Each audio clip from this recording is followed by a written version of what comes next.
Two ladies were seated in the library at Milvy Park.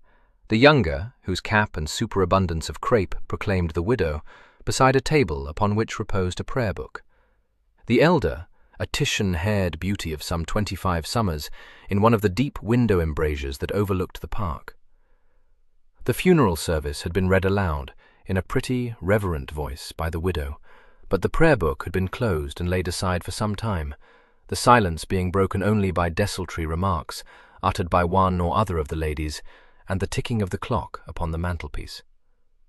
The library, whose curiously carved bookshelves and gilded and painted ceiling had earned it honourable mention in every guidebook to Gloucestershire, was a handsome apartment, situated upon the ground floor of the mansion, and furnished with sombre elegance. It had been used, until so short a time previously, almost exclusively by the late Earl of Spenborough. A faint aroma of cigars hung about it, and every now and then the widow's blue eyes rested on the big mahogany desk, as though she expected to see the Earl seated behind it. An air of gentle sorrow clung about her, and there was a bewildered expression on her charming countenance, as though she could scarcely realize her loss. It had indeed been as sudden as it was unexpected. No one, least of all himself, could have supposed that the Earl, a fine, robust man in his 50th year, would owe his death to so paltry a cause as a chill, contracted when salmon fishing on the Wye. Not all the solicitations of his host and hostess had prevailed upon him to cosset this trifling ailment. He had enjoyed another day's fishing, and had returned to Milvy, testily making light of his condition, but so very far from well that his daughter had had no hesitation in overriding his prohibition, and had sent immediately for a physician. A severe inflammation of both lungs was diagnosed, and within a week he was dead, leaving a wife and a daughter to mourn him, and a cousin, some 15 years his junior, to succeed to his dignities. He had no other child, a circumstance generally held to account for his startling marriage, 3 years earlier, to the pretty girl who had not then attained the dignity of her 20th year. Only the most forbearing of his friends could think the match allowable. Neither his splendid physique nor his handsome face could disguise the fact that he was older than his bride's father, for his birth date could be read in any peerage, and his daughter had been the mistress of his establishment for 4 years. When no heir to the earldom resulted from the unequal match, those who most deprecated the Earl's many eccentricities pronounced it to be a judgment upon him, his sister. Lady Teresa Eaglesham, adding obscurely, but with conviction, that it would teach Serena a lesson. Any girl who dismissed her chaperone at the age of 21, refused 2 flattering offers of marriage, and cried off from an engagement to the most brilliant prize in the marriage mart, was well served when her father brought home a young bride to supplant her, said Lady Teresa. And all to no purpose, as she for one had foretold from the outset. Some such reflection seemed to be in the widow's mind. She said mournfully, "If I could have been more dutiful. I have been so very conscious of it, and now the thought quite oppresses me." Her stepdaughter, who had been leaning her chin on her hand, and gazing out at the trees in the park, just touched with autumn gold, turned her head at this, and said bracingly, "Nonsense. Your Aunt Teresa." "Let us be thankful that my Aunt Teresa's dislike of me has kept her away from us at this moment," interrupted Serena. "Oh, don't say so. If she had not been indisposed. She was never so in her life. Wretched work my Uncle Eaglesham made of her excuses. He is a poor creature. Perhaps she has stayed away then, because she does not like me," said the widow unhappily. "No such thing. Now, Fanny, don't be absurd. As though anyone could help liking you. For my part, I am excessively obliged to her for remaining in Sussex. We can never meet without rubbing one another. And although I think her the most Gothic woman alive, I own she had something to bear when I spent my first season under her roof. Poor woman! She brought 2 eligible suitors up to scratch, and I liked neither. My character was retrieved only when I was stupid enough to become engaged to Eva Rotherham, and lost beyond recovery when I put an end to that most abominable episode of my life. How dreadful it must have been for you. Within a month of the wedding. Not in the least.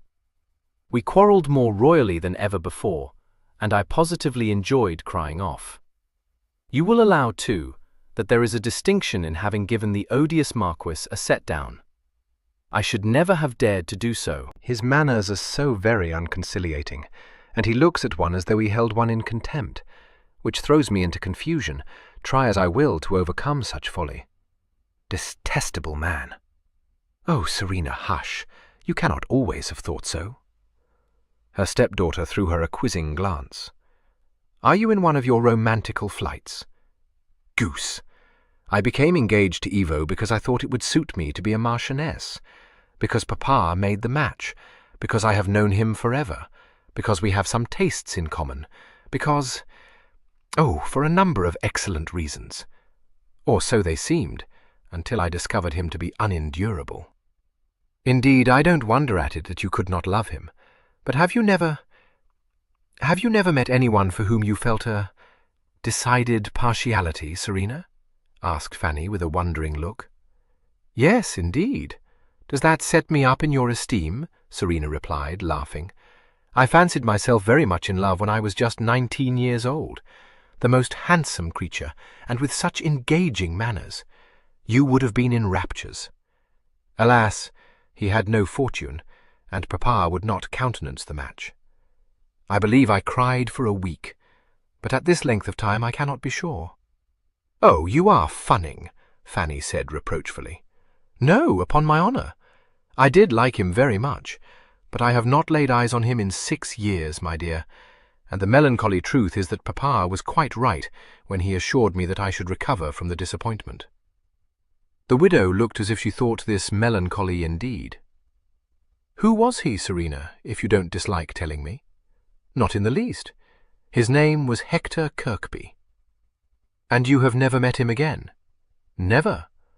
But he was a soldier, and his regiment had just been ordered to Portugal, so that cannot be considered wonderful. But now that the war is over, Fanny, you are incorrigible, exclaimed Serena, a good deal of affectionate amusement in her face. Now that the war is over, I am no longer a green girl, and Hector, if he is alive, which I am sure I hope he may be, is in all likelihood married, and the father of a hopeful family, and would be hard put to it to recall my name. Oh, no, you have not forgotten. Well, no, acknowledged Serena, but to own the truth, until you put me in mind of him, I had not thought of him for years. I am afraid I am a cold-hearted sort of a female after all. Fanny, who had seen her flirt with and rebuff several eligible suitors, was almost inclined to believe that it must be so. But no one could look upon that beautiful face, with its lovely, wilful mouth, its lustrous eyes, brilliant under rather heavy, smiling lids, and think its owner cold-hearted. In fact, it was quite the last epithet anyone could have found to bestow upon such a vital, passionate creature as Serena, thought Fanny.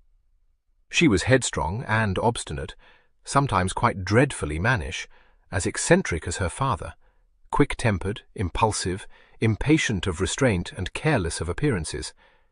But with all these faults, and a great many more, she had a wealth of kindness and of generosity, and a chivalry which made her beloved among her father's dependents. You are putting me out of countenance. Why do you stare so?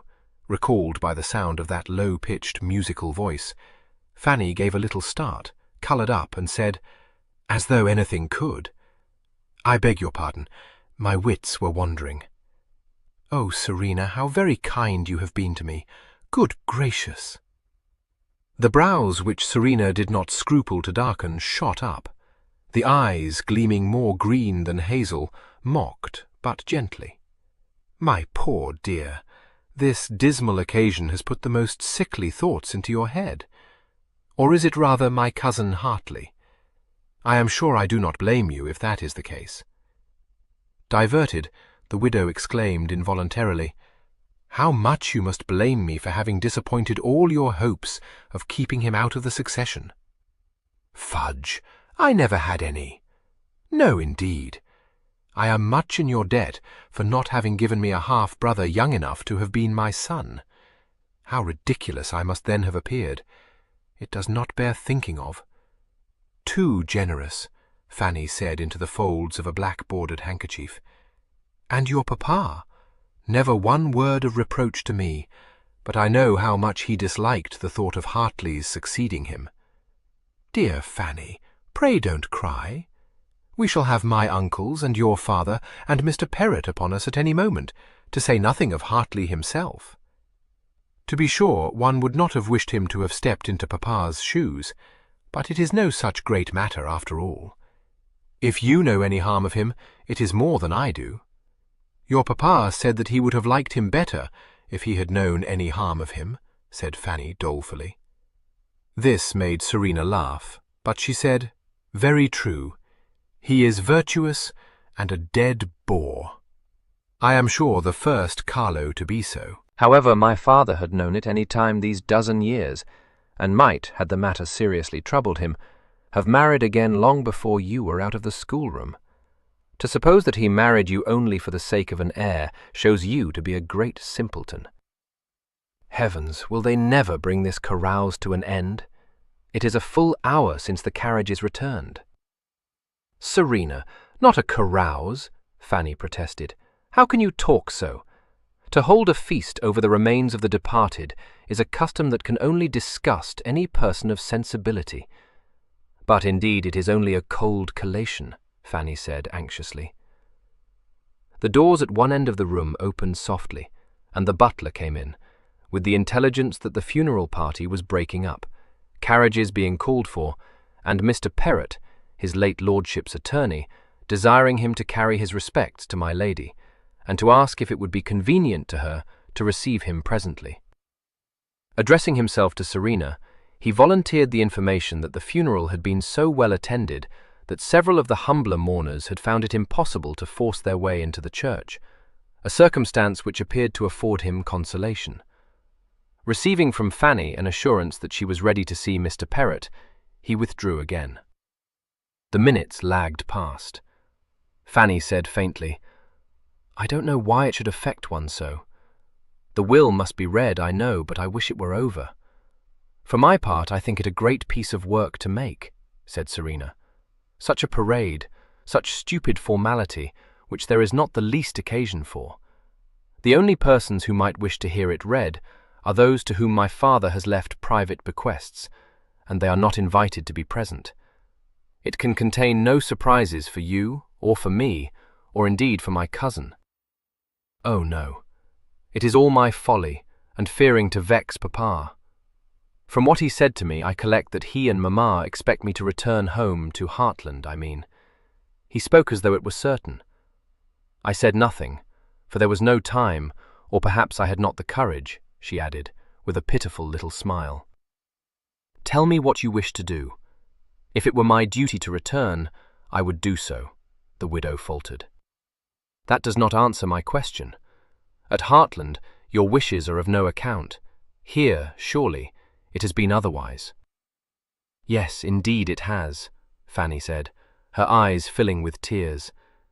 "It is that which makes me wonder whether it is perhaps naughtiness and self-will which prompts me to think that my first duty now is to you and not to papa. If you can't be comfortable without the assurance that you are doing your duty, let me tell you that my whole dependence is upon you, mamma," Serena said, her voice prim, but irrepressible humour gleaming in her eyes. "If you are not to take me in charge, what is to become of me? I give you fair warning, I won't live with my Aunt Teresa or with my Aunt Susan, and even I should hesitate to set up my own establishment without a respectable female to bear me company. Depend upon it, that would mean Cousin Florence. The Carlos and the Dorringtons would be as one in agreeing that the poor creature must be sacrificed." Fanny smiled, but said in a serious tone, "I can't take you in charge, but I can be your chaperone, and although I am very silly, I do think it would answer better than for you to be obliged to live with Lady Teresa, or even with Lady Dorrington. And if it is what you would like, dearest Serena, I cannot doubt that it is what your papa would desire me to do, for he was fonder of you than of anyone." "Fanny, no," Serena said, stretching out her hand impulsively. "But it is not at all to be wondered at. You are so very like him. So I have quite made up my mind what I ought to do. Only I do hope that Papa will not order me, for it would be so very shocking to be obliged to disobey him. He won't do so. He must realize, though you do not, that you are Lady Spenborough, not Miss Claypole. Moreover, she stopped, but upon receiving a look of inquiry, continued bluntly, "Forgive me, but I am persuaded neither he nor Lady Claypole will press you to return to them. With such a numerous family, and your elder sister still unwed, no, they cannot wish for your return." "No. Oh, how very right you are," exclaimed Fanny, her brow clearing. "Agnes, too, would so particularly dislike it, I dare say." There was no time for more. The doors were again opened, and a number of funereally clad gentlemen were ushered into the room. The procession was led by the eldest, and certainly the most impressive of these. Lord Dorrington, whose girth had upon more than one occasion caused him to be mistaken for the Duke of York, was brother to the First Lady Spenborough, and from having a great notion of his own importance, and a strong disposition to meddle in other persons' affairs, had appointed himself to the position of doyen to the party. He came ponderously into the room, his corset slightly creaking, his massive jowl supported by swathe upon swathe of neckcloth, and, having bowed to the widow, uttering a few words of condolence in a wheezing voice, at once assumed the task of directing the company to various chairs. "I shall desire our good Mr. Perrott to seat himself at the desk. Serena, my love, I fancy you and Lady Spenborough will be comfortable upon the sofa. Spenborough, will you take this place? Eaglesham, my dear fellow, if you and Sir William will sit here, I shall invite Rotherham to take the wing chair." Since only Mr. Eaglesham attended to this speech, only he was irritated by it. Precedency having been cast overboard, he had entered the library in Lord Dorrington's ample wake. He was as spare as his lordship was corpulent, and wore the harassed expression which, the unkind asserted, was natural to Lady Teresa Carlo's consort. Having married the late Earl's sister, he considered that he had a better right than Dorrington to assume the direction of affairs, but he knew no way of asserting it, and was obliged to content himself with moving towards a chair as far distant as possible to that one indicated by Dorrington, and by muttering animadversions against pretentious and encroaching old popinjays, which were as soothing to himself as they were inaudible to everyone else. The first in consequence was the last to enter the room, the Marquis of Rotherham, saying, "Oh, go on, man, go on," thrusting the attorney before him, and strolling into the library behind him. His entrance might have been said to have banished constraint. The Lady Serena, never remarkable for propriety, stared incredulously and exclaimed, "What in the world brings you here, I should like to know?" "So should I," retorted his lordship. "How well we should have suited, Serena. So many ideas as we have in common." Fanny, well accustomed to such exchanges, merely cast an imploring look at Serena. Mr. Eaglesham uttered a short laugh. Sir William Claypole was plainly startled. Mr. Perrott, who had drawn up the original marriage settlements, seemed to be suddenly afflicted with deafness, and Lord Dorrington, perceiving an opportunity for further meddling, said, in what was meant to be an authoritative tone, Now, we must not forget upon what a sad occasion we are gathered together. No doubt there is a little awkwardness attached to Rotherham's unavoidable presence here. Indeed, when I learned from our good Perrott, awkwardness, cried Serena, her colour heightened and her eyes flashing. I promise you, I feel none, my dear sir. If Rotherham is conscious of it, I can only say that I am astonished he should choose to intrude upon a matter which can only concern the family. No, I am not conscious of it, responded the Marquis, only of intolerable boredom. Several pairs of eyes turned apprehensively towards Serena, but she was never a fighter who resented a knock in exchange. This one seemed rather to assuage than to exacerbate her wrath. She smiled reluctantly and said in a milder tone, "Well, but what made you come then?" Mr. Perrott, who had been engaged in spreading some documents over the desk, gave a little dry cough and said, "Your ladyship must know that the late Earl appointed my Lord Rotherham to be one of the executors of his will. That this intelligence was as unexpected as it was unwelcome was made plain by the widening of Serena's eyes as she turned them, in a look compound of doubt and disgust, from Rotherham to the attorney. "I might have guessed that that was how it would be," she said, turning aside in mortification, and walking back to her seat in the window embrasure. "Then it is a great pity you did not guess," said Rotherham acidly. "I might then have been warned in time to have declined the office, for which I dare say there could be no one more unsuited." She deigned no reply, but averted her face, fixing her gaze once more upon the prospect outside.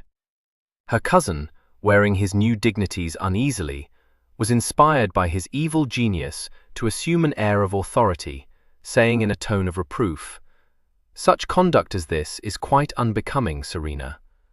Now that the late unhappy event has made me head of the family, I do not scruple to say so.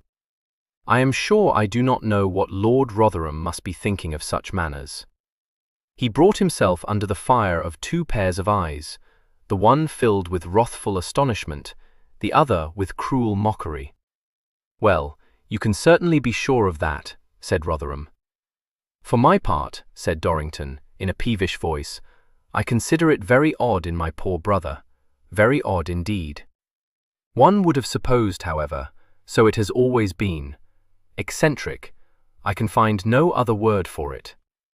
This provoked Mr. Eaglesham, swelling with annoyance, to point out to his lordship the very remote nature of his connection with the late Earl. There were others, he took leave to tell him, whose claims to have been appointed executor of the will were very much nearer than his.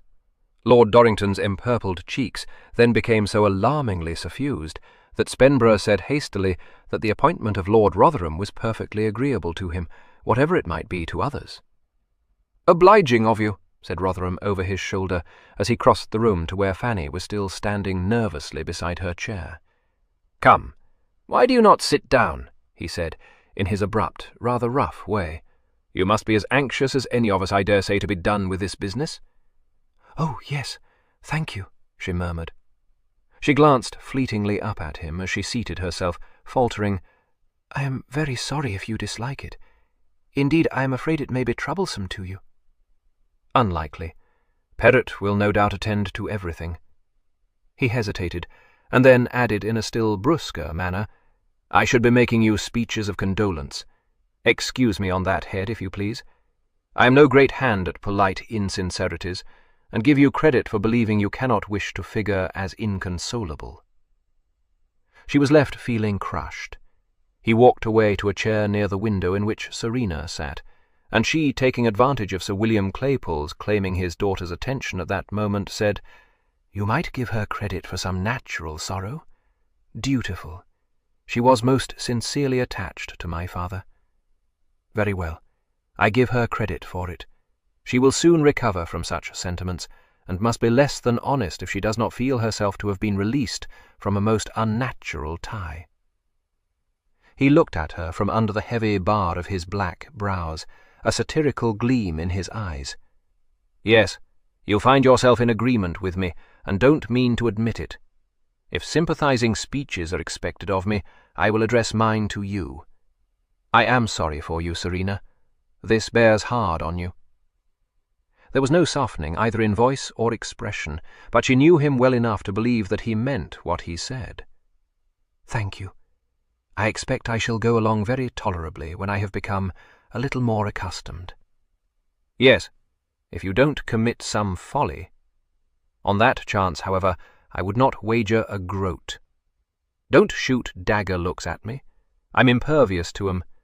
On this occasion at least you might spare me your taunts," she said, in a low, indignant voice. "Not at all. To spar with me will save you from falling into a green melancholy." She disdained to answer this, but turned again to look out of the window, and he, as indifferent to the snub as to her anger, took up a lounging position in his chair and sardonically surveyed the rest of the company. Of the 6 men present, he gave the least impression of being a mourner at a funeral. His black coat, which he wore buttoned high across his chest, was at odd variance with a neckcloth tied in a sporting fashion peculiarly his own, and his demeanour lacked the solemnity which characterized the elder members of the party. From his appearance, he might have been almost any age, and was, in fact, in the late 30s. Of medium height only, he was very powerfully built, with big shoulders, a deep chest, and thighs by far too muscular to appear to advantage in the prevailing fashion of skin-tight pantaloons. He was seldom seen in such attire, but generally wore top boots and breeches. His coats were well cut, but made so that he could shrug himself into them without assistance, and he wore no other jewellery than his heavy gold signet ring.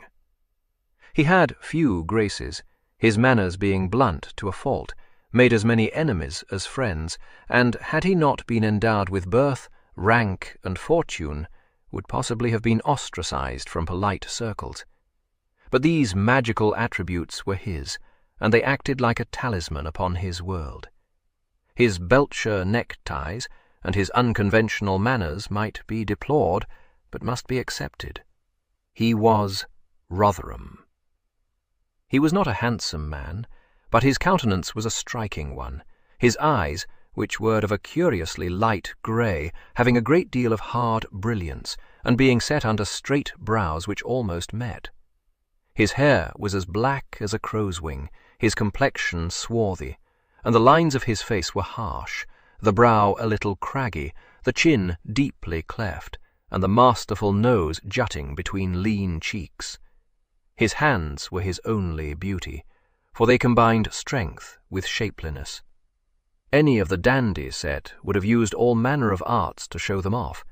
My Lord Rotherham dug them into his pockets. Since Lord Dorrington and Mr. Eaglesham showed no disposition to bring their acrimonious dialogue to an end, and Lord Spenborough's polite attempt to recall them to a sense of their surroundings were not attended to, Rotherham intervened, saying impatiently, "Do you mean to continue arguing all day, or are we to hear the will read?" Both gentlemen glared at him, and Mr. Perrott, taking advantage of the sudden silence, spread open a crackling document, and in severe accents announced it to be the last will and testament of George Henry Vernon Carlow, 5th Earl of Spenborough.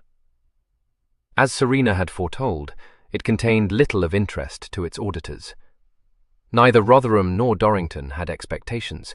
Sir William Claypole knew his daughter's jointure to be secure, and once Mr. Eaglesham was satisfied that the various keepsakes promised to his wife had been duly bequeathed to her, he too lost interest in the reading, and occupied himself in thinking of some pretty cutting things to say to Lord Dorrington.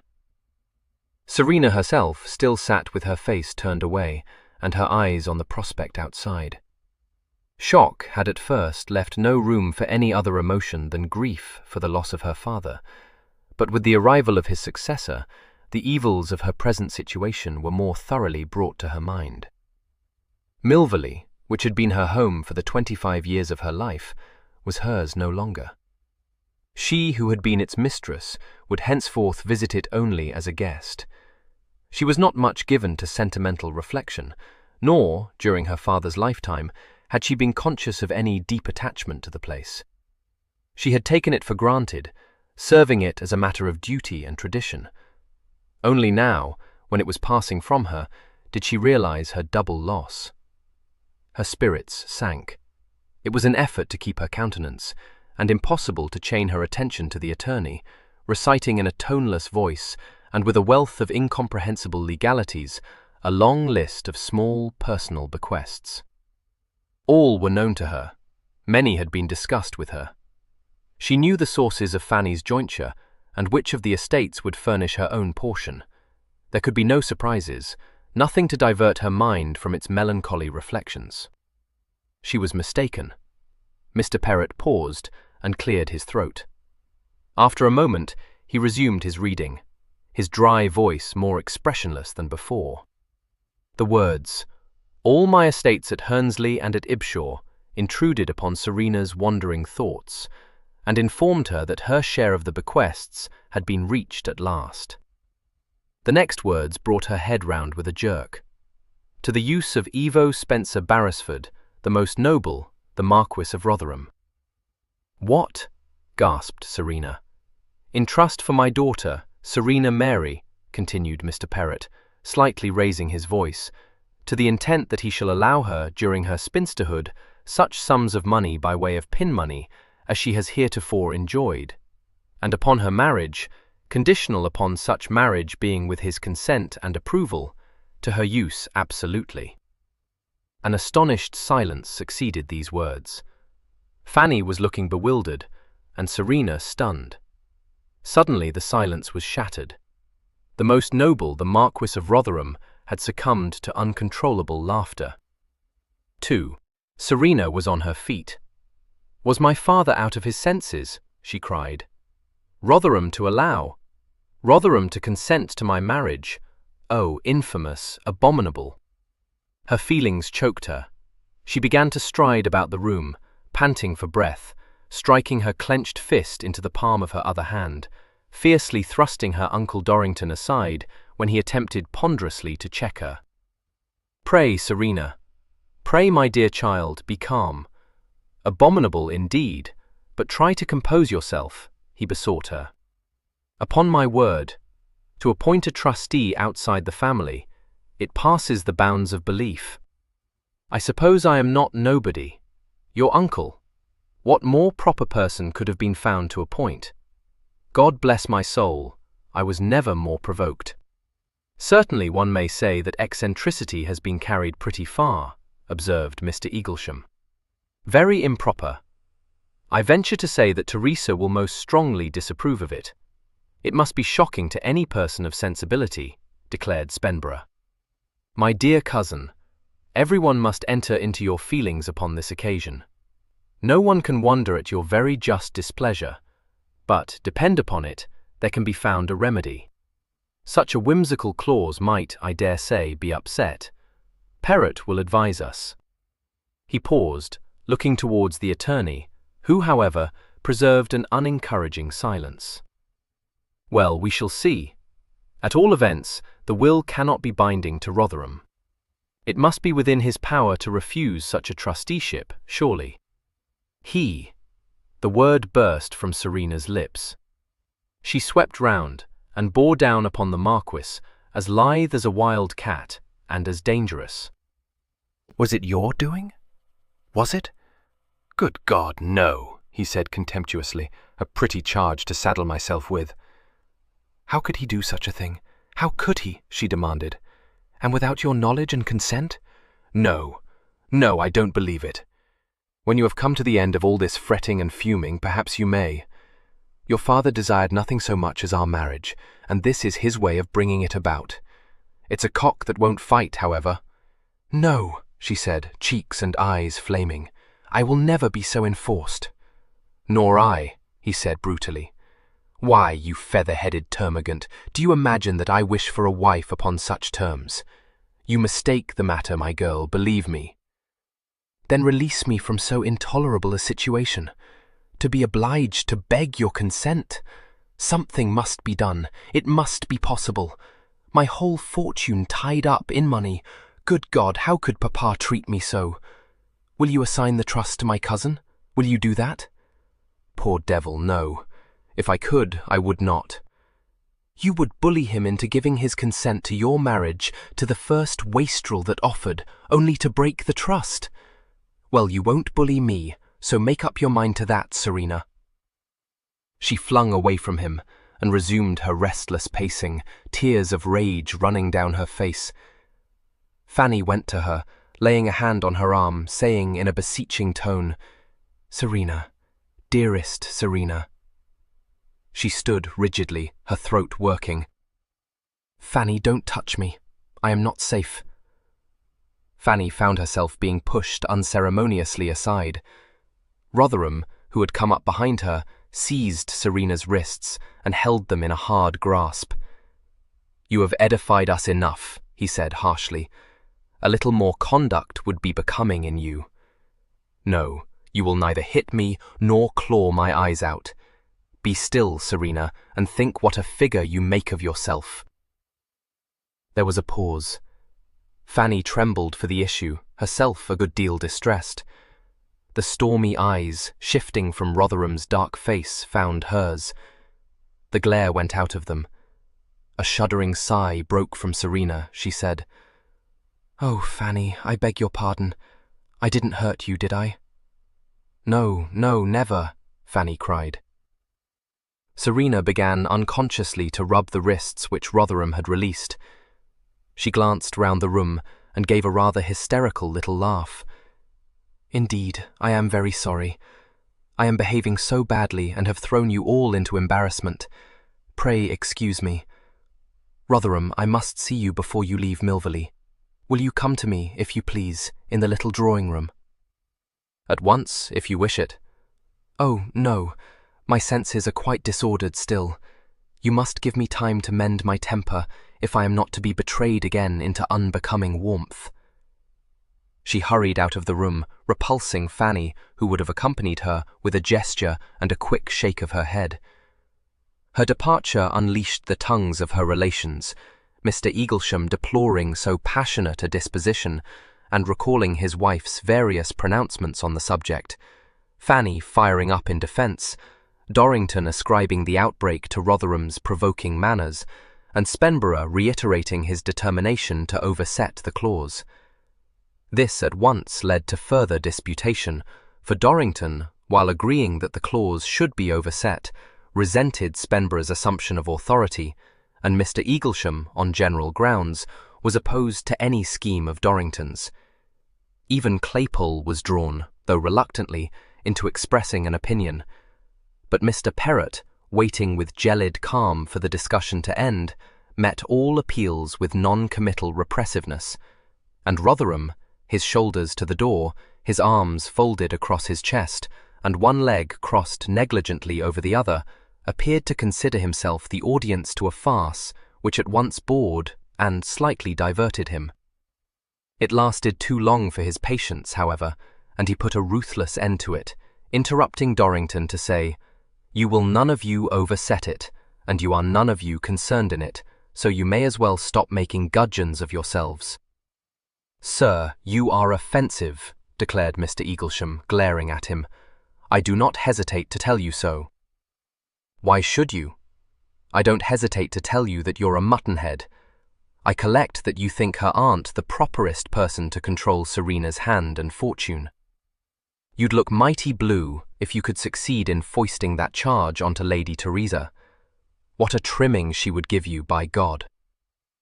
Lord Dorrington burst into a rumbling laugh, which immediately set him coughing and wheezing. Mr. Eaglesham, much incensed, opened his mouth to retaliate, and then, as the appalling truth of Rotherham's words came home to him, shut it again and seethed in silence. After regarding him sardonically for a moment or two, Rotherham nodded at the attorney and said, "You may now read us the rest of this original document." Mr. Perrott bowed and replaced the spectacles on his nose. The will contained no further surprises and was listened to without comment. Only at the end of the reading did Rotherham unfold his arms and stroll over to the desk, holding out an imperative hand. Mr. Perrott put the will into it. The stiff sheets were flicked over. In frowning silence, the Marquis studied the fatal clause. He then tossed the document onto the desk, saying, "Ramshackle," and walked out of the room. His departure was the signal for the break-up of the party. Mr. Perrott, declining Fanny's civil offer of hospitality, was the first to take leave. He was accompanied out of the library by the new earl, who desired information on several points, and followed almost immediately by Mr. Eaglesham, who was engaged to spend the night with friends in Gloucester, and by Lord Dorrington, who had had the forethought to bespeak dinner at one of his favourite posting-houses, and was anxious lest it should spoil. Fanny soon found herself alone with her father, who, with Spenborough, was remaining at Milvy until the morrow.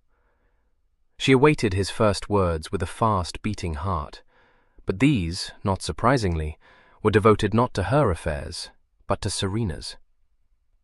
"An awkward business," Sir William said. "Quite unaccountable. A strange man, Spenborough." She agreed to it, but faintly. "One cannot wonder at your daughter-in-law's vexation, but I should be sorry to see any daughter of mine in such a passion." "Oh, pray do not regard it, Papa. In general she is so good.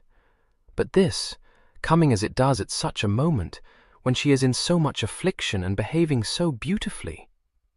The distressing circumstances, too, her previous connection with Rotherham, the most ungentlemanly language he used. She must be pardoned. She is so good. You astonish me. Your mamma was much inclined to think her not at all the thing. She has some odd ways. But there, these great ladies think they may behave as they please. I dare say she would tie her garter in public, as the saying goes. Oh, no, no. Indeed, you misjudge her, Papa. If she is an unusual girl, recollect that to dear Lord Spenborough she was more a son than a daughter. Aye, it is an unhappy thing for a girl to lose her mother. No more than 12 years of age, was she? Well, well, you are very right, my dear. Allowances must be made for her. I am very sensible to it, particularly now, when I should have wished above all things that I could have brought your mother to you. Fanny was too much astonished at having her opinion deferred to by him to do more than murmur a confused assent. It is an unfortunate circumstance that she should be lying in when her presence must have been a comfort to you. Oh, yes. I mean, that is, it was so kind of her to have spared you to me. No question of that. I never knew your mamma to give way to crotchets of that kind. Besides, you know, a 10th lying in is by no means the same thing as a first. One does not make a piece of work over it. She will be sadly disappointed, however, not to receive better news of you than I can carry to her. Not that my hopes were high. After 3 years, it was scarcely to be expected. A sad pity upon all counts. She hung her head, blushing deeply, and he made haste to add, I don't mean to reproach you, my dear, however much I must wish it had been otherwise. I dare say Spenborough felt it. She replied in so suffocated a voice that only the words, always so considerate, could be distinguished. I am glad to hear you say so. It is no very pleasant thing to know that one's possessions must pass into the hands of some trumpery cousin, no great thing. The new earl, is he? But I hold him to be as much to blame as you. What a freak, to contract inflammation of the lungs while the succession was still unsure. I never knew such improvidence. He sounded indignant, but recollected immediately to whom he spoke, and begged pardon. There is no sense in dwelling upon the matter, to be sure. For your sake, it is a great deal to be regretted. Your rank must always command respect, but had you been the mother of a son, your consequence would have been enhanced beyond anything, and your future decided. As things have fallen out, it is otherwise. I don't know, Fanny, if you have any thoughts on this head. She gathered her forces together, and replied with tolerable firmness. Yes, Papa. I have the intention of removing to the dower house with dear Serena. He was taken aback. With Lady Serena? I am persuaded it is what Lord Spenborough would have desired me to do. She must not be deserted. I imagine there can be no question of that. She has her uncle, and that aunt who brought her out, after all. Spenborough, too, was saying to me this morning that he and my lady hoped she would continue to make this her home. I own, I thought it handsome of him. To be taking a firebrand into one's family is not what I should choose. Hartley and Jane, Lord and Lady Spenborough, I mean, have been everything that is kind. Serena is fully conscious of it, but she knows it would not do, if you please. Papa, I believe it to be my duty to take care of Serena. You take care of her, he ejaculated, laughing. I wish I may see it. She coloured, but said, Indeed, it is she who has taken care of me. But I am her mother-in-law, and the most proper person to act as her chaperone, sir. He considered this, and yielded a reluctant assent. It might be thought so, indeed, but at your age, I don't know what your mamma will say to it. Besides, the young lady, with that fortune at her back, will very soon be snapped up, temper and all. She has too strong a mind to be taken in. I don't fancy she will be married for a little while yet. Papa. Very true. Nothing of that nature can be contemplated for a year at least. You will keep strict mourning, of course. Your mamma was inclined to think that you should return to Hartland for that period, for however much you may be known as the Dowager Countess, my dear, it cannot be denied that you are by far too young to live alone. We had some notion that when you put off your mourning, and will no doubt be thinking of setting up an establishment of your own, you might take one of your sisters to live with you. But that is to look some way ahead, and I don't mean to dictate to you. There is something to be said for this scheme of yours, after all. You have been used to be the mistress of a great house, my dear, and you would not like to be living at Hartland again in the old way. No, I am much disposed to think that you have hit upon the very thing to make all straight. That is, if you believe that you can be comfortable with Lady Serena. Oh, yes, so very comfortable. Well, I should never have thought it. I only hope she may not get into a scrape. You will be blamed for it if she does. Her character is unsteady. That was plain when she made herself the talk of the town by jilting Rotherham. You were still in the schoolroom, but I well remember what an uproar it caused. I believe the wedding cards had actually been sent out. It was very bad. But indeed, Papa, I honour her for her resolution in drawing back before it was too late. Dear Lord Spemborough wished the match to take place, but nothing, I am persuaded, could have been more ineligible. He liked Rotherham because he is such a great sportsman, and such a splendid rider to hounds, and he could never be brought to see that he would be a dreadfully harsh and disagreeable husband. He would have made Serena so unhappy. He is the most hateful man, and takes a delight in vexing her. You must have heard the way he speaks to her, the things he doesn't scruple to say. Aye, and I heard her too. A very improper style she uses towards him. Let me tell you, Fanny, that there is something very displeasing in that bold manner of hers. She expresses herself with a freedom I would not tolerate in one of my daughters. She has known him since she was a child, has never stood upon ceremony with him. If she is sometimes betrayed into unbecoming warmth, it is his fault for so unkindly provoking her. And as for temper, I am sure he has a worse one than hers could ever be. Well, it's plain you have a fondness for her, my dear, he said indulgently. For my part, I would not be in Rotherham's shoes at this moment for something. He may think himself fortunate if he comes off without a scratched face, I dare say. But when he joined her in the little drawing-room, Rotherham found Serena quite composed. He said as he closed the door, "What now? Am I here to be entreated or abused?" She bit her lip, but said, "You would not be moved by either, I suppose?" "Not in the least, but I am quite at your disposal if you wish to continue quarrelling with me." "I am determined not to do so." He smiled. "That resolution will be broken soon enough. What do you want, Serena?" "I wish you will sit down. Ivo, what is to be done?" "Nothing. You cannot mean to accept the trust." "Why not?" "Good God! One moment reflection must be enough to make you see how intolerable it would be. For both of us." "I can see why you should think it intolerable, but why should I find it so? You don't want for sense, so I suppose you are trying to provoke me. Can you doubt that the story will be one of the on dit of the town within a week? My Uncle Dorrington will take care of that. Everyone will be talking about it, and laughing at it. This is a new come-out for you, Serena," he said admiringly.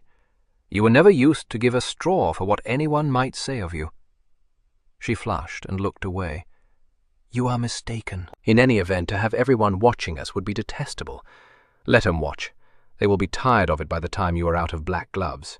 And in the meanwhile, it won't worry me. To have everyone conjecturing. Lord, Serena, I've been food for conjecture any time these dozen years. There have been some very good stories made up about me, too." She looked despairingly at him. "I know this humour too well to suppose it is of the least use to continue talking. You mean to fob me off by pretending not to understand me?" "No, I don't. I understand you very well, but you're refining too much upon it. There's nothing remarkable in my being appointed to be your trustee. Everyone knows I was one of your father's closest friends, and no one will be surprised that he chose to name me rather than that old fool Dorrington, or the rasher of wind your aunt married. Not if it had not been for that wretched engagement, she said frankly. That is what makes it so intolerable. Papa's intention is blatant. You can console yourself with the reflection that it is I, and not you, who will be a laughingstock for the vulgar, he said grimly. How can you talk so? I promise you I don't wish you to be put into such a position. Don't waste a thought on it. Immured. Oh, how odious you are, she exclaimed with suppressed violence.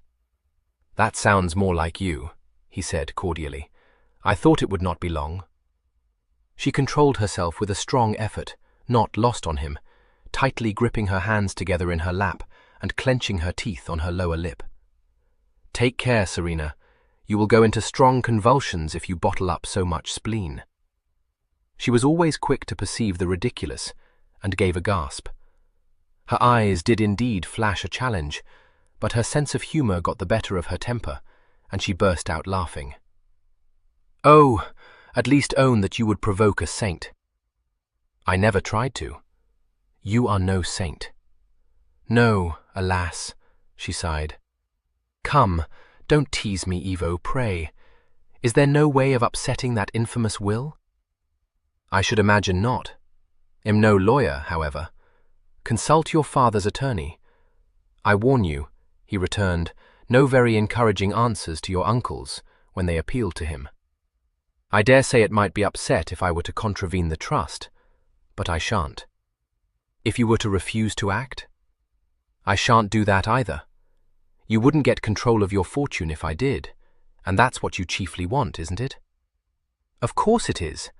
My father gave me $250 a year for pin money, and that was very well while he lived, but how the deuce am I to support myself on such a sum? Don't try to bamboozle me, my girl. Your mother's fortune was settled on you. £10,000, invested in the funds. The whole of my income will be less than 700. Good God, Evo, I dare say Papa must have spent as much on my hunters alone. Oh, more. He gave 1,000 guineas for that flea-bitten grey which carried you so well last season. But you will hardly hunt this year. This year? No. But am I to be reduced to penury all the days of my life? She demanded. What if I should remain a spinster? Has any provision been made for that contingency?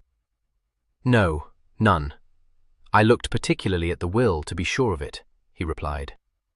A damned ill-managed business. But I suppose he thought there was no fear the point would arise. He has certainly done his best to thrust me into marriage with the first man who is so obliging as to offer for me, she said bitterly. You are forgetting something, my love. She looked mistrustfully at him. No, your consent must be obtained. Just so. But make yourself easy. I shan't withhold it unreasonably. You would do anything to spite me. Well, if I do, you will have a very good case against me, and will no doubt be able to break the trust. Meanwhile, let me give you a piece of advice.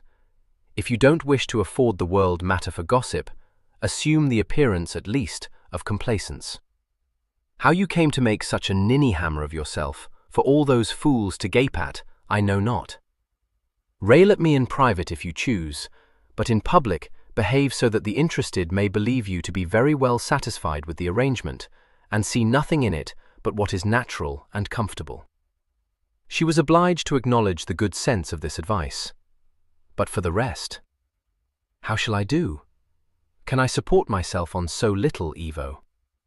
You might do so on much less, but from what I know of you, you would not. But what is all this talk of supporting yourself? You don't mean to set up your establishment, do you? That your father never intended. No, I don't. But if I did, you could not prevent me. At least I don't have to win your odious consent for anything but marriage. You don't, but if you indulged in any such folly, your debts would very soon teach you the unwisdom of flouting my advice, he retorted. Her bosom swelled, but she said nothing.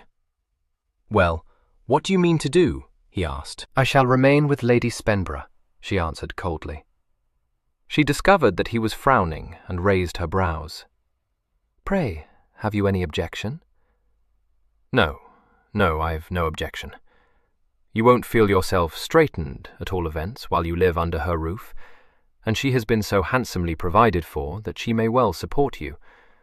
But here, at the dower house, I perceive that displeases you. You must be ingenious indeed if you can hit upon a plausible reason to account for your disapproval. I am not displeased. I don't disapprove, and if you show hackle again without cause, you may expect to have your ears boxed, as they never have been yet. More's the pity, he said savagely. Live where you choose, it's all one to me. Have you anything more to say? No, I have not, and I should be very happy to think I need never say another word to you for as long as I live. And of all things in the world there is nothing, so abominable and contemptible and cowardly and ungentlemanly as persons who walk out of the room when one is addressing them. He had opened the door, but at that he burst out laughing and shut it again. Very well, but I warn you I shall give as good as I get. You need not tell me that. If you don't disapprove, why did you scowl so? My habitual expression, possibly. It was unintentional, I assure you. The thought in my mind was merely that it would be better for you to remove from this vicinity. To be situated at the dower house cannot be anything but painful to you, Serena, believe me. She said impulsively, Oh, I beg your pardon, but how could I guess you meant nothing but kindness? A home thrust, he interjected. No, I didn't mean it so. Only in general, but never mind that. I know it must be painful to remain here, but I think that is the kind of sensibility I ought to overcome. And, you know, Evo, my cousin is not quite up to the trick. So I should imagine. He is a very good sort of a man in his way, and he wishes to do just as he ought. But although he has always been the heir at law, he was not bred to succeed Papa, and I fancy he never expected that it would come to that. So what with that, and Papa's not liking him above half, he has never been put in the way of things here, and the truth is that he's not fit to go. What is that to the purpose? Why, don't you see? I shall be able to help him in 1,000 ways, and to school him a little, and to see that all goes on as it should. Good God! Serena, take my word for it, you would be very ill-advised to undertake anything of the sort. No, you mistake, Evo. It was my cousin's own suggestion. He told me that he hoped I would remain at Milvy and put him in the way of things. Of course I would never do that, but I was a good deal touched, and I don't doubt I can be just as useful to him if I live with Fanny at the dower house. Nor do I, he said, with the flash of a wry grin. If your cousin wants information, let him seek it of your father's agent. I dare say he will, but although Mr. Morley is an excellent person, he was not bred here, as I was. It is not a part of him. Oh, I express myself so clumsily, but you must surely know what I mean. I do, he said. It is precisely what I meant when I counselled you to remove from this neighbourhood. 3. It had been the wish of both Fanny and Serena to have removed themselves from the great house as soon possible after the funeral. But in the event, several weeks elapsed before they at last found themselves installed at the dower house. This house, which stood on the fringe of the park, and at no great distance from the little town of Quenbury, was a pretty, old-fashioned building, which had been inhabited until some 15 months earlier by Serena's elder, widowed aunt. Upon the death of this lady, it had been lived in by an old servant only, the various schemes for its occupation by this or that distant relative having all of them, from one cause or another, fallen through. It was discovered that some repairs and renovations were needed to make it properly habitable. Serena ordered these to be set in hand immediately, forgetting her altered status at Milvy. Her cousin found her in conference with the estate carpenter in the dismantled drawing-room at the dower house, and when they rode back to Milvy together, startled her by saying, "I am glad you have given your orders to Staines. If I had not been so much occupied yesterday, I should have desired him to come up to see you, and to do whatever you may require of him." She felt as though she had received a slap in the face, and gasped, "I beg your pardon." He assured her very kindly that there was not the least need of apology, but she was deeply mortified, knowing herself to have erred in a way that was most likely to cause resentment. She tried to make further amends. He said that he perfectly understood, reiterated his wish that she would always look upon Milvy as her home, and left her with a strong desire to hasten the preparations for her departure. But even had the dower house been ready for instant occupation, it would scarcely have been possible for her to have left Milvy. The task of assembling all her own and Fanny's personal belongings proved to be a far more difficult and protracted one than she had anticipated. 1,000 unforeseen difficulties arose, and she was constantly being applied to by her cousin for information and advice. She could not but pity him. He was a shy, unassuming man, more painstaking than able, who plainly found the unexpected change in his circumstances overwhelming. That he might succeed his cousin, he had never regarded as more than a remote possibility. And since the Earl had shared this view, he had never been granted the opportunity to become familiar with all the details of a great estate. He came to it from a far more modest establishment, where he had been living in quiet content with his wife and his youthful family, and for many weeks felt crushed by the appalling weight of fortune, lands, and title.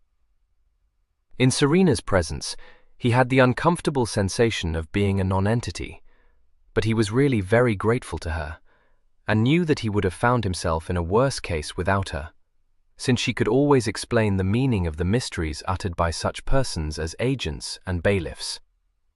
With these he had not learnt to be at ease. He knew himself to be under close observation. They assumed that he had knowledge which he lacked. He was afraid to appear contemptible by confessing ignorance, and relied on Serena to make all plain. She thought he would do better when he had his wife beside him, for it appeared, from the many references to Jane's capabilities, that hers was the stronger character. But the new Countess was not coming to Milvy until their London house had been disposed of. She seemed to be very busy, and scarcely a day passed without her writing to know whether she should sell some piece of furniture or send it to Milvy, what he wished her to do about the new barouche, whether she should employ Pickfords to convey all their heavy cases to Milvy, and a dozen other problems of the same nature. Serena found that she was obliged to spend several days in London. The preparation of the house in Grosvenor Square for its new owner could not be wholly entrusted to servants. Fanny, whom travel always made unwell, shrank from the journey, so Serena, undertaking to execute all her commissions, set out with no other escort than her maid, and in a hired post-chaise. It was a novel experience, all her previous journeys having been made either in her father's company or under the direction of a courier, but she was in no way daunted, finding it rather amusing to be paying her own shot at the posting-house in which she spent the night, contracting for the hire of horses and postilions, and ordering her own dinner. But Lady Teresa, whose guest she was shocked beyond measure, dared not guess what her father would have said, ascribed it all to her having cried off from her engagement to Rotherham, and recalled with approval her own girlhood, when she had never done so much as walk in the park at Milvy without having her footman in attendance. It was painful to visit the house in Grosvenor Square under such altered circumstances, and disagreeable to discover that Lady Spenborough had already inspected it from cellars to attics. Serena was thunderstruck when this news was divulged to her by the housekeepers. He had not believed such conduct to be possible. There could be no denying that her ladyship had every right to go to the house, but there was a want of delicacy about the proceeding which gave a disagreeable impression, hard to shake off. It was excused by the Countess herself, who paid a morning visit at Lady Teresa's house in Park Street for the express purpose of explaining to Serena the peculiar exigency which had made it necessary for her to go to Grosvenor Square. All was glossed over, in a speech beginning with the words, "I dare say you must have wondered a little." But although Serena forgave, she was unable to forget, and had never been in such sympathy with her aunt as when that lady later described the Countess' behavior as encroaching, and such as sank her below reproach. But Lady Teresa was not astonished, for she had never liked Jane. From the outset she had detected beneath the insipid formality of her manners a sort of shabby gentility which had quite given her a disgust of the young woman. She dressed badly too, had no countenance, and grossly indulged her children. It was not until November that Fanny and Serena were at last installed at the dower house. So much preparation and bustle had been attached to the arrival at Milvy of Lady Spenborough and her hopeful family, and so many pinpricks had to be endured, that Serena was able to agree wholeheartedly with Fanny when she exclaimed, as they sat down to their first dinner in their new home, "Oh, how comfortable this is!" Wearied out by all the exertions of the past weeks, she believed that she could be happy in her new surroundings, and looked forward with confidence to the future. The sensation of being uncomfortably cooped up would pass when she grew more accustomed to living in small rooms. It would be amusing to mingle freely with such neighbours as she had previously received only on public days. She was sure she should find plenty to do and to be interested in. Alas for such sanguine hopes. There were more trials to be endured than she had suspected. She had foreseen that the loss of her father's companionship would be hard to bear, but not that she would find herself pining for things she would have voted, a year earlier, a great bore. In her world, winters were enlivened by visits. One expected to spend a week at badminton, another at Woburn. One presided over shooting parties, rode to hounds, and entertained a succession of guests. All this was at an end. She had never dreamed that she could miss it so intolerably. She recalled the many occasions on which she had inveighed against the necessity of inviting this or that person to stay at Milvy, but it would not do. That was the life to which she had been bred, and she could not easily relinquish it. Nor could she cross the threshold of Milvy without suffering a pang. Its occupation by her cousins seemed scarcely less deplorable than the invasion of Rome by the Goths. She knew herself to be unreasonable, and for a long time never confided even to Fanny the burning resentment that consumed her every time the new owners departed from some trivial but time-honoured custom. "We think," and "we prefer," were words too often heard on Jane's tongue, uttered with a calm complacency which was in itself an offence.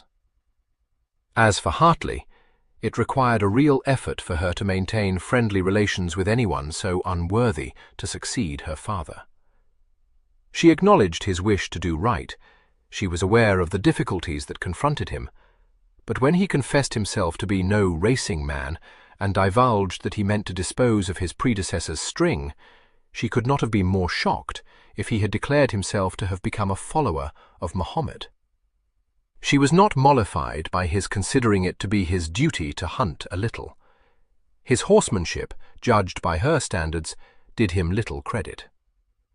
Fanny saw how much she was chafed, and grieved over it, but could not enter into her sentiments.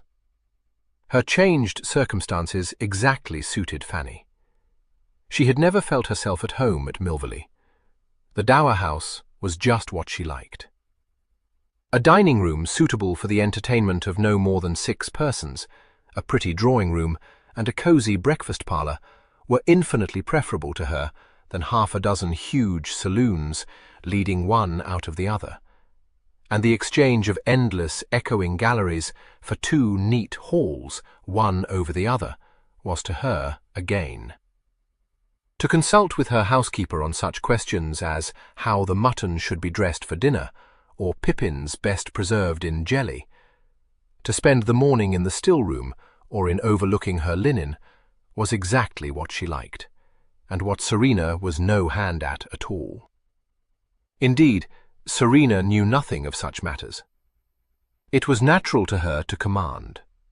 She had reigned over her father's household to admiration, triumphantly confuting the older ladies who had considered her too young to succeed in such a charge. But her notion of housekeeping was to summon the steward, or the groom of the chambers, and to give him a general direction. Had an ill-chosen dinner ever been sent to table, she would have taken instant steps to ensure that such an accident should not be repeated. But had she been required to compose a menu, she would have been as hard put to it to do so as to boil an egg or make up her own bed. As Fanny had been thankful to leave the reins of government at Milvy in her hands, so was she now content to let Fanny manage all the domestic affairs at the dower house. She could only marvel that she should enjoy the task, and find so much to interest her in such restricted surroundings. But the more brilliant the parties at Milvy had been, the more Fanny had dreaded them. Her disposition was retiring, her understanding not powerful, and her marriage had followed so swiftly on her emergence from the schoolroom that she had come to it with little knowledge of her husband's world, and none at all of its personalities. Her grace and gentle dignity had supported her through many ordeals, and only she knew what nerve-wracking work it had been, during the first months of marriage, to take part in conversations which bristled with elliptical references to events of which she was ignorant, or to persons whom she had never met. To receive a visit from Mrs. Aylsham from the Grange, or to listen to Jane's anecdotes about her children, suited her very well. Serena could imagine nothing more insipid, and hardly knew how to sit through such sessions without yawning. The Milvy ladies, though acquainted with most of the neighbouring gentry, had never been intimate with any. The gulf that lay between Milvy and more modest establishments was too great to allow of anything approaching a free exchange of hospitality, and although the fifth Earl had been affable to his neighbours, and Serena meticulous in the observances of civility, it was generally felt that a dinner or an evening party at Milvy called for no reciprocal invitation. On hunting days, if the last point had carried him far from Milvy, it was not unusual for his lordship to take his potluck in the house of some hunting acquaintance. As often as not, he would have his daughter with him, the pair of them muddied to the eyebrows, and no guests, it was agreed, could have been less haughty or easier to entertain. But after being passed from footman to footman on the way up the grand stairway at Milvy, traversing several saloons, being received in the long drawing-room by the Lady Serena, and sitting down to his lordship's notion, genially expressed, of just a neat, plain dinner, there were few ladies with minds of so lofty an order that they could contemplate without an inward shudder any formal return of such hospitality. When the stepmother and daughter took up their residence at the dower house, a good deal of diffidence was felt by the well-bred, and all but pushing persons of no sensibility waited to see what attitude they would assume towards their neighbours before thrusting upon them civilities which might be unwelcome. With the result, said Serena, fully alive to the scruples operating on the minds of the delicate, that we are left to the mercy of the Ibsleys and that odious Laleham woman, my dear Fanny.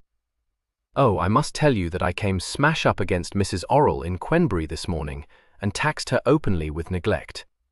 You know that unaffected way she has. She told me with such a twinkle that old Lady Earl had said to her that she hoped she would not be in a hurry to leave cards on us, for that would be lowering herself to Lady Lalham's level. You may imagine how I roared. Oh, did you tell her how happy we should be to receive her? To be sure I did, but you would have been shocked, Fanny. We enjoyed a delightful gossip, and made out between us that Lady Lalham's beginnings must have been wholly vulgar. Don't eat me. I know how much you affect her society. Now, Serena, you know very well. But what is one to do?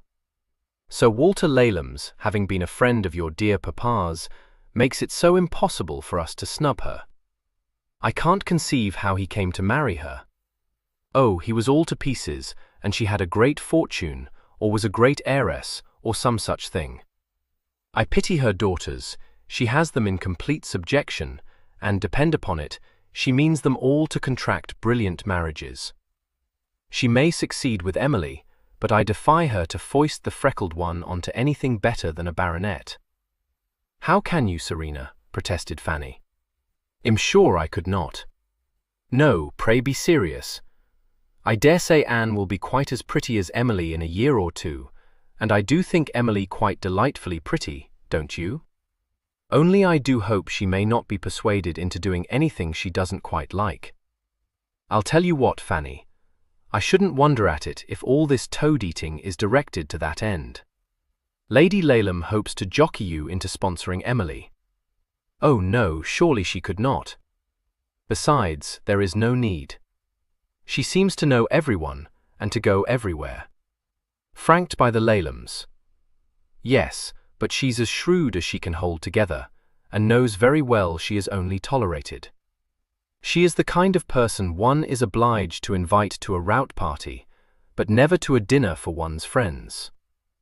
Fanny admitted the truth of this, but said, yet her manners are not at all vulgar, and she doesn't precisely toad-eat one. Her manners have all the tiresome formality of those who dare not unbend for fear of appearing not quite the thing, and her toad-eating is of the most unendurable order of that ancient art. I swear I prefer the truckler to that ridiculous parade of grandeur. You and I, dear Lady Spenborough, a woman of qualities, laugh, as we know. Lady Serena, oh yes, very bad, quite absurd. But I like Emily, do not you? She is such a lively girl, with such natural, confiding manners, too easily quelled. It is a study to see her guilt-stricken countenance when Mamma's basilisk eyes admonish her. I will allow her to be both natural and beautiful, but if you have discovered more wit in her than may be stowed in your thimble and leave room to spare, you have remarkable powers of discernment, my dear. Ah, but you are so clever, Serena, Fanny said simply. I? Exclaimed Serena incredulously. Oh yes, everyone says so, and indeed it is true. My dear Fanny, what in the world are you at? I have not the smallest pretensions to anything more than common sense. But you have a well-informed mind, and you always know what to say to people. Why, when the Castlereaghs were staying with us last year, I was quite lost in admiration at the way you contrived to talk to him, when I could think of nothing to say but the merest commonplace. Good gracious, what nonsense! That style of thing, I promise you, is nothing but a trick. You forget how long I have been knocking about the world. When you are as old as I am, you will be doing the same. Oh no, I never shall be able to, Fanny said, shaking her head. I am quite as stupid as Emily Laleham, and I'm sure you must often be quite provoked by me. Never till this moment, Serena declared, with a slightly heightened colour, but in a rallying tone. Good God, if ever I have another suitor, I'll take good care to keep him out of your way. You would make him believe me a blue stocking, and after that, farewell to my chance of contracting even a respectable marriage. That made Fanny laugh, and no more was said. But Serena was shocked to realize how truly she had spoken. Much as she loved the gentle creature, she was sometimes provoked by her simplicity, and often longed for the companionship of someone with wits to match her own.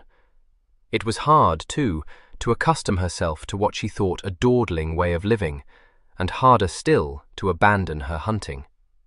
That, while she was in deep mourning, she must always have done, but she might, had either Fanny or her cousin shared her passion, have enjoyed some gallops. But Fanny was a very nervous horsewoman, willing to amble with her along the lanes, but cast into an agony of apprehension at the mere suggestion of jumping the smallest obstacle, and Hartley regarded horses as nothing more than a means of getting from one place to another. She had felt herself obliged to send her hunters to Tattersall's, retaining only one little spurting thoroughbred mare, which could be stabled at the Dower House. The stables there had not been built to accommodate more than 6 horses, and although Hartley had politely begged her to consider the Milvy stables as much her own as they had ever been, her pride would not allow her to be so much beholden to him. Fanny, knowing what a grief it must be to her, was aghast, but Serena, who could not bear to have a wound touched, or even noticed, said lightly, "Oh, fiddle! What's the use of keeping hunters one can't ride? I can't afford to have them eating their heads off, and I know of no reason why my cousin should." Shortly before Christmas, they received a visit from Lord Rotherham.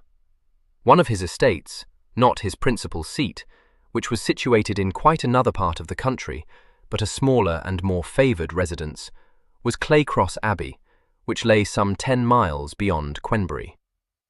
He rode over on a damp, cheerless day, and was ushered into the drawing-room to find Serena alone there, engaged, not very expertly, in knotting a fringe.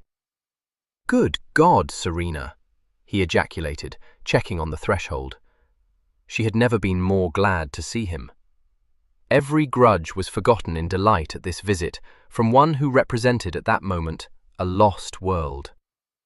"Rotherham!" she cried, jumping up and going to him with her hand held out. "Of all the charming surprises, my poor girl, you must be bored," he said. She laughed. "Witness my occupation. To tears, I assure you. I was so extravagant as to send to London for a parcel of new books, thinking to be kept well entertained for at least a month. But having been so improvident as to swallow Guy Mannering almost at one gulfers, it come in your way. I like it better, I think, than Waverley. I am left with the pastor's fireside, which seems sadly flat. A history of New England, for which I am not in the correct humour. A most tedious Life of Napoleon, written in verse, if you please, and of all imaginable things, an inquiry into rent. Fanny has failed miserably to teach me to do tambour work that doesn't shame the pair of us, so in desperation I am knotting a fringe. But sit down and tell me what has been going on in the world all this time." "Nothing that I know of. You must have seen that Wellington and Castlereagh carried it against old Blucher. For the rest, the only on-die which have come in my way are that Sir Hudson Lowe has his eye on a handsome widow, and that the Princess of Wales has now taken to driving about the Italian countryside in a resplendent carriage drawn by cream-coloured ponies. Rehearsing an appearance at Astley's, no doubt. Tell me how you go on." "Oh, tolerably well. What has brought you into Gloucestershire? Do you mean to spend your Christmas at Claycross?" "Yes, an unwilling sacrifice on the altar of duty. My sister comes tomorrow, bringing with her I know not how many of her offspring, and my cousin Cordelia, labouring, apparently, under the mistaken belief that I must be pining for a sight of my wards, brings the whole pack down upon me on Thursday. Good heavens, what a houseful! I wonder you should not rather invite them to Delford." "I invited them nowhere. Augusta informed me that I should be delighted to receive them all, and as for taking Cordelia's eldest cub into Leicestershire at this season, no, I thank you. I have more regard for my horses, and should certainly prefer Gerard not to break his neck while under my aegis." She frowned and said, with a touch of asperity, "It is a pity you cannot be kinder to that boy." "I might be, if his mother were less so," he responded coolly. "I think it is not in your nature. You have neither patience nor compunction, Evo. On your tongue the stricture sits oddly, my dear Serena." She flushed. "I hope that at least I have compunction." "So do I, but I have not seen it." Her eyes flashed, but she choked back a retort, saying, after a moment's struggle, "I beg your pardon. You remind me very properly that your conduct towards your wards is no concern of mine." "Good science, Serena," he said approvingly. "I am now thrown in the close, and shall make no attempt to come up to time. You are at liberty to censure my conduct towards my wards as much as you please, but why waste these remarks on me? Cordelia will certainly drive over to pay you a visit, and will be delighted to learn your opinion of me. It is identical with her own." Fanny entered the room as Serena exclaimed, "Oh, can we never be for 10 minutes together without quarrelling?"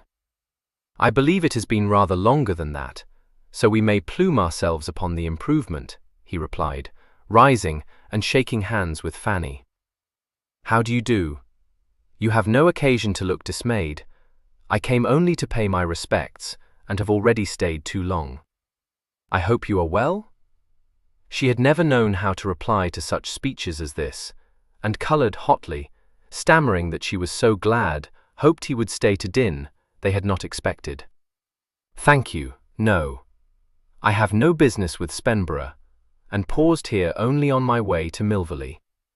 "You need not vent your anger on poor Fanny," Serena said indignantly. "I have no compunction," he flung at her. "My sister spends Christmas at Claycross, Lady Spenborough, and has charged me to discover from you whether you are yet receiving visitors." "Oh yes. We shall be very happy to see Lady Silchester. Pray assure her." "It is most kind." He bowed and took his leave of them. Fanny gave a sigh of relief and said, "I am so thankful. Mrs. Stowe tells me that the turbot had to be thrown away, and to have been obliged to have set an indifferent dinner before Lord Rotherham would have made me feel ready to sink. How he would have looked!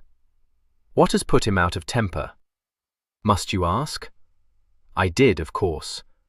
Dearest Serena, indeed you should not. No, I did mean not to quarrel, only I said something severe. Well, it was true enough, but I never thought it would touch him on the raw. I'm sorry for it, but I dare say if we had not quarrelled over that, we should have done so over something else." "Oh dear, but perhaps he won't visit us again," said Fanny hopefully. For Fanny's hope was soon proved to be ill-founded. 2 days later, Serena, who had been walking in the park, returned to the dower house to find a strange carriage standing in the stable-yard. Even as she recognized the crest on the panel, Rotherham came out of the stable, and after the curtest of greetings, said abruptly, "That mare of yours is too short in the back." "Nonsense," she replied. "I never talk nonsense about horseflesh," she laughed, putting back the hood from her bright hair.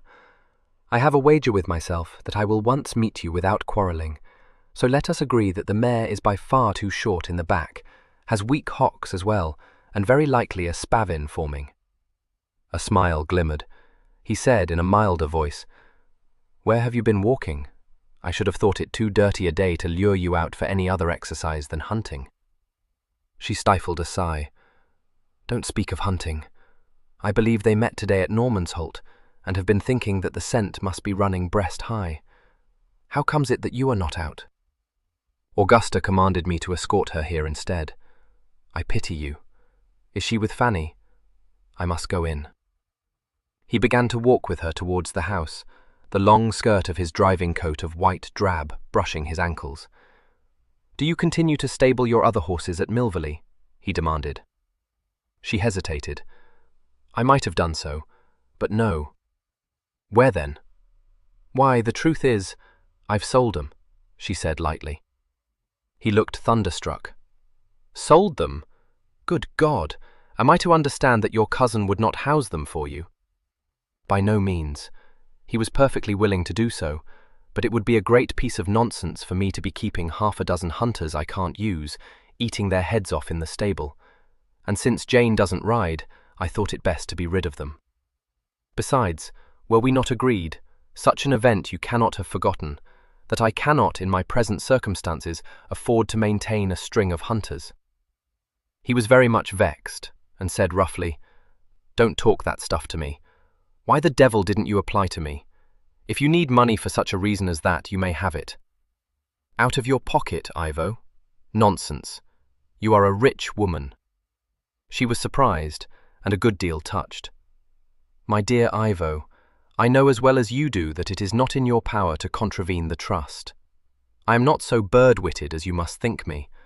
I had all that out with Mr. Perrott long since. Let me tell you, Serena, that these independent ways of yours are not at all becoming," he said angrily. "Consulting Perrott? There was not the least need." She smiled. "You have convinced me that there was every need. Thank you, Ivo, but I am persuaded you must perceive how improper it would be for you to be franking me. No such thing. If I lend you money, be sure I shall keep strict account of it, and expect to be repaid in due course." "Ah, but Papa warned me never to get into the hands of money-lenders," she retorted, laughing at him. "No, no, say no more. Indeed, I am not ungrateful, but I don't care to be behindhand with the world. As for my horses, why, yes, it cost me a pang to part with them, but that is all done with now, and I promise you I don't repine any more. Pray go in, and tell Lady Silchester that I shall be with her directly. I must not appear in all my dirt." She vanished into the house as she spoke. After a scowling moment, he followed her, cast his driving coat and hat onto a chair, and joined his sister and Fanny in the drawing-room. When Serena presently entered the room, she had changed her walking dress for a robe of clinging black crepe, made high to the throat, and relieved only by a little ruff of goffered lawn. The sombre hue seemed to enhance the whiteness of her skin. If Fanny, in her weeds, was ethereally fair, she, with her flaming locks and creamy complexion, appeared magnificent.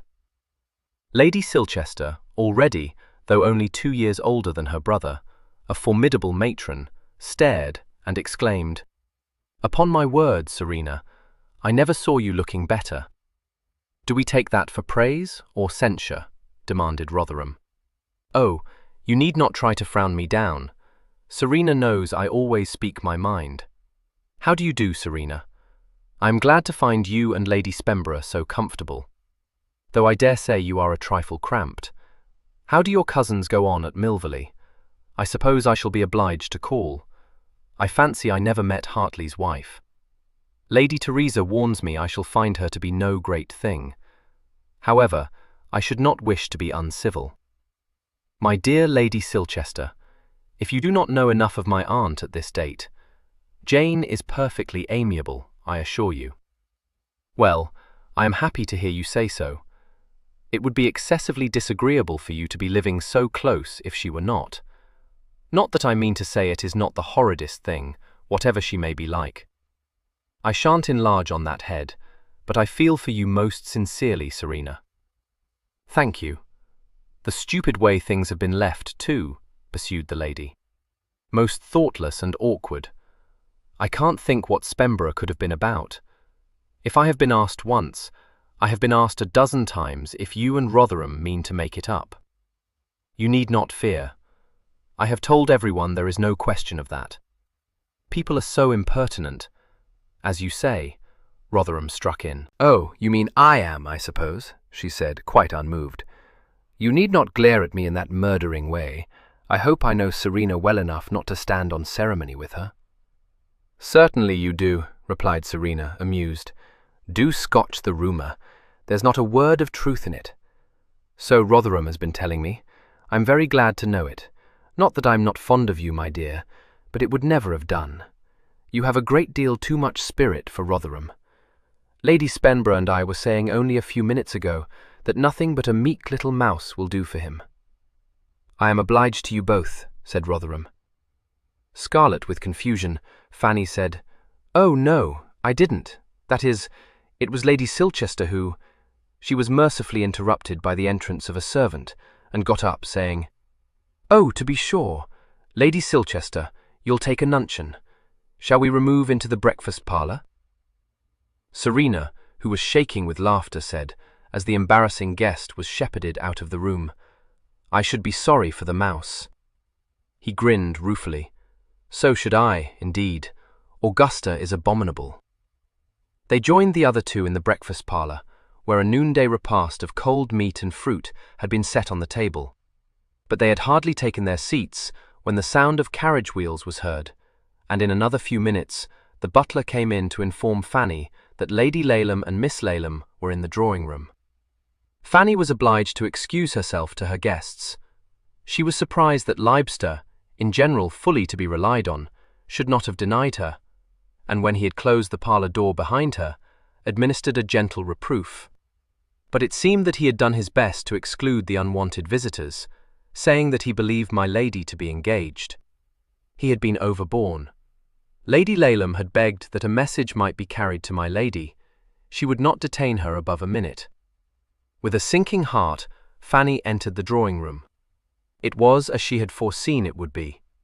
Lady Laleham, a handsome, fashionably dressed woman, with very correct manners and an air of great assurance, had plainly no intention of making her visit a brief one. She came forward, full of apologies and protestations. There was a recipe for pickling pears, which she had promised quite a fortnight ago to give to dear Lady Spenborough's housekeeper. She dared not guess what Lady Spenborough must have been thinking of her, only from one cause and another it went out of my head. I believe you desire to have it immediately, too, which quite covers me with shame. I have it with me here, but felt that a word of explanation was due to you. Fanny had no recollection of having expressed a desire to be given the recipe, but she accepted it with a civil thank you. I so much dislike persons who make promises only to break them. But I must not keep you.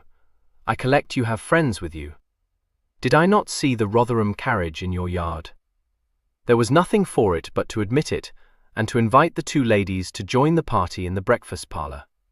With only a little show of reluctance, Lady Laleham allowed herself to be persuaded. Fanny believed she had come for no other purpose. Nothing could have exceeded the lady's aplomb when she reached the parlour. It was quite unnecessary for Fanny to introduce her. Yes, indeed, I am acquainted with Lady Silchester. How do you do? I believe the last time we met was at the Ormsby's ball. Such a crush, was it not? Ah, Lord Rotherham. Don't disturb yourself, I beg. It is quite shocking to be invading your party in this unconscionable way, but Lady Spenborough would have it so. To own the truth, it falls out very fortunately that I should find you here, for I have been wanting to see you. Indeed, he said, a strong inflection of surprise in his voice. Yes, for my eldest son informs me that Gerard Monksley is quite a particular friend of his, and will be staying with you for Christmas. Nothing will do but that I must get up a little party for these flighty young people. I should like so much to ask Mrs. Monksley if she will not bring her daughters to it.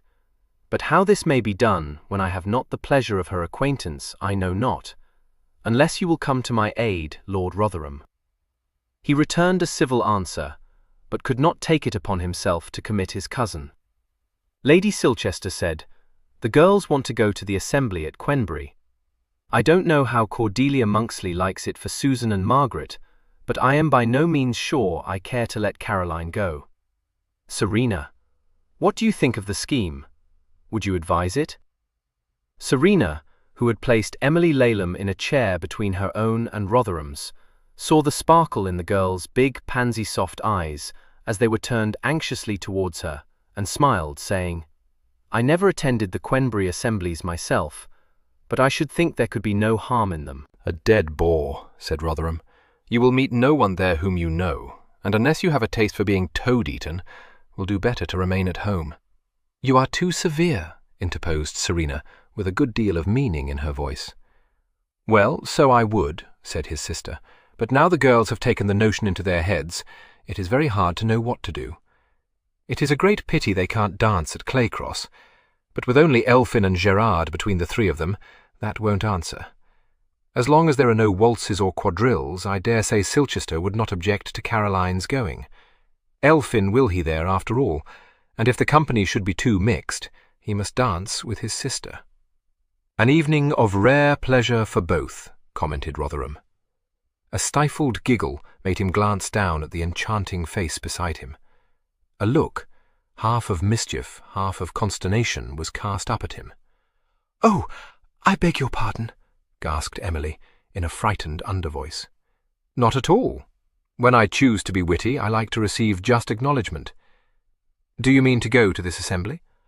"Oh, I don't know. I do hope, but I'm not precisely out yet, and perhaps Mamma won't permit me." "What is the significance of being precisely out?" "Don't quiz her," said Serena, perceiving that she was at a loss to know how to answer. "She will be precisely out when she has been presented. When is it to be, Emily?" "In the spring. Mamma will give a ball," she said in an awed tone. "At least," she added naively, "it is grandmamma, really, only she won't come to it, which I think is a great shame." Rotherham looked amused, but before he could probe into the mystery of this speech, which Serena feared was his intention, his notice was claimed by Lady Laleham, seated on his left hand. "What do you say, Lord Rotherham? Your sister and I find that we share the same scruples. but I fancy I have hit on a scheme to make it unobjectionable for our giddy young people to attend the assembly. Do you not agree that if we make up our own party between us, it will solve the problem?" "Certainly," he replied. With this unenthusiastic assent, she was satisfied, and began at once to engage Lady Silchester's cooperation. Rotherham turned again to Emily, and found her face upturned, quite pink with excitement, her eyes sparkling. "Oh, thank you," she breathed. "Are you so fond of assemblies?" "Yes, indeed. That is to say, I don't know, for I was never at one before, not being precisely out." "Do you live in Quenbury?" "Oh, no, at Cherryfield Place. Don't you know it? You came by it this morning." "Did I?" "Yes, and Mamma knew it must be you because of the crest. We were at the gate, meaning only to walk into the village, but Mamma said we would come here instead, because there was a recipe she wished to give Lady Spenborough." "Providential." She was puzzled, and scared by the satirical note in his voice, was stricken to silence. Serena, a trifle unsteadily, said, "Well, I hope you will enjoy the assembly, and have a great many partners." "Within the limits of exclusiveness," interpolated Rotherham, meeting her eye. She frowned at him, knowing him to be quite capable of saying something outrageous enough to be understood by his innocent neighbour. Fortunately, since he met the frown with a bland look she knew well, Lady Laleham, having achieved her object, now judged it to be good tactics to take her leave. Her carriage was called for, and she bore her daughter off, well pleased with the success of her morning's campaign. "I never meet that woman but I smell the shop," observed Lady Silchester calmly. "I wish I may not be her dear Augusta Silchester hereafter. You are well served for having been fool enough to have mentioned the assembly," said her brother. "Very true. I shall have the headache and send Caroline with Cordelia." "I believe she knew you were here, and that is why she came," declared Fanny, very much ruffled. "She did," Serena said, her eyes dancing. "That absurd child let the secret out in the most innocent fashion imaginable. How I contrived to keep my face I don't know. Well for her Mamma was not attending." "A pretty little dab of a girl," said Lady Silchester. "Not enough countenance, but shall take very well, I dare say. Dark girls are being much admired just now. Depend upon it, her mother means her to go to the highest bidder. They say Laleham is pretty well at a standstill." "What I want to know," said Rotherham, "is why Grandmamma won't be at the ball which she is to give." "I was in dread that you would ask her," Serena said. "I shall discover it at the assembly, when you are not there to spoil sport." "You will not go to the assembly?" she exclaimed incredulously. "Certainly I shall. Having a taste for being toad-eaten?" she quizzed him. "No, for Miss Laleham artless conversation." "Ah, she won't gratify you. You have frightened her away. She must be lured back to hand." No, it would be too bad of you. You might wake expectations in Mamma's bosom, moreover. Irresistible. I shall come out on the side of my niece and my wards, and you will hear next that I am not by half as disagreeable as they had supposed." She laughed, but could not believe him to be serious. However, the next visitor to the Dower House was Mrs. Monksley, who drove over from Claycross on Christmas Eve, and disclosed that the assembly scheme was now a settled thing. I own I thought it would come to nothing, and so I warned the girls. I'm sure I was never more astonished than when Rotherham said he saw no harm in it, and as for Susan, she was ready to drop. I expected he would have given her one of his set-downs, but he was perfectly amiable. Mrs. Monksley was the relict of a military man, who had left her with 6 children and a competence judged by his family to be respectable, and by her inadequate. She was a very good-natured woman, but having, unfortunately, less than common sense, she had never been able to teach herself habits of economy. There was a want of management in her house, which led to a succession of financial crises, driving her quite distracted, and never failing to exasperate Rotherham. He was not her cousin, but her husband's, and in addition to being her trustee, was joined with her in the guardianship of her children. She could neither understand why her poor husband had made such a choice, nor cease to bewail it. No one could have been more unacceptable to her. He was a man of no sensibility and impatient temper, and had so little affection for his cousin's children that it was a question whether he knew them apart. His decrees were imperious, and issued without the smallest regard for her wishes. Himself a man of huge fortune, he had no comprehension of the difficulties confronting those left to maintain the elegances of life upon a mere pittance. He always thought she should have been able to manage better. It was he who had insisted on Gerard's being sent to school, although her own dear Dr. Ryde had pronounced the poor little fellow's constitution to be too delicate for the rigours of Eton. She could not believe that he would have cared if Gerard had died of it. Miraculously, Gerard had survived, and Charlie, of course, had always been very stout, so that she had no fears for him. But now Rotherham was saying that it was time poor little Tom was sent to join his brother. Do as she would, she could not make him understand the shocking expense of having 2 sons at Eton. There was no end to the calls on her purse. She was sure the fees were the least part of the whole. As for the girls, beyond saying that he saw no reason why Susan should be presented at a drawing-room, and annihilating Margaret by telling her that when she could address him without prefixing her remarks with a giggle, he might attend to her, he never noticed them. Very likely he had forgotten that little Lizzie even existed. He could certainly never remember her name.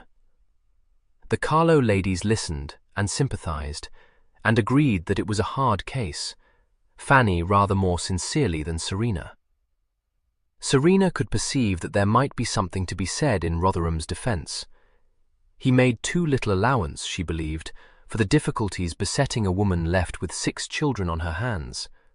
But she, like him, was intolerant of folly, and Mrs. Monksley was so very foolish.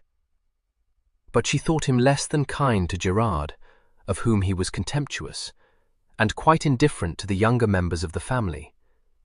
This opinion was shared by Lady Silchester, who excused it, however, by saying that gentlemen always disliked to be plagued by children, and that no one could expect such a thorough sportsman as Rotherham to take to Gerard, who had no taste for sport, a very bad seat, and far too little spirit. But even she could not pretend that her brother had shown the smallest sign of approval when the more robust Charlie, upon the occasion of his only visit to Delford, had given evidence of such spirited behaviour as led him into the performance of every kind of prank, from trying to bestride his guardian's more unmanageable horses to falling off the stable roof and breaking his collarbone. All he had said was that Charlie might think himself fortunate that he had broken his collarbone, and that he would be damned if ever he saddled himself with the whelp again. So Augusta quite mistakes the matter when she says he would like poor Gerard better if he were bolder, and didn't stand so much in awe of him, complained Mrs. Monksley. "I'm sure no boy could be holder than Charlie, for he is forever in a scrape, and he never minds a word anyone says to him, but that doesn't please Rotherham either. I assure you, Lady Serena, I live in dread of his making Rotherham angry while we are at Claycross, for I know he wouldn't hesitate to use the poor boy with dreadful harshness, which I have told him I utterly forbid. Indeed, I thought all was lost yesterday, when that most disagreeable keeper made such a commotion about Charlie's putting a charge of shot into his leg, just as though it had not been an accident. Of course, it was wrong of Charlie to take the gun without leave, but the man was only very little hurt after all.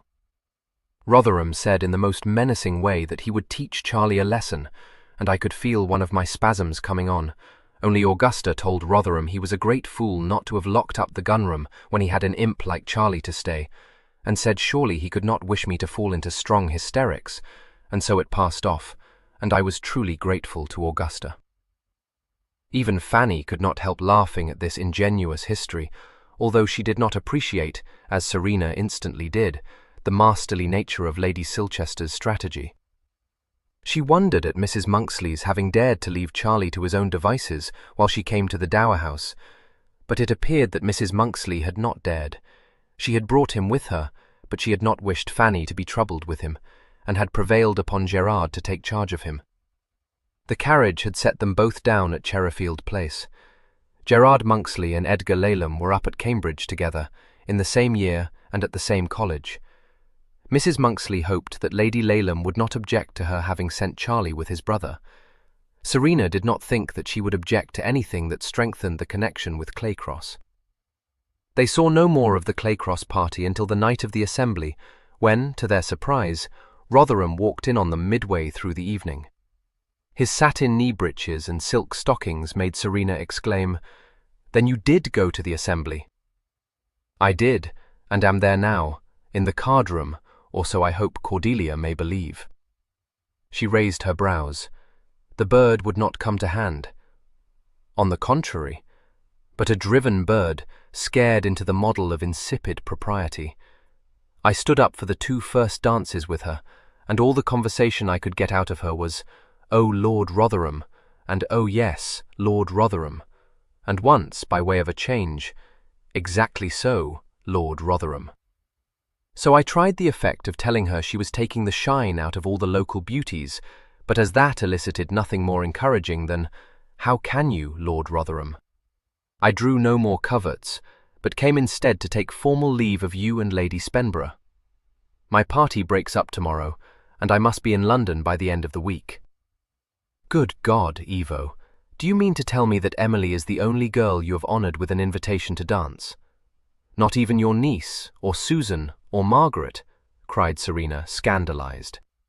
They would thank you for that suggestion as little as I do.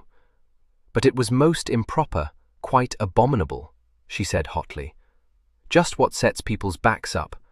It would have been bad enough to have danced only with the ladies of your own party. That would have made everyone say merely that you were disagreeably haughty. But to single out one girl, and she not of your own party. Evo, it is the height of insolence, and a great piece of unkindness to Emily besides. Not at all, he retorted with a curling lip. Her mother did not think so, I promise you. That is worse than all the rest. You know very well what she is. There are no bounds to her ambition. Depend upon it, you have now raised the most absurd expectations in her breast, turned that unfortunate child into an object of envy and speculation, all for sport. No, Fanny, I will not be hushed. There is something so particularly displeasing in the whole business. You may argue it as you will, Rotherham, but it was very ill done. I could name you a dozen girls, all, I dare say, at the assembly tonight, as worthy of your notice as Emily Laleham. But no, you have been playing the great man, condescending to grace a country assembly for anything I can tell, though I should be sorry to think it of you, amused to see what a flutter was caused by your mere presence. You need not think it, he struck in, his cheeks whitened, and a pulse throbbing beside his thinned mouth. Indeed, I believe it to be a kind of unthinking arrogance. But it does you no credit, Rotherham. If you went to a public assembly, you had no choice but to behave with civility towards all. You might have danced with no one, since your excuse for going there was only to indulge your young guests with a ball, but for a whim to single out one girlande, she by far the loveliest, and then to stroll away, as though you thought yourself above the rest of the company. Oh no, Evo, how could you? Every feeling is offended. I thank you. You have quite a turn for the high dramatic. No doubt you expect me now to return for the express purpose of conferring upon 2 or 3 other damsels the singular honour, if such you do indeed consider it, of standing up with me.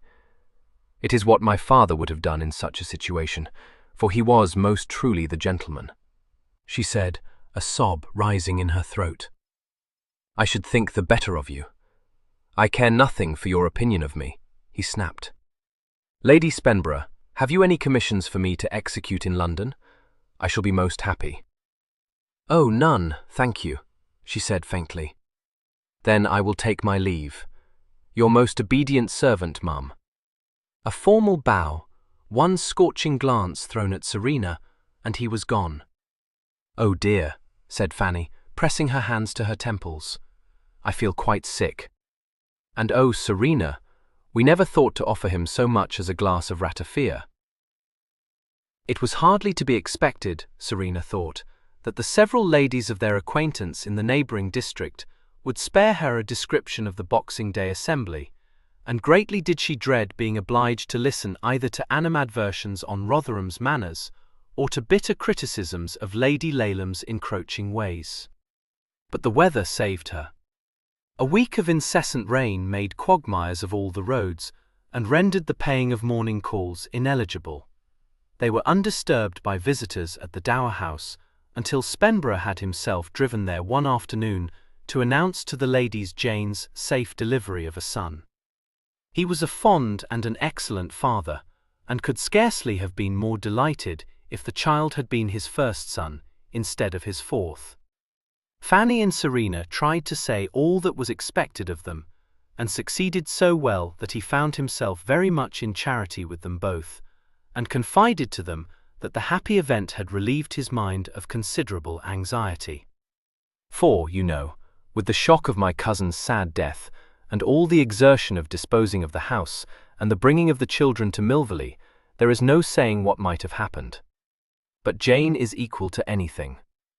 They reiterated their congratulations. He beamed and thanked and said, extremely obliging, I knew you would be glad, and determined you should be the first to be informed of the event. We mean the child to be given the name of Francis, and we hope, Lady Spenborough, that you will consent to be one of his sponsors. Fanny, quite pink with pleasure, said that she would be most happy, and Serena, seeing that she was really gratified, determined to forgive Jane for cutting up the south lawn into a formal flower garden, and even suggested that Hartley should stay to dine at the Dower House. He needed no persuasion. A message was sent to the stables, another to the kitchen, and he sat down in a wing chair beside the fire to discuss, over several glasses of sherry, the doctor's opinion of Jane's constitution, the midwife's admiration of her fortitude, and the very diverting things the elder children had said upon being informed that God had sent them a new brother. It was some time before these topics had been talked out, but at last he could think of no more to say on them. He said that he must not go boring on, complimented Fanny on her cook's way of dressing a haunch of venison, and suddenly remarked, so Rotherham took his guests to the assembly on Boxing Day. I wouldn't believe it when Dr. Cliff told me so, but it seems to be true enough. I saw Earl the other day, and he vouched for it. A queer start, wasn't it? It was a scheme got up for the entertainment of the young people, said Fanny calmly. Aye, so I understand. No harm, of course, but I shouldn't have thought Rotherham the man to condescend so far. I am not particularly acquainted with him, but he has always seemed to me pretty high in the instep, one of your haughty care-for-nobodies. However, Earl assures me he was very civil and amiable. That Laylam woman was mightily set up by his standing up with her daughter and not seeming to care for anyone else, but walking off to the card-room immediately. Earl says it was a study to look at the faces of the other mammas. But he came back at tea-time, took in his cousin, and afterwards solicited some girl that had no partner to stand up with him, which was thought to be very good-natured in him, and lowered the Laylam crest a trifle. This Rhenish cream is most excellent, Lady Spenborough. A capital dinner. I shall tell Jane I get nothing so good at Milvy. Fanny could not help glancing across the table to see whether Serena partook of her own astonishment. She could detect nothing in her face but a look of approval, and when, after Spenborough had left them, she ventured to ask her if she had not been very much surprised, she received a decided negative. "You were not? I own I could hardly credit my ears. I had no notion that he cared so much for your opinion." "No, indeed, and nor does he," Serena answered. The outcome would have been the same whoever had taken him to task. When he does such things as that, it is not from any conscious idea of his own consequence or a contempt for persons of inferior rank, but from a sort of heedless arrogance, as I told him. He had the misfortune to lose his father when he was still a schoolboy, a most estimable man, I believe. Papa was used to say that everyone stood in great awe of him because he was such a grand seigneur, but that pride in him didn't lead him to offend people by any careless manners, but to treat everyone with the same punctilious courtesy. We should have thought him very stiff, I dare say, for he was held to be old-fashioned even when Papa was a young man. But Lady Rotherham was insufferably proud. You never knew her. I assure you, she was so puffed up with conceit and consequence that there was no bearing it. She brought up all three of her children, and in particular, of course, Evo, to believe themselves so superior that they might behave as they chose, since a Beresford must be beyond the reach of censure. As for considering the feelings of others, such a notion can never have entered her head. Her selfishness was beyond anything, too. Everything, she thought, must give way to her whims. One cannot wonder at Evo's arrogance. The only wonder is that it should be unconscious, not rooted, as it was with her, in conceit. He was never taught to think of anything but his own pleasure, but his disposition is not bad, nor does he mean to offend the sensibilities of others. It is all heedlessness. If he can but be made to see that he has behaved badly, he is sorry for it at once. Oh, Serena, when I am sure he was ready to murder you for having presumed to tell him his conduct was not gentlemanly. No, you are mistaken, Fanny, Serena said, laughing a little. He didn't wish to murder me, but himself. Oh, well, perhaps me, but much more himself. He knew what I said to be true, and that is what wounded his pride and made him smart so. Do you think so? Fanny said doubtfully. I know it. Don't imagine that he instantly set about mending the matter because his conduct had given me an ill opinion of him. He did it because it gave him that ill opinion. He has the faults of his mother's temper, but at the bottom he is more his father's son than hers. Papa always held to it that with that upbringing and all the toad-eating and nonsense that surrounded him when he was by far too young to perceive the folly of it, it said a great deal for his character that he grew up to care so little for pomp and dignity, and of all creatures to dislike most those that flatter him. You will never see Evo in company with any of the odious hangers-on who fawn on great men, administering all the time to their vanity, you know. He holds such stuff in utter contempt. It was otherwise with his brother. If you had but seen Captain Lord Talbot Beresford in all the magnificence of silver lace, for he was a hussar, plainly thinking how much his regiment was honoured by his having joined it. I used to wonder how he contrived to maintain his precious dignity when compelled to quarter himself in some Spanish hovel. Oh, I should not be saying so now, I know. He fell in action, very gallantly, I believe, and if he was not much mourned, at least he must be respected. People say that Augusta was very like him as a girl, but she had the good fortune to marry Silchester, who is a sensible man, and by the time I was old enough to become acquainted with her, she was much as you see her today, with a good deal of Evo's unconcern with what people may be thinking, and quite unaffected. I don't mean to say she does not know her own worth, but it is something she takes for granted, and scarcely thinks about. Oh, yes, she quite frightened me at first, with her odd, blunt way of talking, but I have always found her perfectly kind, and have never doubted that she has a heart. Serena smiled. None of the Beresfords has what is generally meant when people speak of warm-heartedness.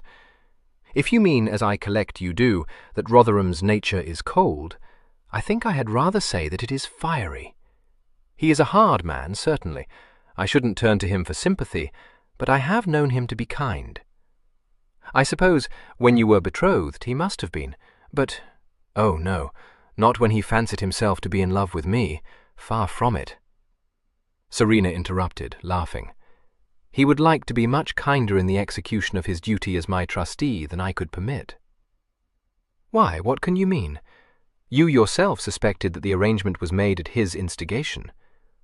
Well, yes, while I was in such a rage I did, admitted Serena. Only, of course, I soon saw that it could not have been. I'm afraid it was poor Papa's notion of a clever stroke. The match was so much of his making that he could not bear to abandon it. I know it was a splendid one, but did he care for that? It was not like him. Well, I suppose he must have cared a little, but the thing was that he liked Rotherham, and believed we should suit, because he was an honest man, and there was no flummery about either of us. You know what Papa was, when he had taken a notion firmly into his head. I don't think anything could have brought him to believe that Evo was as thankful to be out of a scrape as I was. I never supposed that the pair of them concerted this infamous scheme because Evo wished to win me back. And as soon as I was cooler, I knew, of course, that Papa would not have done it to give Evo an opportunity to be revenged on me. Revenged? Well, said Serena, reflectively wrinkling her nose, he has not a forgiving nature, and there's no denying I did deal his pride the most wounding blow when I cried off. So when I heard Papa's will read, I thought, oh, I don't know what I thought. I was too angry to think at all. And then I believed that he wouldn't refuse to act because he meant to punish me for that old slight by using the power he had been given in a malicious way. To own the truth, I thought he would be pleased when he discovered that I had been obliged to sell my horses, but I was quite out. He was very much vexed, and tried to make me believe he could increase my allowance. But I had gone into that with Perrott, and I knew better, which vexed him more than ever. He would certainly have given me a larger allowance, and never told me it was his own money, and you will agree that, however improper that may have been, it was very kind. Fanny said in a wondering tone, "Perhaps he is fond of you, Serena?" "Yes, when he is not disliking me excessively." "I never doubted it," said Serena coolly. "It is the sort of fondness one has for an old acquaintance who shares many of one's ideas and tastes. At the moment, however, I expect dislike has the upper hand. He will come about." Nothing was heard of Rotherham until the end of January. The weather continued to be dull and wet, one leaden day succeeding the last, and exercising a depressive influence on the spirits. Fanny contracted a severe chill, and seemed unable wholly to shake off its effects. She continued very languid, complained of rheumatic pains, and found the days intolerably long. The novelty, for such she had felt it to be, of being mistress of her own house had worn off, and the monotony of the life she was leading made her fretful. The only variations that offered were the occasional visits of neighbours with whom she had nothing in common, and her only amusements were playing cribbage or backgammon with Serena, or going up to the great house to play with Jane's children. The Countess always had a kind welcome for her, and she could be merry with the children, but a fatal flaw attached to her visits and caused them to become less and less frequent. She could never be in Jane's company without being obliged to listen to her complaints of Serena. She knew no way of silencing Jane. "I wish that you would drop Serena a hint," were words that always made her heart sink. It was not that Jane undervalued Serena, or was not sincerely attached to her, or was unsympathetic. No one, Jane was careful to assure her, in the calm voice of infallibility which so much exasperated Serena, had a greater regard for her. No one could be more certain of her wish to be of use to her cousin, or could more thoroughly appreciate the painful nature of her feelings, but, gentle though she was, Fanny would have leapt to Serena's defence, had she not felt, too often, that Jane had right on her side. As Hartley grew in self-confidence, he naturally depended on his cousin less and less. He inaugurated new customs without consulting her, and, since he was inclined to be consequential, he contrived unwittingly, Fanny believed, to convey the impression that he thought his innovations a vast improvement on anything that had been done by his predecessor. Fanny tried to convince Serena that he did not mean to seem to slight her father, but her attempts at peacemaking only drew down the vials of Serena's wrath upon her own head. Serena, fretting quite as much as Fanny at the boredom of her days, found an outlet for her curbed energy in riding about Milvy, detecting changes, none of them acceptable to her, discovering omissions, and chatting with tenants or discussing improvements with the bailiff, just as she had always done, and so rubbing up against her cousin half a dozen times in a week. To make matters worse, she was far more often right than he, and whereas he, lacking the late Earl's geniality, was not much liked, she, inheriting it, was loved.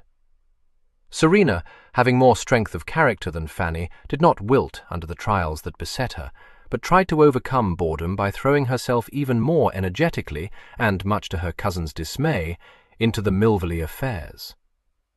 Could she but have found a congenial companion with whom to exchange ideas, she might have refrained, but no such person seemed to exist in the immediate neighborhood.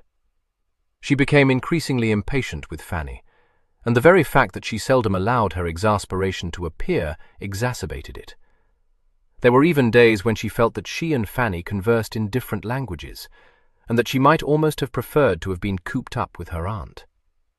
She would have found herself opposed to nearly every one of Lady Teresa's opinions, but Fanny had no opinions. When Lady Teresa, an accomplished and conscientious correspondent, wrote that Lady Waldegrave was dying of water on the chest, Fanny could be interested, and would discuss the sad news at far greater length than Serena thought necessary. But when Lady Teresa informed her niece that retrenchment was all the cry now, and that it was an open secret the opposition meant to launch an attack on the tax on income which the nation had endured for 10 years, some saying that it would be proposed that the 2 shillings in the pound now exacted should be reduced by as much as half, Fanny had nothing to say beyond a vague, "Oh." As for Lavallette's rescue by 3 British subjects which, Lady Teresa asserted, was at the moment the only topic to be hotly discussed, she thought an escape very exciting, but never reached the smallest understanding of the wider aspects of the case. Serena was beginning to think that she could even welcome Rotherham in his most quarrelsome mood, when the post brought her a letter from him. It informed her in the curtest terms that, probate having at last been obtained, he should call at the Dower House some time during the following week, when he expected to be at Claycross, to explain to her the arrangements which had been made to enable her to draw her allowance as and when she should require it. He was hers, etc. Rotherham. "Oh, good God, still in the sullens," exclaimed Serena, disgustedly tossing the single sheet onto the fire. "And what does he mean by saying coolly that he will call here sometime next week? If he comes without having the civility first to discover when it will be convenient for us to receive him, Libster shall say that we are neither of us at home. I will not endure his high-handed ways." Fanny looked alarmed, but fortunately for her peace of mind, circumstances made it impossible for this amiable plan to be put into execution. Rotherham drove himself over from Claycross in his curricle, reaching the entrance to the grounds of the Dower House just as Serena, mounted on her mare, approached it from the opposite direction. Rotherham reined in and waited for her to come up. She was looking extremely handsome, in a severe black beaver hat of masculine style, with a high crown and a stiffly curled brim, but the expression on her face was decidedly stormy. Perceiving it, Rotherham instantly said, "Good morning, Serena. Who is the latest unfortunate to have incurred your displeasure?" "My cousin," she replied curtly. "It is apparently enough for him to discover that some practice has been the custom at Milvy for years for him to overset it. I pity him," he said. Her smouldering eyes, which had been running over the points of the 2 well-matched bays harnessed to his curricle, lifted to his face and narrowed. "Is Lady Spenborough expecting you?" she demanded. "She has not told me so, and I have had no letter from you since the one you wrote to inform me that you were coming to Claycross. You could hardly have done so, since I have not written another to you. It would have been more civil in you to have discovered when it would be convenient for us to receive you. Accept my apologies. It had not occurred to me that you would so soon be filling your days with engagements. Of course I am not. But have no fear. I do not expect to take up many minutes of your time." "I hope not, indeed, but I am afraid you will be detained for longer than you may have bargained for. I must change out of my habit before I can attend to you, No doubt Lady Spemborough will be found in the drawing-room." She wheeled the mare and rode through the gateway. He followed her at his leisure, and within a few minutes was shaking hands with Fanny. She said something about sending to find Serena, and he interrupted her, saying, "I met her outside the gate, and the fiend's own temper she was in. I don't envy you." She replied with dignity, "I am very much attached to Serena, Lord Rotherham." "And resent my sympathy? I cannot think that you know, or have ever known, how to value her," she said, almost trembling at her own boldness. "Oh, I know her virtues," he responded. "She would have been well enough had she ever been broke to bridle." She could not trust herself to answer him. A slight pause ensued. He then said, with the abruptness which always disconcerted her, "Is she at loggerheads with Spemborough?" She hesitated. He had picked up a book that lay on the table and was idly flicking over the pages, but he raised his eyes from it, directing a piercing look at her. "Well?" She was a little flustered by this compelling glance and the imperative note in his voice. It is often very painful to her. Lord Spemborough means to do right, but he does not always know how to tell her what he means to do in a way that won't offend her. "I can guess. Spemborough's a fool, and has the misfortune to succeed an excellent landlord. Indeed, he is fully conscious of that, and also I fear that his people do not like him as they like her. Inevitable. I told her at the outset to remove from this neighborhood." "Perhaps she should have done so," Fanny said sadly. "She is made to feel sometimes that he holds her papa's notions cheap, but I am sure he does not mean any such thing. Pretty well for a man who never came to Milvy but as a guest on sufferance. But it won't do to bolster Serena up in such ideas as that. Oh, no, no. Nor would she ever say such a thing to him, or to anyone, except perhaps me. She is most loyal to him. Even when she disapproves of something he has done, and is told of it by one of his people, I should say. Aye, there's the rub, eh? You need not tell me she gives no encouragement. I know Serena." "Perhaps," said Fanny wistfully, "she will grow more accustomed to it in time." "She will never do so," he replied bluntly. "How do you go on with Hartley and his wife, Lady Spemborough?" "They are always very kind and civil, I assure you." "It falls to your lot to keep the peace, does it? You will not succeed, and, I repeat, I don't envy you."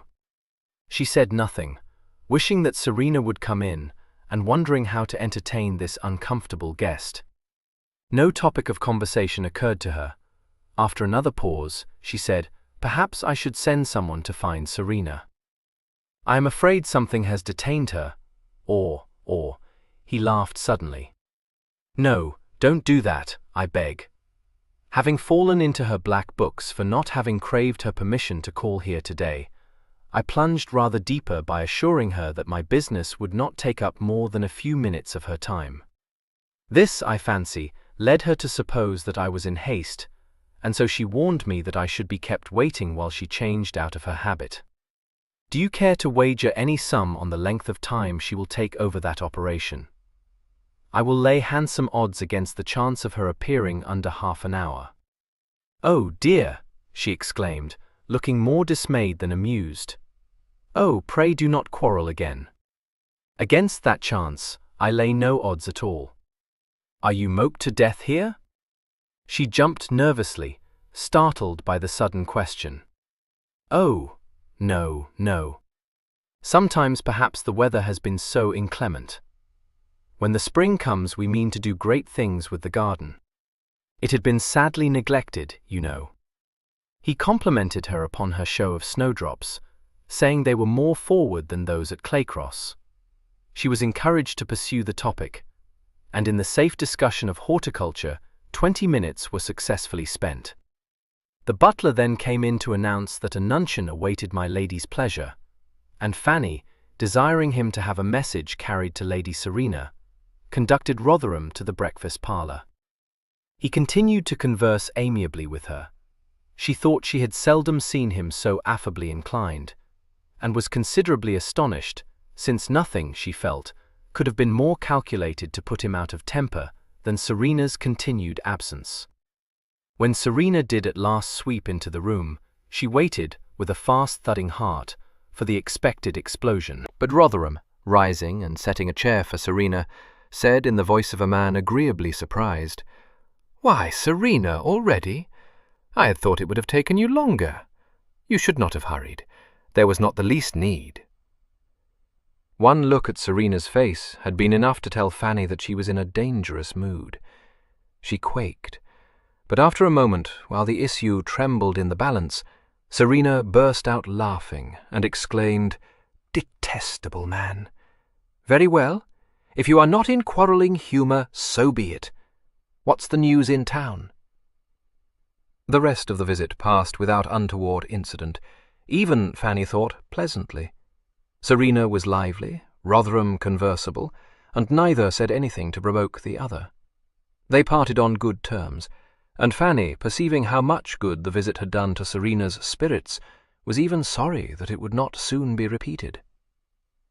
Rotherham was returning immediately to London for the opening of Parliament, and was unlikely to be in Gloucestershire again for some time.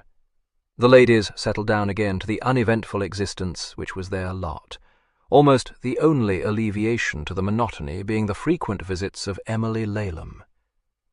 Little though she had known it, Serena had for long been the object of Miss Laleham's awed admiration. As a schoolroom miss, she had had glimpses of her riding with her father, and had thought that surely no one had ever been more beautiful or more dashing. She worshipped from afar, wove wonderful stories around her, in which she rescued the goddess from extremely unlikely perils, but never in her wildest flights had she imagined herself on terms of quite ordinary friendship with her. But Serena, amused by her ingenuousness, had encouraged her to repeat her visit to the dower house. She needed no pressing, but thereafter was always finding excuses to call there. But by the end of February, even the mild diversion provided by Emily's visits came to an end, for the Lalehams removed to London, Lady Laleham being quite unable to endure more than 3 months in the country. Only the schoolroom party remained in Gloucestershire, a house in the best part of town having been hired by Sir Walter for the season. "For my coming out," said Emily proudly. "Very kind of Papa," smiled Serena. "Oh, yes. At least, it is Grandmamma's, of course. I wish she could be there to see me in my court dress." "Your Grandmamma doesn't live in London, I collect?" "Oh, no. She lives in Bath, and I love her dearly," said Emily, in an oddly defiant voice. March, coining in like a lion, saw Fanny the victim of neuralgia.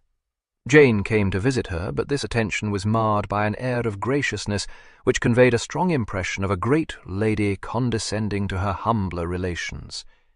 Jane was beginning to assume consequential manners, and was unwise enough to tell Serena that she did not think it quite the thing for her to ride all over the country with only a groom for companion.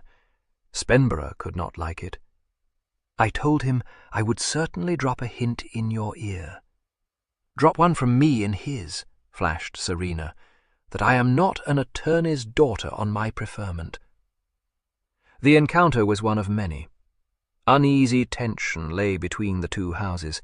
There were frequent quarrels. Serena's temper grew brittle, and several times she snapped at Fanny. Then, one wet afternoon, she found Fanny weeping softly beside the fire in her bedroom, and was aghast. "Fanny! Dearest Fanny, what is it?" "Oh, nothing, nothing," Fanny sobbed, trying to hide her face. "Pray do not. I didn't mean. It is just that I am a little low." Serena was on her knees before her, holding her hands comfortingly. "It is not like you. I'm sure there must be some reason. Oh, Fanny, it is not because I was cross. Oh, no, I never meant to vex you, only I am so stupid." Filled with remorse, Serena soothed and petted her back to tranquillity. "I am the most hateful wretch alive, to turn on you merely because Hartley had enraged me. I don't know what I deserve." Fanny dried her eyes. "It was silly of me. I know how hard it is for you to endure Hartley. And Jane is growing so conceited. Even I feel it, and it is much worse for you to have her behaving as though she had lived at Milvy all her life.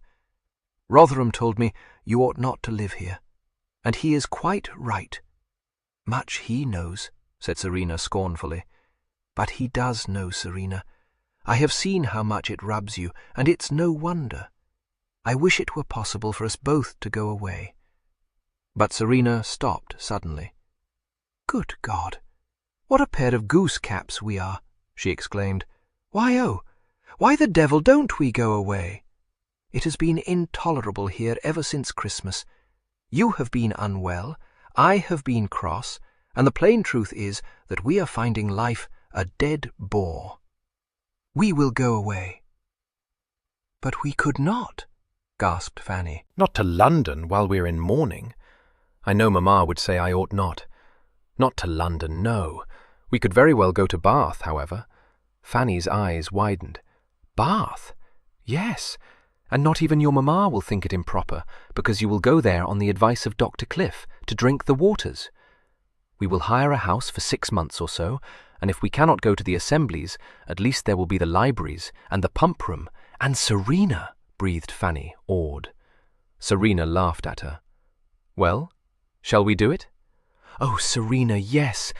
Milsom Street, the shop, the London coach coming in, the Sydney Gardens, and some faces other than our own to look at.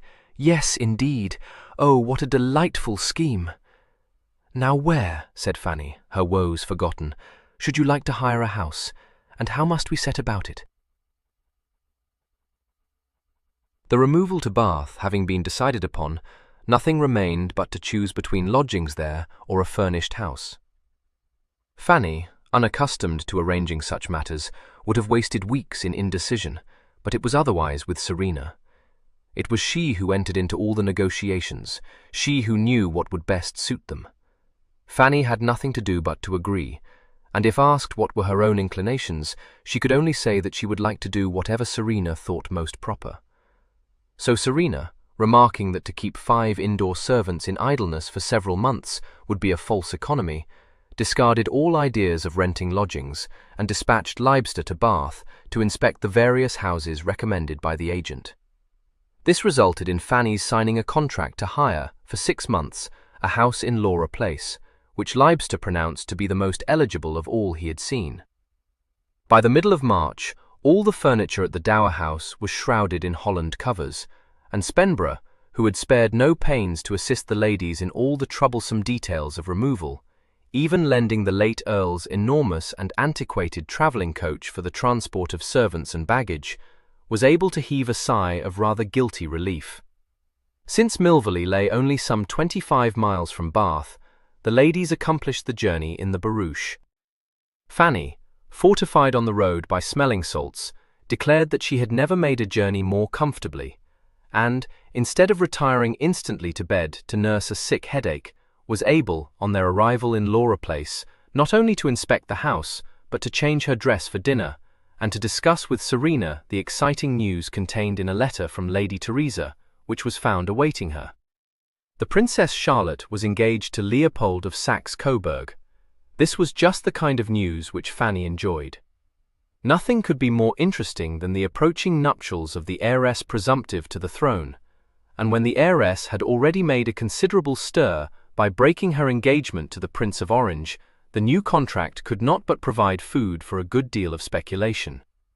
Fanny was not acquainted with the princess, who had been kept very close, but she had met Prince Leopold during the rather premature peace celebrations in 1814.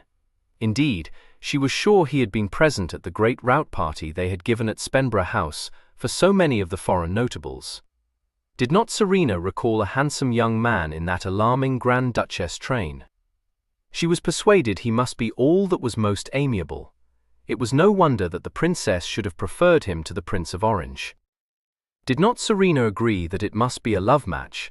So my aunt informs us, said Serena. It seems not to be a match of the Prince Regent's seeking, at all events. Indeed, it would be wonderful if it were. It may be very romantic, though I thought the young man a trifle dull myself. But a Saxe-Coburg can't be considered any great thing for such an heiress. A younger son, too, But Fanny insisted that this was even an advantage, since a prince without a principality would be content to live in England, instead, like the Prince of Orange, of insisting on taking the Princess Charlotte to live for some part of the year in his own domains. As for his being dull, she thought Serena judged too harshly. For her part, she liked his dignified manners, his air of grave reflection, and had felt, on the only occasion when she had met him, that the young Prince of Orange was nothing more than a rattle. And with such an undistinguished face and figure. To read all the information about Prince Leopold's career and his manifold perfections, which was printed in the various newspapers and journals, became one of each day's first objects for Fanny. However little she might have to say on the subject of Brougham's extraordinary attack on the Prince Regent, with its disastrous consequences to his party, she had plenty to say on the shabby nature of the dukedom conferred on Prince Leopold, and perused with painstaking thoroughness all 7 articles of the proposed marriage settlement. Bath was well provided with libraries, and these were considered to be among its most agreeable lounges. Most of them provided their subscribers with all the new English and French publications, monthly reviews and other magazines, all the London papers, and some of the French ones. Fanny divided her patronage between Duffield's, in Milsom Street, and Myler Sons, which conveniently adjoined the great pump room. Here, every morning, she dutifully drank the waters, declaring that she derived immense benefit from them. Serena agreed to this with suitable gravity, but thought privately that the orchestra, which discoursed music there, the shops in the more modish streets, and the constant procession of new faces were of even greater benefit to her spirits. Apart from 1 or 2 elderly persons, who had been acquainted either with the first Lady Spemborough or with Lady Claypole, they had no acquaintance in the town. It was no longer a resort of high fashion, though still a very prosperous and genteel watering place, and the most notable person to be encountered was Madame d'Arblay, who had been residing there all the winter. Fanny once found herself standing beside her at the ribbon counter in a shop on Gay Street, and was very much awed. The celebrated authoress had bought nothing more uncommon than an ell of black sarcenet ribbon, and nobody, Fanny assured Serena, could have supposed from her manners or her appearance that she had ever done anything out of the common way. Fanny had longed for the courage to introduce herself. For Evelina, you know, was quite my favourite book, and I'm sure I was persuaded I could never love any gentleman 1/10 as much as I loved Lord Orville. What a pity you did not tell her so. I dare say she would have been very much pleased, Serena said. Yes, but I thought she might have wished me rather to have spoken about her last book, said Fanny naively. Do you recall that author who dined with us once, and was affronted because your dear papa praised his first book, and never said a word about his others? And I couldn't have talked to Miss Burney about The Wanderer, because it was so tedious I gave it up after the first volume. Upon their first coming to Bath, Serena had written both their names in the subscription books at the lower and the new assembly rooms. Fanny was doubtful of the propriety of this, but the worldly wise Serena said, "Depend upon it, my dear, it would be foolish to do otherwise. In such a place as this, it never does to offend the susceptibilities of the masters of ceremonies. We shan't, of course, go to the balls, or even to the card assemblies, but after we have been in mourning for 6 months, we might, I think, go to the concerts if we wished." Fanny submitted, and soon found that her comfort was increased by the goodwill of Mr. Guinnett of the lower rooms and Mr. King of the upper. Neither of these gentlemen delayed to pay a call of ceremony upon the distinguished ladies in Laura Place, and each rivaled the other in civility. Had the Dowager Countess been as old as Mrs. Piozzi, Bath's latest resident, the visits would have been made, but the zealous gentleman might not have felt it to be so incumbent upon them to render her so many little attentions, or to keep her so meticulously informed of any item of Bath news. Any Dowager Countess must command respect. One so touchingly youthful, so angelically fair, and with such gentle, unassuming manners, might command devotion. Fanny, said Serena, much amused by the frequent visits of the rival masters, if there should be a Mrs. King or a Mrs. Georgette, which I'm sure I hope there may not be, I shudder to think of the evil passions you must be arousing in their bosoms." "I?" exclaimed Fanny, startled. "Good God, what can you mean?" Serena laughed at her.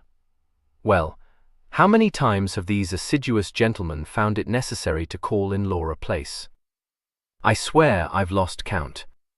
There was Mr. King, coming to promise you a secluded place, if only you could be brought to attend some lecture or other at the upper rooms. There was Mr. Georgette, bethinking himself that you might not know which are the best stables for your carriage horses. There was the occasion when Serena—" "Oh, hush," Fanny cried, blushing and aghast. "I'm sure they have both been very kind, but excessively kind, and so attentive. When Mr. Georgette ran out of the pump room to summon a chair for you on Tuesday, only because 3 drops of rain had fallen, I began to think that it is you who need a chaperone, not I. Oh, I know you are funning, but indeed I wish you will not.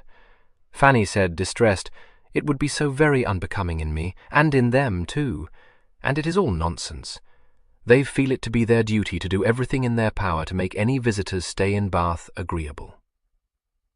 A dreadful thought occurred to her.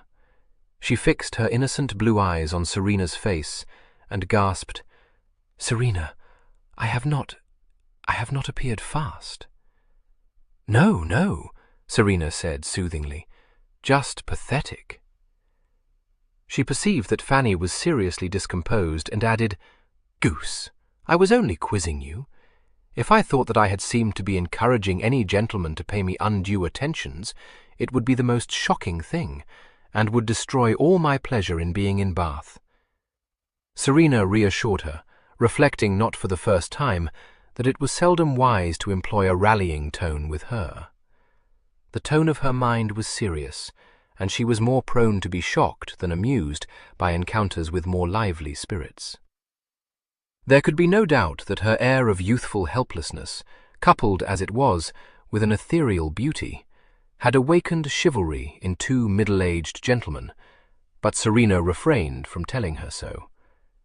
Not the most severe critic could suspect her of flirtatiousness, and not for worlds would Serena have destroyed her pleasure in being in Bath. This was very real. Looking at the shop windows, listening to the orchestra in the pump room, walking on fine days in Sydney Gardens, noting each new face that appeared, speculating on the relationships and identities of the various habitués of the pump room, seemed to be just what she liked.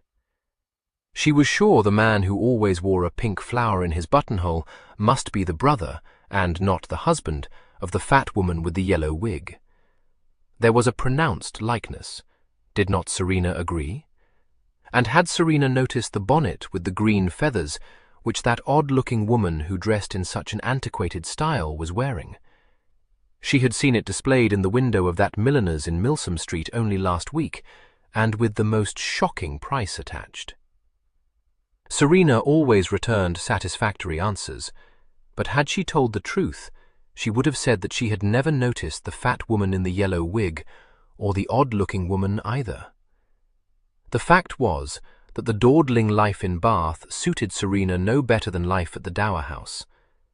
Mingled with the ache in her heart for the loss of one who had been more a companion than a father, was a restlessness, a yearning for she scarcely knew what, which found its only relief in gallops over the surrounding countryside. Owing to the steepness of its streets, carriages were not much used in Bath, chairmen supplanting coachmen in the task of conveying ladies to balls and concerts. Fanny had entertained serious thoughts of sending home her barouche, and could not understand the impulse which prompted Serena, morning after morning, to escape from Bath, attended only by her devoted but critical groom, Fobbing, to the surrounding hills.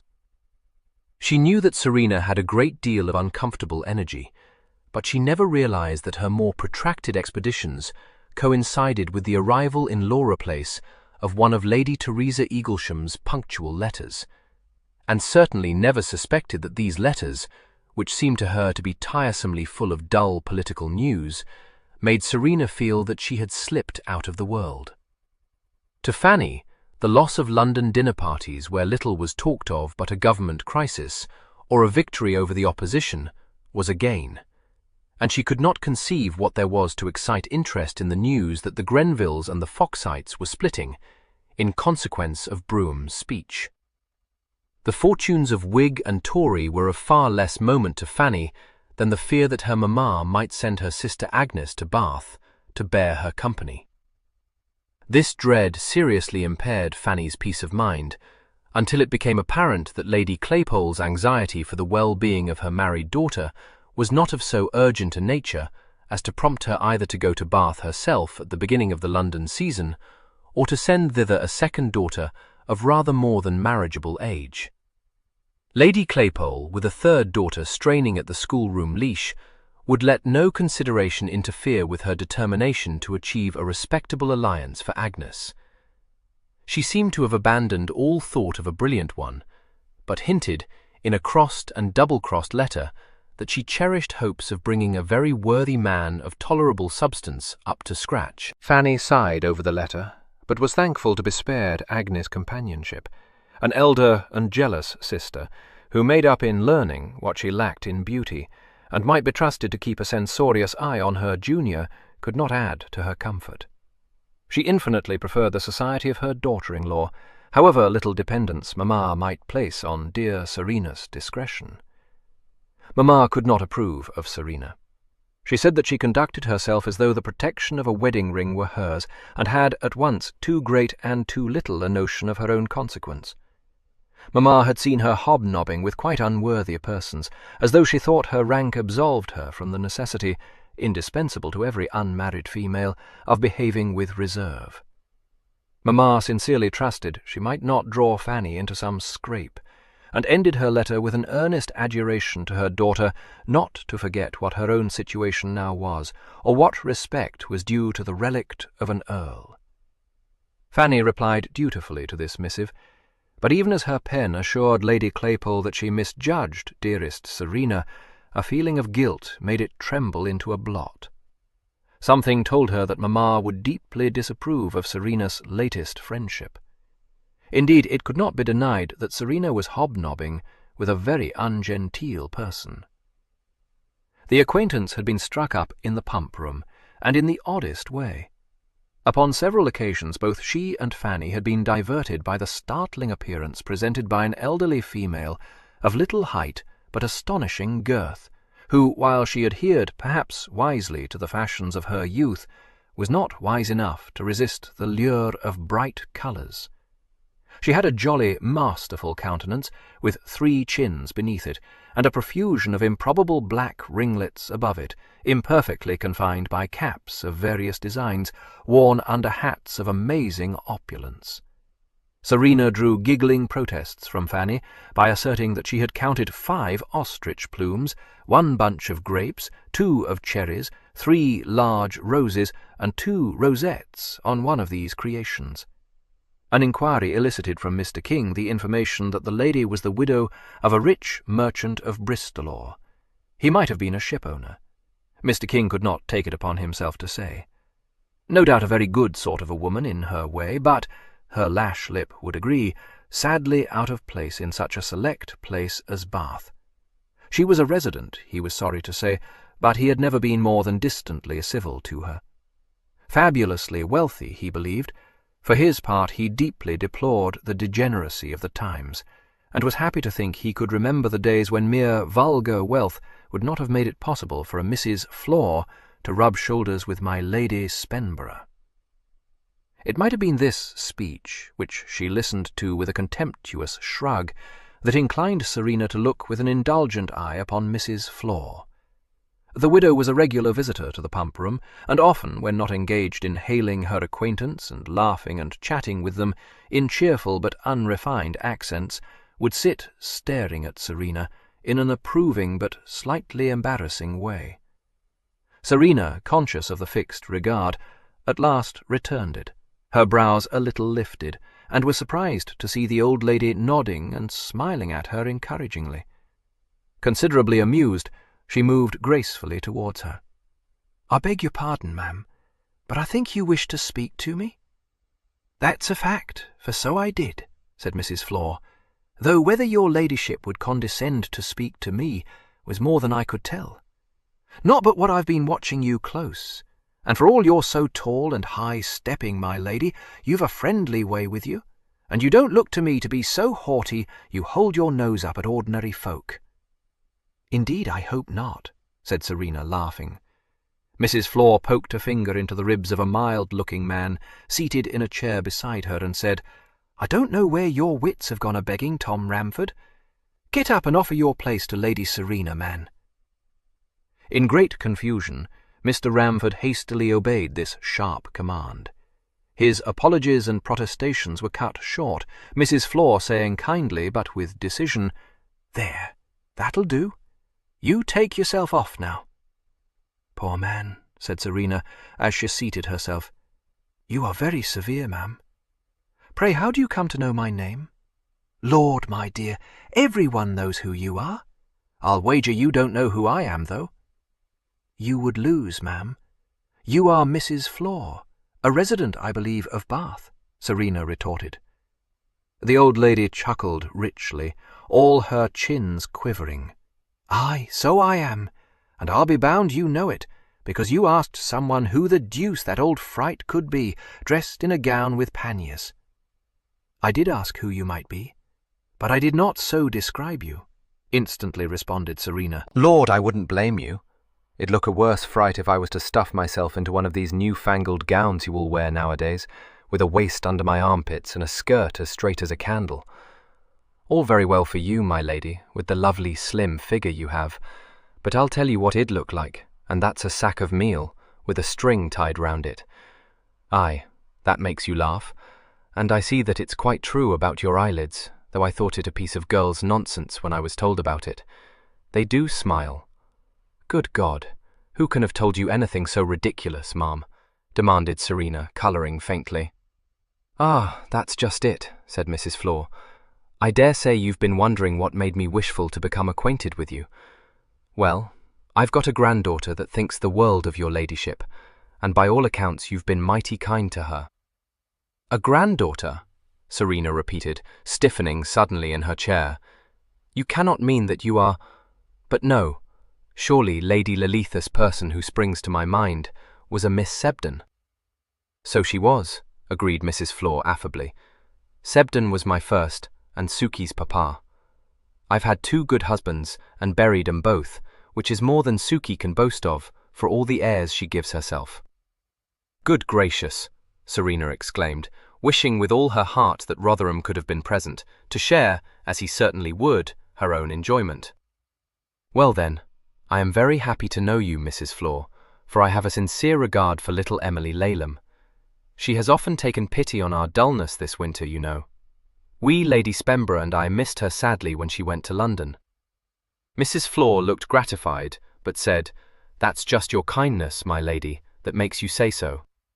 I don't deny I'm uncommonly partial to Emma, but I ain't a fool, and I can see who it was that took pity.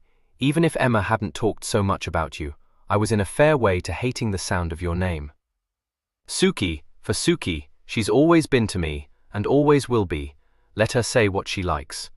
Sent her to spend the New Year with me, and it was Lady Serena this and Lady Serena that, till I d very likely have had a fit of the vapours, if I d been a fine lady, which I thank God am not, nor ever could be." "What an infliction," Serena said, smiling. "I am astonished you should have wished to become acquainted with me, ma'am. I think, you know, that when she was only a child Emily thought me a very dashing female, because I was used to hunt with my father, and do all manner of things which seemed very romantical to her. I hope she may be wiser now that she knows me better. I fear I'm no model for a young female to copy." "Well, that, begging your pardon, is where you're out, my dear," said Mrs. Flor shrewdly. "You've done Emma a great deal of good, and I don't scruple to tell you so. She's a good little soul, and as pretty as she can stare, but she hasn't a ha'porth of common sense, and between the pair of them, Suki, and that piece of walking gentility which calls herself a governess, and looks to me more like a dried herring in petticoats, were in a fair way to ruining the poor child. But Emma, admiring your ladyship like she did, had the wit to see the difference between your manners and the ones her ma and that Miss Prawle was trying to teach her. prawl her. Grandma, Emma said to me, Lady Serena is always quite unaffected, and she is as civil to her servants as to dukes and marquises and all, and I mean to behave exactly like her, because she came over with the Conqueror, and is a great lady. Which, concluded Mrs. Flor, I can see for myself, though what this Conqueror has to say to anything I'm sure I don't know. Oh no, nor anyone else, uttered Serena, quite convulsed. I promise you, I took no account of him, said Mrs. Flor. The quality have their ways, and we have ours, and what may be all very well for high-born ladies, don't do for the parson's daughter, as you may say. All I know is that Emma will do better to copy the manners of an earl's daughter than her ma's, and so I told her. Serena could only say, indeed, she need copy no one's manners, ma'am. Her own are very pleasing and unaffected. Well, to be sure, I think so, said Mrs. Flor, beaming upon her, but am no judge, though I did marry a gentleman. Oh yes, Mr. Sebden was quite above my touch, and married me in the teeth of his grand relations, as you may say. You might not think it to look at me now, but I was very much admired when I was a girl. Dear me, yes, such suitors as I had. Only I took a fancy to poor George, and though my pa didn't like the match above half, George being too idle and gentlemanly for his taste, he never could deny me anything I'd set my heart on, and so we were married, and very happily too. Of course, his family pretty well cast him off, but he didn't care a button for that, nor for turning me into a grand lady. Mind you, when Pa died and left his whole fortune to me, the Sebdens began to pay me a lot of civilities, which was only to be expected, and which I was glad of, on account of Suki. Yes, I thought nothing was too good for my Suki, so pretty as she was, and with her pas-genteel ways and all. Ah, well. I often think now that her brother wouldn't have grown up to despise his ma, however much money had been spent on sending him to a fashionable school. A gusty sigh prompted Serena to say, Indeed, I didn't know you had had a son that died. I am so sorry. Well, I didn't, not exactly, said Mrs. Flor. Not but what I sometimes feel it just as much as if he had died, for I'm sure he'd have been a good, affectionate boy. The thing was, I always longed for a son, but the Lord never blessed us with more than the one child. No, there was only Suki, and everything that money could buy she had. She went to a grand school in London, and made all manner of fine friends there, I warrant you. So, when poor George died, and the Sebdens offered to bring Suki out, I let them do it. And the next thing I knew was she was engaged to marry Sir Walter Laleham. Between you and me, my lady, he never seemed to me any great thing, though I'm bound to say I didn't know then what he was going to cost me, first and last. Not that I grudge it, because this I will say. He may be a gamester, and he may drink a deal too much, but he ain't ashamed of his ma-in-law, and if it weren't for Suki I might go to his house, and welcome. Staggered by these extremely frank confidences, Serena could think of nothing better to say than, I believe Sir Walter is generally very well liked. My father and he were at Eton together, and afterwards at Oxford. Aye, were they so? Oh, well, it's a fine thing for a man to be of the first rank, but it's a better thing to have a bit of sense, if you'll pardon my saying so. And what with offering for Suki, who, he might have known, would rule the roost, even if he'd been a duke, and never having the wit to back the right horse, he's my notion of a silly noddy. But there, I shouldn't be saying so, and no more I would have, only that there's something about your ladyship I like, besides knowing you was kind to Emma. What's more, says I to myself, if you've been living in the same place as Suki, it's not likely I could tell you anything you didn't know about her, because it's my belief those airs of hers wouldn't deceive a newborn baby. Now, would they? I assure you, ma'am, Lady Laleham is everywhere received. I know that well enough, my dear, and many's the time I've enjoyed a laugh over it. For though I don't deny it was marrying Sir Walter that took her into the first circles, it's me that keeps her there. Meeting frankness with frankness, Serena said, I don't doubt it, ma'am. Even had I not guessed as much from things Emily has said, it is common knowledge that Sir Walter, as the saying goes, married money. Mrs. Flor chuckled. "I'll go bail it is. Ah, well, if it weren't for the silly fellow getting knocked into horse-nails so often, and him and Suki not daring to provoke me for fear I might leave my fortune away from them, let alone providing for Emma's coming out, I dare say I should never see anything of either of 'em, nor my grandchildren neither, so maybe it's all for the best. It suited Suki very well when I married Ned Flor, because who's to know I'm her ma, unless I tell 'em, which in the general way I don't. What's more, Flor was a very warm man, with never a chick nor child of his own, and every penny he had he left to me, and no strings tied to 'em. So, whenever I feel low, I tell Suki I've taken a fancy to pay her a visit in her fine London house. It's as good as a play to see how many excuses shall make up to put me off, never dreaming that I do it only to tease her. I never had any taste for grand company myself, but Suki has, and you can say that's my doing, for having sent her to a smart school. So she needn't be afraid. I can't help laughing at her, but I've got no notion of embarrassing her, no, nor Emma either. I am very sure, ma'am, that Emma at least you could not embarrass. She speaks of you with so much affection." "Bless her heart," said Mrs. Flor. "All the same, my lady, it wouldn't do her a bit of good if I was to go around telling everyone I'm her grandma, so I beg you won't mention it. I've been letting my tongue run away with me, like I shouldn't, but you're one of those that can be trusted, that's certain." "Thank you. If you wish it, I will not mention the relationship to anyone but Lady Spenborough, and her you may also trust." "Poor young thing," remarked Mrs. Flor. "Such a sweet face as she has. It quite goes to my heart to see her in her weeds, and she no more than a baby. There, the General is taking his leave of her, and shall be looking to see what's become of you." "You'd best go, my lady, for I dare say she wouldn't think it a proper thing for you to be sitting chatting to me." "Not at all," said Serena calmly, making a sign to Fanny. "If you will allow me, I should like to make you known to her, ma'am." She smiled at Fanny as she came up and said, "Fanny, I wish to introduce Mrs. Flor to you, who is Emily's grandmamma." Fanny, however astonished she might be, was far too well bred to betray any other emotions than civil complacence. She bowed and held out her hand, which, after heaving herself onto her feet, Mrs. Flor shook with great heartiness, saying that she was honoured and only wished Suki could see her, which, however, it's just as well she can't, and if ever you should find yourselves in Beaufort Square, that's where I live, and a warm welcome you'd have from me, and no offence taken if you don't choose to come." "Thank you, we should like very much to visit you," replied Serena. "So kind," murmured Fanny. Mrs. Flor beamed all over her face. "Then I'll tell you what you should do, my dears.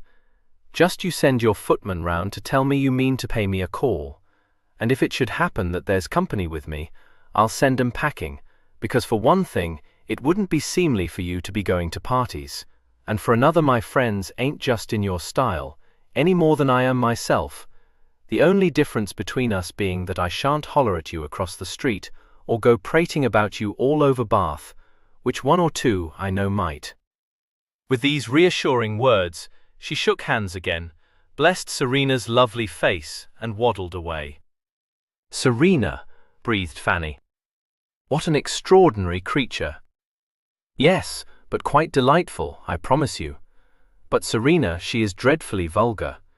You cannot really mean to visit her." "Certainly I mean to, and I shall think very poorly of you if you don't accompany me." "But dearest, do you think your papa would have permitted it?" Fanny ventured to say. That made Serena laugh.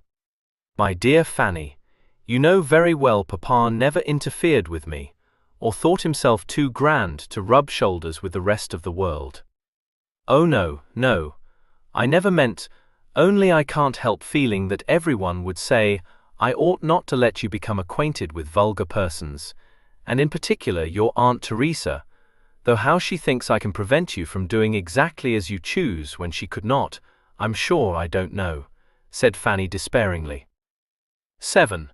The call was paid, though without the suggested prelude, and the welcome accorded to the ladies was so good-natured and unaffected that Fanny was brought to acknowledge that however vulgar Mrs. Flor might be, she had a great deal of drollery, and was certainly no toad-eater. She declined a civil invitation to return the visit, saying, with paralysing candour, that it was one thing for their ladyships to visit in Beaufort Square whenever they felt so inclined, and quite another for them to be entertaining her in Laura Place, and very likely making all their acquaintance wonder what kind of company they had got into. Since this was very much what Fanny had been thinking, she instantly turned scarlet, and stammered an inarticulate protest, which made her hostess tell her very kindly that there was no need for her to flush up, because facts were facts, and no getting round them, and in any event she was grown so stout that it was as much as she cared to do to walk to the pump room and back. And as for calling a chair, I give you my word I never do so without I expect the poor fellows carrying me to drop down dead between the shafts, which would be a very disconcerting thing to happen, she added. Serena laughed. Very well, ma'am, it shall be as you wish. But pray believe we should be happy to see you in Laura Place. This won her a glance of decided approval from their fellow guest, a gentlemanly-looking young man of some 30 years of age, who had been sitting with Mrs. Flor when they were announced. It was to be inferred, since he had not been sent packing, that Mrs. Flor considered him worthy to meet her distinguished visitors. She introduced him as Ned Goring, the son of her late husband's business partner, who had ridden over from Bristol to pay his respects to her, and it soon transpired that the redoubtable old lady had inherited, besides 2 fortunes, considerable interest in her father's soap factory and her husband's shipyard. Young Mr. Goring, a junior partner in the latter, evidently regarded her with respect and affection, and when in the course of conversation with him, Serena said something about her liking Mrs. Flor so much, he replied in his blunt way, "Everyone must who knows her, I think.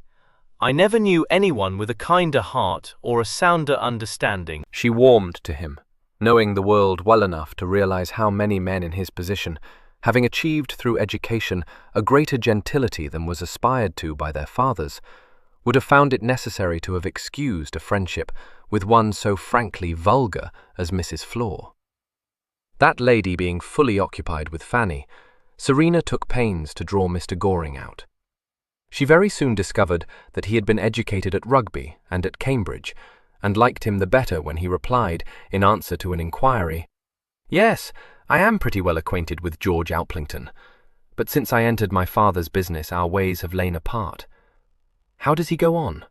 He is an excellent fellow, very expensively." He laughed. "Ah, I was used to tell him he would end up a Bond Street beau. Then, of course, he would make some opprobrious mention of tar, that being the only commodity to be used in my trade which he knew of, and it was a chance if either of us emerged from the argument without a black eye." At this point, Fanny rose to take leave, and the party broke up, Serena shaking hands with her new acquaintance and expressing the friendly hope that they might meet again. As she walked back to Laura Place beside Fanny, she observed, "I liked that young man, did not you? There was something particularly pleasing about his manners, which I thought very easy and frank. He has an air of honest manliness, too, which, in these days of fribbles and counter-coxcombs, I own I find refreshing." A new terror reared itself in Fanny's head. The weekly letter to Mamma was painstakingly inscribed and contained no reference to Beaufort Square. However, nothing more was heard of Mr. Goring. Serena's friendship with Mrs. Flor prospered, but in a mild way that resolved itself into an occasional call and frequent meetings in the pump room, when sometimes conversation was exchanged and sometimes no more than cordial greetings. The next occurrence to enliven the routine of Bath life was an unexpected visit from Rotherham. Fanny and Serena, coming in one sunny afternoon in April, after walking for an hour in the Sydney Gardens, were greeted with the intelligence that his lordship had been awaiting them in the drawing-room for some 20 minutes or more. Fanny went to take off her bonnet and pelisse, but Serena chose to go immediately to the drawing-room and entered it, saying, "Well, this is a surprise. What brings you to Bath, Rotherham?" He was standing before the small wood fire, glancing through a newspaper, but he cast this aside and came forward to shake hands. His expression was forbidding, and the tone in which he answered her decidedly acid. "I shall be grateful to you, Serena, if you will in future be so good as to inform me of it when you intend to change your habitation.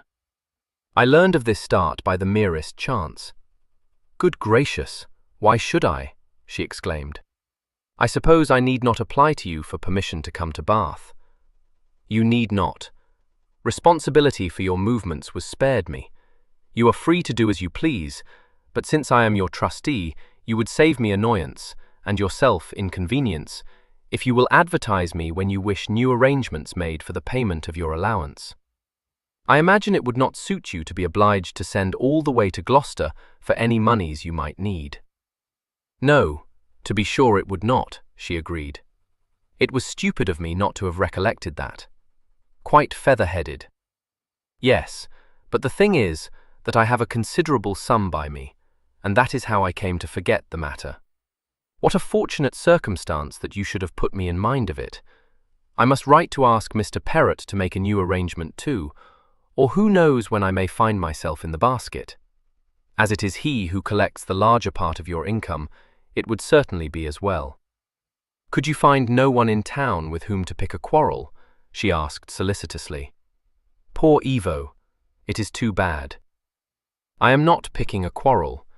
It would surprise you, I dare say, if I told you that I rarely quarrel with anyone but yourself."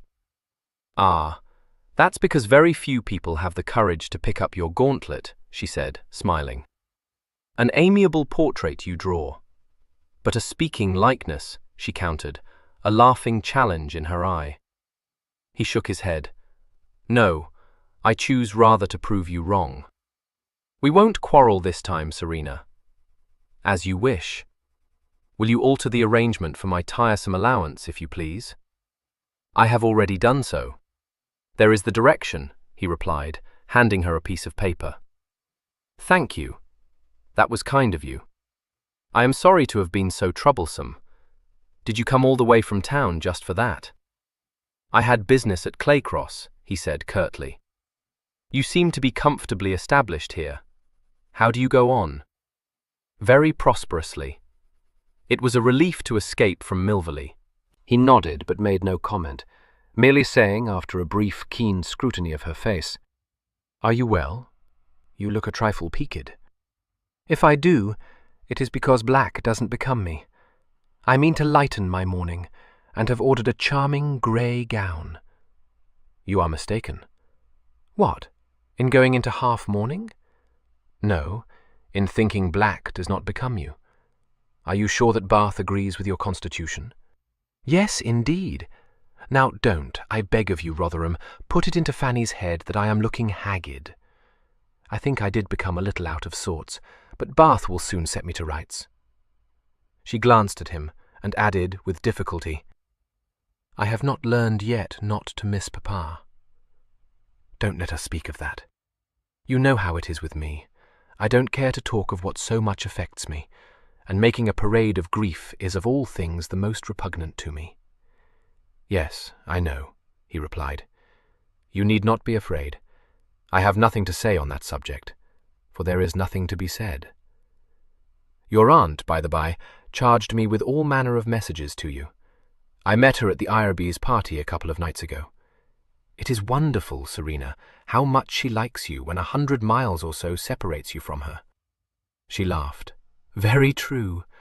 My love to her, if you please, and tell her that I quite depend upon her letters for the latest on D. Where are you putting up, Evo? Do you make a long stay in Bath?" "At the York House. I return to town tomorrow." "How shabby! You will stay to dine with us at least. We keep unmodishly early hours here, I warn you." He hesitated. I can hardly sit down to dinner with you in my riding dress, and I brought no other." "Ah, so you did mean to pick a quarrel with me," she rallied him. "Fanny will pardon your top boots, and I hope you don't mean to stand on ceremony with me." She turned her head as Fanny came into the room and said, "Here is Rotherham, so full of punctilio he will not dine with us in his riding dress. Persuade him, Fanny, while I make myself tidy." She returned presently to find them apparently in perfect charity with one another, Rotherham having been so obliging as to furnish Fanny with all the latest news of the royal marriage preparations. Since it was rarely that he had been known to pander to such feminine curiosity, Serena could only suppose that he was determined on amiability. Nothing occurred during the evening to make her change her mind. He indulged Fanny's taste for gossip, without betraying too much contempt for it, and entertained Serena with a pungent description of what he described as the flutter in the Whig dovecot. Both ladies were pleased, and if an elliptical reference, which made Serena's eyes dance, was incomprehensible to Fanny, or the conversation turned on Mr. Canning's journey home from Lisbon, she had her embroidery frame to occupy her, and was merely glad to see Serena in such spirits. Such phrases as, "Pretty well to be employing a frigate for one's pleasure," and "Never was there such a job," put her forcibly in mind of agonizing evenings at Milvy or in Grosvenor Square, when she had been obliged to strain every nerve in the effort to follow just such conversations. It was no longer her duty to do so, and she could only be thankful. Her wandering thoughts were reclaimed presently, for the talk seemed to have switched from the despotic behaviour of someone called Ferdinand to a subject of more interest. Rotherham was asking Serena who was at present visiting Bath. "My dear Evo, at the start of the London season, none but dowdies." Fanny protested that she was too severe, but Serena laughed and shook her head.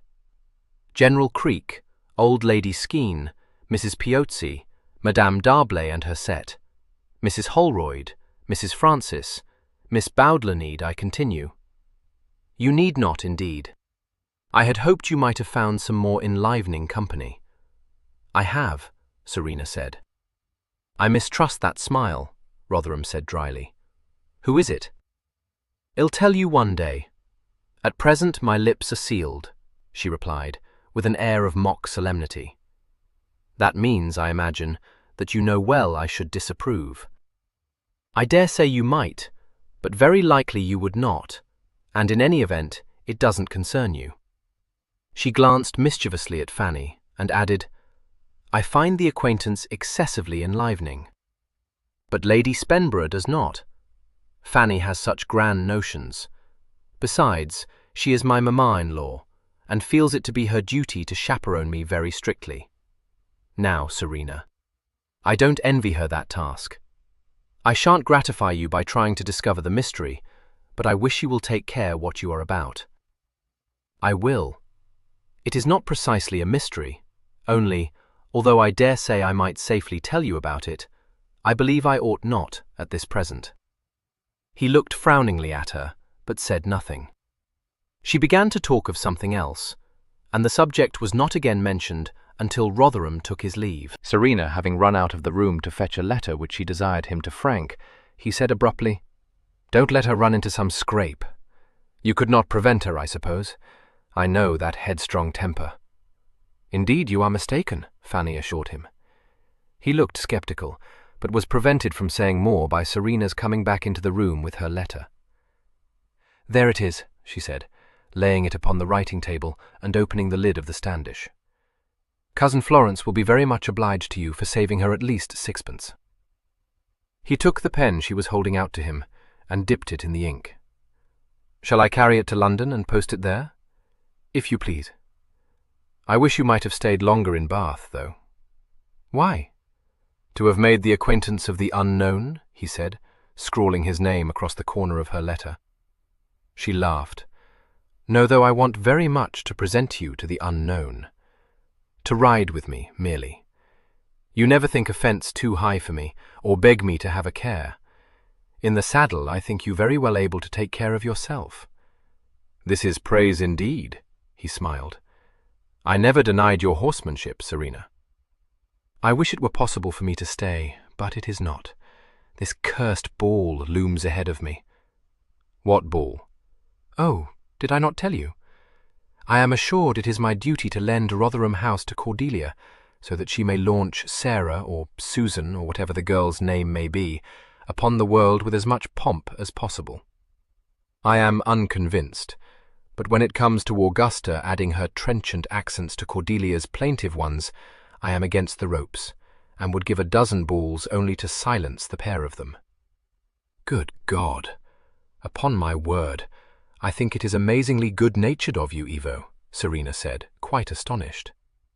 Yes, so do I, he replied.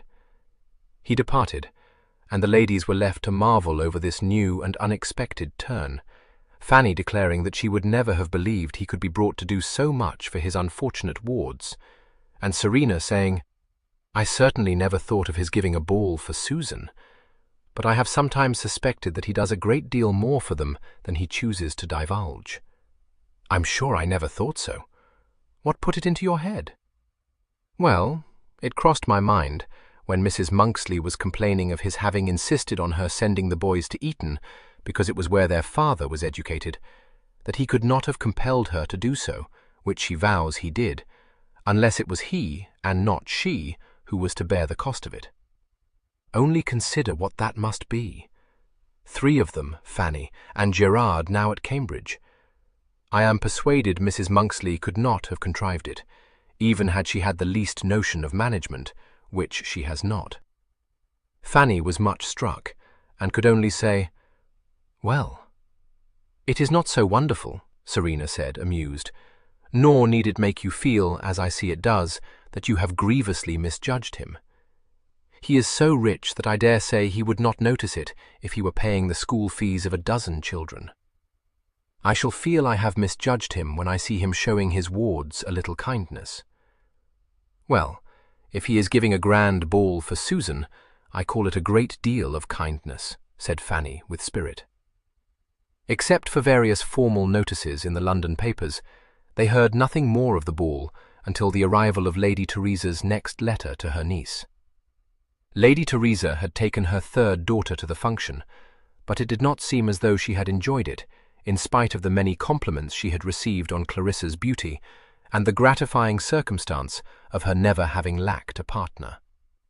Any pleasure Lady Teresa might have derived from the ball had been destroyed by the sight of Cordelia Monksley, in a hideous puce gown, standing at the head of the great stairway to receive the guests.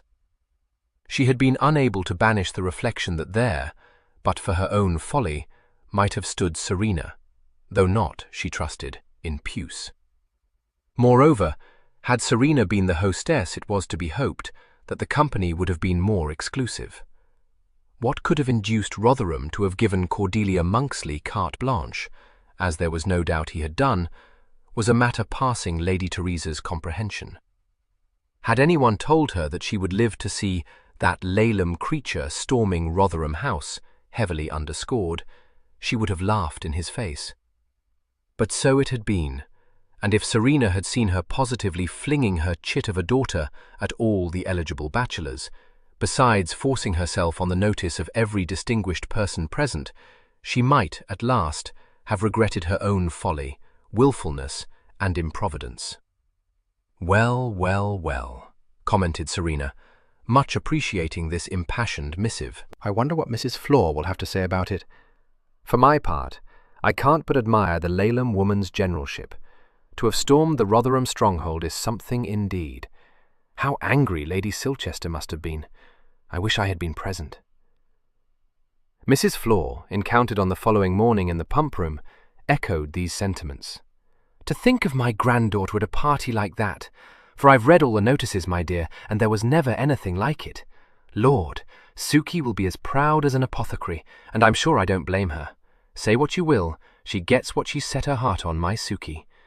And Emma being solicited to stand up with lords and honourables, and I don't know what besides. Depend upon it, Suki will have got a lord in her eye for Emma already. Well, and if he's a nice, handsome young fellow, I hope she may catch him. I expect she will, ma'am, said Serena, laughing. Yes, but I don't trust her, said Mrs. Flor. She's a hard, ambitious woman, my dear. Mark my words, if a duke with one foot in the grave and cross eyes and no teeth was to offer for that child, Suki would make her accept him. Oh no, protested Serena. No, said Mrs. Flor, she wouldn't, because I should have something to say to it. Very rightly, but I don't think there is such a duke, ma'am. It'll be as well for him if there isn't, said Mrs. Flor darkly. Serena left her brooding vengefully and went off to change a book at Duffield's library on Milsom Street. This accomplished, she left the library, almost colliding on the doorstep with a tall man, who fell back instantly, saying, "I beg your pardon." Even as she looked quickly up at him, he caught his breath on a gasp. She stood gazing almost incredulously into a face she had thought forgotten. "Serena," he said, his voice shaking. "Serena." More than 6 years slid from her. She put out her hand, saying as unsteadily as he, "Oh, can it be possible? Hector." They stood hand-fasted, the gentleman very pale, the lady most delicately flushed, hazel eyes lifted wonderingly to steady blue ones, neither tongue able to utter a word until a testy, "By your leave, sir, by your leave," recalled them to a sense of their surroundings and made Major Kirkby drop the hand he was holding so tightly and step aside, stammering a confused apology to the impatient citizen whose way he had been blocking. As though released from a spell, Serena said, "After all these years, you have not altered in the least." "Yes, you have, though. Those tiny lines at the corners of your eyes were not there before, I think, and your cheeks were not so lean. But I swear you are as handsome as ever, my dear Hector." He smiled at the rallying note in her voice, but his own was perfectly serious as he answered in a low tone, "And you are more beautiful even than my memories of you. Serena, Serena, forgive me. I hardly know what I am saying or where I am." She gave an uncertain little laugh, trying for a more commonplace note. "You are in Milsom Street, sir, wholly blocking the way into Duffield's excellent library." And the spectacle of a gentleman of military aspect, standing petrified with his hat in his hand, is attracting a great deal of attention, let me tell you. Shall we remove from this too public locality? He cast a startled glance about him, coloured up, laughed, and set his high-crowned beaver on his fair head again. "Oh, by God, yes! I am so bemused. May I escort you? Your maid footman?" "I am alone. You may give me your arm if you will be so good. But were you not about to go into the library?" "Noise! What can that signify? Alone? How comes this about? Surely—" "My dear Hector, my next birthday, which is not so far distant, will be my 26th, she said, placing her hand in his arm and drawing him gently away from the entrance to the library. "Did I never go out without a footman in attendance when you knew me before? Perhaps I did not, since I was in my Aunt Teresa's charge. She has the most antiquated notions. How long ago it seems. I was barely 19, and you were so proud of your first regimentals. To what exalted heights have you risen? Tell me how I should address you." His free hand came up to press her gloved fingers, lying so lightly in the crook of his left arm. "As you do. The sound of Hector on your lips is such music as I never hoped to hear again. There were no exalted heights. I have no more imposing title than that of Major. It sounds very well, I promise you. Are you on furlough? You do not wear regimentals." "I sold out at the end of last year. You might not be aware, my elder brother has been dead these 3 years. I succeeded to the property at the time of Bonaparte's escape from Elba, and but for that circumstance must have sold out 2 years ago." "I did not know. Pray forgive me." "How should you?" he said simply. "I never dreamed that I could hold a place in your memory." She was struck to the heart, realizing how small a place had been held by him, and said haltingly, or I that you should recall so clearly after so long. You have never been absent from my thoughts. Your face, your smiling eyes, have been with me through every campaign. No, no, how can you be so romantical? She exclaimed, at once startled and touched. It is true. When I read of your engagement to Lord Rotherham, how can I describe to you what I suffered? You saw that notice? I saw it. He smiled ruefully. I was used, whenever a London newspaper came in my way, to search the social columns for the sight of your name. Absurd of me, was it not? The Morning Post that included that announcement was sent to me by my sister. She knew I had been acquainted with you, and thought I should be interested to learn of your engagement. She little guessed what passions were roused in me. I had prepared myself for your marriage to another. I could have borne it, I hope, with better command over my own sensations, had it been any other than Rotherham. She looked up in surprise. Did you dislike him so much?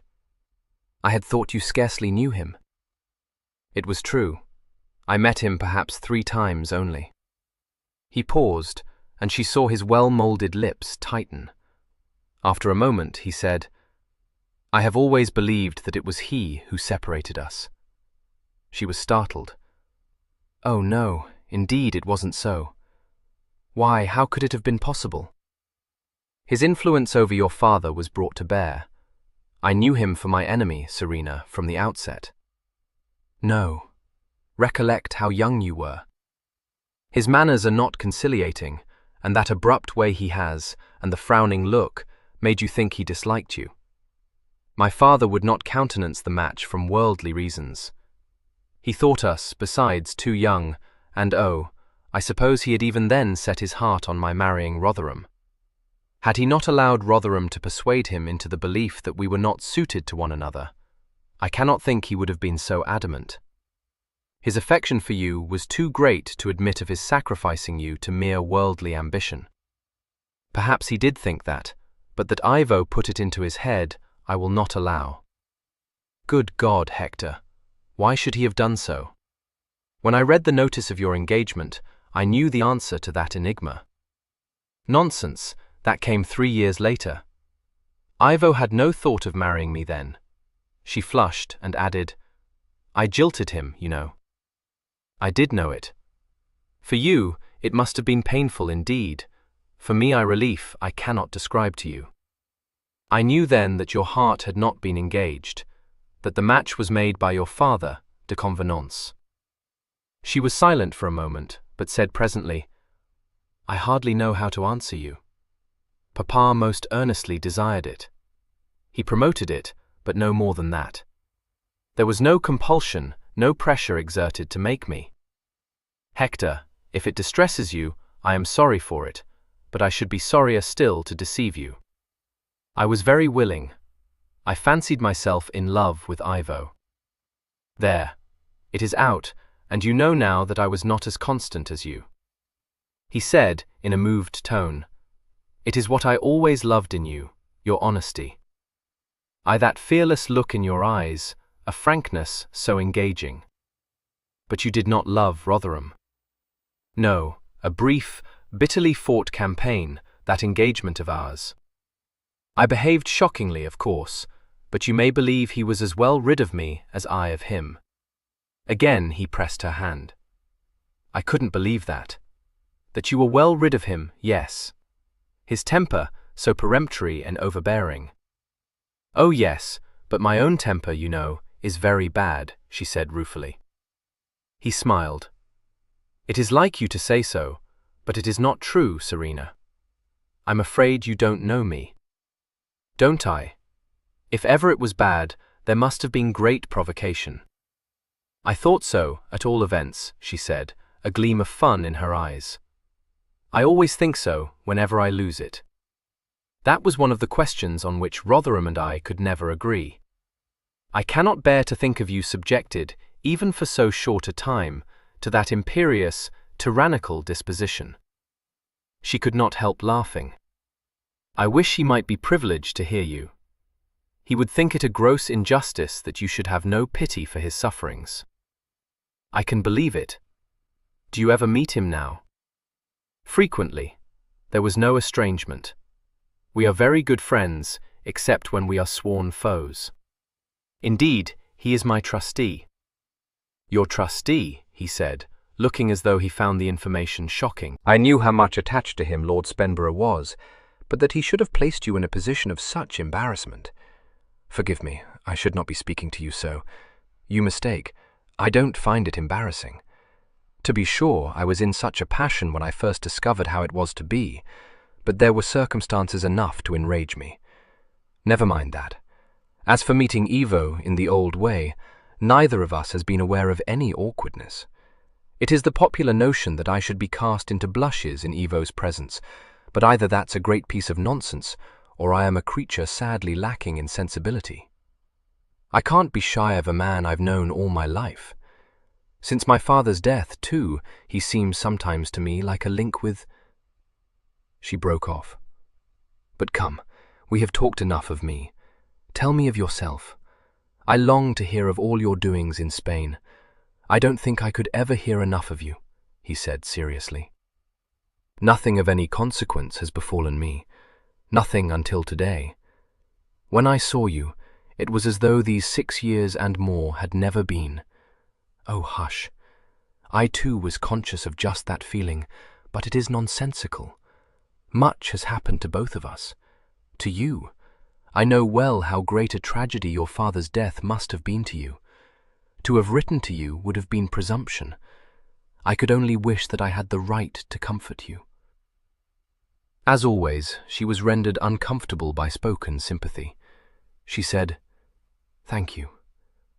The shock was severe, and the sense of loss must remain with me for long and long. But you must not think me borne down by it, or out of spirits. I go on very well. I know your indomitable courage. Her impulse was to check him. She subdued it, afraid of wounding him, and walked on beside him with downcast eyes while he continued talking of her father. That he truly understood the extent of her loss, and most sincerely entered into her feelings, she could not doubt. He spoke well, and with great tenderness. She would rather he had been silent. He seemed to realize it, and broke off, saying, "It is painful for you to talk of it. I will say no more. What I feel, all that I cannot express, you must know. Yes, you are very good, very kind. How glad I am I should have chosen to go to Duffield's this very morning. Do you make a long stay in Bath? I came to visit my mother, and arrived only yesterday. There are no calls upon my time, and I had meant to remain with her for a few weeks. Since my father's death, she has resided here. The climate agrees with her constitution, and she derives benefit from the baths. She is a sad invalid, and seldom goes out, But are you living here too, Serena? For a few months only, with my mother-in-law. Ah, I knew that Lord Spenborough had married again, and feared that you must have been made unhappy. No, indeed. You live with Lady Spenborough? You like her? She is kind to you, he said anxiously. Very. I am very much relieved to hear you say so. I was afraid it might not be so. To have had a mamma thrust upon you at your age cannot have been agreeable. Too often one hears of mammas-in-law domineering over the children of a previous marriage. But if she is truly motherly to you, I can believe that you may be glad now that the marriage took place. Her protection must be a comfort to you. Her eyes began to dance, but she said demurely, "Very true. I look forward to presenting you to her. I hope you will not think her very formidable." "Will you let me call on you?" he said eagerly. "She will not object to it." "I am sure she will receive you most graciously. There is something quelling in the very word," he said, smiling. "As for dowager, that conjures up such a picture as might terrify the boldest. If she should wear a turban, I shall shake in my shoes, for it will remind me of a great aunt of whom, as a boy, I lived in dread. When may I call on her? Where is your direction?" "In Laura Place." She looked round her suddenly and burst out laughing. Good God, do you know how far we have walked? Unless my eyes deceive me, we have reached nearly to the end of Great Pulteney Street. If I have at least led you in the right way, it must have been by instinct. I have no recollection even of crossing the bridge. Nor I, he admitted, turning and beginning to retrace his steps beside her. I have been walking in a dream, I think. I could wish we were at the other end of the town, so that I need not part from you so soon. My fear is that when you leave me, I shall wake up. Major Kirkby, I begin to think you are turned into an accomplished flirt. You are quizzing me. I never flirted, I think, in my life. Good gracious, will you tell me that there is not one beautiful Spaniard left mourning your departure? He shook his head. Not one, upon my honor. I had no notion life was so dull in Spain. I never saw one whom I thought beautiful, he said simply. They walked on, and were soon in Laura Place again. He parted from her at her door, lingering, with her hand in his, to say, "Tell me when I may call on you." "When you wish," she replied, smiling at him. His clasp on her hand tightened. He bent to kiss it, and at last released it and went striding away, as though he dared not trust himself to look back. A minute later, Fanny was greeting Serena with relief. "Oh, I am so glad you are come in. I feared some accident had befallen, for you have been away this age and more. Good God, dearest, what has happened? You look as if a fortune had dropped on you from the sky." "Not a fortune," Serena said, her eyes very bright and sparkling, and a smile hovering about her mouth. "Better than that, and by far more unexpected. I have met an old acquaintance. That would not make you look so. Now be serious, love, I do beg of you." "Oh, I cannot be. You must hold me excused. Did you ever feel yourself a girl again, in your first season? It is the most delightful thing imaginable. I have told him he may call on us. Pray be so obliging as to like him. It will be a study to see his face when I present him to you. He pictures you in a turban, Fanny." Fanny let her embroidery frame drop. "He?" Her face brightened suddenly. "Not." "Oh, Serena, you don't mean you have met that young man again? The man you told me you had loved, the only man you had loved." "Did I tell you so?" "Yes, it is he." "Oh, Serena," sighed Fanny ecstatically, "how very glad I am. It is exactly like a romance. At least, is he still single, dearest?" "Yes, of course he is. That is to say, I never asked him, but there is no doubt. I wonder how soon he will think it proper to call on us. I fancy it will not be long." It was not long. Major Kirkby, in fact, paid his visit of ceremony upon the following day, arriving in Laura Place on the heels of a heavy thunderstorm. Libster, relieving him of his dripping cloak and hat, sent Fanny's page running to fetch a leather to rub over the Major's smart hessians, and permitted himself to scrutinize with unusual interest this visitor who was not deterred by inclement weather from paying morning visits. He had been informed that her ladyship was expecting a Major Kirkby to call sometime, but no suspicion had been aroused in his mind that the unknown Major might prove to be a visitor quite out of the common.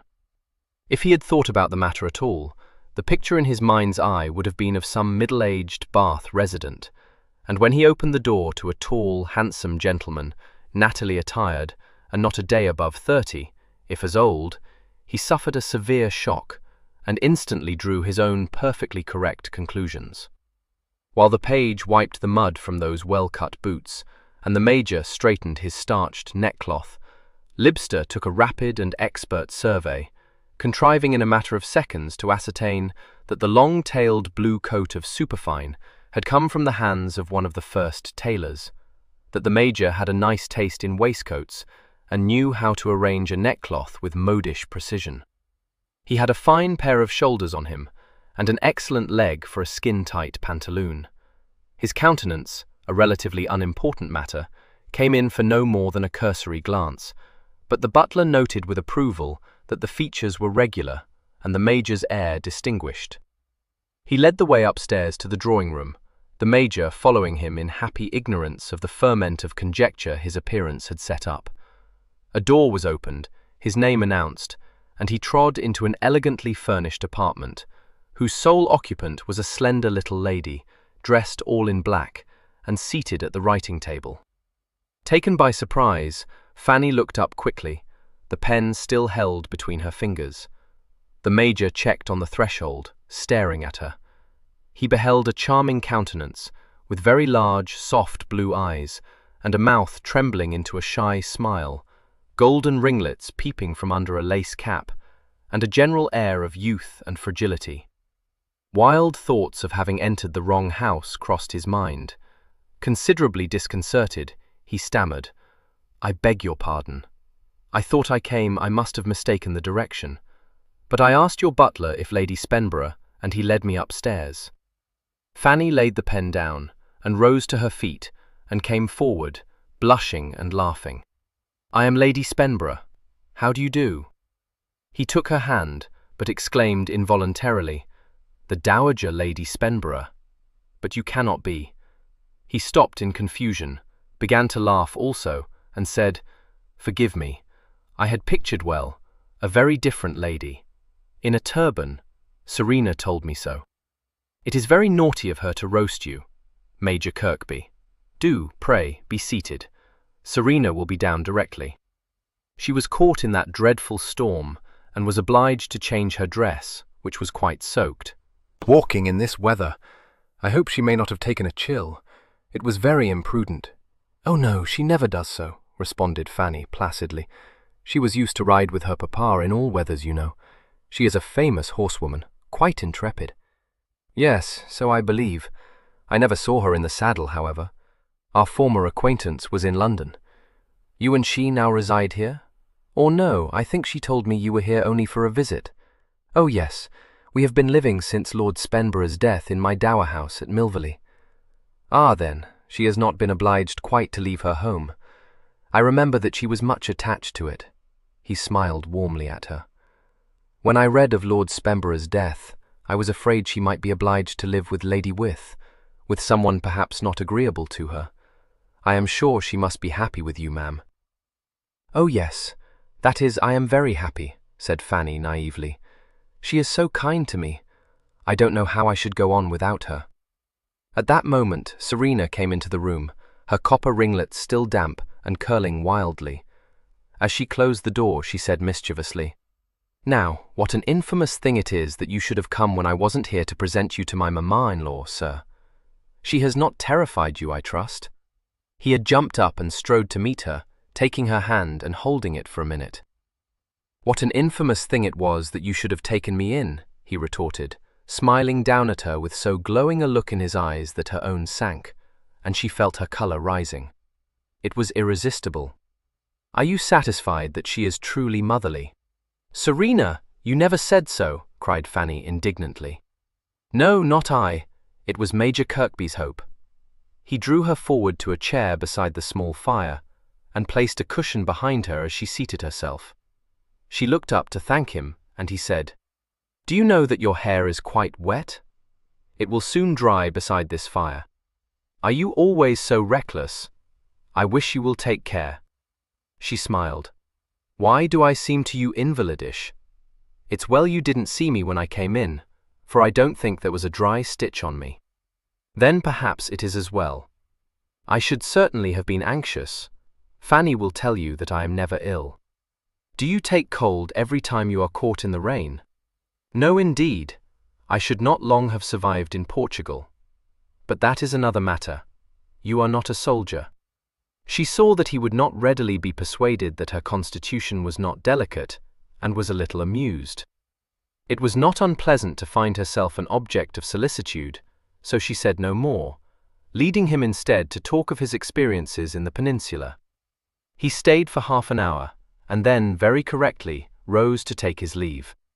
Fanny, as she shook hands with him, said in her pretty soft voice, "You know we cannot entertain in any formal style, Major Kirkby, but if you will not think it a bore to dine quietly with us one evening, we should be happy to welcome you." "A bore? I should like it of all things," he said. "May I indeed do that?" The engagement was made, and Fanny's hand kissed. "Thank you," the Major said with a twinkle. There was a good deal of meaning in his voice. Fanny gave a little choke of laughter and tried to look demure. He turned from her to Serena. "I think you are very fortunate in your mamma-in-law. Shall I see you, perhaps, in the pump room tomorrow? Do you go there?" Very frequently, to watch Fanny screwing up her face and most heroically drinking the water. "Ah, then I shall meet you there," he said, and pressed her hand and went away. Serena glanced almost shyly at Fanny. "Well? Oh, Serena, how very charming he is. You did not tell me the half. I think I never saw such kind eyes. He is so much in love with you, too. He does not know me." "My dear," Serena shook her head. "Do you think he does? I am so much afraid, you see. He believes me to be, so many excellent things which I am not. He has no notion of my shocking temper, or my obstinacy, or Serena, you goose," Fanny cried, embracing her. "He loves you. Oh, and he will take such care of you, and value you as he should, and think nothing too good for you. He is the very man to make you happy." "Fanny, Fanny," Serena protested. "He has not offered for me yet." "How absurd you are, when he can barely take his eyes off you. He will offer for you before the week is out." 9. Fanny was disappointed. It was 10 days later before the Major declared himself, and he did it then at her instigation. That he was head over ears in love no one could doubt. He went about like a man dazzled by strong sunshine, so oblivious of his surroundings or any worldly care that his anxious mother was thrown into great disquiet, convinced at one moment that he no longer held her in affection, and at the next that his restlessness and absence of mind must have its root in some deep-seated disorder. Since the state of her health made her shrink from social intercourse, and her only expeditions from her eyrie in Lansdowne Crescent down into the town were to the Abbey Baths, she remained in ignorance of the true state of affairs. Fashionable Bath could have enlightened her, for although the Major retained just enough sense not to haunt Laura Place, it seemed not to occur to him that the spectacle of a tall and handsome young man searching the pump-room every morning for the Lady Serena Carlo might possibly attract attention. The habitués of the pump-room derived considerable entertainment from it, one gentleman asserting that it was now his custom to set his watch by the Major's arrival, and old General Hendy, whose own practice was to steer a gouty and determined course to Fanny's side, saying indignantly that he never saw such a silly, moonstruck fellow, and had a good mind to tell him what a cake he was making of himself. Whenever the Major came bearing down upon Serena, he scowled at him awfully. But as the Major had no eyes for anyone but Serena, this strong hint from a senior officer went unnoticed. General Hendy was not the only person hostile to the courtship. High sticklers viewed it with disapproval, some maintaining that it was improper for the Lady Serena to be encouraging any gentleman to pay his addresses to her while she was in mourning for her father, others considering that such a match would be scandalously unequal. Had the Major been less besotted, he must have perceived the glances, curious, amused, or condemnatory, and have realized that his goddess had become the most talked-of woman in Bath. He would have been aghast. Serena realized it and laughed. Fanny did not realize it until Mrs. Flor shocked her by saying, "A very pretty beau your daughter-in-law has got for herself, my lady, I do declare. Lord, it's as good as a play to watch him. Morning after morning, in he comes, and if Lady Serena is here, he goes plunging across the room to her, never noticing another soul, and if she ain't, he goes off like a dog that's lost its tail." Dismayed, Fanny exclaimed, "Oh, how could I be so thoughtless? I never dreamed that people would notice talk about Lady Serena." "Lord, ma'am, who cares for a bit of gossip?" said Mrs. Flor comfortably. "There's no harm that ever I heard of in a beautiful girl being courted, and if people choose to talk, let 'em." Serena said the same. "My dear Fanny, don't tease yourself. The world began to talk about me when I drove a high-perch phaeton in Hyde Park. I was 18 then, and much papa cared for the exclamations of the censorious. When I declared I would no longer be burdened with a duenna, hands were upflung in horror. When I jilted Rotherham, I was known to be past reclaim. Add to these all my other iniquities, and you must perceive that I've given people so much to talk about that had I cared for their whisperings, I must have retired to a nunnery. What's more, didn't my aunt warn you that I am an acknowledged flirt? Serena, do not say so. Well, it's quite true, you know, said Serena candidly. How often have you accused me of trifling with some ridiculous creature's sensibilities? Oh no, no, I never said that. Only that you have so much liveliness, dearest, and so much beauty, that gentleman can't help but fall in love with you. And you are so heedless of your beauty that you don't quite realize it. Fanny, you're a goose, Serena told her severely. Of course I do. If a personable man does me the honor to think me beautiful, alas, that there should not be more of them. But my red hair, you know, is a sad blemish. Well, if he does admire me, what should I do but reward him with a little elegant dalliance? How can you talk so? If I believed you to be flirting with Major Kirkby. Oh no, Serena, you could not. You are very right. It would be a feat beyond my power. He would be incapable of it. I wish you will be serious, Fanny said despairingly. I can't be. No, no, don't pester me with questions, or lecture me on the proprieties, Fanny. Very likely I have taken leave of my senses indeed, I sometimes fear I have.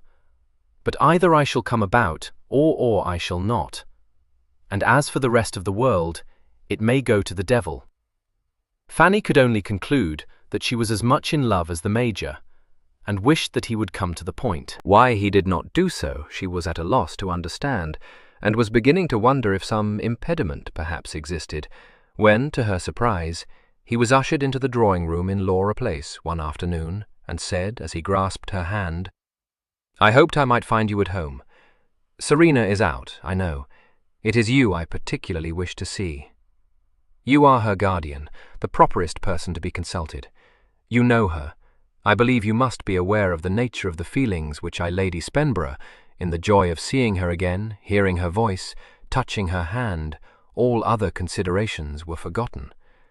I allowed myself—" He broke off, trying to collect himself, and took a few hasty steps about the room. Filled with trepidation, she said after a moment, "You allowed yourself, Major Kirkby, to be happy in a dream of years which seemed suddenly to have turned to reality. A dream? I beg your pardon, but why do you call it so?" she asked anxiously. He turned and came back to the fireside. "Should I not? Lady Spenborough, I ask myself that question again and again. I tell myself it could be reality, but I cannot silence the doubt, the scruple, that warns me it should not." His agitation, the strong emotion under which he was evidently laboring, the oppressed look upon his brow, all awoke her ready compassion. Her disposition was timid. She was always very shy with anyone whom she did not know well, but she felt no shyness upon this occasion. She said, with her pretty smile, "Will you not be seated, and tell me what it is that is troubling you? You know, I am very stupid, and I don't at all understand what you mean." He threw her a grateful look, saying, "You are so very kind. I am talking like a fool, I suppose. I came to ask you, Lady Spenborough, should I be the most presumptuous dog alive to beg Serena to marry me?" Astonishment widened her eyes. "Presumptuous? But why? You don't think so? But have you considered? You know, I fancy that the feelings I entertain are not of recent birth. It is nearly 7 years since I first saw her, and from that day those feelings have remained unchanged. She appeared to me then like some heavenly creature descended to earth to make every other woman seem commonplace. Her beauty, her grace, the very music of her voice, I could never forget. They have remained with me, haunted all my dreams."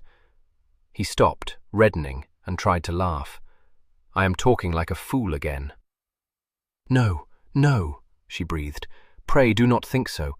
Go on, if you please." He stared down at his hands, lying clasped between his knees. Well, you are aware, I dare say, that I had the temerity to raise my eyes too high. You should not say so, she interpolated gently. It was true. Then I thought otherwise. I was very young. Rank and fortune seemed to me to be of no account when set in the scales against such an attachment as I believed ours to be. I think I never forgave those that parted us until now, when the treasure I had believed unattainable seems to be within my reach, and I see, as any man of honour must, all the force of the arguments which were advanced against me 7 years ago. Again she interrupted him. Forgive me, but 7 years ago she was just come out, and you were a younger son, with no prospects. She is her own mistress now, and you are not a boy, just joined and proud, as Serena once told me, of your first regimentals. Then, had she been permitted to marry you, she must have followed the drum. Today, it is otherwise, is it not? He looked up, fixing his eyes upon her intently. I have come into the property which I never thought to inherit, but it is not large. Indeed, in her eyes, the estate must seem a small one, and brings me what I should rather call an easy competence than a handsome fortune. The elegances of life I can command, but not its luxuries. The house to which I should take her, though I have been used to hear it spoken of as commodious, cannot compare with Milvy. I was never at Milvy, but I have visited such places. I have even stayed in 1 or 2, and I know that beside the size and style of such an establishment, my poor little manor must be dwarfed indeed. I could afford, I think, to hire a house in town for the season, but it could not be a mansion, like Spenborough House. Oh, she cried involuntarily, can you suppose that such considerations as that would weigh with Serena? No. Her mind is too lofty, her disposition too generous. If she gave her heart, she would, I think, be ready to live in a cottage. It is with me that those considerations weigh. They must do so, and the more heavily because she would laugh them aside. I don't know what any woman could want more than what you can offer her, Fanny said wistfully. Lady Spenborough, are you sincere? You don't think it would be wrong in me to ask her to be my wife? No, indeed. To be sure, I cannot feel that a cottage would do for Serena, said Fanny, quite unable to picture Serena in such a setting, because she doesn't like to feel herself cooped up. Besides, you could scarcely keep servants in a cottage, and with all the will in the world, Major Kirby, she could never manage without. He could not help laughing. I should think not, indeed. You see, Fanny explained, she has always had so many servants to wait upon her that she has never been obliged to attend very much to domestic matters. But I dare say you have a good housekeeper. Of course. I didn't mean that she would have to sweep floors or cook the dinner, or even tell the maids what they must do. My mother was used to direct the servants, but since she has lived in Bath, Mrs. Harbury has attended to all such matters, and could very well continue to do so if Serena wished it. I expect she would wish it, said Fanny, with lively memories of Serena's unconcern with the domestic arrangements at the dower house. She added reflectively, "It is the oddest thing. I am sure Serena never groomed a horse in her life, or swept out a stall, but she would manage a stable far more easily than a house." These words brought another scruple to his mind. He said, "Her hunting. Could she bear to give that up? Even if I could endure to let her risk her neck, my home is in Kent, and that is poor hunting country. Humbug country, I expect she would call it. There are several packs, but I have never been much addicted to the sport. I could become a subscriber, but I doubt. She told me once that she thought nothing equal to the Cottesmore country." "Yes," said Fanny. "Shabbitway and her papa were used to visit Lord Lonsdale every year at Lowther Hall, but for the most part, of course, they hunted with the Duke of Beaufort's pack. I believe, but I have never hunted myself, that that is very good country too." She smiled at him, as something very like a groan burst from him. "Major Kirby, you are too despondent. It would be a very poor creature who would set such considerations as that in the balance. I know she would not." but I should wish her to have everything she desired. Well, if she desired it so very much, perhaps it could be contrived. You might purchase a lodge in the shires, or— That I might do, but maintain a dozen or so first-rate hunters I could not. But Serena has a very large fortune of her own, said Fanny. He sprang up and began to walk about the room again. Yes, I have no knowledge, but it was bound to be so. I wish to God it were not. You will understand me, Lady Spenborough, when I say that I had rather by far she were penniless than that there should be so great a disparity, as I fear there must be, between our fortunes. I do understand you, she replied warmly. Such a sentiment cannot but do you honour, but believe me, it would be most wrong, most foolish, to let a scruple stand in the way of perhaps the happiness of you both. He came striding back to her and caught her hand to his lips. I have no words with which to thank you. If I have your consent, I care for no other. You know, Serena, you love her, and you tell me to go forward. Oh, yes, but I am not her guardian, you know. She is quite her own mistress. At least— She paused, suddenly struck by an unwelcome thought. I had forgot. Oh, dear, she has a guardian? Someone to whom I should apply before approaching her? No, no. Only her fortune is strangely tied up, and perhaps— But I should not be talking of her affairs. He pressed her hand slightly. Do not. I hope it may be so securely tied up that I could not touch it if I would. I must go. If I could express to you my gratitude for your kindness, your understanding. He smiled down at her with a good deal of archness. The word dowager will never again have the power to terrify me. She laughed and blushed. He again kissed her hand and turned to go away just as the door opened and Serena, in her walking dress, came into the room. I thought I recognized the modish hat reposing on the table in the hall, she remarked, drawing off her gloves and tossing them aside. How do you do? Hector? Her eyes went from him to Fanny, and the smile in them deepened. Now, what conspiracy have you been hatching to make you both look so guilty? No conspiracy, the Major said, going to her and helping her to take off her pelisse.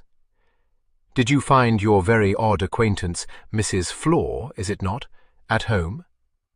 I should think she was very much obliged to you for your visit. I believe you are quite as high in the instep as Fanny, and disapprove of Mrs. Flor as heartily, Serena exclaimed. I own I cannot think her a proper friend for you, he admitted. Stuff! I found her at home, and I was very much obliged to her for the welcome she was kind enough to give me. I must say, Fanny, I wish we were in London, just that we might see with our own eyes the Leyland woman's triumph. You don't mean to say that she has made up a brilliant match for poor Emily already, cried Fanny. No, she hasn't done that. But, if she's to be believed, she might have her pick of a dozen eligible parties tomorrow, if she chose. Flying at higher game, I conclude. So does Mrs. Flor. She still holds by her cross-eyed duke. I am very sceptical about him, but there seems to be no doubt that the Rotherham ball has worked like a charm. I dare say it might help to open some doors, but what tactics the Leyland woman employed to force open some others, and which of the patronesses she out-generaled into surrendering vouchers for Almacs, I would give a fortune to know. One can't but admire her. Odious woman, Fanny said. I am sorry for Emily. Nonsense. She will be in high feather, enjoying a truly magnificent season. But who is this lady? Asked the Major. She is Mrs. Flor's daughter, not as engaging as her mamma, but quite as redoubtable. She is a hateful, scheming creature, said Fanny with unusual asperity. Excuse me, I must speak to Libster. Something I forgot to tell him he must do. No, pray don't pull the bell, dearest.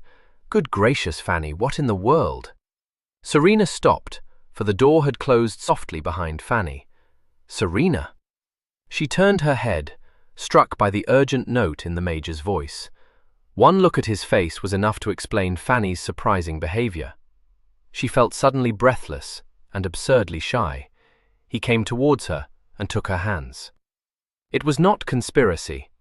I came to ask her, as one who is in some sort your guardian, if I might ask you to marry me. Oh, Hector, how could you be so foolish, she said, her voice catching on something between a laugh and a sob. What has poor Fanny to say to anything? Did she tell you that you might? Must I ask her what I should reply? Not that, but I am aware now, as I never was 7 years ago, of the gulf that lies between us. She pulled one of her hands away and pressed her fingers against his mouth. Don't say such things. I forbid you. Don't think yourself unworthy of me. If you only knew. But you don't, my poor Hector, you don't. It's I who am unworthy.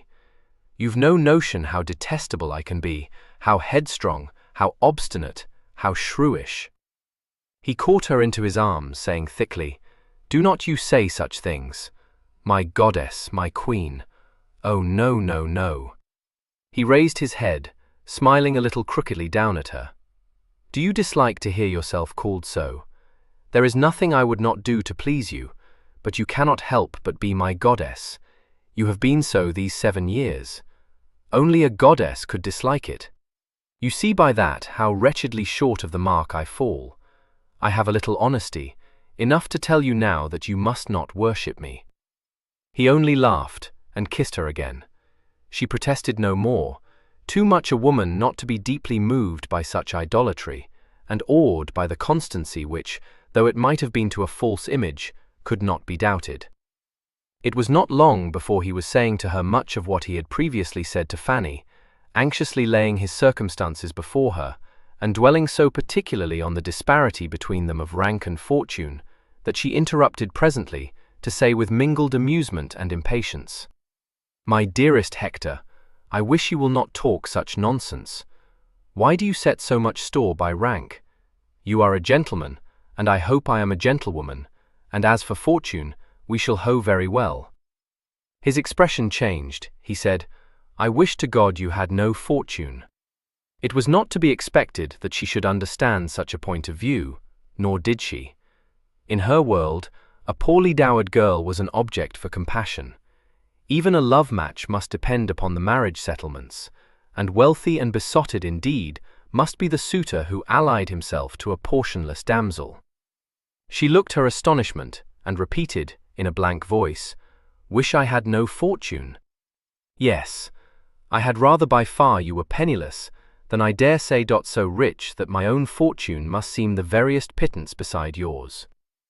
Laughter sprang to her eyes. Oh, you goose!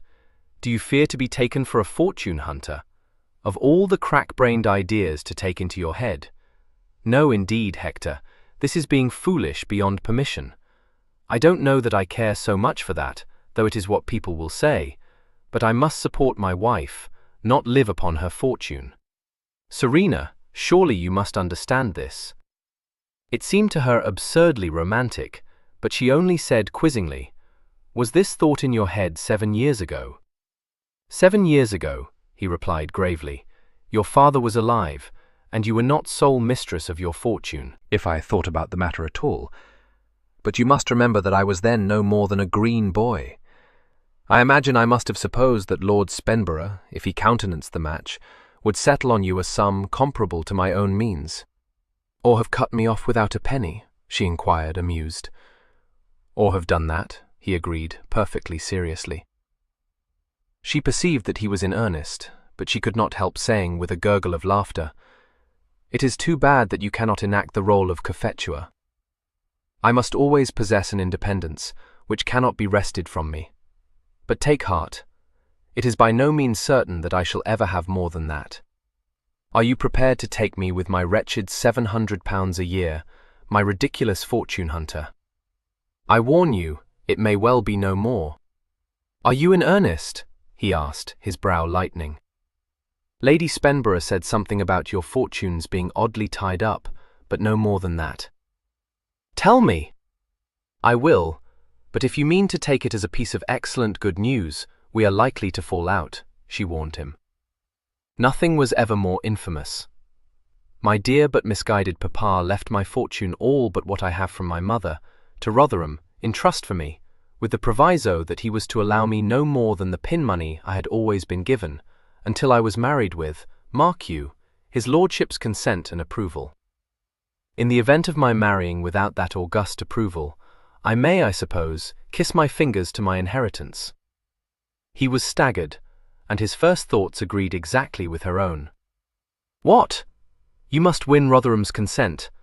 Good God, I never in my life heard of anything so iniquitous. Just so, said Serena, with immense cordiality. I hope you will perceive that I was not to be blamed for flying into the worst passion of my career when that clause was read to me. I do not wonder at it. Rotherham, of all men alive. Pardon me, but the indelicacy of such a provision, but I must be silent on that head. Abominable, wasn't it? I am heartily of your opinion. He sat for a moment or two, with his lips tightly compressed, but as other thoughts came into his mind, his face relaxed, and he presently exclaimed, Then if he should refuse his consent, you will have no more than will serve for your gowns and such fripperies. Very true, but you need not say it as though you were glad of it. I am glad of it. Well, so am not I, retorted Serena tartly. Serena, all I have is yours to do with as you please, he said imploringly. She was touched, but a strong vein of common sense made her say, I am very much obliged to you, but what if I should please to spend all you have upon my gowns and such fripperies? My dear, that is very fine talking, but it won't do. Besides, the very thought of Ivo's holding my purse strings to the day of his death, or mine, is enough to send me into strong convulsions. He shall not do it. And now I come to think of it, I believe he will not be able to. He told me himself that if he withheld his consent unreasonably, I might be able to break the trust. Hector, if you do not instantly wipe from your face that disappointed look, you will have a taste of my temper, and so I warn you. He smiled, but said with quiet confidence, Rotherham will never give his consent to your marrying me. We shall see. And nothing would prevail upon me to seek it, said the Major, with suppressed violence. Oh, you need not. That at least was not stipulated in Papa's will. I shall inform him myself of my betrothal, but that will not be until I am out of mourning in the autumn. The autumn? He sounded dismayed, but recollected himself immediately, and said, You are very right. My own feelings, but it would be quite improper for such an announcement to be made until you are out of black gloves. She stretched out her hand to lay it upon one of his. Well, I think it would. Hector, in general, I set little store by the proprieties, but in such a case as this, every feeling would be offended. In private we are engaged, but the world shall not know it until October. He lifted the hand to his lips. You are the only judge. I shall be ruled entirely by your wishes, my queen. 10. The engaged couple, neither of whom wasted a moment's thought on what must be the inevitable conclusions arrived at by the interested, admitted only two persons into the secret. One was Fanny, and the other Mrs. Kirkby. The Major could not be happy until he had made Serena known to his mother, and since she was reluctant to appear in any way neglectful, it was not long before she was climbing the hill to Lansdowne Crescent, escorted by her handsome cavalier. Had the expedition been left to the Major's management, Serena would have been carried in a sedan chair, his rooted conviction that no female was capable of exertion making it quite shocking to him to think of her undertaking so strenuous a walk. But Serena had other ideas. What, stuff myself into a chair in such bright May weather? Not for the world, she declared. Your carriage, then? My mother goes out so seldom that she has not thought it worth while to keep hers in Bath, or I would. My dear Hector, she interrupted him, you cannot in all seriousness suppose that I would have my own or your mother's horses put to merely to struggle up that steep hill. No, which is why I suggested you should hire a chair. I am afraid you will be tired. On the contrary, I shall enjoy the walk. I feel in Bath as though I were hobbled. Only tell me the exact direction of Mrs. Kirkby's house, and I will engage to present myself punctually, and in no need of hartshorn to revive me." He smiled, but said, "I shall fetch you, of course." "Well, that will be very agreeable, but I beg you won't put yourself to the trouble, if your reason is that you fear for my safety in this excessively respectable town." "Not your safety precisely, but I know that you won't take your maid, and I own I cannot like you to go out alone. You would be surprised if you guessed how very well able I am to take care of myself.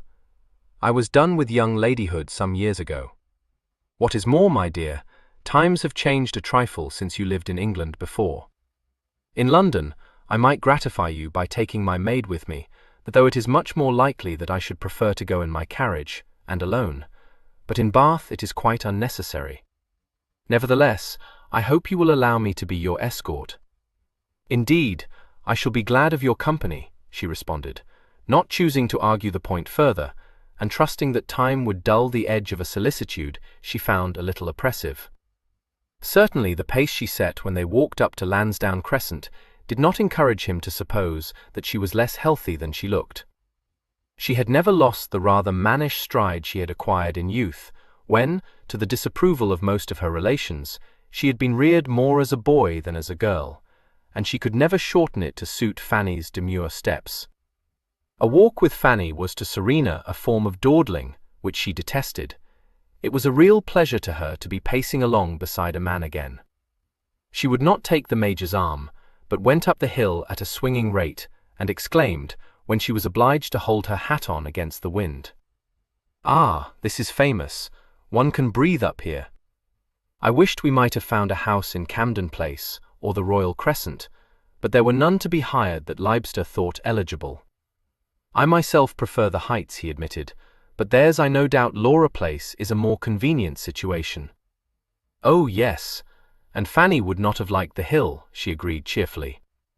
A few minutes later, she was making the acquaintance of her future mother-in-law.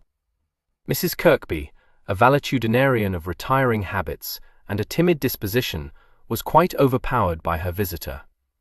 She had been flustered at the outset by the intelligence that her only remaining son was betrothed to a lady of title, whose various exploits were known even to her.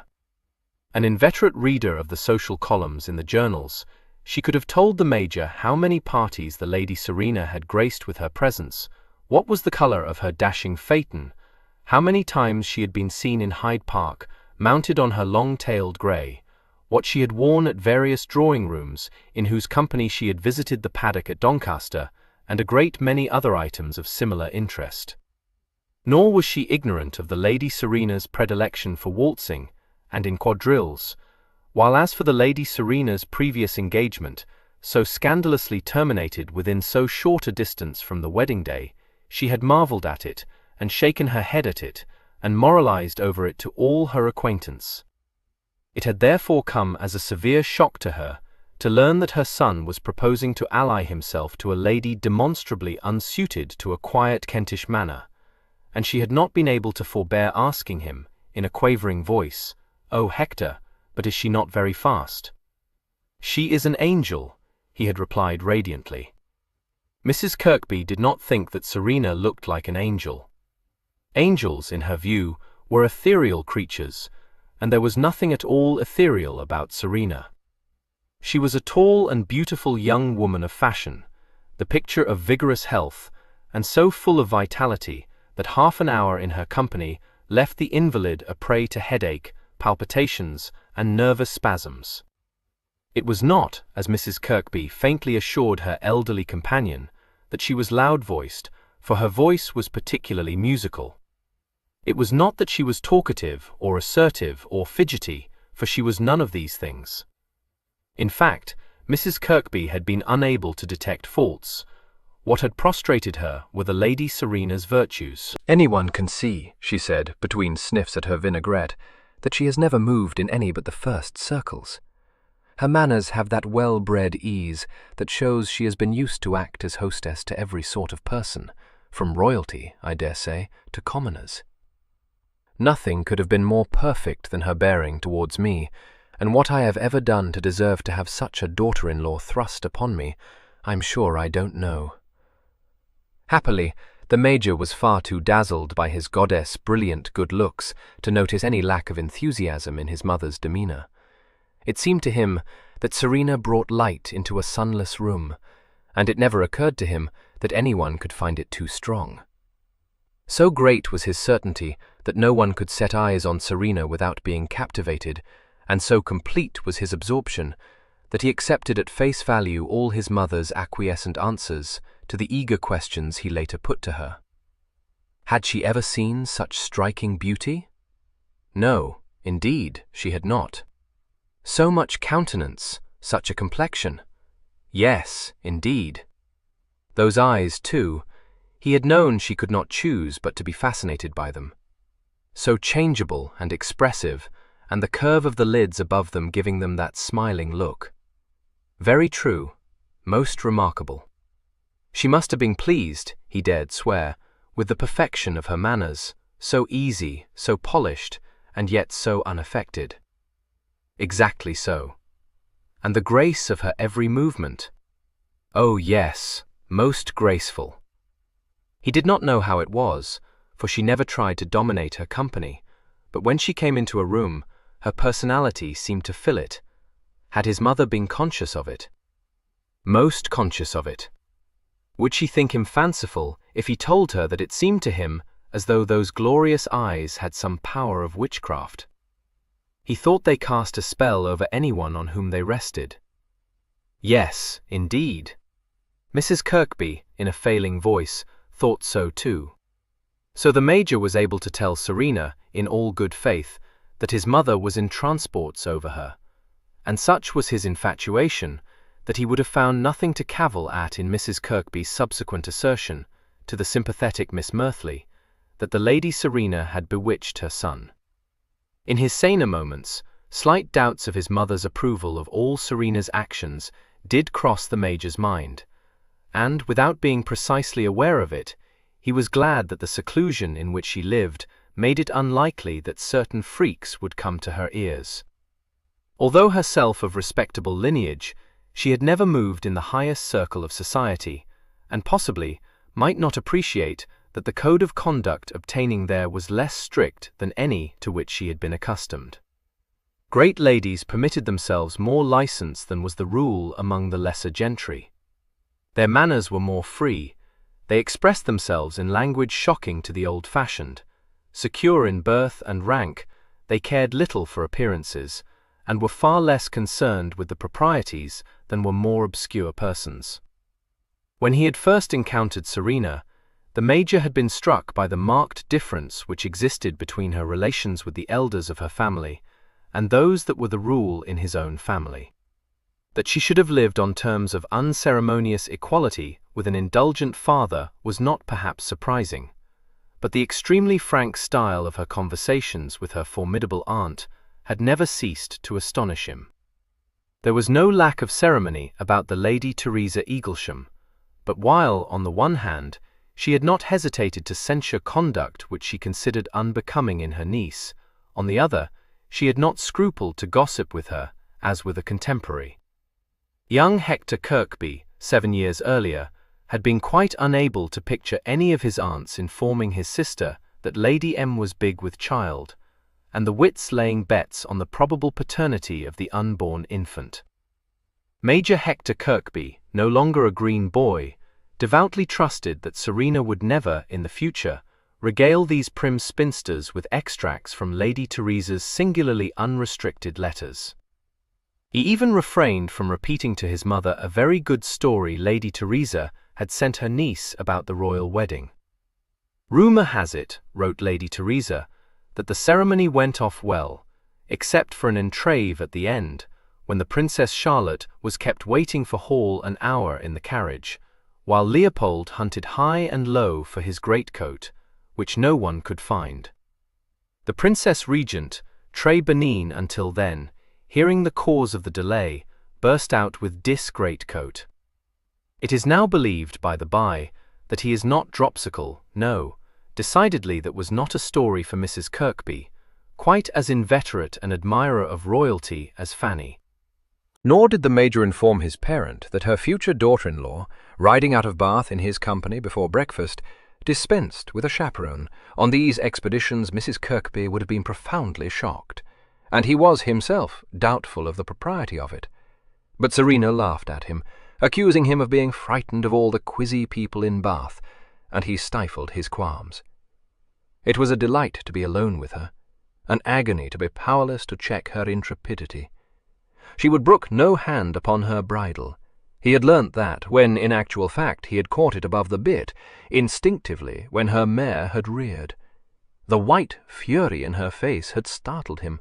Her eyes were daggers, and the virago note sounded in her voice when she shot at him from between clenched teeth. "Take your hand from my rein!" The dangerous moment passed. His hand had dropped. She got the mare under control and said quite gently, "You must never do so again, Hector." Yes, I understand. But when I cannot manage my horses, I will sell them and take to tatting instead." He thought her often reckless in the fences she would ride at. All she said when he expostulated was, "Don't be afraid. I never overface my horses. The last time I did so I was 12, and Papa laid his hunting crop across my shoulders. An effective cure."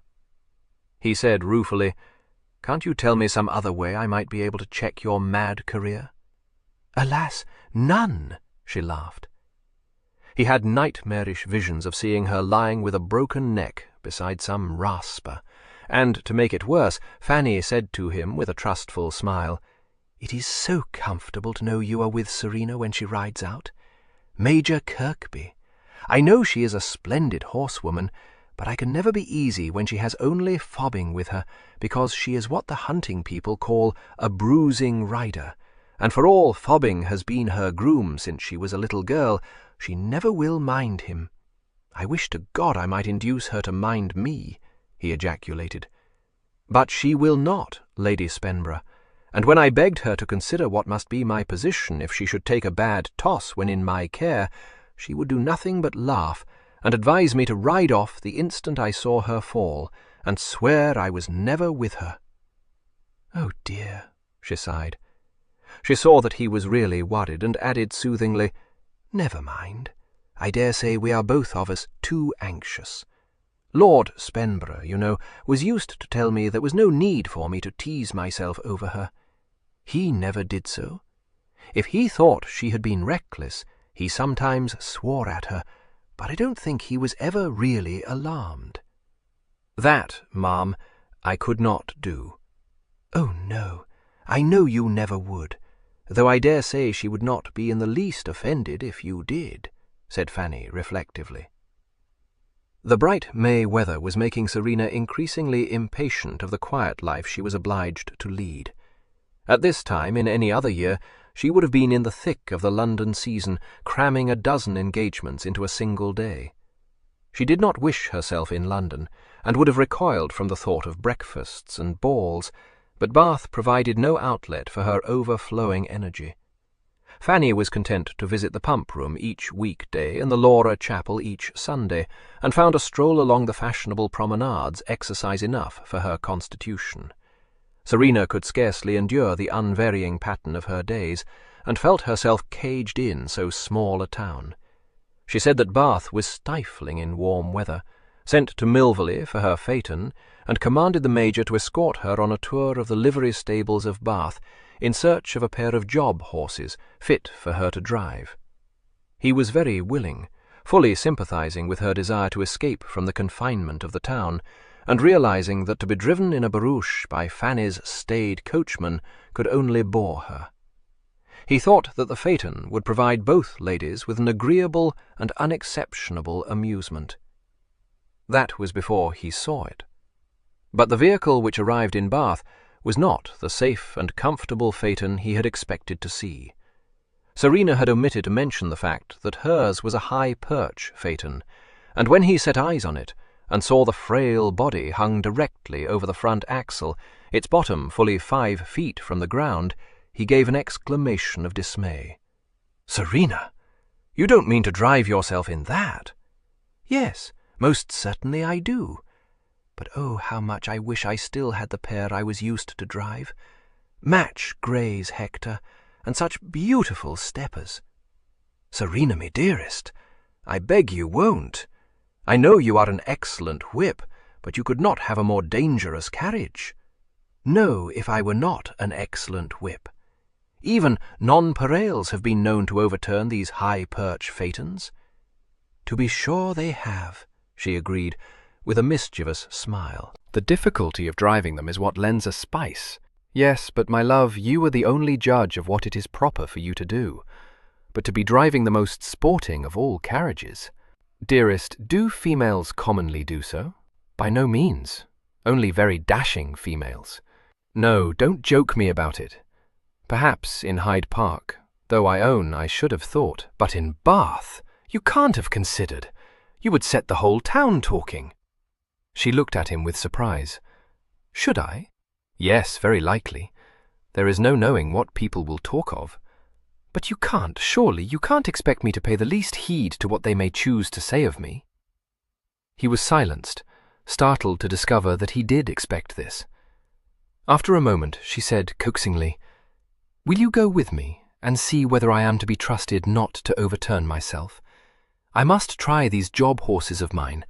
From what I can see of them, I fancy there can be no fear that they will have the smallest desire to bolt with me." "You will give Bath enough to stare at without that," he replied, in a mortified tone, and left her.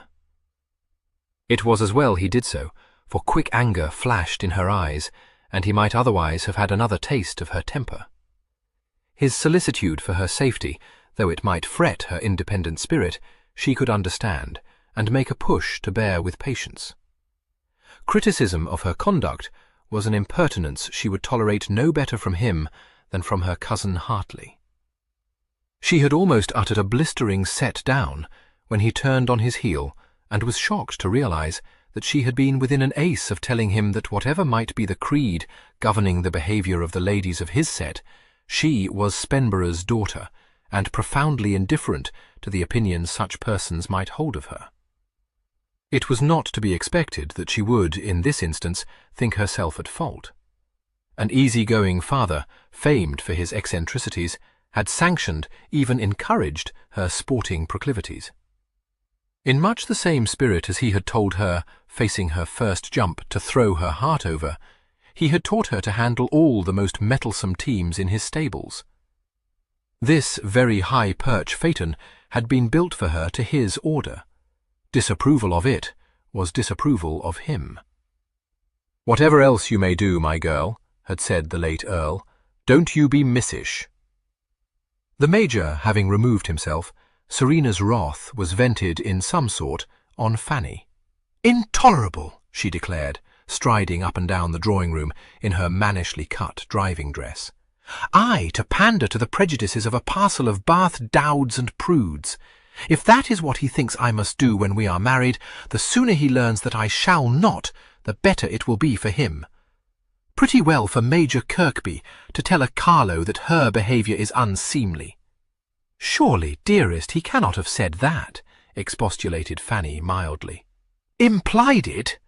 What, does he think my credit to stand upon so insecure a footing that to be seen driving a sporting carriage must demolish it?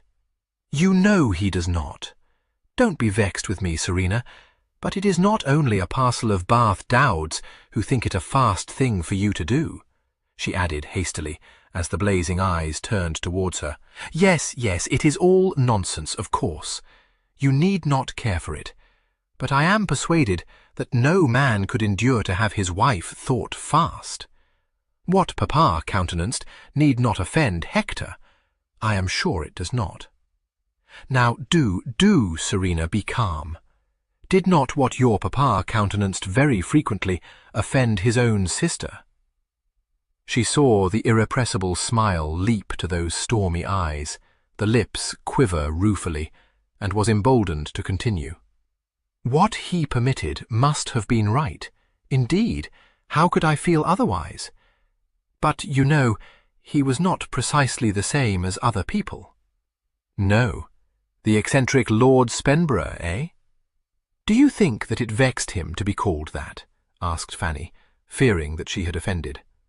"On the contrary, he liked it, as I do. Anyone who chooses to say that I am as eccentric as my father may do so with my good will. I don't seek the title any more than he did.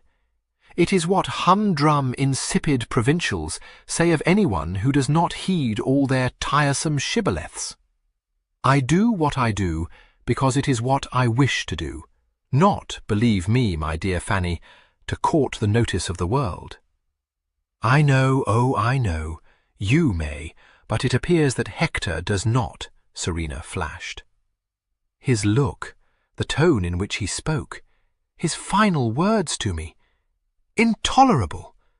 Upon my word, I am singularly unfortunate in my pretendants. First, Rotherham." "Serena!" Fanny cried, with a heightened colour. "How can you speak of Rotherham and Major Kirkby in the same breath?" "Well, at least Rotherham never lectured me on the proprieties," said Serena pettishly. "He doesn't give a button for appearances either." It is not to his credit. I know you don't mean what you say when you put yourself into a passion, but to be comparing those two is outrageous now, isn't it? The one so arrogant, his temper harsh, his disposition tyrannical, his manners abrupt to the point of incivility, and the other so kind, so solicitous for your comfort, loving you so deeply. Oh, Serena, I beg your pardon, but I am quite shocked that you could talk so." "So I apprehend. There is indeed no comparison between them. My opinion of Rotherham you know well. But I must be allowed to give the devil his due, if you please, and credit him with one virtue. I collect you don't count it a virtue. We won't argue on that head. My scandalous carriage awaits me, and if we are not to aborder one another, it best leave you, my dear." She went away, still simmering with vexation, a circumstance which caused her groom, a privileged person, to say that it was as well she was not driving her famous greys. "Fobbing, hold your tongue," she commanded angrily. He paid no more attention to this than he had paid to the furies of a 7-year-old termagant, but delivered himself of a grumbling monologue, animadverting severely on her headstrong ways and faults of temper, recalling a great many discreditable incidents, embellished with what he had said to his lordship and what his lordship had said to him, and drawing a picture of himself as an ill-used and brow-beaten serf, which must have made her laugh, had she been listening to a word he said. Her rages were never sullen, and by the time she had discovered the peculiarities of her hired horses, this one had quite vanished. Remorse swiftly took its place, and the truth of Fanny's words struck home to her. She saw again the Major's face, as much hurt as mortified, remembered his long devotion, and without knowing that she spoke aloud, exclaimed, "Oh, I am the greatest beast in nature." "Now that, my lady," said her henchman, surprised and gratified, "I never said, nor wouldn't. What I do say, and mind, it's what his lordship has told you time and again, is that to be handling a high-spirited pair when you're in one of your tantrums—" "Are you scolding still?" interrupted Serena. "Well, if these commoners are your notion of a high-spirited pair, they are not mine." "No, my lady, and it wouldn't make a bit of difference to you if they was primans on the fret," said Fobbing, with asperity. "It would make a great deal of difference to me," she sighed. "I wonder who has my greys now." "Now, we don't want to have a fit of the dismals," he said gruffly. "If you was driving a pair of stumblers, you'd still take the shine out of any other lady on the road, my lady, that I will say. It's time you was thinking of turning them, if you don't want to be late back, them not being what you might call 16-mile-an-hour tits." "Yes, we must go back," she agreed. He relapsed into silence, and she was free to pursue her own uncomfortable reflections. By the time they had reached Laura Place again, she had beaten herself into a state of repentance which had to find instant expression. Without pausing to divest herself of her hat or her driving coat, she hurried into the parlour behind the dining room, stripping off her gloves and saying over her shoulder to the butler, "I shall be wanting Thomas almost immediately to deliver a letter for me in Lansdowne Crescent." She was affixing a wafer to an impetuous and wildly scrawled apology when she heard the knocker on the front door. A few moments later, she heard the Major's voice saying, "You need not announce me," and sprang to her feet just as he came quickly into the room. He was looking pale and anxious. He shut the door with a backward thrust of his hand and spoke her name in a tense way that showed him to be laboring under strong emotion. "Oh, Hector, I have been writing to you," she cried. He seemed to grow paler. "Writing to me? Serena, I beg of you, only listen to me." She went towards him, saying penitently, "I was odious, a wretch. Oh, pray forgive me." "Forgive you? I? Serena, my darling, I came to beg you to forgive me. That I should have presumed to criticize your actions. That I should— No, I used you monstrously. Do not you beg my pardon. If you wish me not to drive my phaeton in Bath, I won't. There, am I forgiven?" But this, she found, would not do for him at all. His remorse for having presumed to remonstrate with his goddess would be soothed by nothing less than her promising to do exactly as she chose upon all occasions. An attempt to joke him out of his mood of exaggerated self-blame failed to draw a smile from him, and the quarrel ended with his passionately kissing Serena's hands and engaging himself to drive out with her in the phaeton on the very next day. The Major, reconciled to his goddess, could not be satisfied with setting her back on the pedestal he had built for her. The idealistic trend of his mind demanded that he should convince himself that she had never slipped from it. To have parted with the romantic vision he had himself created would have been so repugnant to him that the instant his vexation had abated, which it very swiftly did, he had set himself to prove to his own satisfaction that not her judgment but his had been faulty. It was impossible that the lady of his dreams could err. What had seemed to him intractability was constancy of purpose. Her flouting of convention sprang from loftiness of mind. The levity which had more than once shocked him was a social mask concealing more serious thoughts. Even her flashes of impatience and the dagger look he had twice seen in her eyes could be excused. Neither rose from any fault of temper. The one was merely the sign of nerves disordered by the shock of her father's death.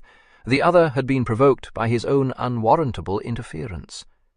Not every difference that existed between imagination and reality could be explained away. The Major's character was responsible. He had been an excellent regimental officer, steady in command, always careful of the welfare of his men, and ready to help junior officers seeking his advice in any of the private difficulties besetting young gentlemen fresh from school. His instinct was to serve and to protect, and it could not be other than disconcerting to him to find that the one being above all others whom he wished to guide, comfort, serve, and protect showed as little disposition to lean on him as to confide her anxieties to him.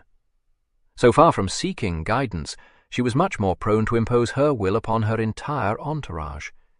She was as accustomed to command as he, and from having been motherless from an early age, she had acquired an unusual degree of independence.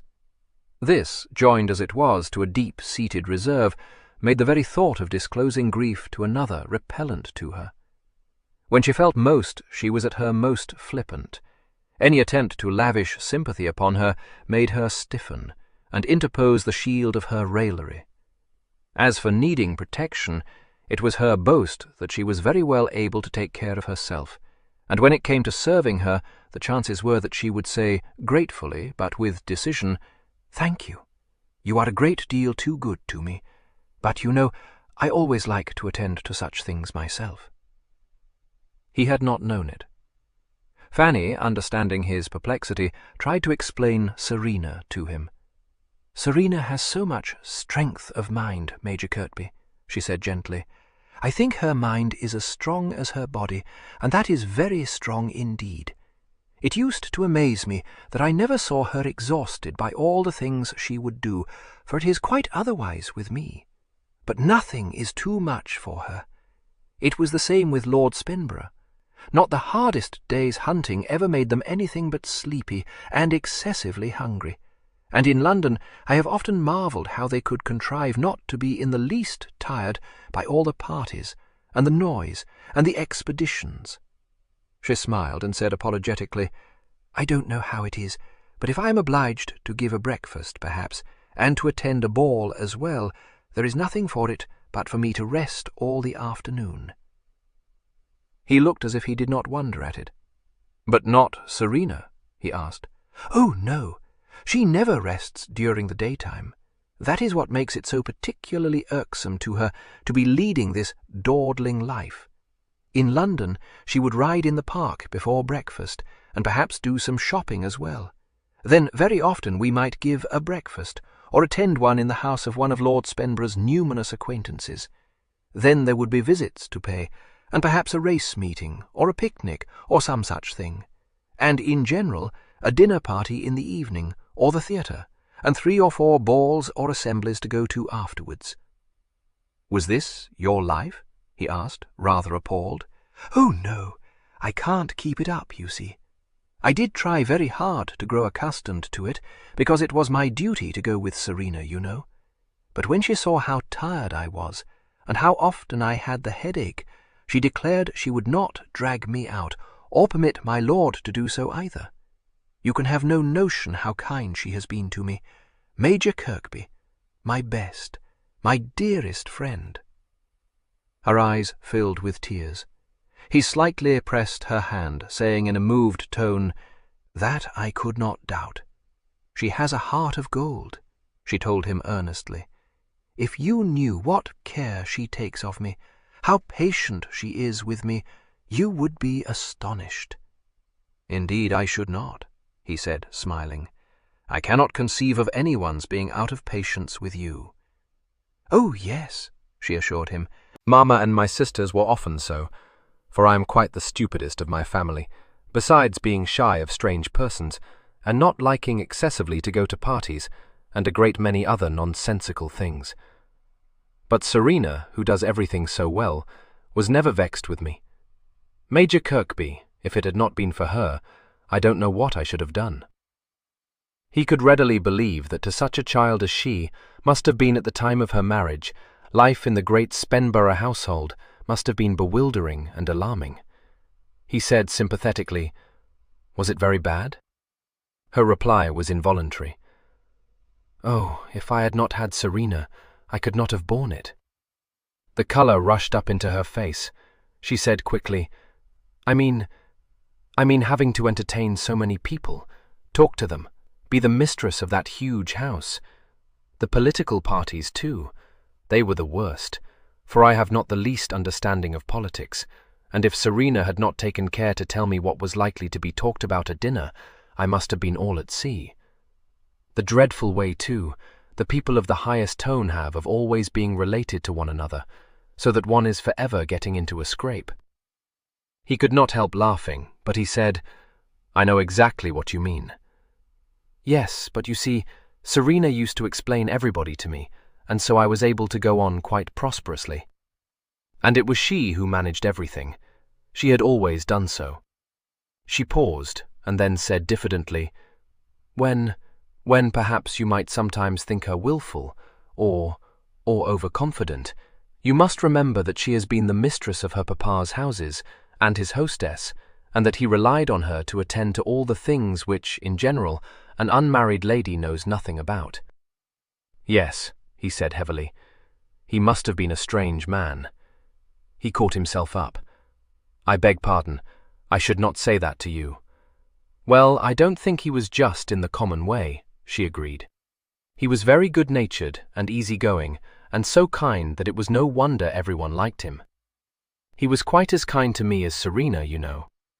"Oh, yes, I'm sure he must have been," he stammered, considerably taken aback.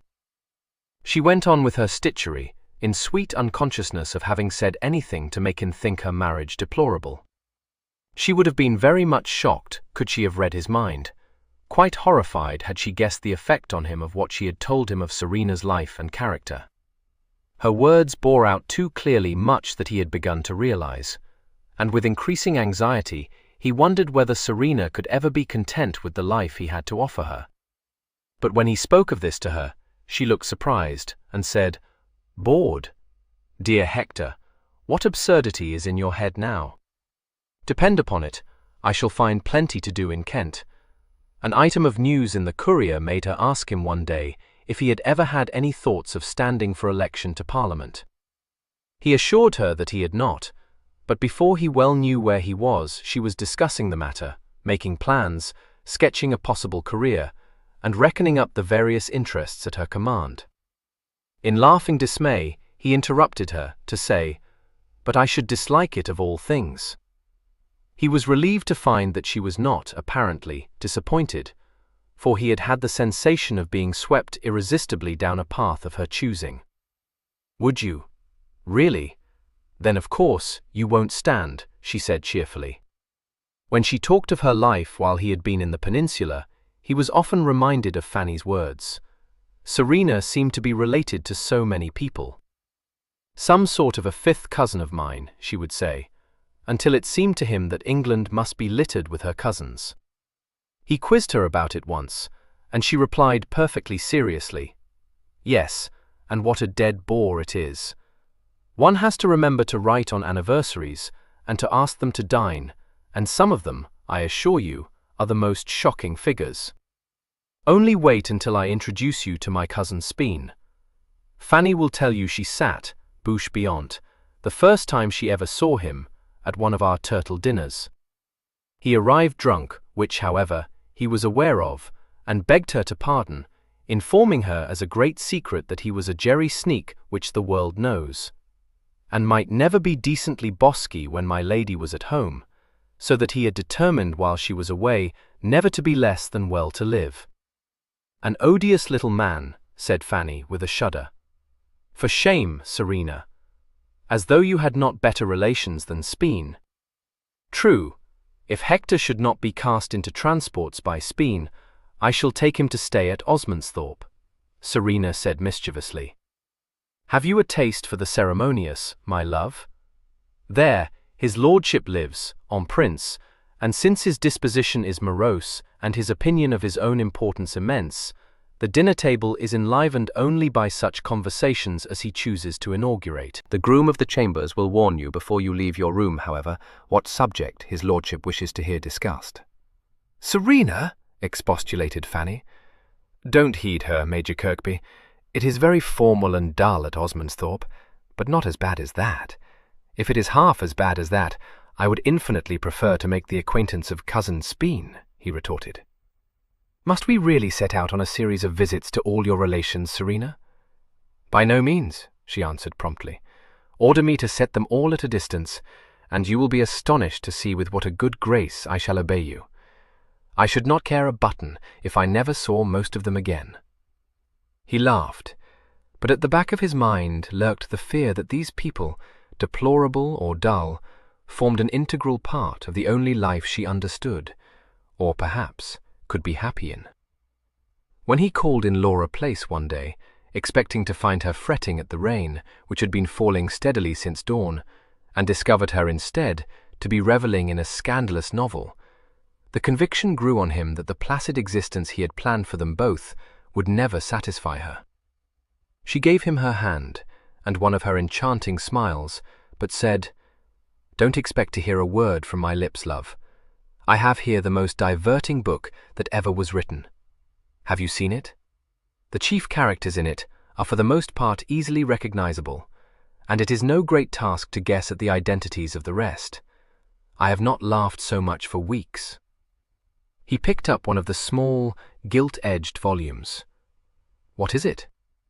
"Glenarvanand, by an anonymous writer. Is it so excellent?" "Good God, no. It is the most absurd farrago of nonsense. But I prophesy it will run through a dozen editions, because none of us will be able to resist searching either for ourselves or our acquaintance in it. Could you have believed it? Lady Caroline Lamb is the author.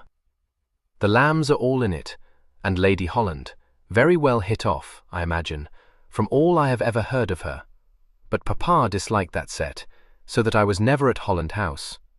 And Lady Oxford, and Lady Jersey, and poor Mr. Rogers, whom she calls a yellow hyena. I must say, I think it unjust, don't you? Glenarvan, of course, is Byron, and the whole thing is designed as a sort of vengeance on him for having cried off from his affair with her. Good God, he exclaimed, she must be mad to have done such a thing. I think she is, poor soul. Never more so than when she tumbled head over ears in love with Byron. For my part, I was so unfashionable as to take him in instant aversion. How she could have borne with his insufferable conceit, and the airs he put on to be interesting, I know not. Though I dare say, if one could bear that dreadful lamb laugh, nothing would daunt one. Not but what I am extremely sorry for William Lamb, laugh as he may. If it is true that he stands by her, I do most sincerely honor him. I fancy she meant to portray him in a kindly way, but some of the things she writes of him may well make him writhe. She is so very obliging as to favor the world with what one can only take to be a description of her own honeymoons, so warm as to make poor Fanny blush to the ears. It can't be pleasant for William Lamb, but it won't harm him. For she portrays herself, in the character of Calantha, as an innocent child quite dazzled by the world, quite ignorant, wholly trusting in the virtue of every soul she met. Pretty well for a girl brought up in Devonshire House. It sounds to be unedifying, to say the least of it, the Major said. Do you like such stuff? It is the horridest book imaginable, Fanny broke in. And although I never did more than exchange bows with Lord Byron, I am persuaded he never murdered a poor little baby in his life. As for Clara St. Everard, who followed Glenarvan about, dressed as a page, if she is a real person too, and did anything so grossly improper, I think it a very good thing she rode over a cliff into the sea, though I am excessively sorry for the horse. Observe, said Serena, much entertained. It is the horridest book imaginable, but she has read all 3 volumes. Only because you would keep asking me if I did not think Lady Augusta must be meant for Lady Heyer, and I'm sure I don't know, and laughing so much that I was bound to continue, only to see what amused you so. The Major, who had been glancing through the volume he held, laid it down distastefully. I think you have wasted your money, Serena. Oh, I did not. Rotherham sent it to me in a parcel by the mail. I never thought to be so much obliged to him. He says nothing else is being talked of in town, which I can well believe. Rotherham sent it to you, he ejaculated, as much astonished as displeased. Yes, why not? Oh, are you vexed because he has written me a letter? Serena rallied him. You need not be. Not the most jealous lover, which I hope you are not, could take exception to this single sheet. He is the worst of letter writers, for this is all he can find to say to me. My dear Serena, in case it has not come in your way, I send you Lady Clam's latest attempt to set society by the ears. She succeeds à merveille. Nothing else is talked of. The Lambs hoped to be rid of her at last, but W. Lamb stands firm. By the by, if Glenarvan's final letter in this singular effusion is a copy of the original, you will agree I am eclipsed in incivility. I have some thoughts of visiting Claycross, and may possibly come to Bath next week. Yours, etc., Rotherham.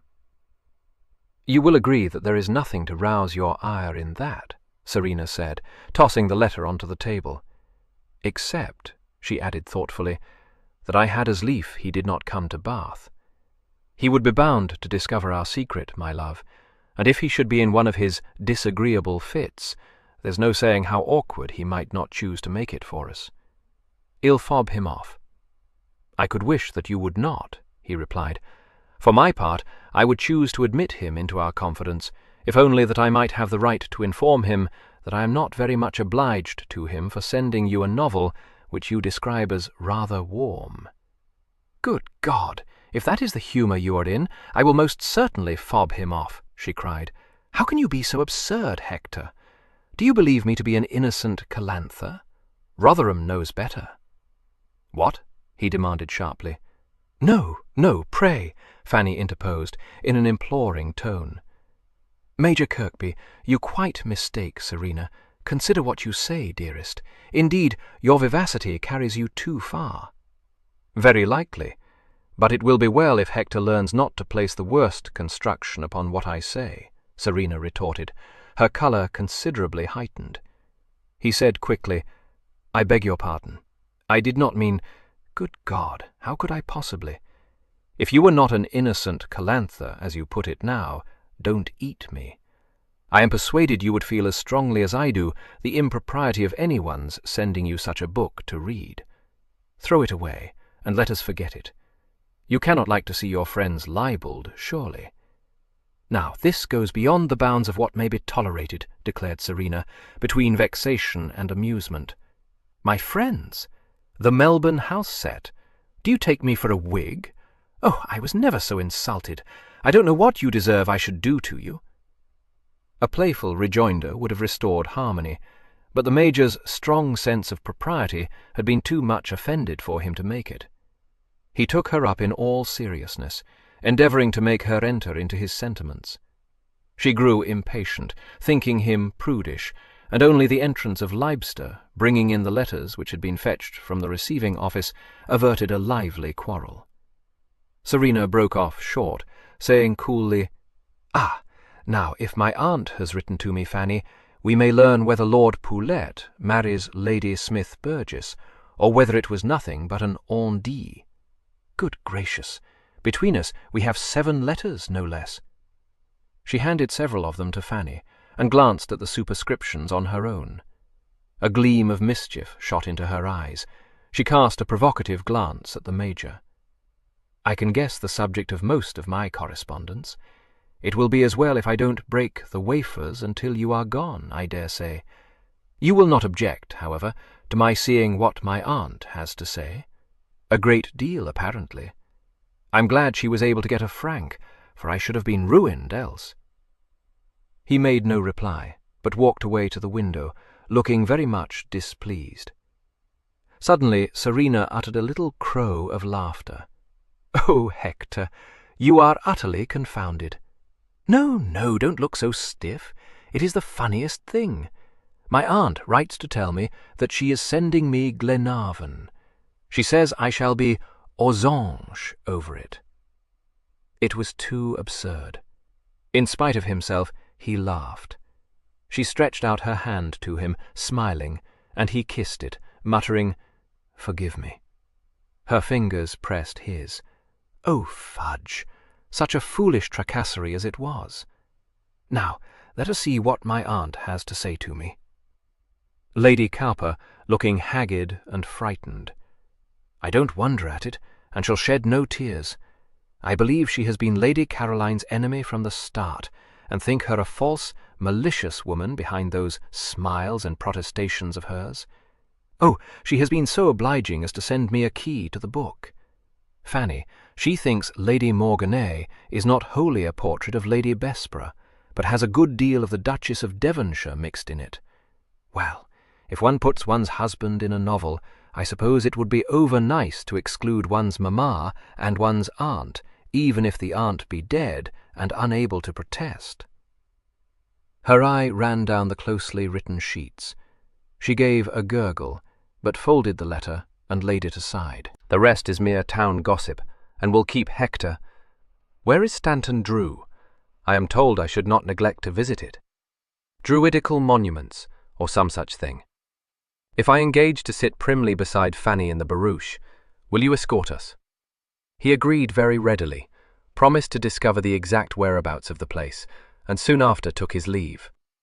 Serena said, as soon as he had left the house, "I would not read you the rest of my aunt's letter while Hector was with us, for he is unacquainted with the people she writes of, and I dare say it would have bored him excessively.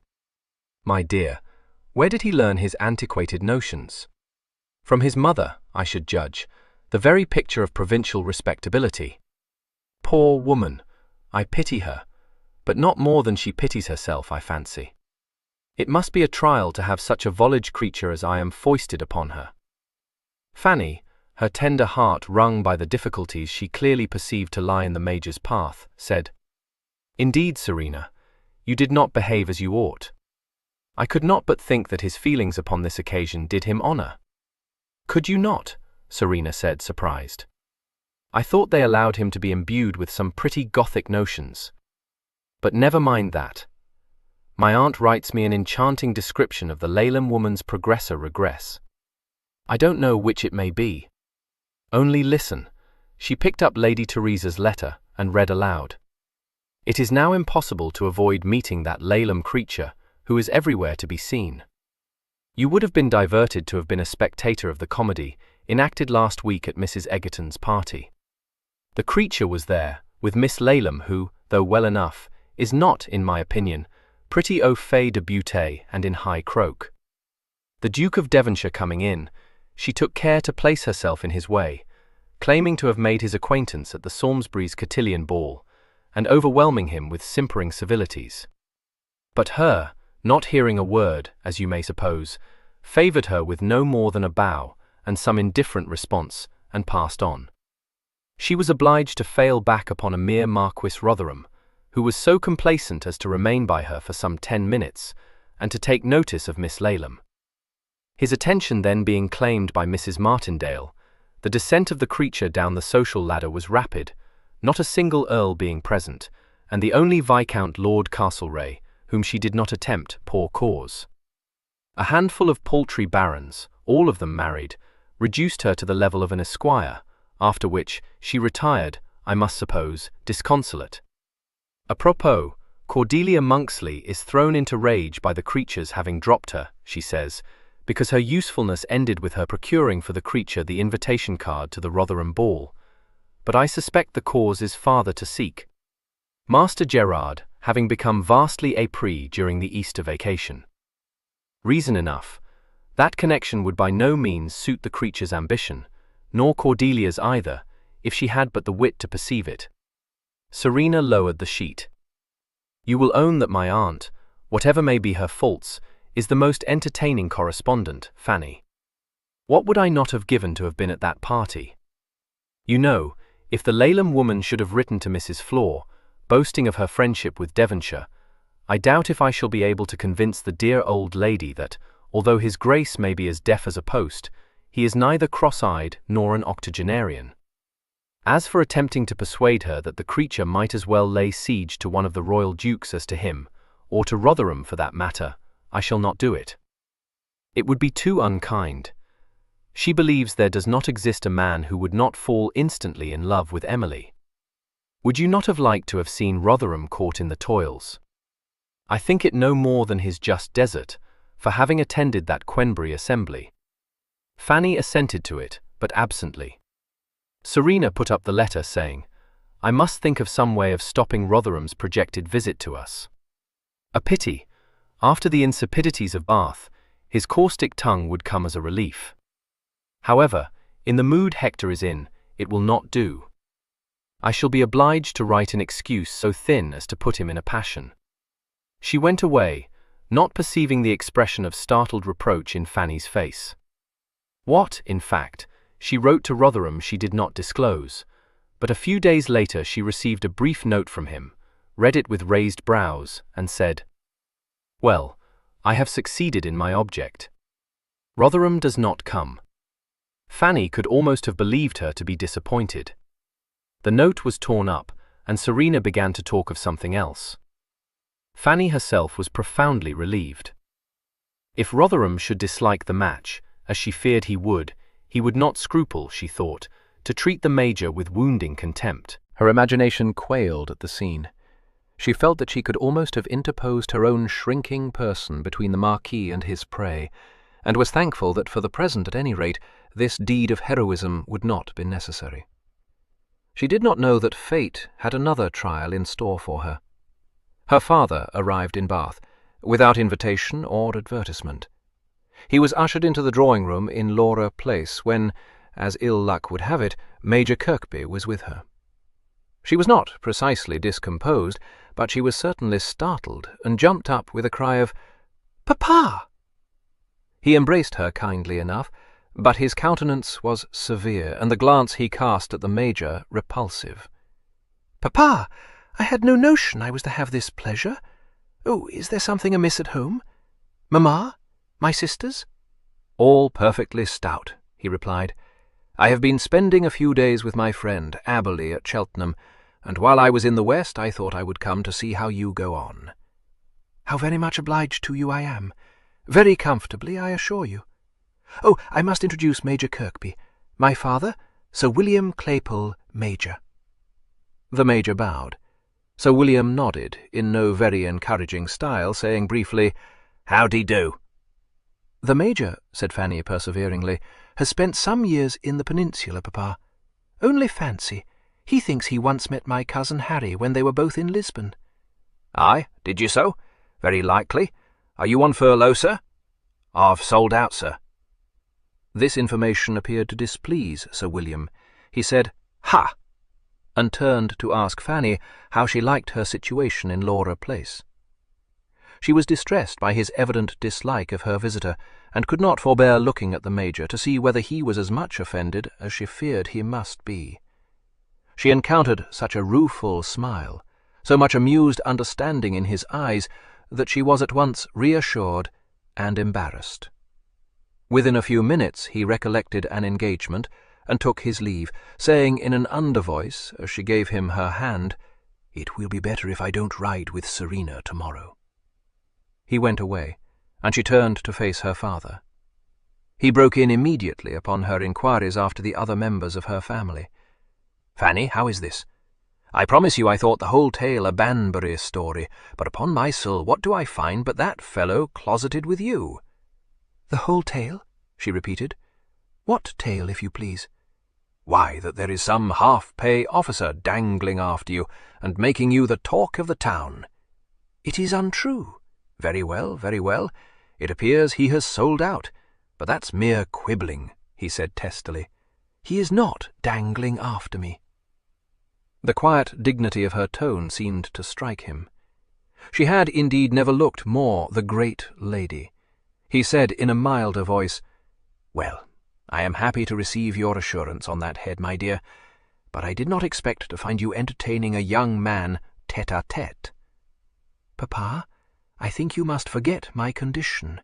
I am not a girl. If my widowhood—" "The fact is, my dear, your widowhood is no protection," he interrupted bluntly. "I don't say if you were older, but you're little more than a child, and a deal too pretty to rely upon that cap you wear to save you from having advances made to you. I knew how it would be, the instant you informed us you were removing to Bath." "Pray, Papa, will you tell me, if you please, who has had the monstrous impertinence to tell such stories about me?" "I had it from that old fool Dorrington, and you may suppose I did not inquire who might be his informant. I dare say he may have friends in Bath. I gave him a pretty sharp set-down and let him see I did not relish his style of humour." "Oh, how right Serena is!" she cried, pressing her hands to her hot cheeks. "Of all the odious people in the world there can be none so detestable as the Bath quizzes. I wonder you have not been told that General Hendy is dangling after me." "What, is he staying here?" "Well, he always had an eye for a pretty female, but as for dangling after you, good God, Fanny, he must be 60 if he's a day. It's a different matter, my dear, when a young jackanapes like this Major Kirkby of yours throws out lures. Now don't put yourself in a fuss. I dare say there's no harm done but what may be put right very easily. I told Mamma that if you had been indiscreet, it must have been all innocence. The thing is, it won't do for you to be living here with no better chaperone than Lady Serena. We must decide what is best to be done." In the greatest dismay she stammered, "Papa, you are quite mistaken. Major Kirkby does not come here to see me." He gave a low whistle. "You don't mean to tell me Lady Serena is the object of his gallantry?" She nodded. "Well, so it was true. Neither your mamma nor I would credit it. I should have thought the young lady too high in the instep to have encouraged the attentions of a mere nobody. She must be the most outrageous flirt." "Oh, no, no," she uttered, almost extinguished. "Well, I won't argue with you, but I can tell you this, Fanny. If she should get into a scrape, you will be blamed for it." "Who told you this story?" she asked, faintly. "Your Aunt Charlotte had it in a letter from Mrs. Holroyd and told your mamma. She said your Major was forever in Laura Place and careering all over the countryside with Lady Serena besides. I need not tell you that was coming a bit too strong for me, my dear. It made your mamma and me disbelieve the whole." Fanny sat limply down and covered her face with her hands. "Oh, how careless I have been. I should not have allowed. I should have gone with them." Sir William regarded her in the liveliest consternation. "You don't mean to tell me it's true?" "Upon my word, Fanny." "No, no, it is not what you think. Papa, you must not spread it about. Serena does not wish it to be known while she is in mourning. But they are engaged." "What?" he demanded. "Lady Serena engaged to a Major Kirkby?" "Yes," she said, and, for no very apparent reason, burst into tears. 12. Beyond saying. "Well, well, there is nothing for you to cry about, my dear." Sir William paid very little heed to Fanny's sudden spring of tears. Women, in his view, were always bursting into tears for no reason comprehensible to the sterner sex. He was very much taken aback by the news she had confided to him, and at first inclined to dislike it almost as much as he would have disliked the news of her own engagement. But Fanny, quickly wiping her eyes, soon contrived to talk him out of his disapproval. He was not much impressed by the touching picture she painted of a 7-year attachment. "Very fine talking," he said. "It may be so with him, though I take leave to doubt it. He may think he never fancied another female, but all I can say, if he found no little lovebird to entertain him in 7 years, is that he must be a nincompoop. No, no, my dear, that's doing it too brown. As for Lady Serena, all this constancy didn't prevent her from becoming engaged to Rotherham. But what you tell me of his having come into property puts a different complexion on the matter. Not that I think the Carlows will take kindly to the match, but that's no concern of mine." Guiltily aware of having conveyed to him the impression that the Major's estate was extensive and his fortune handsome, Fanny devoutly trusted that he would not question her too closely on the subject. He did ask her in what part of the country the estate was situated, but the timely entrance of Libster, with wine and glasses on a large silver tray, made it unnecessary for her to say more than, "In Kent, Papa." His attention was drawn off. He poured himself a glass of sherry, was agreeably surprised at its quality, and for some minutes was more interested to learn where it had been procured than in the size or whereabouts of the Major's property. By the time Libster, after discussing with Sir William the respective merits of Bristol milk, Oloroso, and Manzanilla, had departed, Sir William had refilled his glass and was feeling in charity with the world. He told his daughter that she had a good butler, bored her very much by recalling how in his youth Mountain Malaga had been much drunk, what he had paid for a tun in the 80s, how one was rarely offered it in these degenerate days, and at last came back to the subject of Serena's engagement. The more he thought of it, the more he liked it, for if Serena were to be married before the end of the year, the way would be clear for Agnes to pay her sister a prolonged visit. That is to say, if she doesn't go off this season, and although your mamma is making every effort, I need not scruple to tell you, my dear, that I entertain very few hopes. She does not take. It's a pity you cannot give her a little of your beauty. Though to my mind handsome is as handsome does, and a spoonful of honey on her tongue would get her a respectable husband sooner than a bushel of strawberries squashed on her face. Yes, mamma is determined to clear her complexion, and they say strawberries will do the trick. I hope they may, but so far it seems to me a great waste of good fruit. Kitty, now, is another thing. You would be surprised at the improvement in her since you saw her last. She is not unlike what you were at her age, and should go off easily, mamma thinks. He continued in this strain for some minutes, so well pleased with his scheme for foisting an unmarriageable sister onto Fanny, that her marked absence of enthusiasm quite escaped his notice. Over his third glass of sherry he once more returned to Serena's engagement, but this time it was to warn Fanny against allowing the Major to be too particular in his attentions. "It won't do to set tongues wagging, if the engagement is not to be announced until the autumn," he said. 10 to 1 it will come to the ears of her family that one man is dancing attendance on her. If I were you, Fanny, I would relax a trifle. Permit people to call, you know.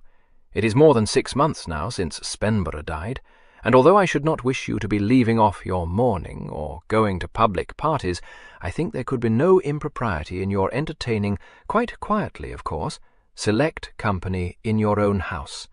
A card party, perhaps, or a dinner or two. No doubt there are plenty of other gentlemen in Bath who would be happy to be given the opportunity of dancing attendance on your daughter-in-law, for she's a fine-looking girl, and an heiress besides.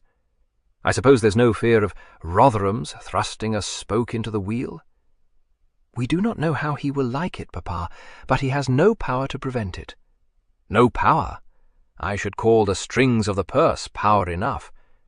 "Neither Serena nor Major Kirkby would do so, however." "More fools they. But it's not my business after all. What I am concerned with is that there shan't be any more gossip about it, for that must draw you in, my dear. A good thing if the young man were to remove from Bath, but I suppose there's no chance of his doing that. The next best thing is to render him less conspicuous, and that you may achieve by allowing others to visit you." "If you think it right, Papa," she said obediently. "I own it would be agreeable if I might go out a little sometimes, and it was on that subject that I was talking to Major Kirkby when you arrived. You must know that the masters of ceremonies here have been most civil to us, and in particular have frequently been begging us to go to lectures or concerts. It so happens that there is to be a concert at the lower rooms, which I should very much like to hear. Mr. Ginnett came to tell me of it yesterday, and to promise, if we would go, that we should have seats in a retired place. Do you think we might? Major Kirkby sees no harm in it, and if he does not, I feel there can be none." "None at all," replied Sir William.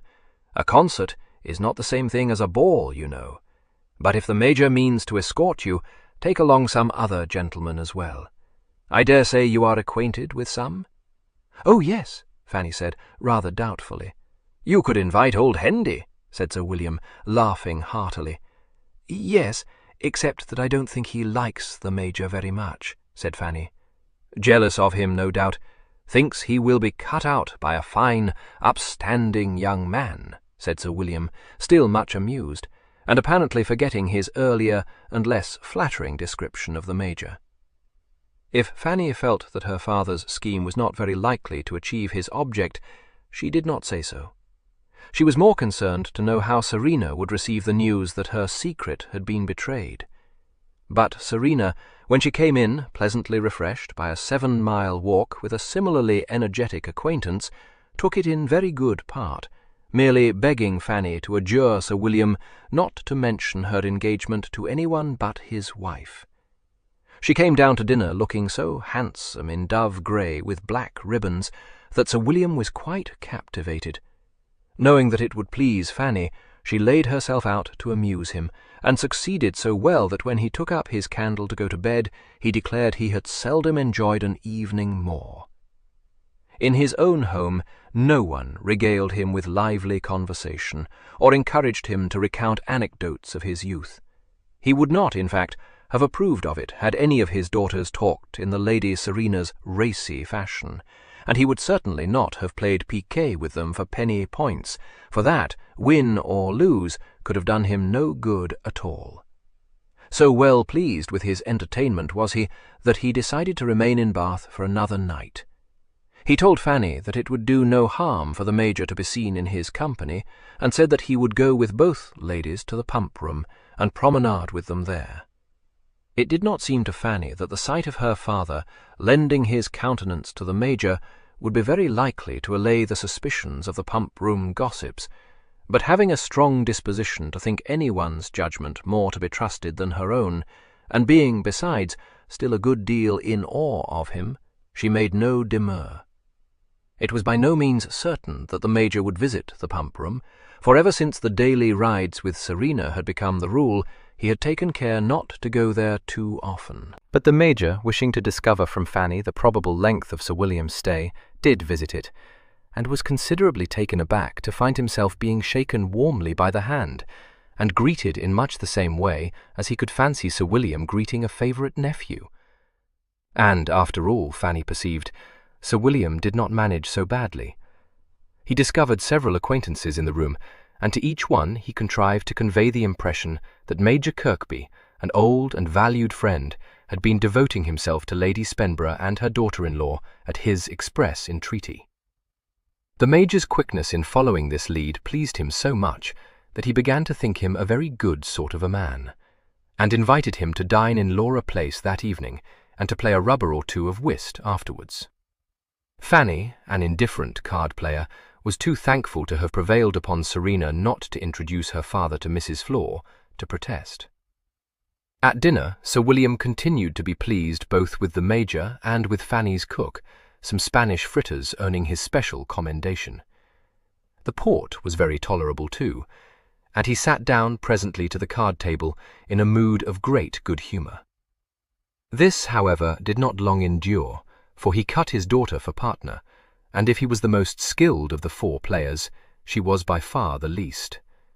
The first rubber reduced Fanny almost to tears, so acid and incessant were the criticisms made by her parent of her mistakes. By good fortune, she cut next with the Major, and he smiled at her so reassuringly when she said, with a nervous little laugh, that he was to be pitied, that she quite plucked up courage, and, in consequence, played very much better. Sir William continued to point out her errors to her, but since these were now to his advantage, he did so in a tolerant spirit, which did not much discompose her. The Major encouraged her with as much praise as he could, without absurdity, bestow, found ingenious excuses for her blunders, and, when the rubber ended in their defeat, said, "Lady Spenborough, shall we challenge these expert gamesters to a return? Do let us have our revenge on them." She was very willing, and as Serena was a skilled player, Sir William raised no objection. Serena was so grateful to the Major for shielding Fanny from assault that she gave him both her hands and her lips at parting, a thing that she was not very prone to do, and said warmly, "You are quite the kindest man alive, Hector. Thank you." Sir William went back to London next day, and his daughter did her best to carry out his instructions to her. Rather to her surprise, Serena approved of them. So a very respectable and correspondingly dull gentleman of their acquaintance was invited to accompany them to the concert, and Fanny wrote careful notes to a number of persons, bidding them to a small evening reception. Life settled down into a slightly more variegated pattern, enlivened by morning visitors and an occasional party. Several expeditions were made to places of historic interest in the vicinity of Bath, and if the Major rode behind the barouche, so too did some other gentlemen. There was no difficulty in finding a suitable fourth to these parties. The only difficulty lay in deciding whose turn it was to be honoured with an invitation. Every unattached gentleman who had cudgelled his brains for weeks to hit upon a way of becoming acquainted with the most beautiful woman in Bath no sooner heard that the bereaved ladies were now receiving visitors than he scoured the town for some common acquaintance who could be persuaded to perform the coveted introduction. 1 or 2 lost their hearts to Fanny, but these were in the minority, Serena's admirers far outnumbering them, and behaving with an ardency and a devotion which made Fanny fear that the Major might be hurt. He seemed, however, to be rather amused, and whenever one of her flirts contrived to draw Serena away from her mamma-in-law to show her a very fine view, or to conduct her to the top of a ruined keep, he made no attempt to go after the truants, but walked with Fanny instead, concealing whatever chagrin he might have felt. Fanny, incapable herself of conducting the sort of light flirtation of which Serena was an accomplished exponent, was distressed, and ventured to remonstrate. But Serena only laughed, and said that she was following out the spirit of Sir William's advice. The Bath quizzes will now say of me that, so far from being violently attached to one man, I am shockingly volage. Fanny could only hope that the Major would not share this opinion. She told him once, when she saw Serena positively encouraging the gallantry of young Mr. Nantwich, that Serena had a great deal of vivacity. "In her set, you know," she said, trying for an airy note, "that sort of liveliness is quite the thing. It doesn't denote the least want of delicacy or unsteadiness." He glanced down into her perturbed countenance, smiling a little. "I am not jealous, I promise you," he said. "Oh, no, I am persuaded you could not be." His eyes followed Serena and her admirer. "If all these moon-struck swains flatter themselves that she has any other intention than to enjoy a little sport, they must be a set of ninny-hammers," he remarked. "I own it is not a sport I like, but there is no particular harm in it when the lady is as skilled in it as I perceive Serena to be." She thought that she could detect a note of reserve in his voice, and said something about funning humours and openness of temper. He agreed to this, and she had the happy thought of adding that by dispensing her favours among several, Serena was throwing sand in the eyes of those who suspected her of a single attachment. That made him laugh. He said, "Lady Spenborough, are you trying to bamboozle me, or has Serena been bamboozling you? She is enjoying herself hugely. Don't look so anxious. Do you care to stroll in the wood? May I give you my arm?" Her conscience told her that it was her duty to follow Serena, but since to do that would entail bringing the Major once more within sight and hearing of what could not, for all his brave words, but give him pain, she yielded to inclination. Nothing was more comfortable than a walk with Major Kirkby. He moderated his pace to hers, handed her carefully over the smallest obstacle, warned her of damp patches, and always chose a smooth path for her to tread. They were on the cosiest of terms, Fanny having very soon lost her shyness, and the Major discovering in her so sympathetic a listener that before very long he had put her in possession of nearly every detail of his career. In return, she told him all about her home and her family, and how much she dreaded having her sister Agnes sent to live with her.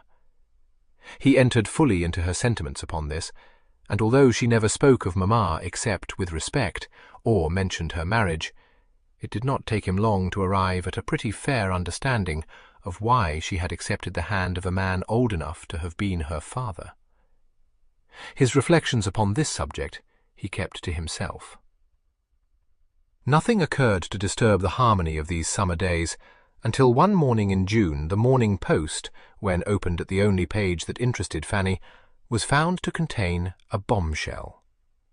She had just read aloud to Serena the news of the Princess Charlotte's indisposition, and was about to speculate on the probable nature of the malady, when her eyes alighted on another item of social intelligence. A sharp gasp broke from her, and she cried out impulsively, "Good God! Oh, no! Impossible!" "Well, what now?" inquired Serena, engaged in arranging roses in a bowl. "Rotherham!" uttered Fanny in a strangled voice. Serena turned quickly to look at her. "Rotherham? What has happened to him?" she said sharply. "Is he ill too?" "Fanny, he's not dead." "Oh, no, no," Fanny said. "Betrothed! Betrothed! Yes, the most shocking thing. To Emily Laleham. It's not true. It must be, Serena, for here it is, published. I don't wonder at your amazement. That poor child. Oh, what a wicked, abominable woman Lady Laleham is. A marriage has been arranged, yes, and well do I know who arranged it, between Ivo Spencer Barrisford, Marquis of Rotherham, and Emily Mary, eldest daughter of Sir Walter Laleham Bart. You see, there can be no mistake. Oh, I don't know when I have been more distressed." She looked up from the paper to Serena, standing like a stone in the middle of the room, 2 roses held in her hand, her cheeks perfectly white, and in her eyes an expression of blank horror. "What have I done?" Serena said, in a queer, hoarse voice. "Oh, God, what have I done?" "Dearest, you are not to blame," Fanny cried. "He met her in my house, not in yours. Not that I feel I am to blame either, for heaven knows I never invited Lady Laleham to visit me on that fatal day. And from all we hear of the horrid, encroaching way she has been thrusting herself into the highest circles, he must have met her somewhere, even if not in my house. Though, to be sure, it would not have been in that style, just seated round the table as we were, conversing without the least formality. Oh, if I had known what would come of it, I would have been uncivil to Lady Laleham, rather than have admitted her into the breakfast-parlour." She saw that Serena was staring at her in a fixed, blank way, and then that a trickle of blood was running down one of her fingers. "Oh, you have scratched your hand with those thorns. Take care you don't smear your gown, dearest." Her words seemed to recall Serena to herself. She gave a slight start and glanced down at her hand. Her fingers unclenched themselves from about the rose stems. She laid the flowers down, saying quietly, "So I have. How stupid. Pray, Fanny, attend to these. I must go and wash my hands." She went quickly from the room, and was gone for some time. When she returned, it was with some tale of having been obliged to mend the torn gathers of one of the flounces round the hem of her gown. Fanny, who knew that she never set a stitch, might, had her mind not been taken up with the news of Rotherham's engagement, have felt considerable surprise at this unprecedented happening. As it was, she merely said absently, "How vexing. Have you sent your woman out? You know, Serena, the more I think of it, the more I am convinced Lady Laleham had this in mind when she forced herself upon us that day." "Very likely. I put nothing beyond her," Serena said lightly. "I should never have thought Emily the kind of girl to take his fancy. There is no telling what a man will fancy." "No, very true. But she is quite as silly as I am, and I thought he held silly females in the greatest contempt. Only think of that impatient, sarcastic way he speaks when one has said something he thinks stupid." He did seem to be amused by the droll things she said, not in the least meaning to be droll, but I thought he was quizzing her, and not very kindly. So did I, but it appears that we were mistaken. Yes, indeed. The Quenbury Assembly, too. That was why he chose to take his wards to it. But the way he spoke of Emily that very night, when you quarrelled with him about his having stood up only with her, how could he have done so if he had felt the smallest tendre for her? Do you remember his telling us how he could get nothing out of her but yes and no, and so had drawn no more coverts, but had come to take his leave of us instead? Very clearly. Also my own words on that occasion. I imagine her behaviour must have piqued him, and what began as an idle amusement became a serious pursuit. I dare say he can never before have tossed his handkerchief and not seen it picked up. I admire Emily very much. I did not think she had it in her to bring the odious Marquis so tamely to heel." "Oh, Serena, I am sure such a thought was never in her head. She did not like him. Indeed, I believe she was afraid of him. That is what makes this news so particularly dreadful. If he loves her, she will have nothing to fear," Serena said, a slight constriction in her throat. "If, I cannot credit it." "Whatever else you cannot credit, that at least is sure," Serena said. "No other reason can possibly exist for his having asked her to marry him. She has nothing to recommend her, neither birth nor fortune, but a pretty face and the artlessness of a kitten. Then he is infatuated, which is worse than all, for you may depend upon it he will soon recover from that, and grow bored with her, and make her miserable." "You take a gloomy view of her prospects." "Yes, for I know what a harsh temper he has, and how unfeeling he is, besides being proud and overbearing. And I know she has been forced into this by her hateful mother." Serena shrugged her shoulders. "Why put yourself in this passion, my dear? It is no concern of yours, after all." "Oh, no.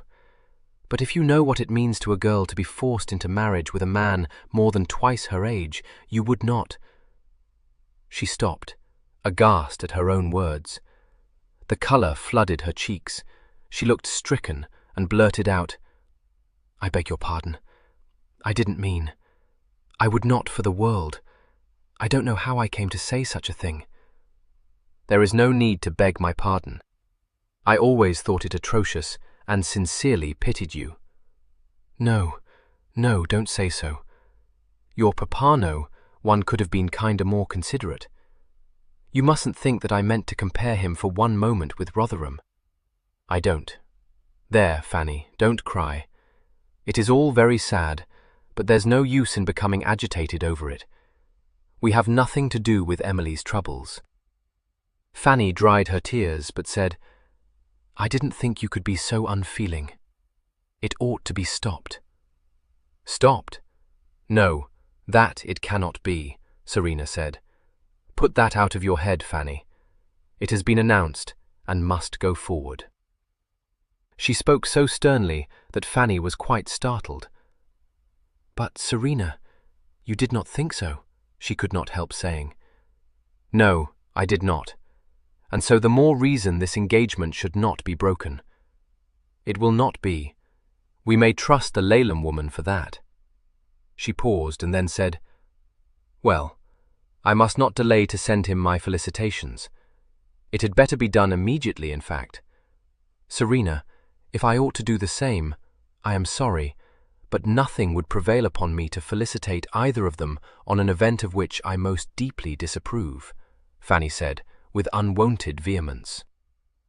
Serena had already seated herself at the writing table and spoke without turning her head. "Unnecessary. I will say on your behalf everything that is proper to the occasion." "I wish very much that you would not," Fanny said.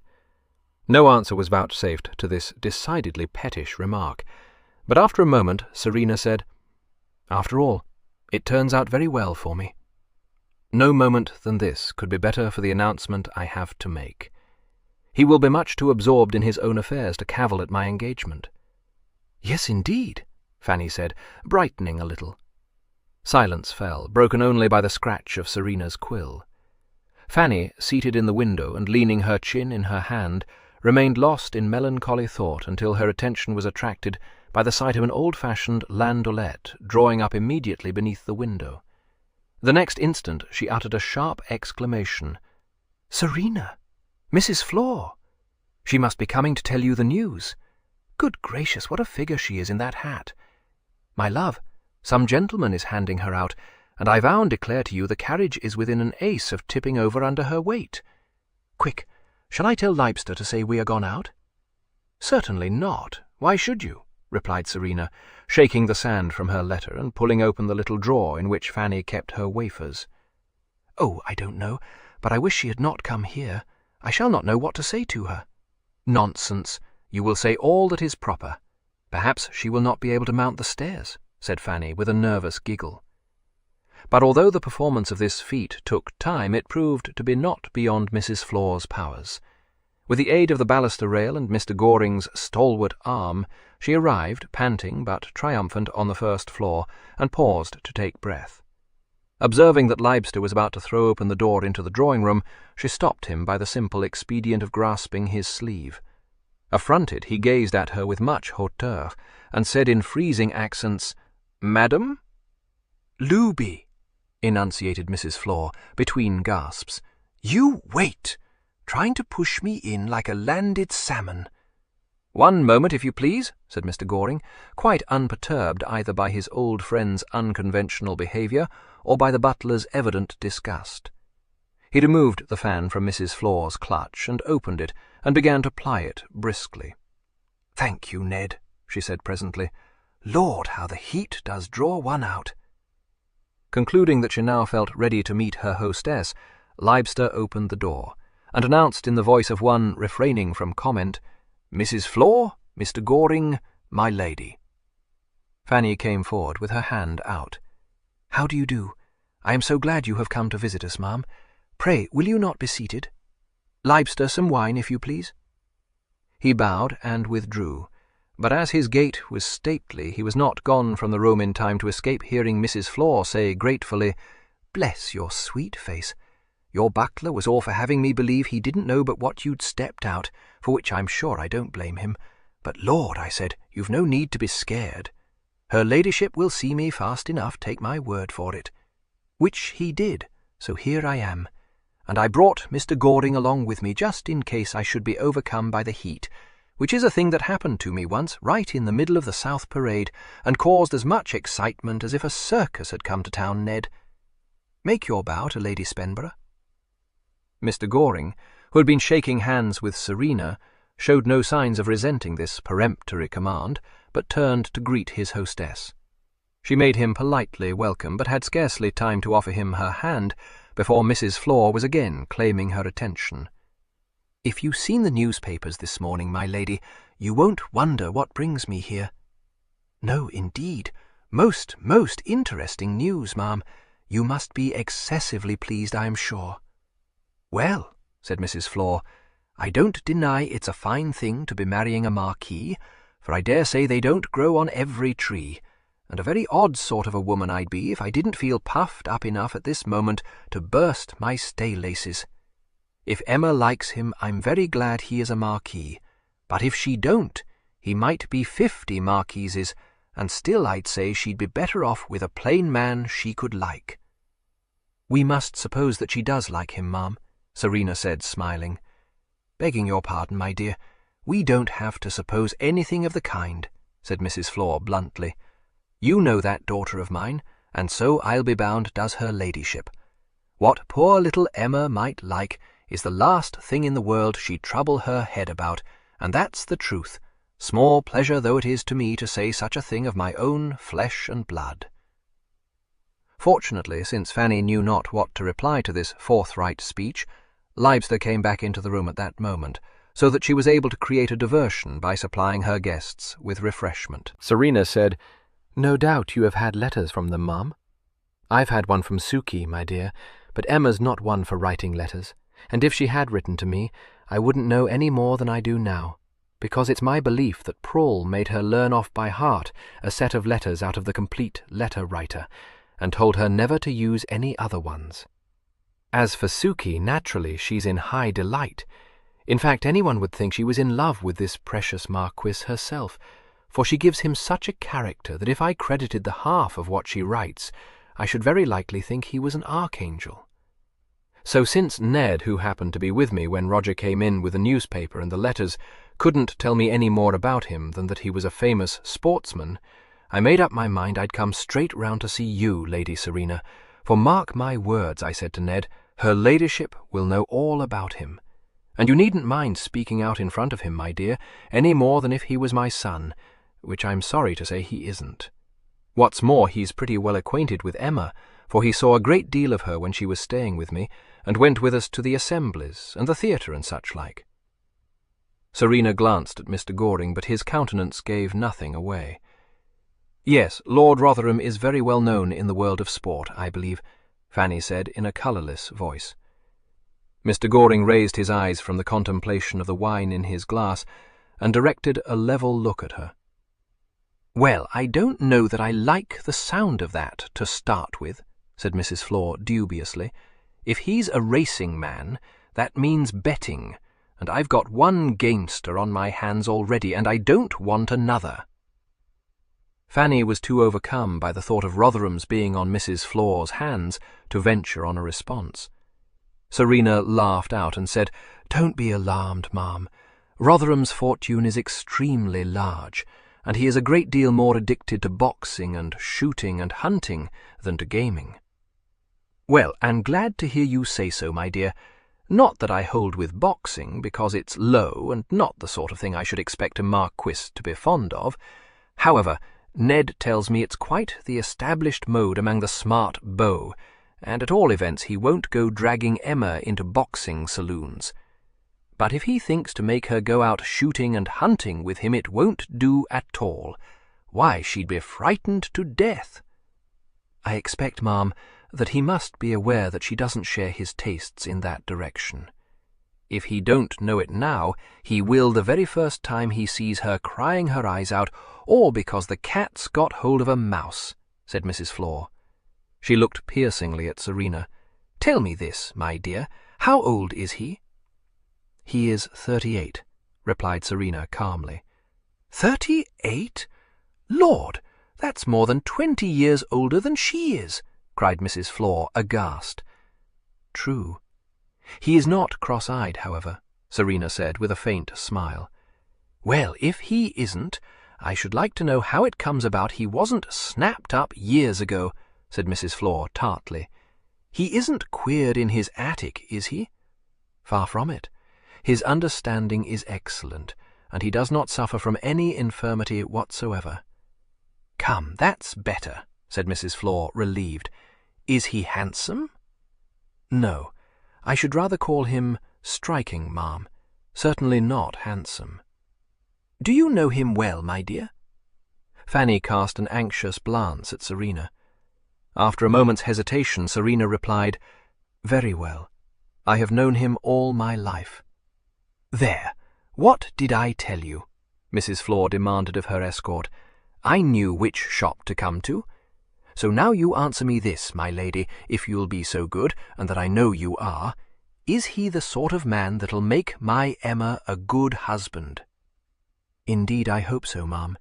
He can give her a great position, wealth, consequence." "I know that," interrupted Mrs. Flor grimly, "and it ain't what I asked you, my dear." Aware that not only Mrs. Flor's gaze was fixed upon her, but Mr. Goring's also, Serena said, "Dear ma'am, you must not question me so closely, if you please. I think you cannot be aware that I was once engaged to Lord Rotherham myself." Mr. Goring's gaze now became intent. Mrs. Flor was so much surprised that she nearly dropped her wine-glass. "You?" she gasped. "Lord bless my soul! Goodness gracious! Well, I declare. That's one thing Suki didn't see fit to tell me, if she knows it." "The engagement and its termination were in all the newspapers, ma'am," Serena replied, her colour heightened. "Aye, they would be," nodded Mrs. Flor.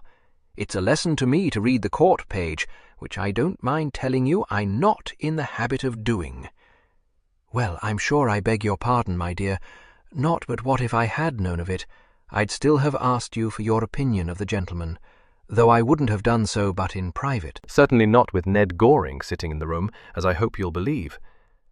"I don't see that my being in the room makes any difference at all," said Mr. Goring unexpectedly. "It'll go away if you like, but whether I go or whether I stay, don't ask her ladyship any more questions, ma'am." "Thank you," Serena said, smiling at him. "But it is very natural that Mrs. Flor should wish to know why I cried off from the engagement. It was for no reason, ma'am, that precludes him from making some other female a perfectly respectable husband. The truth is that we found we did not suit. Our dispositions were too alike. Each of us, in fact, is autocratic, and neither of us has the sweetest of tempers. But a gentler woman than I am would not provoke Rotherham as I did, and might, I dare say, be very content to be his wife." "Yes, and I dare say this carpet is content to be trodden on," retorted Mrs. Flor. "A man should be master in his own house.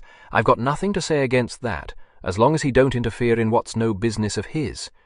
But if I find this Marquis don't know the difference between master and tyrant, not one penny will I settle on Emma, and well see what he and Suki have to say to that."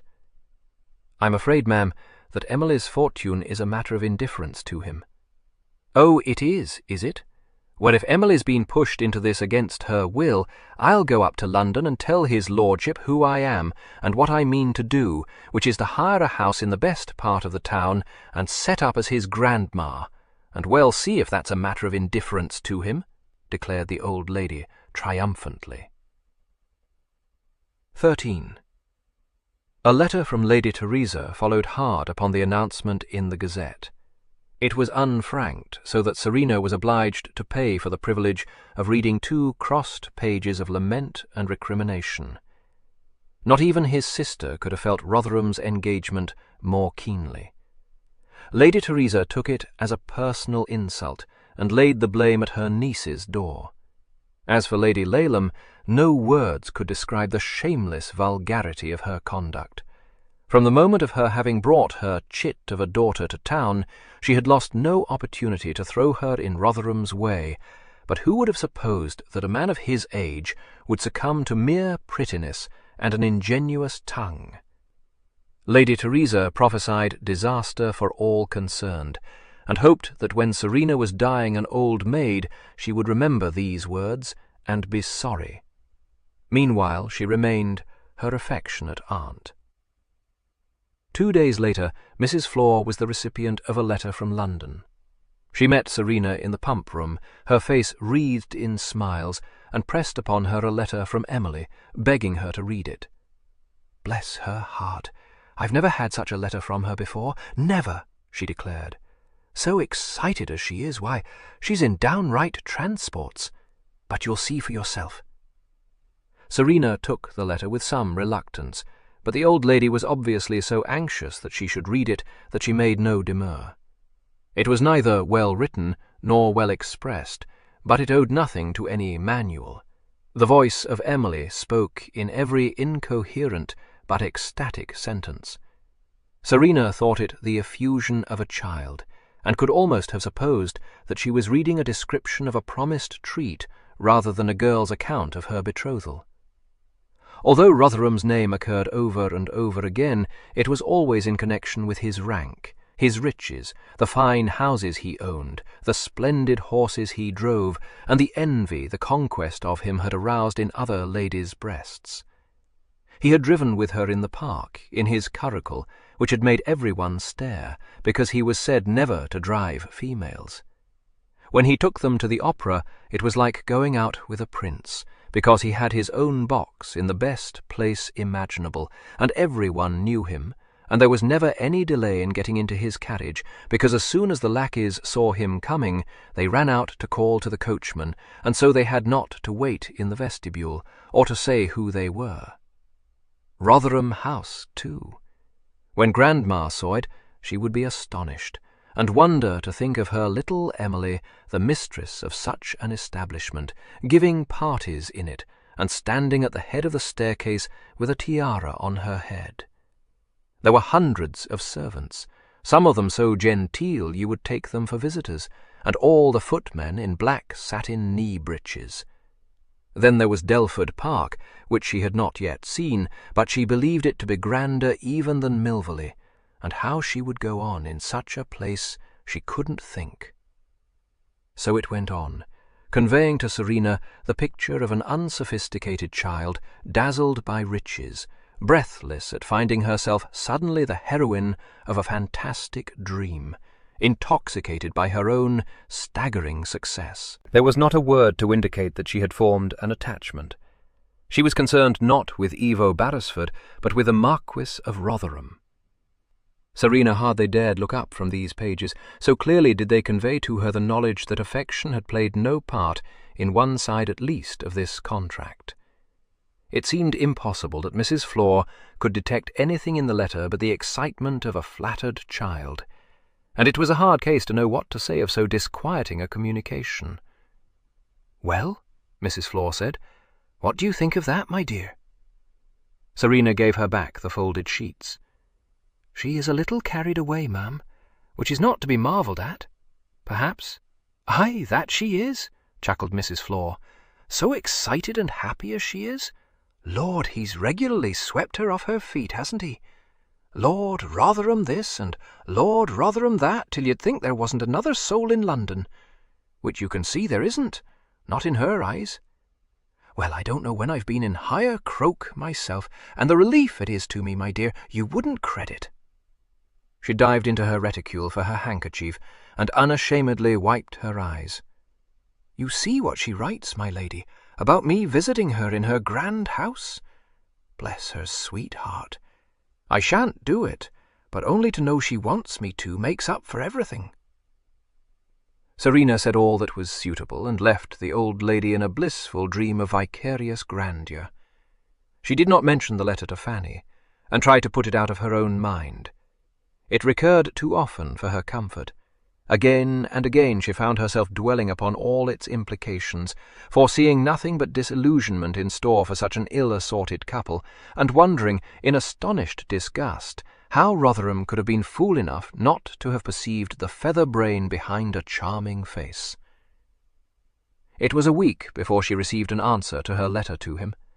The London mail reached Bath every morning between the hours of 10 and 12, and the letter was brought up from the receiving office half an hour after she had set forth on a picnic expedition under the nominal chaperonage of a young matron of her acquaintance.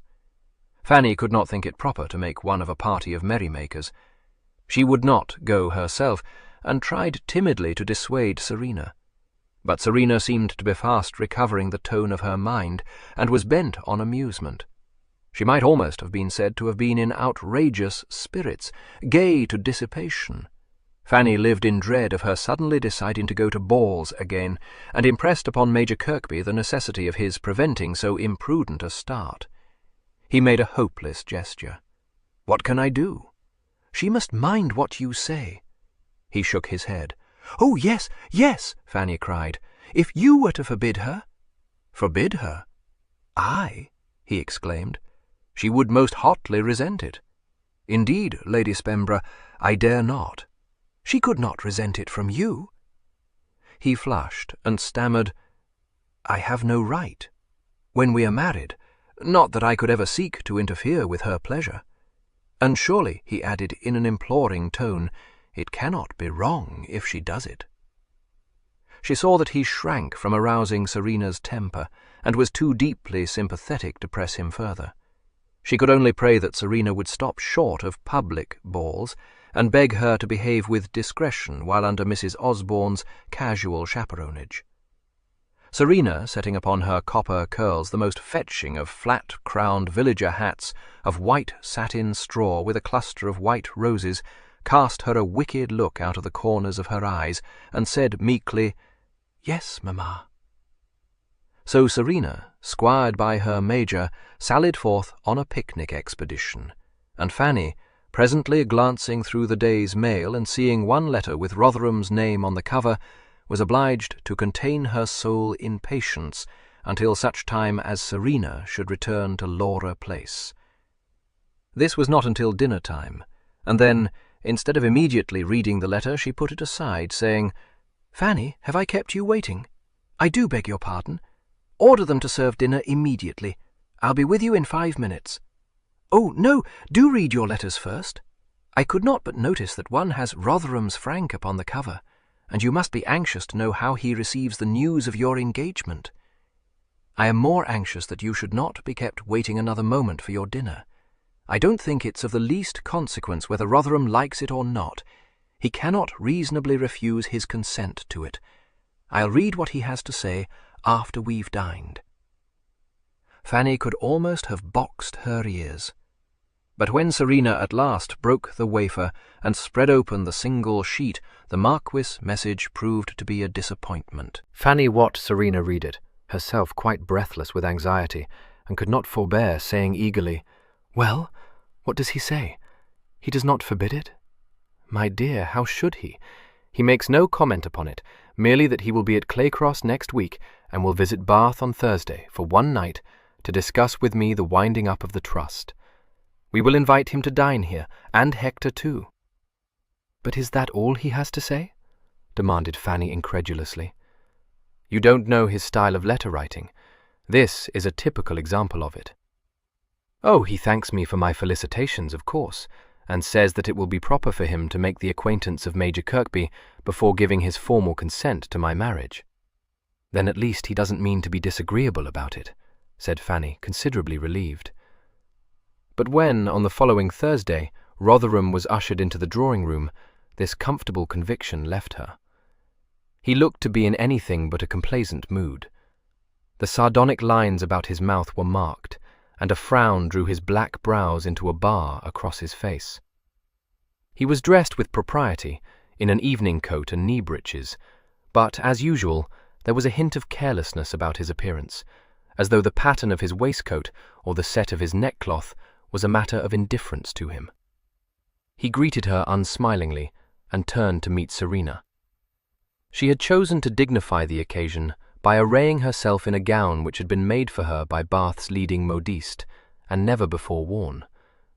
It was a striking creation, of black, figured lace over a robe of white satin, the bodice cut low, and the train long. With it, she wore her diamond earrings, and the triple necklace of pearls her father had given her at her coming of age. She looked magnificent, but the comment she evoked from the Marquis was scarcely flattering. "Good God, Serena," he said, as he briefly shook her hand. "Setting up as a magpie?" "Just so. I collect it doesn't find favor with you," she retorted, a spark in her eye. He shrugged. "I know nothing of such matters." "No one, my dear Rotherham, having once clapped eyes on you, could doubt that." With nervous haste, Fanny interrupted this promising start to one of the interchanges she dreaded. "Lord Rotherham, I must introduce Major Kirkby to you." He turned to confront the Major, whom he had not previously seemed to notice. His hard eyes surveyed him unrecognizingly. He put out his hand, saying curtly, "How do you do?" Never, thought Fanny, could two men have formed a stronger contrast to each other. They might have served as models for Apollo and Vulcan, the one so tall and graceful, classically featured and golden-haired, the other swarthy and harsh-faced, with massive shoulders, his whole person suggesting power rather than grace. In looks, in deportment, in manners there could be no comparison. The Major far outshone the Marquis. "We have met before, sir," the Major said. "Have we?" said Rotherham, the bar of his brows lifting slightly. "I've no recollection of it. When and where?" "Upon more than one occasion," replied the Major, steadily meeting that hard stare. "In London 7 years ago." "Indeed? If it is 7 years since we met, I must hold that to be a sufficient excuse for having forgotten the circumstance. Did you form one of Serena's court?" "Yes, I did," said the Major. "Ah, no wonder then. I never disintegrated the mass into its component parts." This time it was Serena who intervened. "I informed you, Rotherham, that the attachment between us was of long-standing date." "Certainly you did, but you can hardly have expected me to have known that it was of such long-standing date as that." "I had, on the contrary, every reason to suppose otherwise." Serena flushed vividly. The Major held his lips firmly compressed over hard clenched teeth. Fanny flung herself once more into the breach. "I have not felicitated you yet, Lord Rotherham, upon your engagement. I hope you left Miss Laylam well?" "Well, and in great beauty," he replied. "You remind me that she desired me to convey all sorts of messages to you both. Also that I stand in your debt." "In my debt?" she repeated doubtfully. "So I must think. I owe my first introduction to Miss Laylam to you, and consider myself much obliged to you." She could not bring herself to say more than, "I wish you both very happy." "Thank you. You are a notable matchmaker. Lady Spenborough, accept my compliments." She had never been more thankful to hear dinner announced. While the servants were in the room, only indifferent subjects were discussed. It was second nature to Serena to promote conversation and to set a party going on the right lines. No matter how vexed she might be, she could not fail in her duties as a hostess. Fanny, seated opposite to her, nervous and oppressed, wondered and admired, and did her best to appear at ease. She had never yet been so in Rotherham's presence, however. At his most mellow, he made her feel stupid. When he sparred with Serena for an opening, she felt quite sick with apprehension. The Major saw it, and, chancing to meet her eye, smiled reassuringly at her, and took the earliest opportunity that offered of sliding out of a discussion of the restored King of Spain's despotic conduct, and turned to ask her quietly if she had succeeded in her search for a birthday present likely to appeal to the taste of her youngest sister. She responded gratefully, feeling herself protected, and Serena, seeing her happily re-engaged in abusing the Bath shops and describing her hunt for a certain type of workbox, was content to let drop the subject of Spain, which she had chosen because it was one on which the Major could speak with authority. Rotherham sat for a moment, listening to Fanny but surveying the Major from under his frowning brows. Then he turned his head towards Serena and said, "I imagine Lady Teresa will have told you of Buckingham's duel with Sir Thomas Hardy. An odd business. The cause is said to be some offensive letters written to and about Lady Hardy. Anonymous, of course, but Hardy held Buckingham to be the author. Persuaded by her ladyship. Of that I am in no doubt. I don't credit a word of it. Does anyone? Only the inveterate scandal-mongers. The character of a gentleman protects Buckingham, or should. I think so indeed. But tell me, Evo, how does the antiquated courtship progress? My aunt wrote of having seen their senilities flirting away at some party or other." He replied with a caustic comment which made her burst out laughing, and in another moment they were in the thick of the sort of conversation Fanny had hoped might be averted. Rotherham seemed to have recovered from his ill humour. He was regaling Serena with a salted anecdote. Names and nicknames were tossed to and fro. It was Rotherham now who had taken charge of the conversation, Fanny thought, and once again she was labouring to keep pace with it. There was something about the Duke of Devonshire dining at Carlton House, and sitting between the Chancellor and Lord Caithness. What was there in that to make Serena exclaim? Ponsonby too idle, Tierney too unwell, Lord George Cavendish too insolent for leadership. What leadership? I thought they had made no way this session, Serena said. The reverse. Brougham threw the cat among the pigeons, of course. By the by, Croker came out admirably over the attack on the Navy estimates. He was offered a Privy Councillor's office as a result, but declined it. "Are you interested in politics, Major Kirby?" said Fanny despairingly. "Not in the least," he replied in cheerful accents. "For shame, Hector," Serena rallied him. He smiled at her, but shook his head. "You will have to instruct me." "You have been interested in more important matters, Major," said Rotherham, leaning back in his chair, the fingers of one hand crooked round the stem of his wineglass. "I don't know that. Certainly politics have not come in my way yet." "You must bring him in, Serena. The party needs new blood." "Not I," she returned lightly. "How odious it would be of me to try to push him into what he does not care for." "You will do it, nevertheless. Do you care to wager on that chance? It would be robbing you. You will never be able to keep your talents buried." He raised his glass to his lips, and over it looked at the Major. "Serena was made to be a political hostess, you know. Can you subdue her? I doubt it. She knows I would never try to do so." "Good God," said Rotherham. "I hope you are not serious. The picture you conjure up is quite horrifying, believe me. And I hope that Hector knows that you are talking nonsense." Serena said, stretching out her hand to the Major and bestowing her most brilliant smile upon him. He took the hand and kissed it. "Of course I do. And you know that whatever you wish me to do I shall like to do," he said laughingly. Rotherham sipped his wine, watching this byplay with unexpected approval in his face. The second course had come to an end, and in obedience to a sign from Serena, the servants had left the room.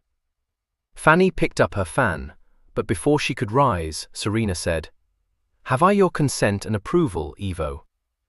"Certainly, unless I discover that the Major has a wife in Spain, or some other such trifling impediment." "When do you propose to be married?" "It cannot be until I am out of mourning. I don't feel it would be proper even to announce the engagement at this present." "Most improper. It will be as well, however, since the control of your fortune will pass from my hands to his, if I have some talk with him on this subject." "Yes, pray do," she said cordially. "And I wish you will tell me what I may count on, Evo. I never made the least inquiry, you know, because to know the precise sum I might have enjoyed, but for that abominable trust, would have made my situation the more insupportable." "About 10,000 a year," he replied indifferently. 10,000 a year, repeated the Major in an appalled voice. Rotherham glanced at him across the table. You may call it that. It is not possible to be quite exact. It is derived from several sources, which I shall presently explain to you. But, good God, how can this be? I knew, of course, that some disparity between our fortunes there must be, but this— I own, I had not thought it would be as much, said Serena, mildly surprised. But there must have been an entail, the Major exclaimed, as though snatching at a straw of hope. Such an income as that represents— He broke off in the throes of calculation. Something in the region of 200,000, supplied Rotherham helpfully. All that belongs to the Carlo family naturally goes with the title. This fortune was inherited by the late Earl from his mother, and belonged absolutely to himself. Yes, I knew that, said Serena. Papa always told me I should inherit my grandmother's property, but I supposed it to be a comfortable independence merely. I call this a very respectable fortune, don't you, Fanny? I should not know what to do with the half of it, Fanny said, awed. Rotherham smiled. Serena will know. The strongest likelihood is that she will run into debt. I should wish it to be tied up. These words, vehemently uttered, made Serena look at the Major in great surprise. Why, what can you mean, love? You can't suppose I shall do anything so absurd as to run into debt. I assure you I am not so improvident. Rotherham, I have not the remotest guess why you should laugh in that detestable way. I was never in debt in my life. He threw her a glance of mockery. You must forgive me, Serena. I wish you will tell me how you contrived, on the £700 a year which I, in my ignorance, thought you spent on your attire, to maintain that expensive stable of yours. You know very well that Papa bought all my horses, she said. Just so, he agreed. Now you will be obliged to buy your own, which I can well afford to do, and remain excellently mounted. Certainly you can, but you will have to take care, you know. It won't do to be paying 900 guineas for some showy-looking bay you are glad to part with, on any terms at the end of your first day out on him. Wrath flamed in her eyes and her cheeks. Were you never taken in over a horse? She demanded. Yes, he said reflectively, but I can't recall that I ever paid a fancy price for an animal which— Be quiet, she shot at him. All those years ago when I was still green. Only you would cast it up at me still, Rotherham. Do I make mistakes now? Do I? Oh, not as bad as that one, he said. I'm prepared to bet a large sum on your having paid too much for that mare I saw at Milvy. But— She was on her feet. If you dare tell me again she's too short in the back. Serena, for heaven's sake, begged the Major. You are distressing Lady Spemborough. What the deuce does it matter if Lord Rotherham chooses to criticise the mare? She paid not the slightest heed, but drove home her challenge. Well, my lord? Well? Don't try to browbeat me, my girl, he replied. I tell you again, too short in the back. He looked at her, his eyes glinting. And you know it. She bit her lip. Her eyes strove with his for a moment or two, but suddenly she burst into laughter and sat down again. Of all the odious creatures, perhaps she is a trifle too short in the back, but only a trifle. You need not have been so unhandsome as to provoke me into exposing myself to my betrothed. The glint was still in his eyes, but he said, The temptation was irresistible to see whether you would take the fly. Console yourself with the reflection that you never look more magnificent than when in a rage. Thank you. I don't admire myself in that state. What were we saying before we fell into this foolish dispute? Major Kirkby had expressed a desire that your fortune should be tied up. If I am not to provoke you again, I will refrain from applauding so wise a suggestion. You are mistaken, the Major said. There was no thought in my head of keeping Serena out of debt. I should wish it or the better part of it, at all events, to be tied up in such a way that neither she nor I can benefit by it. But, my dearest Hector, cried Serena, you must be mad. I am not mad. You haven't considered, my darling. Do you realize that your fortune is almost 10 times the size of mine? Is it? She said. Does that signify? Are you afraid that people will say you married me for my money? Why should you care for that when you know it to be untrue? Not only that, Serena, cannot you see how intolerable my position must be? No, how should it be so? If I used it to alter your way of life, of course it would be quite horrid for you. But I promise you I shall not. It will be in your hands, not in mine. So if I should run mad suddenly and wish to purchase a palace or some such thing, it will be out of my power to do so. He gave a laugh that had something of a groan in it. Oh, my dear, you don't see. But Lord Rotherham must. Oh, yes. Shall I refuse my consent to your marriage? I wish to God you would. Well, so do not I, said Serena. Hector, I do see, but indeed you are too quixotic. I dare say we shan't spend it, not all of it, I mean. But why should I give it up? Besides, who is to have it if we don't? Rotherham? My cousin? You can't expect me to do anything so crack-brained as to abandon what is my own to them or to anyone. That was not in my head. Of course I would not ask you to give your fortune away.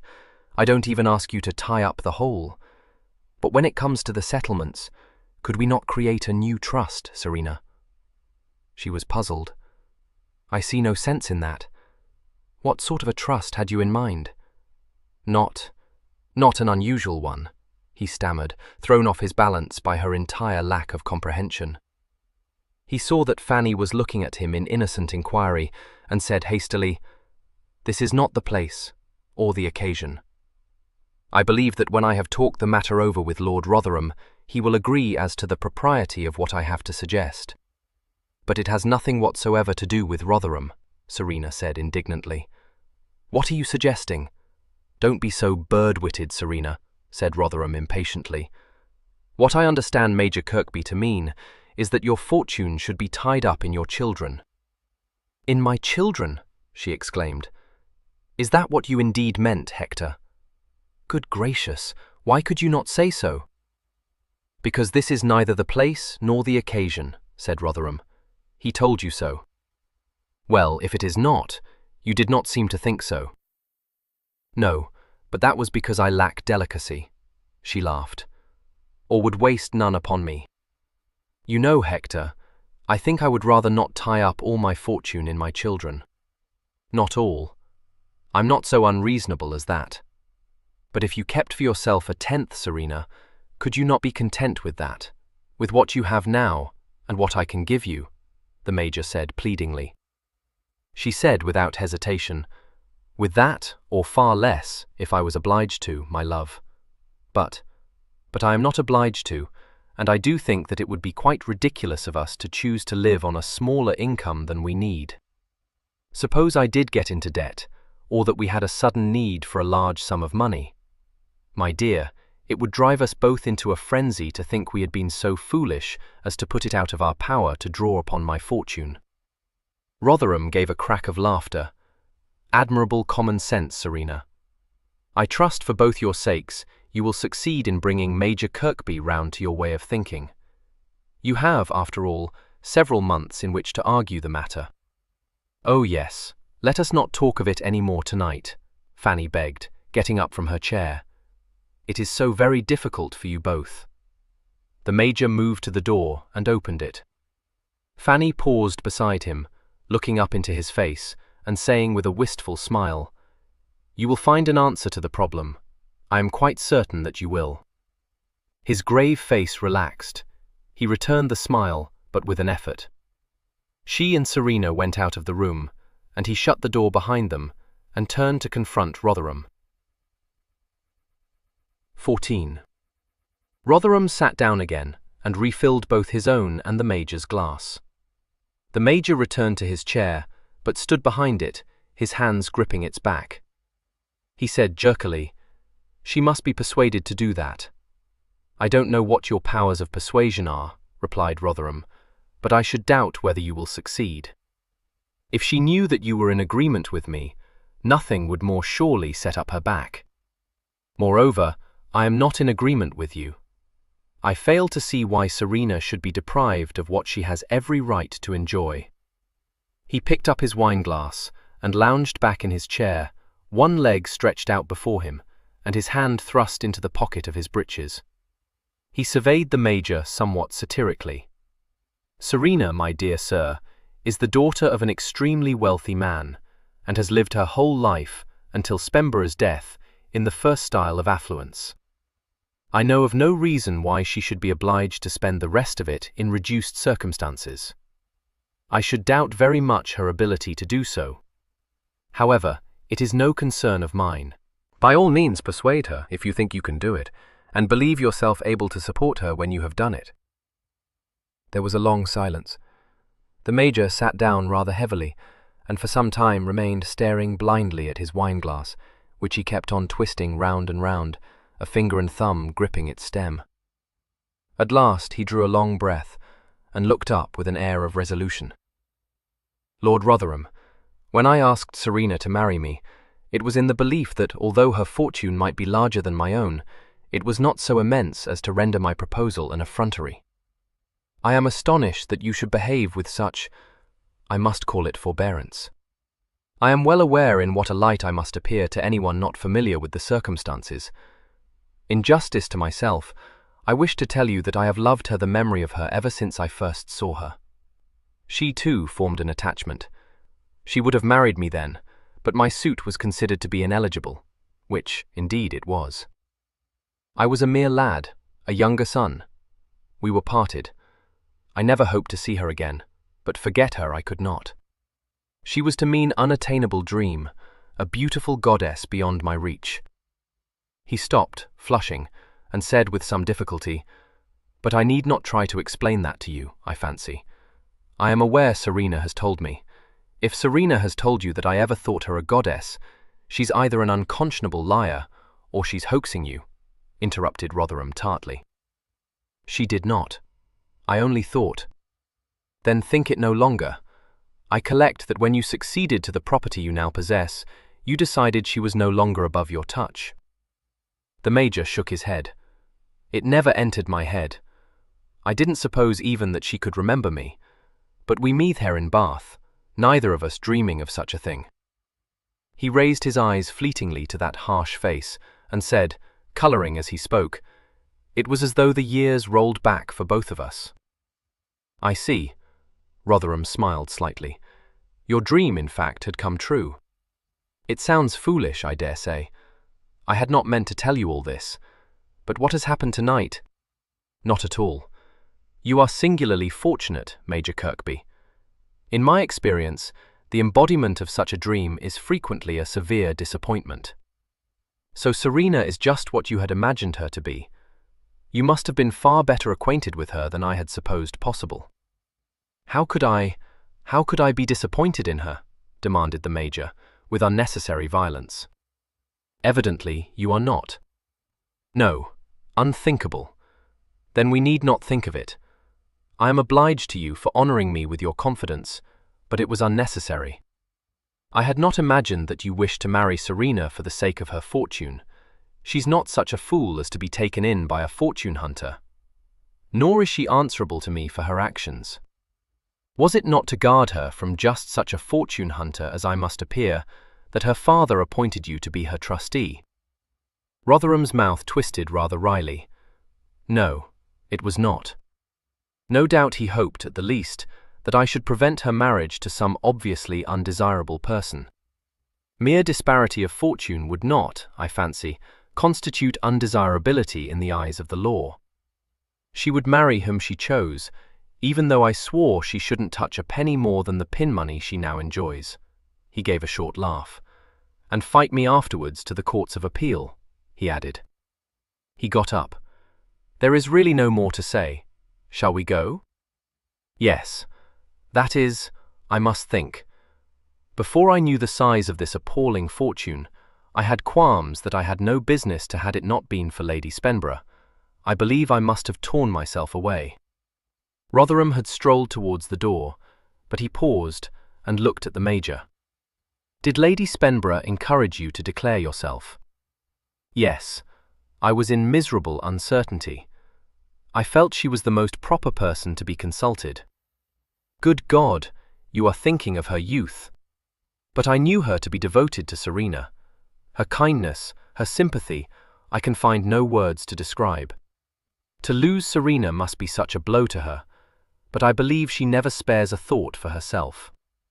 I think I never knew one so young and so timid to have so much strength of character, so much understanding. An excellent woman, agreed Rotherham.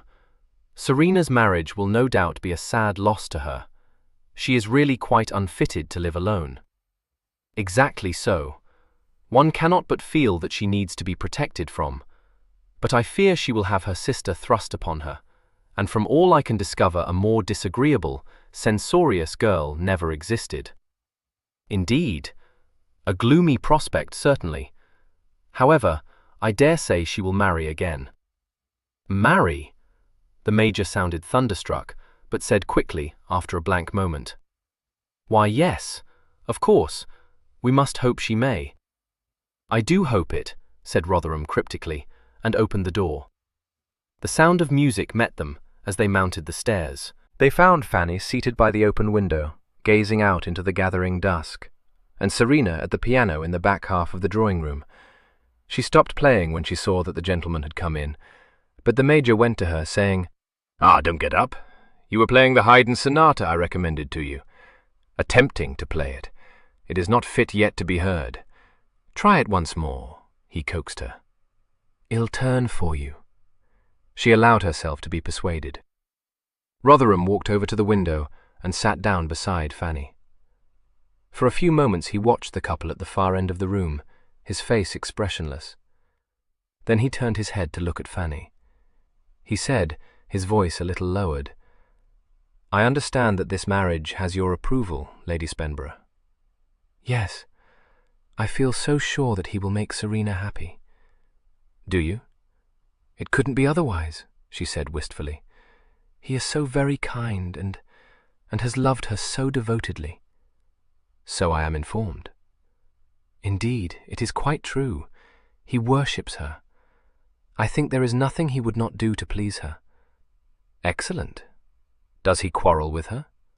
"No, no. His temper is of the sweetest, and he is so patient. I cannot but feel that his tenderness and forbearance must put it out of her power to quarrel with him." She saw the sardonic smile curl his lips, and faltered, "You do not dislike him, Lord Rotherham?" He shrugged. "I see nothing to dislike." "I am so glad you have not withheld your consent. It would have been useless." She looked anxiously at him, and nerved herself to say, "I am afraid you are not quite pleased. He is not her equal in rank or fortune, but in worth, I do assure you." He interrupted her in his brusque way. "On the contrary, I am much better pleased than I expected to be. Had I known—" He broke off. She saw that the smile had quite vanished, and that his brows were lowering again. He sat in a brown study for several minutes. It seemed to her that his face hardened as she watched him. As though he felt her eyes upon him, he came out of his reverie and turned his head to meet her inquiring look. "Such persons as you and Major Kirkby are to be envied," he said abruptly. "You make mistakes, but you will not make the crass mistakes that spring from a temper never brought under control. I must go. Don't get up." She was wholly bewildered, and could only say, "You will stay for tea?" "Thank you, no. It is not yet dark, and there will be a full moon presently. I mean to start for London tonight." He shook hands with her, and strode away to take his leave of Serena and the Major. "Going so soon?" Serena exclaimed, rising quickly from the piano stool. "Good God, have I driven you away by my lamentable performance?" "I wasn't listening to it. I am sleeping at Marlborough or Newbury tonight, and must not stay." She smiled, but retained his hand. "You have not wished me happy." There was a moment's silence, while each stared into the other's eyes. "Have I not? I do wish you happy, Serena." His grasp on her hand tightened rather painfully for an instant. He released it and turned to shake hands with the Major. "I wish you happy too. I fancy you will be." A brief goodbye, and he was gone. Serena shut the piano. The Major waited for a moment, watching her as she gathered her music together. "No more?" he asked gently. She looked as though she did not realize what she had been doing. Then she put the music into a cabinet and replied, "Not tonight. I must practice it before I play it to you again." She turned and laid her hand on his arm, walking with him into the front half of the room. "Well, that went off pretty tolerably, didn't it? I wish I had not flown into a rage, but he made me do so." "Did you hate him?" "I didn't love him," he confessed, "but I thought he treated my pretensions with a degree of kindness I had no right to expect." "Your pretensions? I wish you will not talk in that absurd way," she said impatiently. He was silent, and she pressed his arm, saying, in a lighter tone, "Do you know I am close on 26 years of age? I am very much obliged to you for offering for me. I had quite given up hope of achieving a respectable alliance." He smiled, but said, "It won't do, Serena. You must not try to turn it off. This matter must be seriously discussed between us. Not now. I don't know how it is, but I have the headache. Don't tease me. Hector, my darling, I will rather beg you to go up to bed. You should not have let me keep you at the piano. Have you any fever?" She pulled her hand away. "No, no, it's nothing, the heat." "Ah, here is the tea tray at last."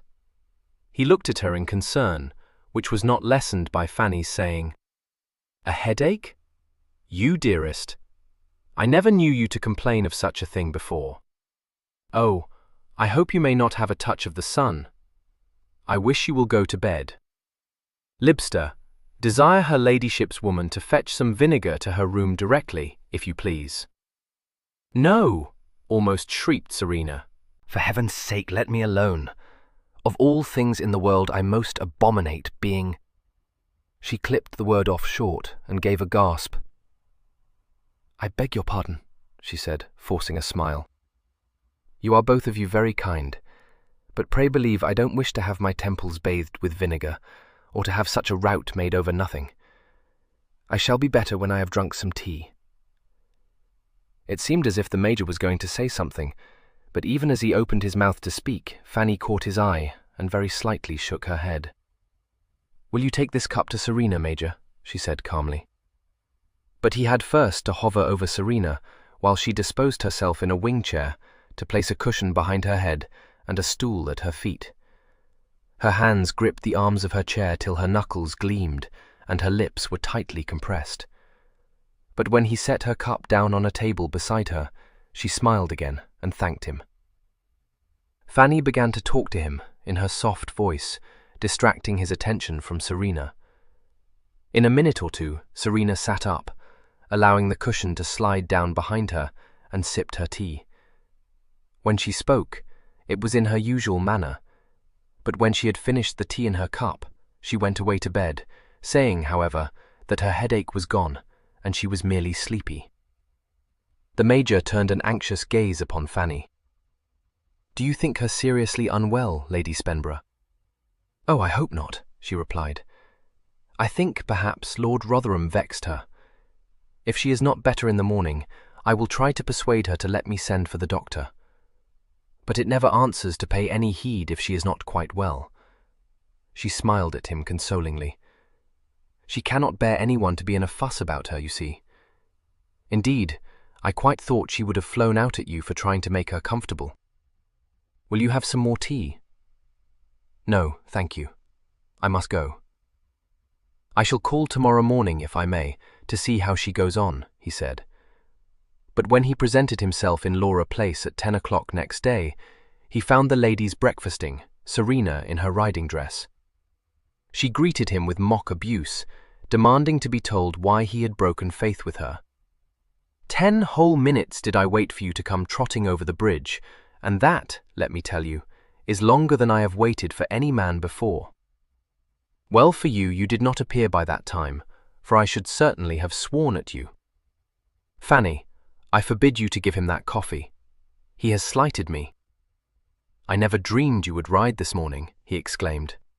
Came only to see how you did. Are you sure you are quite well? You didn't go alone? No, with fobbing. It is too hot for riding. I wish you will not. On the contrary, it was delightful. I don't gallop Maid Marian, of course. I was thinking of you, not the mare. Oh, hush, Fanny said, laughing. You could not say anything she would think more shocking. No, indeed. And not one word of apology, note. My repentance is too deep to be expressed.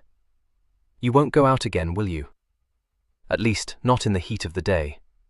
Yes, I've persuaded Fanny to forego the drinking of her horrid waters, and to drive with me instead to Melpsham Forest. I hope you give her credit for heroism. What, you don't mean to drive her in your phaeton? Most certainly I do. Serena, not alone, I do implore you. You and Fobbing will ride behind us, to protect us from highwaymen, and to set the phaeton on its wheels again when I have overturned it. I won't do so above twice. There was nothing but nonsense to be got out of her, then or thereafter. She was in the gayest of moods all day, and at her most affectionate, yet when he parted from her, he felt that he had not once come within touching distance of her. He thought it wisest not to revert immediately to the vexed question of her inheritance, and when, after 10 days, he ventured to raise the subject, she surprised him by listening without interruption to his carefully considered arguments, and by saying, when he had done, "Very well, let it be as you wish, my dear. After all, I don't greatly care. Not enough, at all events, to make you uncomfortable. When the time comes, arrange it as you think proper." She would have banished the matter there. He could not. No sooner did she yield than he was torn by doubt. Rotherham's words echoed in his mind. What right had he to insist on her relinquishing the means whereby she might live as she had always done? She listened with what patience she could muster, but exclaimed at last, "Oh, Hector, what are you at? You told me you cannot bear it if I use my fortune, and I submitted. Now you tell me you cannot bear to deprive me of it. Do I seem absurd? I suppose I must. I don't wish you to submit, now or ever. I couldn't do it on such terms as that. Only if you too desired it." "No, that is asking too much of me," she cried. I must have less than common sense if I desired anything so foolish. Oh, my dear, if it seems foolish to you, how could I let you make a sacrifice to my pride?" She looked at him strangely. Ask yourself how I could let you sacrifice your pride to my extravagant habits. I could tell you how easily I might do that. Don't encourage me to rule you. I shall try to, you know. There, you are warned. Handsome of me, wasn't it? Don't let us speak of this again. Only tell me when you have decided what to do. They did not speak of it again. He thought of it continually. She seemed to have put it quite out of her mind. If her indifference was a mask, she never let it slip. She seemed to him to be in the best of health and spirits, so full of unflagging energy that it was he who sometimes felt tired, keeping pace with her. He told Fanny once, half in jest, half in earnest, that he never knew from one moment to the next where she would be, or what she might be doing. "I think," Fanny said, "that it is perhaps because she is very happy. She has always a great deal of energy, but I never saw her so restless before. She can't be still." Mrs. Flor noticed it, and drew her own conclusions. She bore down upon Fanny one day in the pump-room, and, ruthlessly ousting young Mr. Ryde, her most fervent admirer, from her side, lowered herself into the chair he had been obliged to offer her. "Well, I don't doubt that's one enemy I've made," she remarked cheerfully. "Between you, my lady, you and Lady Serena have got the men in this town so love-lorn that it's a wonder the other young females ain't all gone off into declines." Fanny laughed, but shook her head. "It is Lady Serena they admire, not me, ma'am. I don't deny anyone would take her for a jam-jar, the way all these silly bumblebees keep buzzing round her, agreed Mrs. Flor, but there's some that like you better, if you'll pardon my saying so. As for that young sprig that gave up his chair to me with the worst grace I ever did see, he makes a bigger cake of himself than ever the Major did, when he used to come day after day into this room looking for her ladyship. Mr. Ryde is only a boy, and dreadfully stupid, Fanny said hastily. He's stupid enough, I grant you, which the Major is not, said Mrs. Flor, cocking a shrewd eye at Fanny. What I thought at first, my lady, was that that was just a Bath flirtation. But, Lord bless me, Lady Serena wouldn't be in such a fine flow of spirits if that's all it is. When is it to be? That's what I'd like to know. Fanny, anything but appreciative of the wink so roguishly bestowed upon her, said as coldly as her tender heart would permit, I am afraid I don't know what you mean, ma'am. Keeping it a secret, are they? Mrs. Flor shook with fat chuckles, as though it wasn't plain enough for a blind man to see. Well, if that's how it is, I won't ask any questions, my lady. I can't help watching them, and having my own notions, though. The very thought of being watched by Mrs. Flor was so objectionable to Fanny that she almost summoned up enough resolution to remonstrate with Serena on her imprudence. But before she had quite succeeded in doing so, something happened to give the old lady's thoughts another direction. Midway through July, she once more had herself driven to Laura Place, announcing on arrival that such a piece of news as she had, she couldn't keep to herself, not if she died of it. Which I very likely would have done, through going off pop like a ginger beer bottle, she said. Who do you think will be staying with me before I'm more than a day older?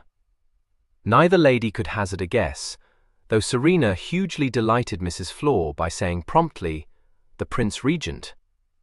Better than him, Mrs. Flor declared when she had recovered from the paroxysm into which this sally threw her. Emily, Serena exclaimed. Delightful indeed. How pleased you must be. The Laylams are in Gloucestershire again, then? No, that's the best of it, said Mrs. Flor.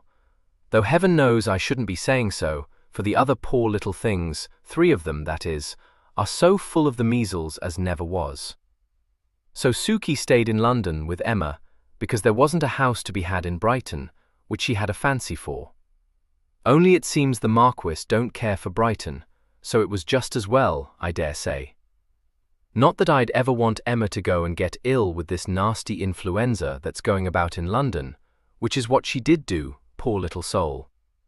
Not 4 days after they came back from this place, Delford, which Suki tells me is the Marquis' country home. Seat, she calls it, and I'm bound to say it don't sound like a home to me. Well, it's all according to taste. But you mark my words, my dear, when he gets to be as fat as I am, which I'm sure I hope he won't, this Marquis will wish he hadn't got to walk 1/4 of a mile from his bedroom to get to his dinner. I shouldn't wonder at it if that's how poor Emma came to get ill, for she's never been much of a one for long walks. Delford is very large, but Lady Laylam exaggerates a little, ma'am, Serena said, faintly smiling. You can lay your life to that, my dear. Well, the long and the short of it is that she did take ill, and very sick she must have been, because Suki writes that the doctor says she must go out of London, on account of her being regularly knocked up, and her nerves quite upset besides. I am so sorry, Fanny said. So Lady Laylam is to bring her on a visit to you, ma'am? No, said Mrs. Flor, a smile of delight spreading over her large face. Depend upon it, Suki would have taken her to Jericho rather than come to me. But she's got the influenza now, so there's no help for it but for her to send Emma down with her maid tomorrow. She's coming post, of course, and see if I don't have her blooming again in a trice. Emily, when encountered a few days later, certainly bore all the appearance of a young lady lately risen from a sick-bed. The delicate bloom had faded from her cheeks, she was thinner, and jumped at sudden noises. Mrs. Flor ascribed her condition to the rigours of a London season, and told Serena that she could willingly box her daughter's ears for having allowed poor little Emma to become so fagged. Serena thought the explanation reasonable, but Fanny declared that some other cause than late nights must be sought to account for the hunted look in Emily's wide eyes. And it is not far to seek, she added significantly. That wicked woman compelled her to accept Rotherham's offer, and she is terrified of him. How can you be so absurd? Said Serena impatiently. Rotherham is not an ogre. But gentle Fanny for once refused to be overborne. Yes, he is, she asserted. I don't scruple to tell you, dearest, that he frightens me, and I am not 17. I know you are never at ease with him, and a great piece of nonsense that is, Fanny. Pray, what cause has he given you to fear him? Oh, none. It is just— You cannot understand, Serena, because you are not at all shy, and were never afraid of anything in your life, I suppose. Certainly not of Rotherham.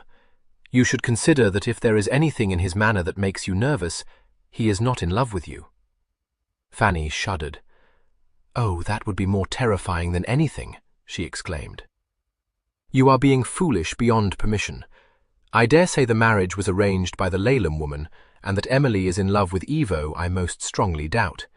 But, after all, such marriages are quite common, and often succeed to admiration. If he loves her, he will very soon teach her to return his sentiments. Serena, I cannot believe that he loves her. No two persons could be less suited. Serena shrugged her shoulders, saying in a hard voice, Good God, Fanny, how many times has one seen a clever man wedded to a pretty simpleton, and wondered what could have made him choose her? Emily will not dispute with Rotherham. She will be docile. She will think him infallible, and that should suit him perfectly. Him? Very likely, but what of her?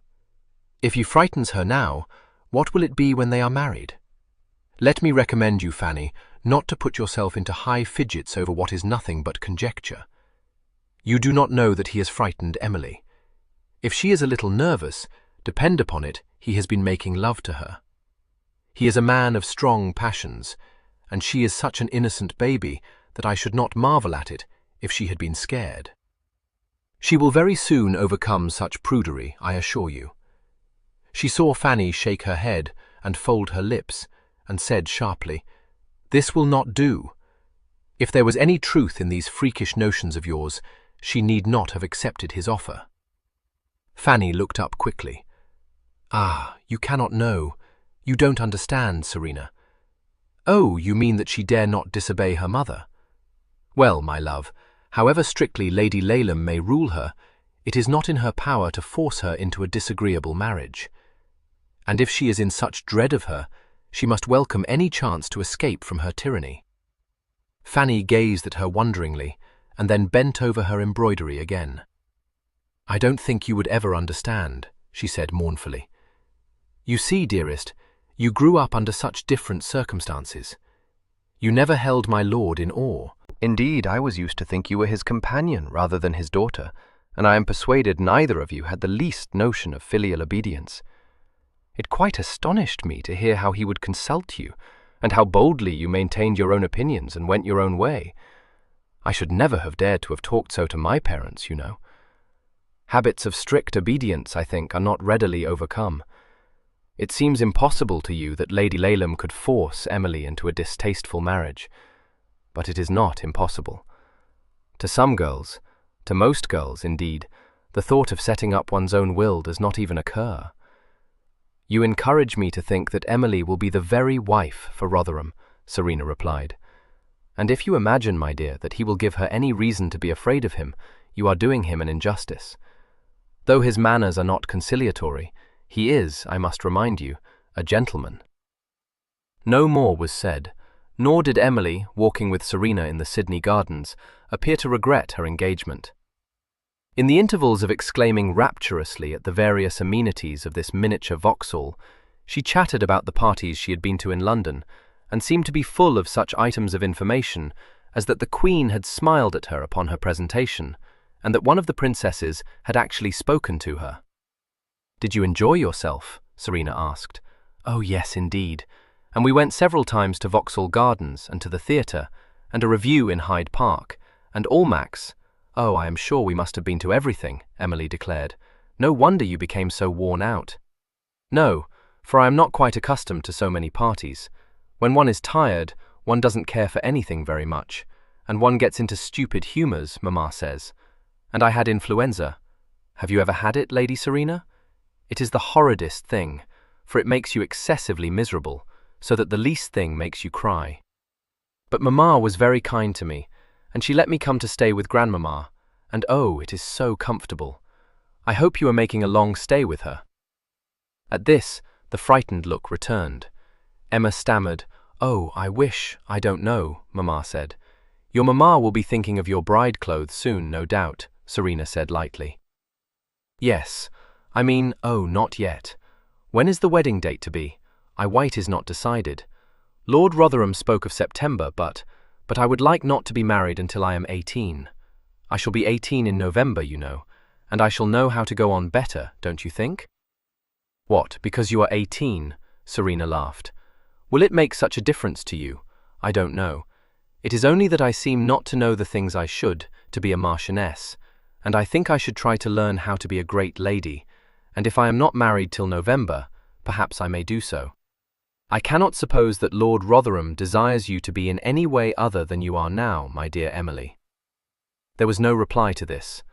Glancing at her, Serena saw that Emily was deeply flushed, her eyes downcast.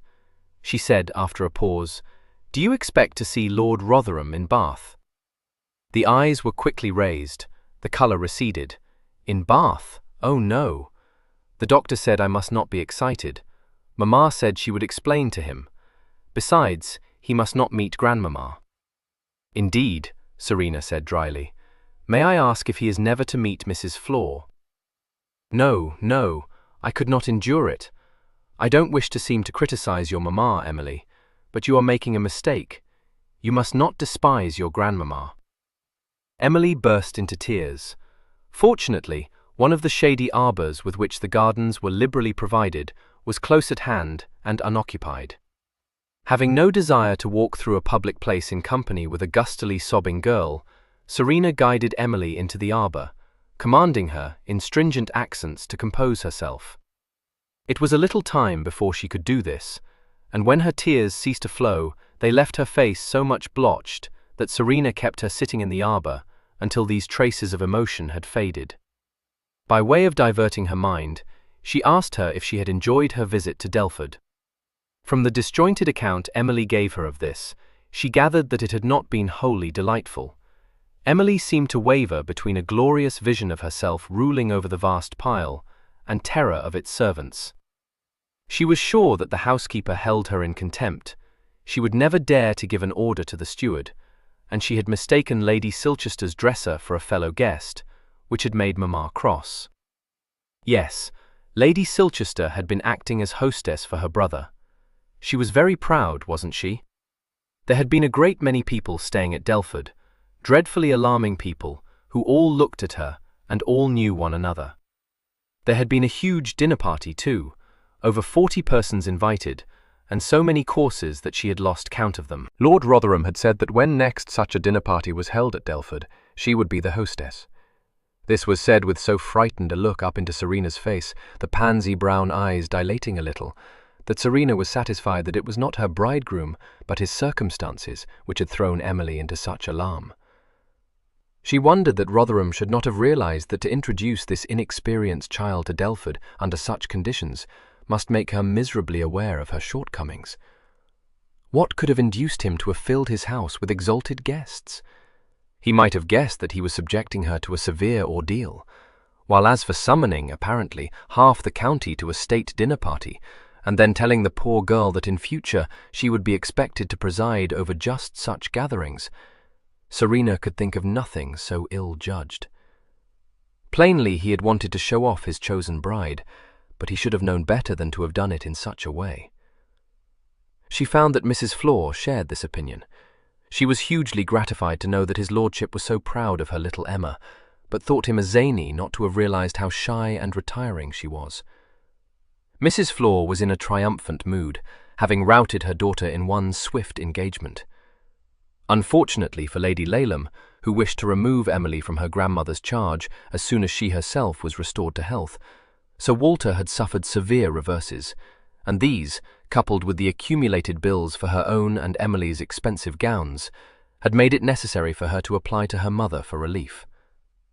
Mrs. Flor was perfectly ready to send her as much money as she wanted, but she made it a condition that Emily should be left in her charge until her own doctor pronounced her to be perfectly well again. Lady Laleham was obliged to accede to these terms, and Emily's spirits immediately improved. A suggestion put forward by her ladyship that she should join her daughter in Beaufort Square was so bluntly vetoed by Mrs. Flor that she did not repeat it. "Which I knew she wouldn't," Mrs. Flor told Serena. "She's welcome to play off her airs in her own house, but I won't have her doing it in mine, and so she knows." "Well, my dear, I don't deny Suki's been a rare disappointment to me, to put it no higher, but there's a bright side to everything, and at least I have the whip hand of her. Offend me she daren't, for fear I might stop paying her the allowance I do, let alone cut her out of my will. So now we must think how to put Emma in spirits again. I'll take her to the dress ball on Monday at the new Assembly Rooms, and Ned Goring shall gallant us to it. There'll be nothing for Suki to take exception to in that, nor his lordship neither, even if they was to know of it, which there's no reason they should, because there's no waltzing, you know, and not even a cotillion on the Monday night balls." "But I thought Emily was to be very quiet," said Serena, laughing. "Was she not knocked up by balls in London?" "Aye, so she was, but it's one thing to be going to them night after night, and never in bed till 2 or 3 in the morning, and quite another to be going to one of the assemblies here now and then. Why, they never go on beyond 11 o'clock at the new rooms, my dear, and only till midnight at the lower rooms, on Tuesdays. What's more, it won't do the poor little soul any good to be hipped, and to sit moping here with only me for company. I'll take her to the next gala night at the Sydney Gardens too, which is a thing I've never done yet, because this is the first time she's visited me during the summer. I'll be bound she'll enjoy watching the fireworks, and so I shall myself." Serena, looking at that fat, jolly countenance, did not doubt it. Mrs. Flor was in a rollicking humour, determined to make the most of her beloved granddaughter's visit. "For it's not likely she'll ever stay with me again," she said, with a sigh. "However, she shall do what the doctor tells her she should, never fear. And one thing he says is that she mustn't sit cooped up within doors this lovely weather, so if you would let her go walking with you sometimes, my lady, it would be a great kindness, and what shed like a deal better than driving in the landaulette with me, I dare say, for that's mighty dull work for a girl." "Certainly, I shall be glad of her company," Serena replied. "Perhaps she would like to ride with me." This suggestion found instant favour with Mrs. Flor, who had once made plans for the hire of a quiet hack. Emily herself was torn between gratification at being asked to ride with such a horsewoman as Lady Serena, and fear that she might be expected to leap all sorts of obstacles, or find herself mounted on a refractory horse. However, the animal provided for her proved to be of placid, not to say sluggish, disposition, and Serena, knowing her limitations, took her for just the sort of expeditions that would have suited Fanny. Whenever opportunity offered, she did her best to instruct Emily in the duties of the mistress of a noble household, but the questions shyly put to her by the girl, and the dismay which many of her answers provoked, did not augur very well for the future. She supposed that Rotherham, himself careless of appearances, disliking the formality that still obtained in many families of ton, was indifferent to Emily's ignorance of so much that any girl of his own rank would have known from her birth. August came, and still Emily remained in Bath.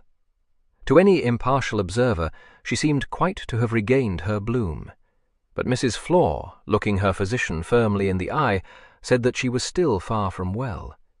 He was so obliging as to agree with her, and upon Emily's happening to give a little cough, shook his head, spoke of the unwisdom of neglecting coughs, and prescribed magnesia and bread pudding as a cure. Major Kirkby, finding that he was frequently expected to squire Emily as well as Serena, told Fanny that he was in a puzzle to discover what there was in the girl to endear her to Serena. A pretty little creature, he acknowledged, but goosish. Fanny explained that it was all kindness. Emily had always looked up to Serena, and that was why Serena took pity on her. But the Major was not satisfied. "That is all very well," he objected, "but she seems to believe herself to be in some sort responsible for Miss Laleham. She is forever telling her how she should conduct herself in this or that circumstance. I wish she would not," Fanny said impulsively. "I would like Emily to conduct herself so awkwardly as to give Lord Rotherham a disgust of her, for I am persuaded she will be miserable if she marries him. How Serena can fail to see that I know not." "I don't think Serena cares for that," he said slowly. "She appears to me to be wholly bent on training Miss Laleham to make Rotherham a conformable wife. I can tell you this, Lady Spenborough, she does not mean this engagement of his to be broken off." "But what concern is it of hers?" cried Fanny. "Surely you must be mistaken. I asked her very much that question myself.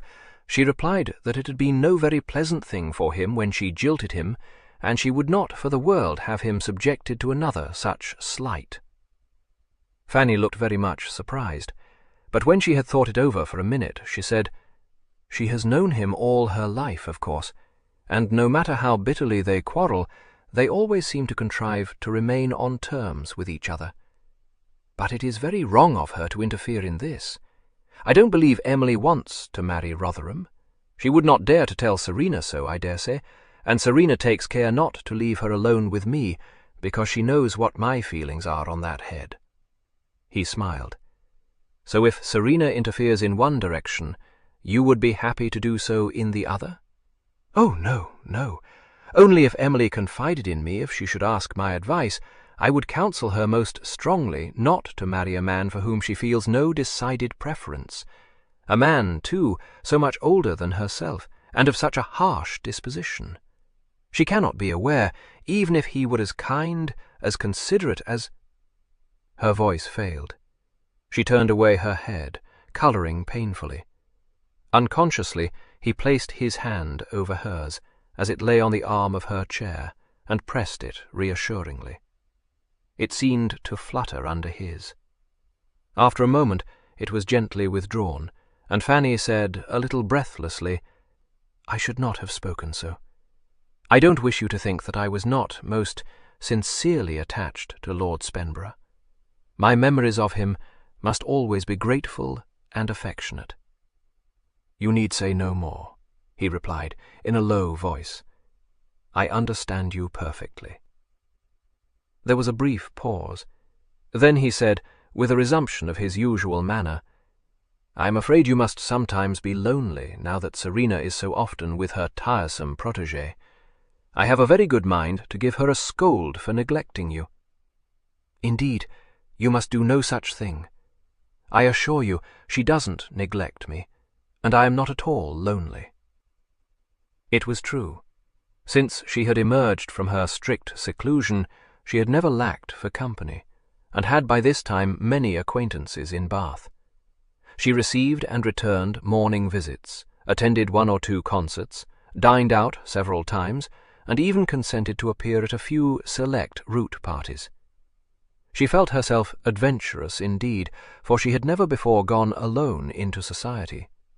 Before her marriage, she had dwelt in her mother's shadow.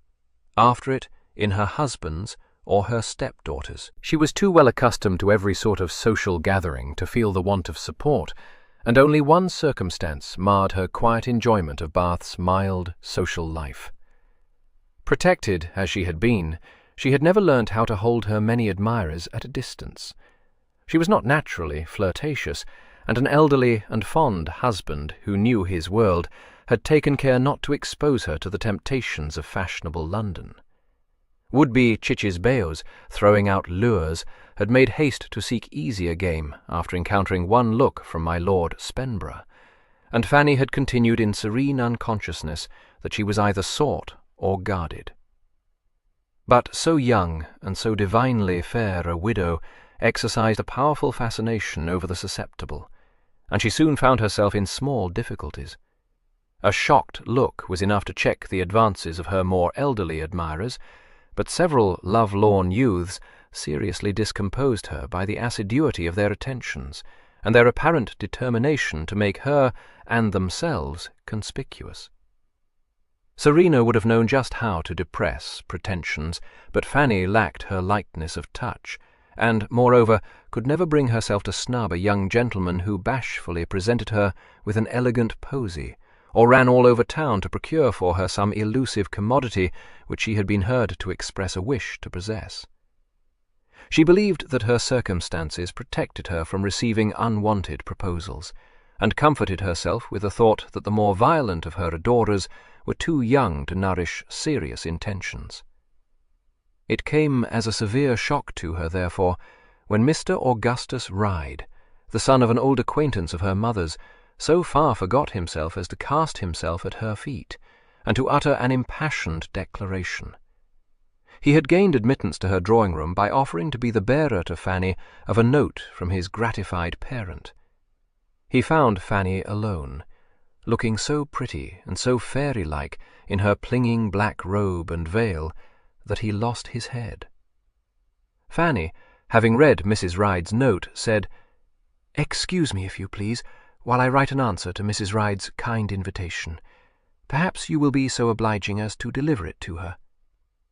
She made as if to rise from her chair, but was prevented by Mr. Ryde's throwing himself onto his knees before her and imploring her to hear him. Startled, Fanny stammered, "Mr. Ryde, I beg you get up. You forget yourself. Oh, pray." It was to no avail. Her hands were seized and covered with kisses, and upon her outraged ears fell a tumultuous torrent of words.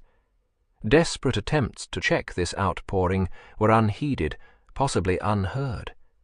Mr. Ryde, not content with laying his heart at her feet, gave her an incoherent account of his present circumstances and future expectations, swore eternal devotion, and declared his intention of plunging into the Avon if denied hope. Perceiving that she shrank back in alarm, shocked tears in her eyes, he begged her not to be frightened, and contrived to get an arm round her slim waist. Into this ridiculous scene walked Major Kirkby, unannounced. He checked on the threshold, considerably astonished. One glance sufficed to put him in tolerably accurate possession of the facts. He trod briskly across the floor, as the disconcerted lover turned a startled face towards him, and Fanny gave a thankful cry. A hand, grasping his coat collar, assisted Mr. Ryde to rise swiftly to his feet. "You had best beg Lady Spenborough's pardon before you go," said the Major cheerfully. "And another time don't come to pay a morning visit when you're foxed." Confused and indignant, Mr. Ryde hotly refuted this suggestion, and tried, somewhat incoherently, to assure both Fanny and the Major of the honourable nature of his proposal. But Fanny merely hid her scarlet face in her hands, and the Major propelled him to the door, saying, "When you are 5 years older you may make proposals, and by that time you will know better than to force your attentions upon a lady whose circumstances should be enough to protect her from annoyance. Take yourself off. If you oblige me to escort you downstairs, I shall do so in a way you won't care for." With these damping words, he pushed Mr. Ryde out of the room and shut the door upon him. "Stupid young coxcomb," he remarked, turning again into the room. Then he saw that Fanny was by no means inclined to laugh the matter off, but was, in fact, excessively distressed and agitated, and he went quickly towards her, exclaiming in concern, "You must not take it so to heart. The devil! I wish I had kicked him downstairs." She tried to overcome her emotion, but as fast as she wiped the tears from her cheeks, her eyes filled again. The novelty of the experience had upset her as much as its impropriety. She was trembling pitiably, and as pale as she had before been red. "How could he? How could he insult me so?" she sobbed. "It was very bad, but he didn't mean to insult you," the Major assured her. "To be sure, he deserves to be flogged for impertinence, but it was nothing more than a silly boy's infatuation. Oh, what must my conduct have been to have allowed him to suppose that such dreadful advances could be welcome to me," wept Fanny. "Not 1 year widowed, and this! I never dreamed, it never occurred to me." No, no, of course it did not, said the Major soothingly, dropping on one knee in precisely the spot vacated by Mr. Ryde, and taking the widow's hand in a comforting clasp. You are not to be blamed. Your conduct has been irreproachable. Don't. I can't bear to see you so unhappy, Milady Spenborough. I beg your pardon, it is very silly. Fanny choked, making heroic efforts to compose herself, and succeeding only in uttering a stifled sob. I didn't know how to stop him, and he kept on kissing my hands and saying such things, and frightening me so. Indeed, I am very sorry to be so foolish. I am so very much obliged to you for sending him away. I can't think what I should have done if you had not come in, for he— Major Kirkby, he actually put his arm around me. I am so much ashamed, but indeed I never gave him the least encouragement. At this point the Major, going one better than Mr. Ryde, put both his own arms round the drooping figure, cradling it protectively, and saying involuntarily, "Fanny, Fanny. There, my darling, there then. Don't cry. I'll see to it the young cub doesn't come near you again. There's nothing now to be frightened of." Quite how it happened, neither knew. The outraged widow, finding an inviting shoulder so close, sank instinctively against it, and the next instant was locked in a far more alarming embrace than she had been subjected to by the unlucky Mr. Ryde. The impropriety of it did not seem to strike her. Her heart leaped in her bosom, she clung tightly to the Major, and put up her face to receive his kiss. For a long moment they stayed thus.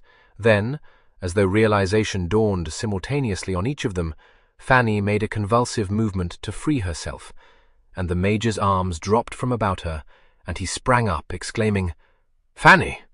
Oh, my God, what have I done?" They stared at one another, pale as death, horror in their faces. "I beg your pardon," the Major stammered. "I didn't mean— Oh, my darling, what are we to do?" The colour came rushing back to her cheeks. So tender a glow shone in her eyes that it was all he could do not to take her back into his arms. But she said in a constricted voice, "You were only trying to comfort me. I know you did not mean—" "Fanny, Fanny, don't say it. We could not help ourselves," he interrupted, striding over to the window as though he dared not trust himself to look at her. "The fool that I have been." Such bitter anguish throbbed in his voice that she winced and bowed her head to hide a fresh spring of tears.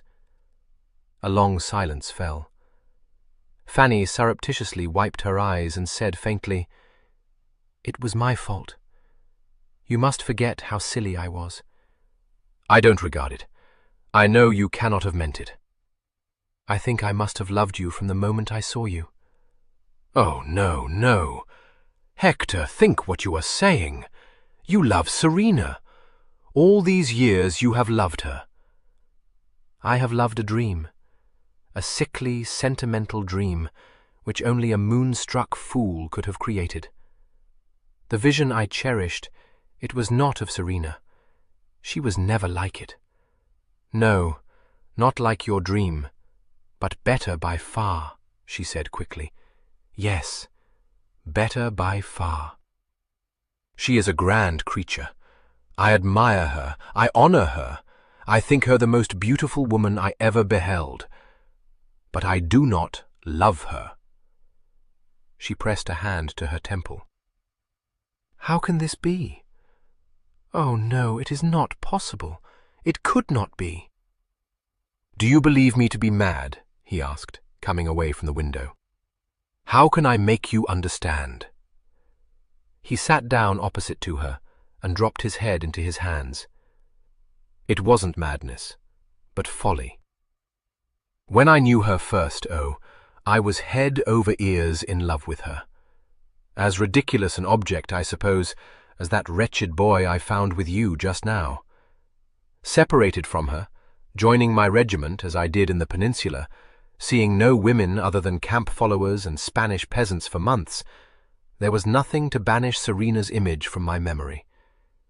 It was not enough to remember her. Insensibly, I laid coat upon coat of new and more dazzling paint upon my image. Her face I could not alter. Herself I did. Perhaps I never knew it. He looked up, a painful smile twisting his lips. "Were you ever given laudanum for an aching tooth, Fanny? Enough to make you believe your dreams were real?" That was what Serena's image was to me. Then I met her again. He paused and sank his head in his hands again and groaned. Her face, more lovely even than I remembered it. Her smiling eyelids, the music in her voice, her witchery, the very grace of her every movement, all as I had remembered them. I was in love again, but still in that insane dream. The woman beneath what blinded my eyes was a stranger to me.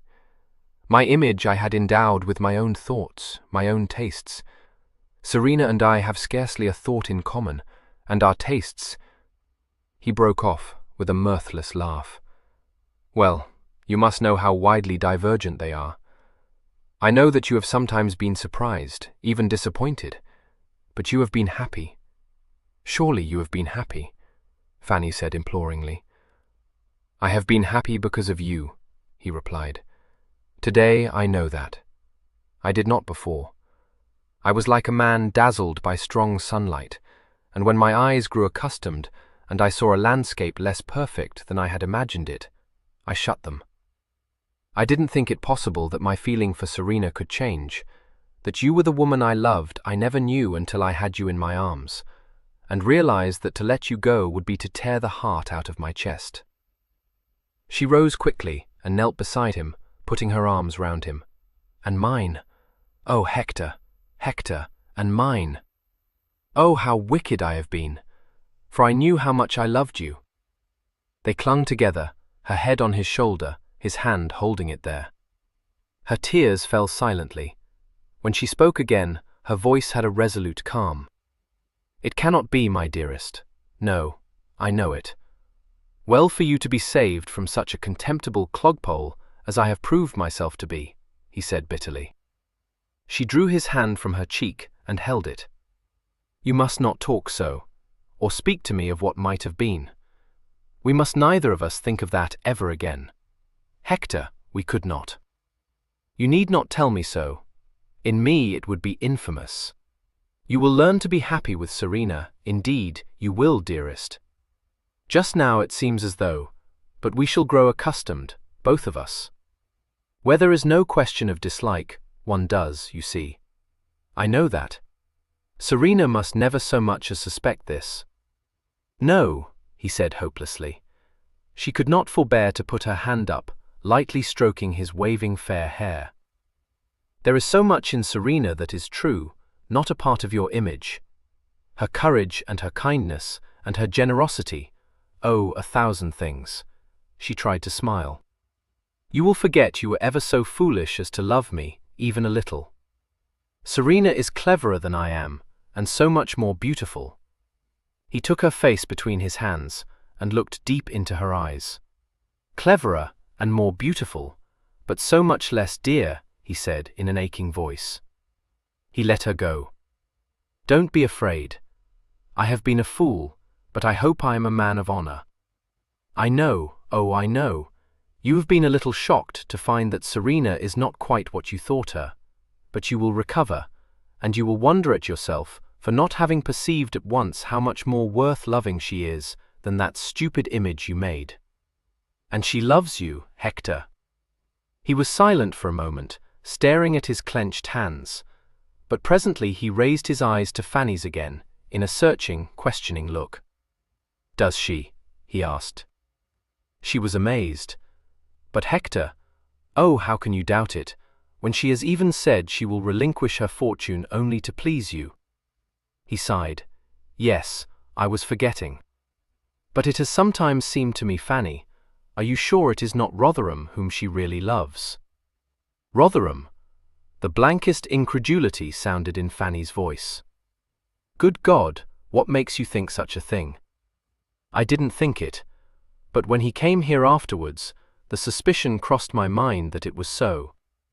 No, no, she could not. Oh, if you had ever heard what she says of her engagement to him, you would not entertain such thoughts. They cannot meet without falling out. And he? Did you think he loved her still? No, he said heavily. I saw no sign it did not occur to me. He made no attempt to prevent our engagement.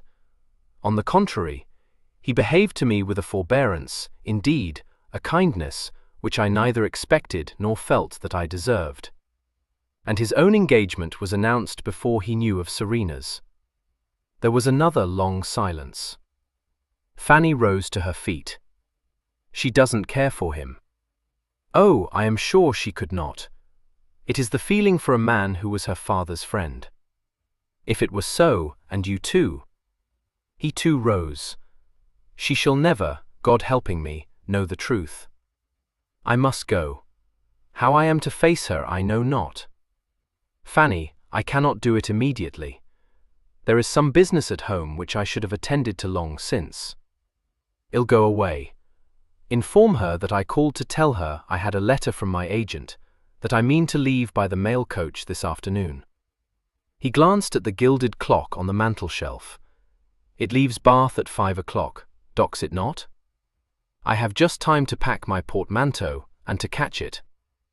It will not do, she cried.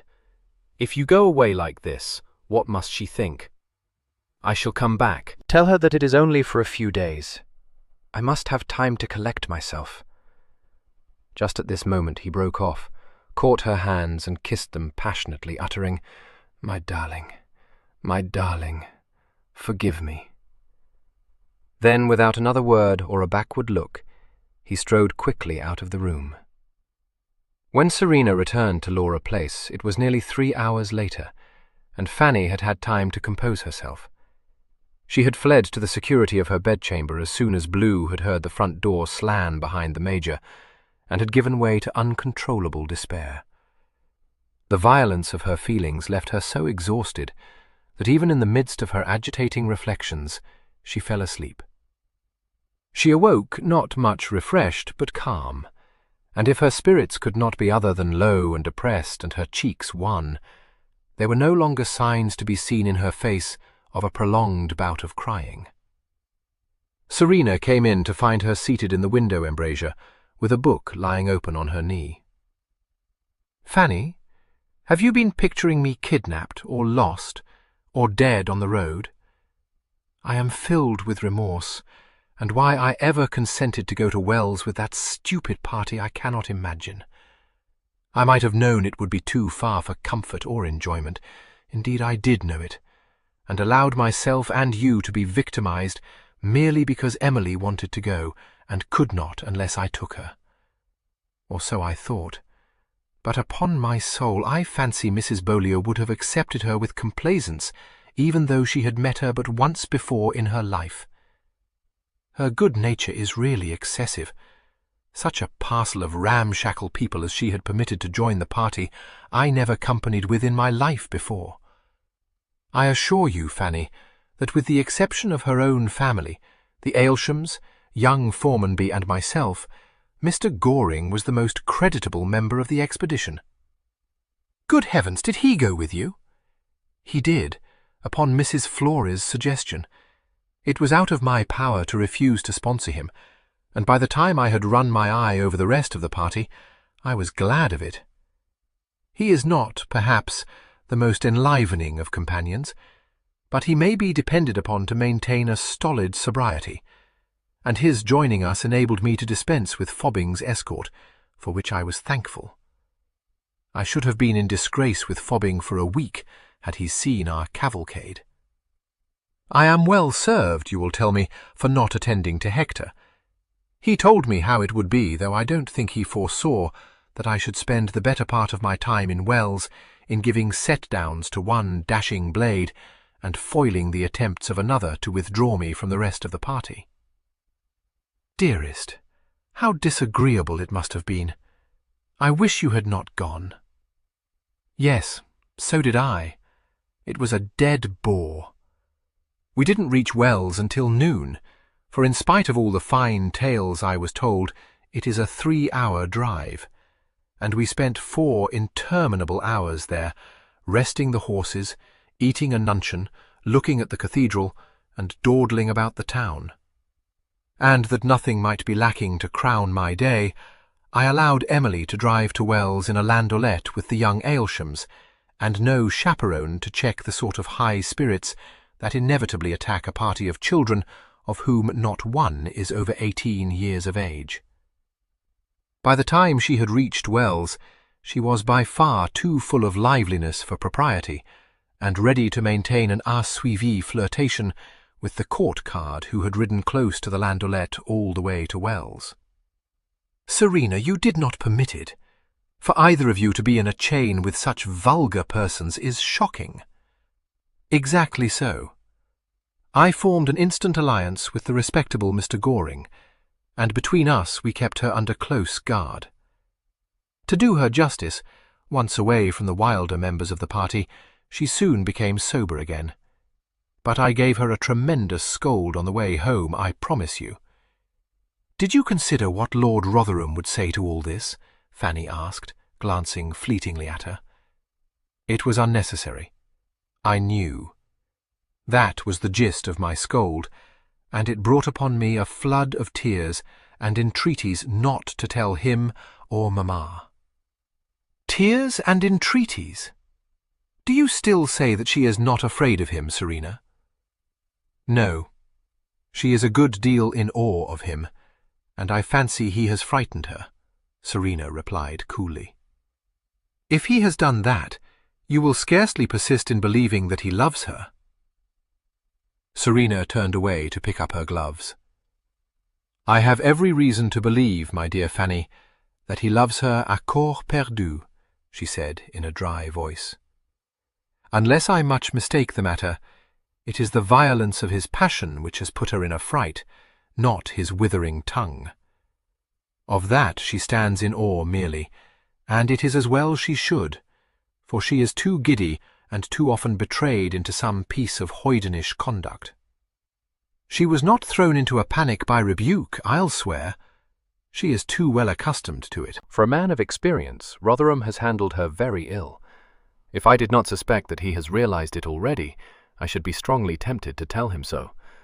"Serena," Fanny protested, quite scandalized, "don't distress yourself. I fancy that is why he has not come to Bath to see Emily. No doubt Lady Laleham hinted him away. She at least is clever enough to know that with such a shy little innocent as Emily, it would be fatal to set too hot a pace to courtship. I wonder she ever left them alone together. Except that I collect he was at first careful not to alarm a filly he must have known was as shy as she could stare, ready to bolt at one false move." Her lip curled. "He's impatient, but I never knew him to be so on the box or in the saddle. I own I am astonished that a man with such fine, light hands could have blundered so." "Serena, I do beseech you not to talk in that horrid way," broke in Fanny. "Emily is not a horse." "Filly, my love, filly." "No, Serena, and whatever you may choose to imagine, it's my belief he hasn't come to Bath because he doesn't know Emily is here. Recollect that Lady Laleham would not let him set eyes on Mrs. Flor for the world. Depend upon it, she has fobbed him off if it was necessary, which I don't at all believe, with some lie. Rotherham is well aware of Emily's direction. She received a letter from him yesterday, written from Claycross," replied Serena. "Lady Laleham found another means of keeping him away from Bath, you see. I don't doubt he will handle Emily with far more discretion when he meets her again, though I cannot think it wise of him to write, pressing for an early marriage, before he has soothed her maidenly fears. However, I trust I have to some extent performed that office for him." "He is pressing for an early marriage," Fanny repeated. "Yes, why not?" Serena said evenly. "He is very right, though he had better have seen her first. Once she is his wife, he will very soon teach her not to shrink from his embraces." "How can you? Oh, how can you?" Fanny exclaimed, shuddering. "When you know that she neither loves nor trusts him." "She will rapidly do both.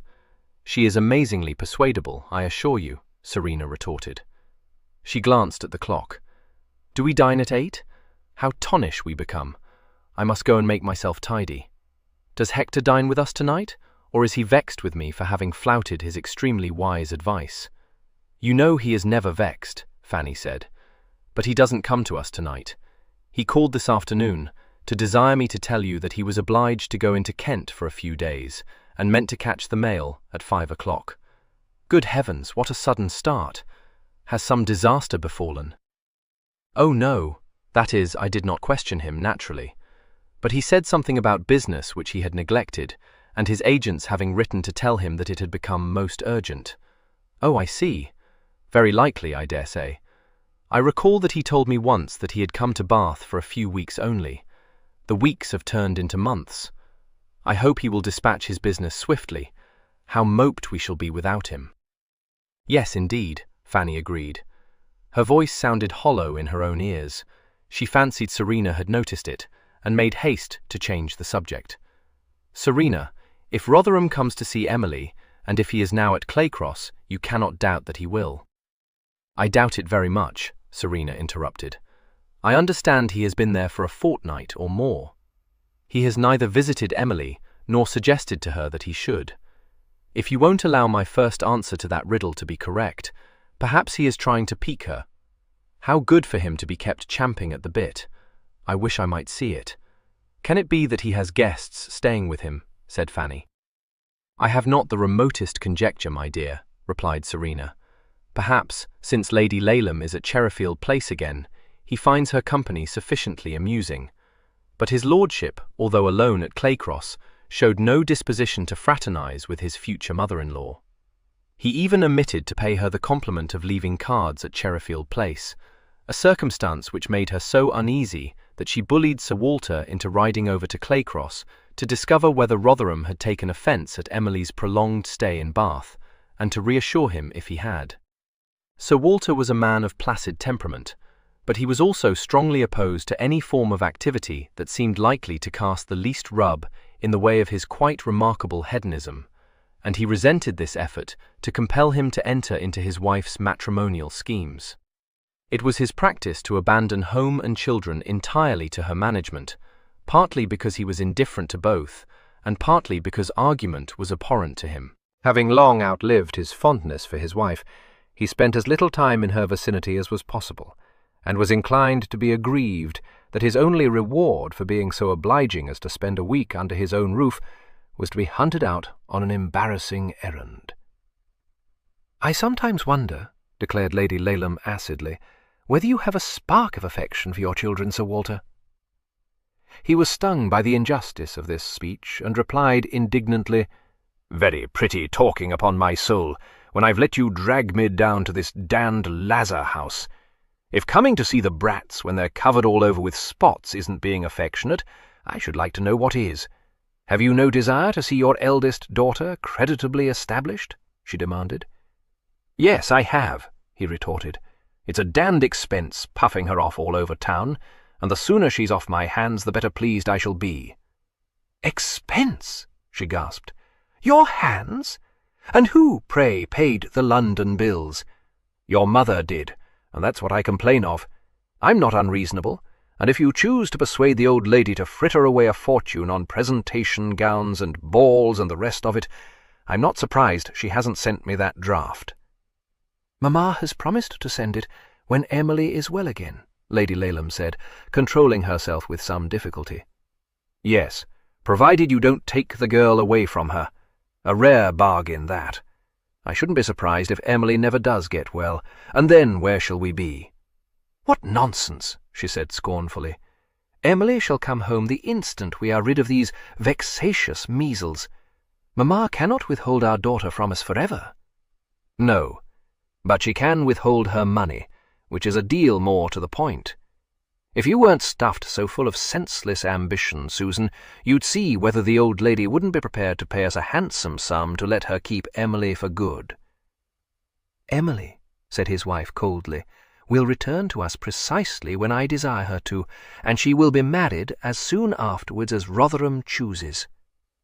"Well, the odds are he won't choose to marry her at all if I get a clap on the shoulder, so take care you don't out-jockey yourself, my lady," said Sir Walter. "You will not be arrested for debt, if that is what you mean, while your daughter is known to be betrothed to one of the richest peers in the land," she replied. "If the engagement were to be declared off, it would be another matter, no doubt. You will oblige me, therefore, by going to Claycross and setting Rotherham's mind at ease, if any suspicion lurks in it that Emily is reluctant to marry him.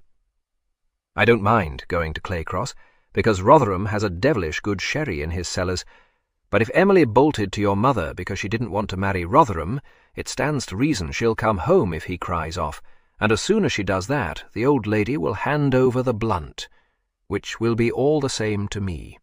In fact, if she don't like him, I'd as lief she didn't marry him, for I've nothing against her, and I don't like him myself."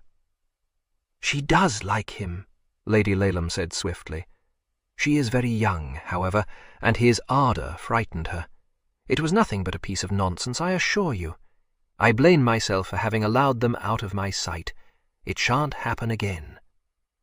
"Well, you can make yourself easy on one count. Rotherham won't cry off." "I wish I might be certain of that." Sir Walter shook his head. "Ah, it's one of the things I never could teach you," he said regretfully.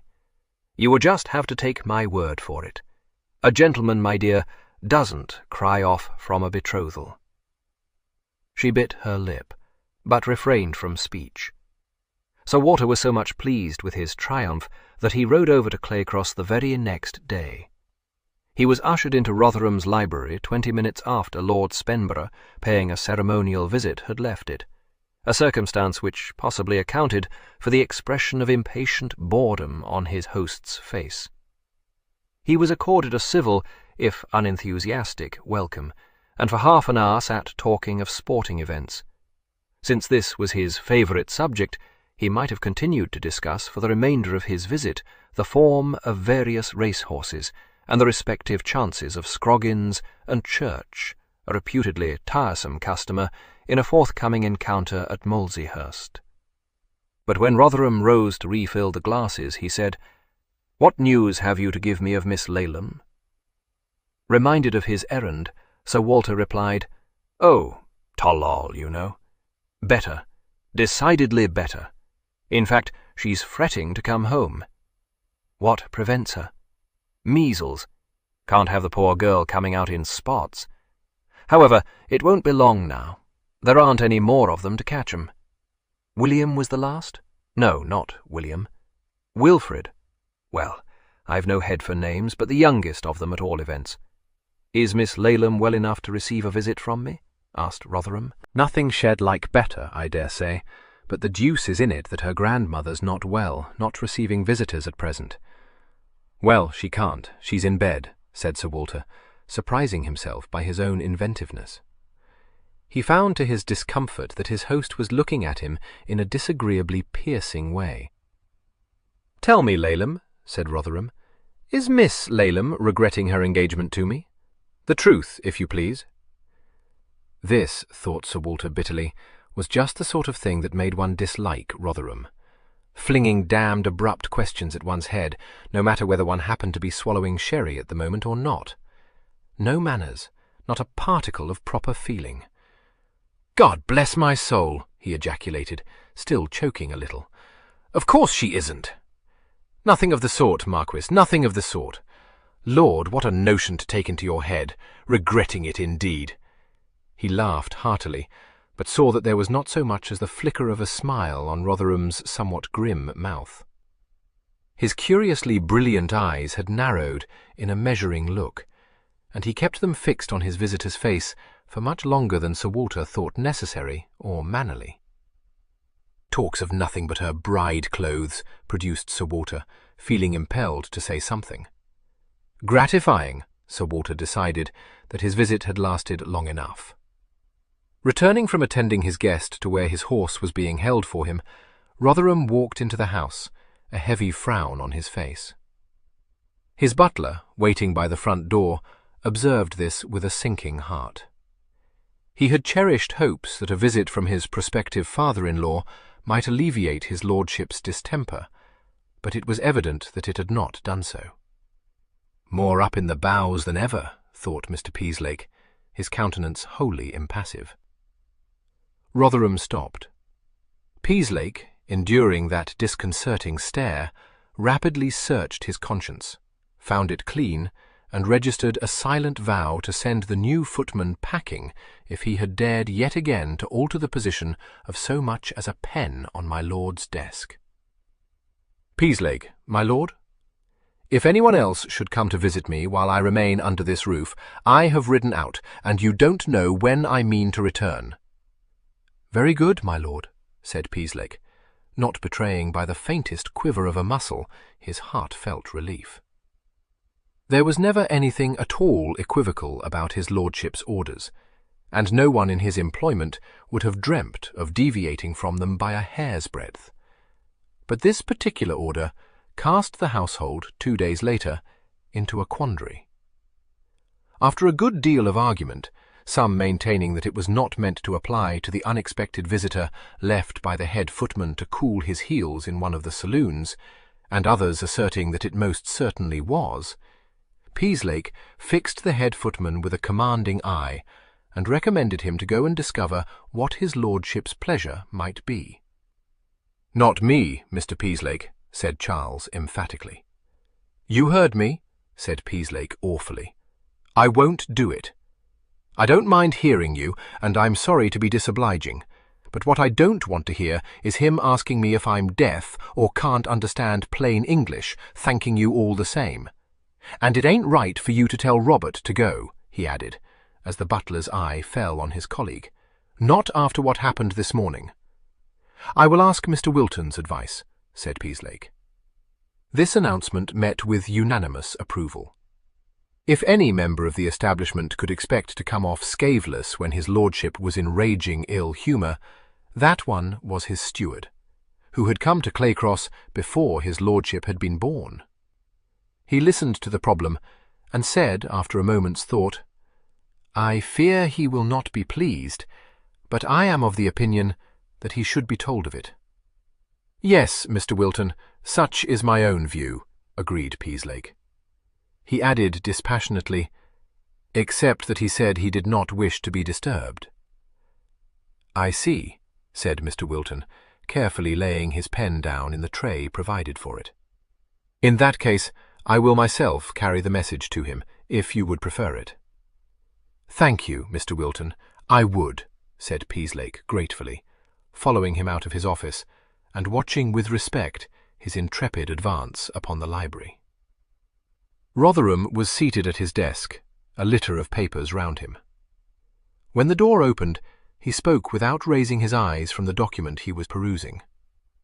"When I say I don't wish to be disturbed, I mean exactly that. Out!" he snapped. "I beg your lordship's pardon," said the steward, with unshaken calm. Rotherham looked up, his scowl lifting a little. "Oh, it's you, Wilton. What is it?" "I came to inform you, my lord, that Mr. Monksley wishes to see you." "Write and tell him I'm ruralising, and will see no one." "Mr. Monksley is already here, my lord."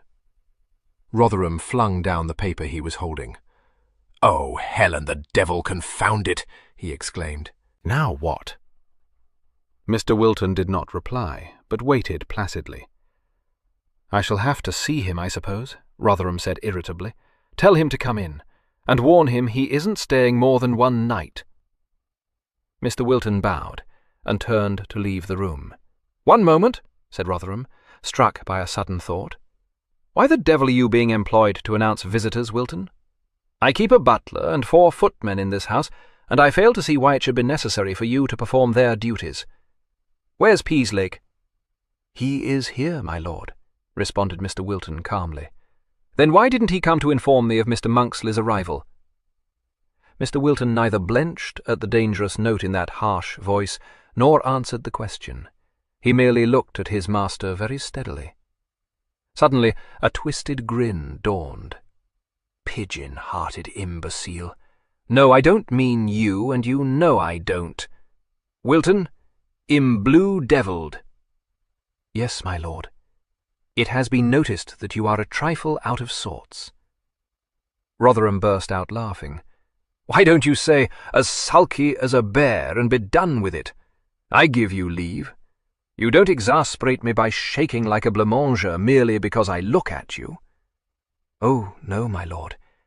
But then I have known you for a very long time, and have become quite accustomed to your fits of the sullens," said Mr. Wilton reassuringly. Rotherham's eyes gleamed appreciation. "Wilton, are you never out of temper?" "In my position, my lord, one is obliged to master one's ill humour," said Mr. Wilton. Rotherham flung up a hand. "Touché! Damn you! How dare you!" Mr. Wilton smiled at him. "Shall I bring Mr. Monksley to you here, my lord?" "No, certainly not. Send Peaslake to do so. You can tell him I won't snap his nose off if you like." "Very well, my lord," said Mr. Wilton, and withdrew. A few minutes later, the butler opened the door and announced Mr. Monksley, and Rotherham's eldest ward strode resolutely into the room. A slender young gentleman, dressed in the extreme of fashion, with skin-tight pantaloons of bright yellow, and starched shirt points so high that they obscured his cheekbones. He was plainly struggling with conflicting emotions. Wrath sparkled in his eyes, but trepidation had caused his cheeks to assume a somewhat pallid hue. He came to a halt in the middle of the room, gulped, drew an audible breath, and uttered explosively, "Cousin Rotherham, I must and will speak to you."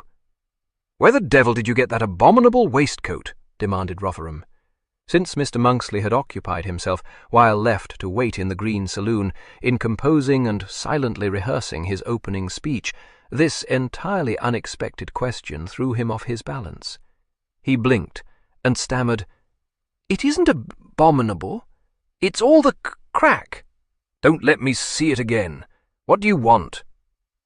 Mr. Monksley, touched on the raw, hesitated. On the one hand, he was strongly tempted to defend his taste in waistcoats. On the other, he had been given the cue for his opening speech. He decided to respond to it, drew another deep breath, and said, in rather too high-pitched a voice, and much more rapidly than he had intended, "Cousin Rotherham, little though you may relish my visit, little though you may like what I have to say, reluctant though you may be to reply to me, I will not submit to being turned away from your door. It is imperative you haven't been turned away from my door. It is imperative that I should have speech with you," said Mr. Monksley. "You are having speech with me, a vast deal of speech." "How much?" Choking with indignation, Mr. Monksley said, "I didn't come to ask you for money. I don't want any money." "Good God! Aren't you in debt?" "No, I am not." "Well, nothing to signify," he amended. "And if I hadn't had to come all the way to Claycross to find you, I should be quite plump in the pocket, what's more. Naturally, I didn't bargain for that. There's no way of living economically if one is obliged to dash all over the country, but that wasn't my fault. First there was the hack to carry me to Aldersgate, then there was my ticket on the mail coach, and the tip to the guard, and another to the coachman, of course, and then I had to hire a chaise and pair to bring me here from Gloucester, and as a matter of fact, I shall have to ask you for an advance on next quarter's allowance, unless you prefer to lend me some blunt. I dare say you think I ought to have travelled on the stage, but—" "Have I said so?" "No, but—" "Then wait until I do. What have you come to say to me?" "Cousin Rotherham," began Mr. Monksley again. "I'm not a public meeting," said Rotherham irascibly. "Don't say Cousin Rotherham every time you open your mouth. Say what you have to say like a reasonable being, and sit down." Mr. Monksley flushed scarlet, and obeyed, biting his oversensitive lip. He stared resentfully at his guardian, lounging behind his desk, and watching him with faint scorn in his eyes. He had arrived at Claycross so burning with the sense of his wrongs that had Rotherham met him on the doorstep, he felt sure that he could have discharged his errand with fluency, dignity, and forcefulness. But first he had been kept waiting for 20 minutes. Next he had been obliged to suspend his oratory to admit that a monetary advance would be welcome, indeed necessary, if the postboys were to be paid. And now he had been sharply called to order, as though he had been a schoolboy. All these things had a damping effect upon him, but as he stared at Rotherham, every ill he had suffered at his hands, every malicious spoke that had been thrust into his ambitions, and every cruel set-down he had received came into his mind, and a sense of injury gave him courage to speak. "It is of a piece with all the rest," he said suddenly, kneading his hands together between his knees. "What is? You know very well. Perhaps you thought I shouldn't dare speak to you. But if I thought that, I've learnt my mistake," interpolated Rotherham. "What the devil are you accusing me of?" He perceived that his ward was laboring under strong emotion, and said, with a good deal of authority in his voice, but much less asperity, "Come, Gerard, don't be a gudgeon. What am I supposed to have done?" "Everything you could to blight every ambition I ever had," Gerard replied, with a suppressed violence. Rotherham looked considerably taken aback. "Comprehensive," he said dryly. "It's true. You never liked me. Just because I didn't wish to hunt, or box, or play cricket, or shoot, or any of the things you like, except fishing, and it's no thanks to you I do like fishing, because you forbade me to borrow your rods, as though I had intended to break it. I mean—" "What you mean," said Rotherham ruthlessly, "is that I taught you in one sharp lesson not to take my rods without leave.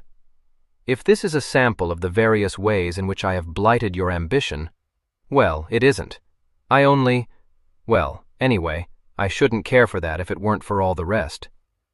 It has been one thing after another. When I was at Eton and had the chance to spend the summer holidays sailing with friends, could I prevail upon you to give your consent? No, you sent me to that miserable grinder just because my tutor told you I shouldn't pass Little Go. Much he knew about it.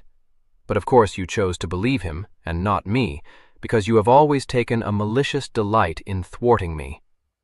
Aye, and when you knew that I wanted to go up to Oxford with my particular friends, you sent me to Cambridge.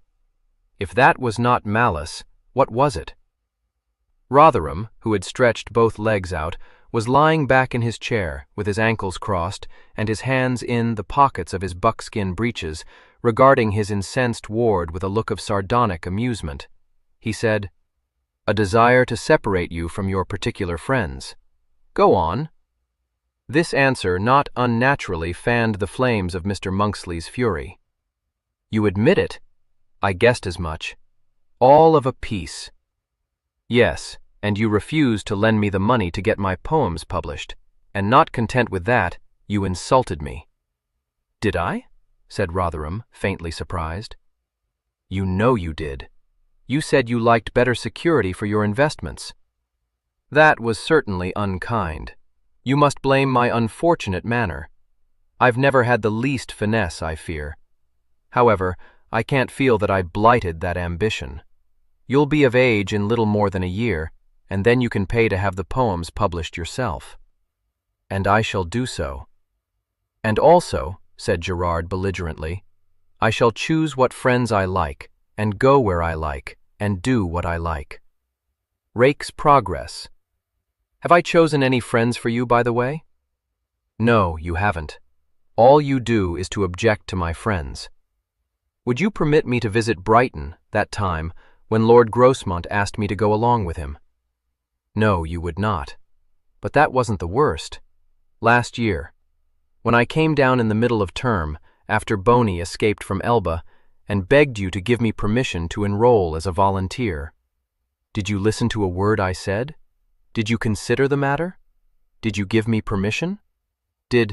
No, interrupted Rotherham unexpectedly. I did not. Disconcerted by this sudden answer to his rhetorical questions, Gerard glared at him. And very poor-spirited, I thought you, to submit so tamely to my decree, Rotherham added. A vivid flush rose to Gerard's face. He said hotly, I was forced to submit. You have always had the whip hand. I have been obliged to do as you ordered me, because you paid for my education, and for my brother's, and Cambridge too. And if ever I had dared to— Stop, Such molten rage sounded in the one rapped-out word that Gerard quailed. Rotherham was no longer lounging in his chair, and there was no vestige of amusement in his face. It wore instead so unpleasant an expression that Gerard's heart began to thud violently, and he felt rather sick. Rotherham was leaning forward, one hand on his desk, and clenched hard. "Have I ever held that threat over your head?" he demanded. "Answer me."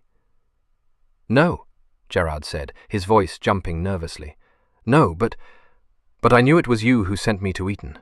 And now Charlie as well. And did I tell you so?" "No," Gerard muttered, quite unable to meet those brilliant, angry eyes. "My mother—" "Then how dare you speak to me like that, you insufferable cub?" Rotherham said sternly. Scarlet-faced, Gerard faltered. "I beg your pardon. I didn't mean— Of course, I am excessively grateful to you, cousin Rotherham. If I had wanted your damned gratitude, I should have told you that I had taken upon myself the charge of your education. I don't want it." Gerard cast a fleeting look up at him. "I'm glad you don't. To know that I'm beholden to you now. Make yourself easy. You owe me nothing, any of you. I have done nothing for you." Gerard looked up again, startled. "That surprises you, does it? Do you imagine that I cared the snap of my fingers how or where you were educated? You were wonderfully wrong. All I cared for was that your father's sons should be educated as he was, and as he would have wished them to be. Anything I've chosen to do has been for him, not for you." Crestfallen and considerably shaken, Gerard stammered, "I didn't know. I beg your pardon. I didn't mean to say what I did say, precisely." "Very well," Rotherham said curtly. "I didn't really think you would." "Oh, that will do, that will do." "Yes, but I lost my temper. I shouldn't have." Rotherham gave a short laugh. "Well, I must be the last man alive not to pardon you for that. Have you come to the end of your catalogue of my past crimes? What is my present offence?"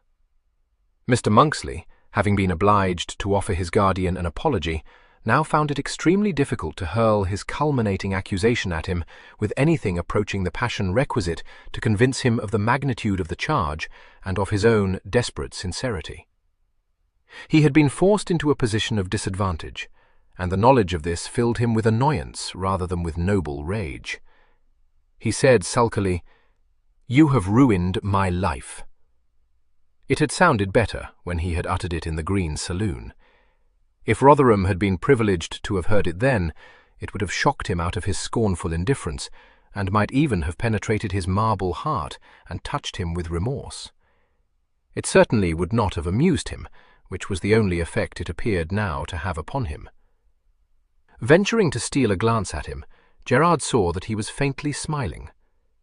The relaxing of his face from its appalling grimness, the quenching of the menacing glitter in his eyes, enabled Gerard to breathe much more easily, but did nothing to endear his guardian to him. Flushing angrily, he said, "You think that ridiculous, I dare say. Damned ridiculous.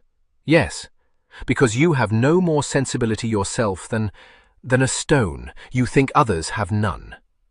On the contrary, I am continually being sickened by the excessive sensibility displayed by so many persons of my acquaintance. But that is beside the point. Don't keep me in suspense. How have I so unexpectedly achieved what you are persuaded has been my object for years?" "I never said that. I dare say you may not have intended to destroy all my hopes. I can readily believe you never so much as thought of what must be my sensations when I discovered—" "Do try to cultivate a more orderly mind," interposed Rotherham. "The very fact that I take a malicious pleasure in thwarting you shows intention. I ought to have sent you to Oxford after all. Clearly, they don't make you study logic at Cambridge." "Oh, damn you, be quiet!" exclaimed Gerard. "You think me a child, to be roasted and sneered at, but I am not." His underlip quivered. Angry tears sprang to his eyes. He brushed them away, saying in a breaking voice, "You did not even tell me. You left me to discover it weeks afterwards, when you must have known the shock, the crushing blow it would be to me." His pent-up emotions choked him. He gave a gasp and buried his face in his hands. Rotherham's brows snapped together. He stared at Gerard for a moment, and then rose and walked across the room to where a side table stood, bearing upon it several decanters and glasses. He filled 2 of the glasses and returned with them, setting one down upon his desk. He dropped a hand on Gerard's shoulder, gripping it not unkindly. "Enough. Come now. I've told you I don't like an excess of sensibility. No, I am not roasting you. I see that things are more serious than I had supposed." "Here's some wine for you. Drink it, and then tell me without any more nonsense what it is that I have done to upset you so much." The words were scarcely sympathetic, but the voice, although unemotional, was no longer derisive. Gerard said thickly, "I don't want it." "I do as I bid you." The voice had sharpened. Gerard responded to it involuntarily, starting a little. He took the glass in his unsteady hand and gulped down some of its contents. Rotherham retired again to his chair behind the large desk and picked up his own glass. "Now, in as few words as possible, what is it?" "You know what it is," Gerard said bitterly. "You used your rank and your wealth to steal from me the only girl I could ever care for." He perceived that Rotherham was staring at him with sudden intentness, and added, "Miss Laylam? Good God!" The ejaculation held blank astonishment, but Gerard said, "You knew very well, must have known, that she, no doubt. Had I half the interest in your affairs with which you credit me? As it is, I did not know." He paused and sipped his wine, looking at Gerard over the rim of the glass, his brows frowning again, the eyes beneath them narrowed, very hard and bright. "It would have made no difference, except that I should have informed you of the event. I am sorry if the news came as a blow to you, but at your age you will very speedily recover from it." This speech, uttered, as it was, in a cold voice, was anything but soothing to a young gentleman suffering the pangs of his first love affair. It was evident that Rotherham thought his passion a thing of very little account, and his suggestion that it would soon be forgotten, instead of consoling Gerard, made his bosom swell with indignation. "So that is all you have to say. I might have known how it would be. Recover from it." "Yes, recover from it," said Rotherham, his lips curled. "I should be more impressed by these tragedy airs if it had not taken you so long to make up your mind to enact me an affecting scene. I know not how many weeks it is since the engagement was announced, but I came into Gloucestershire the instant I knew of it." Gerard said, half starting from his chair, "I never saw the announcement. When I'm up at Cambridge, very often I don't look at a newspaper for days on end. No one told me until only the other day, when Mrs. Malden asked me if I was acquainted with the future Lady Rotherham. I was astonished, as may be supposed, to learn that you were engaged, but that was as nothing to the horror and stupefaction which held me speechless when in Miss Laylam's name was disclosed." "I wish to God you were still suffering from horror and stupefaction, if that is the effect such feelings have upon you," broke in Rotherham. "Be damned to these periods of yours. If you would play-act less, I might believe more. As it is," he shrugged, "you came down at the beginning of June, it is now August, your mother is well aware of my engagement, and you say you heard no mention of it until a few days ago. Coming it too strong, Gerard.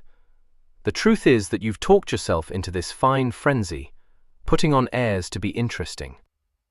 Gerard was on his feet, colour flaming in his cheeks. "You shall unsay that. How dare you give me the lie? I have not seen my mother, that is. I had not done so until yesterday. I went with the Maldens to Scarborough. When I learned of the engagement, I posted south immediately. What the devil for? To put a stop to it, Gerard said fiercely. To do what? Yes. It did not occur to you that I might thrust a spoke into your wheel, did it? No, and it still does not. We shall see. I know, as surely as I stand here, which won't be very surely if I have to listen to much more of this rhodomontade. You cannot silence me by threats, my lord. It seems improbable that you could be silenced by anything short of a gag. And don't call me my lord. It makes you appear even more absurd than you do already. I care nothing for what you may think of me, or for your jibes. Emily does not love you, cannot love you. You have forced her into this horrible engagement, you and her mother between you. And I say it shall not be. Rotherham was once more lying back in his chair, the derisive smile on his lips. Indeed, and how do you propose to stop it? I am going to see Emily. Oh no, you are not. Nothing will prevent me. I know well how the business was accomplished. I was out of the way, she, so gentle, so timid, so friendless, a dove, fluttering unavailing in the clutches of a vulture, for so I think of Lady Laleham, curse her, and of a wolf. She, I say. He broke off, for Rotherham had given a shout of laughter. Oh, I don't think the dove would do much fluttering in such a situation as that, he said. Gerard, white with fury, hammered his fist on the desk between them. Aye, a splendid jest, isn't it? Almost as droll as to lead to the altar a girl whose heart you know to be given to another. But you will not do it. I probably shouldn't. Are you asking me to believe that her heart has been given to you?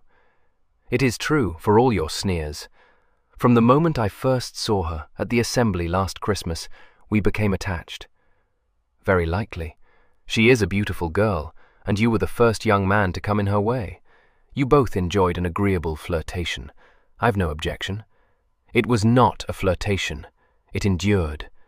When she came to London, before you would cast your predatory eye in her direction, the attachment between us had been confirmed.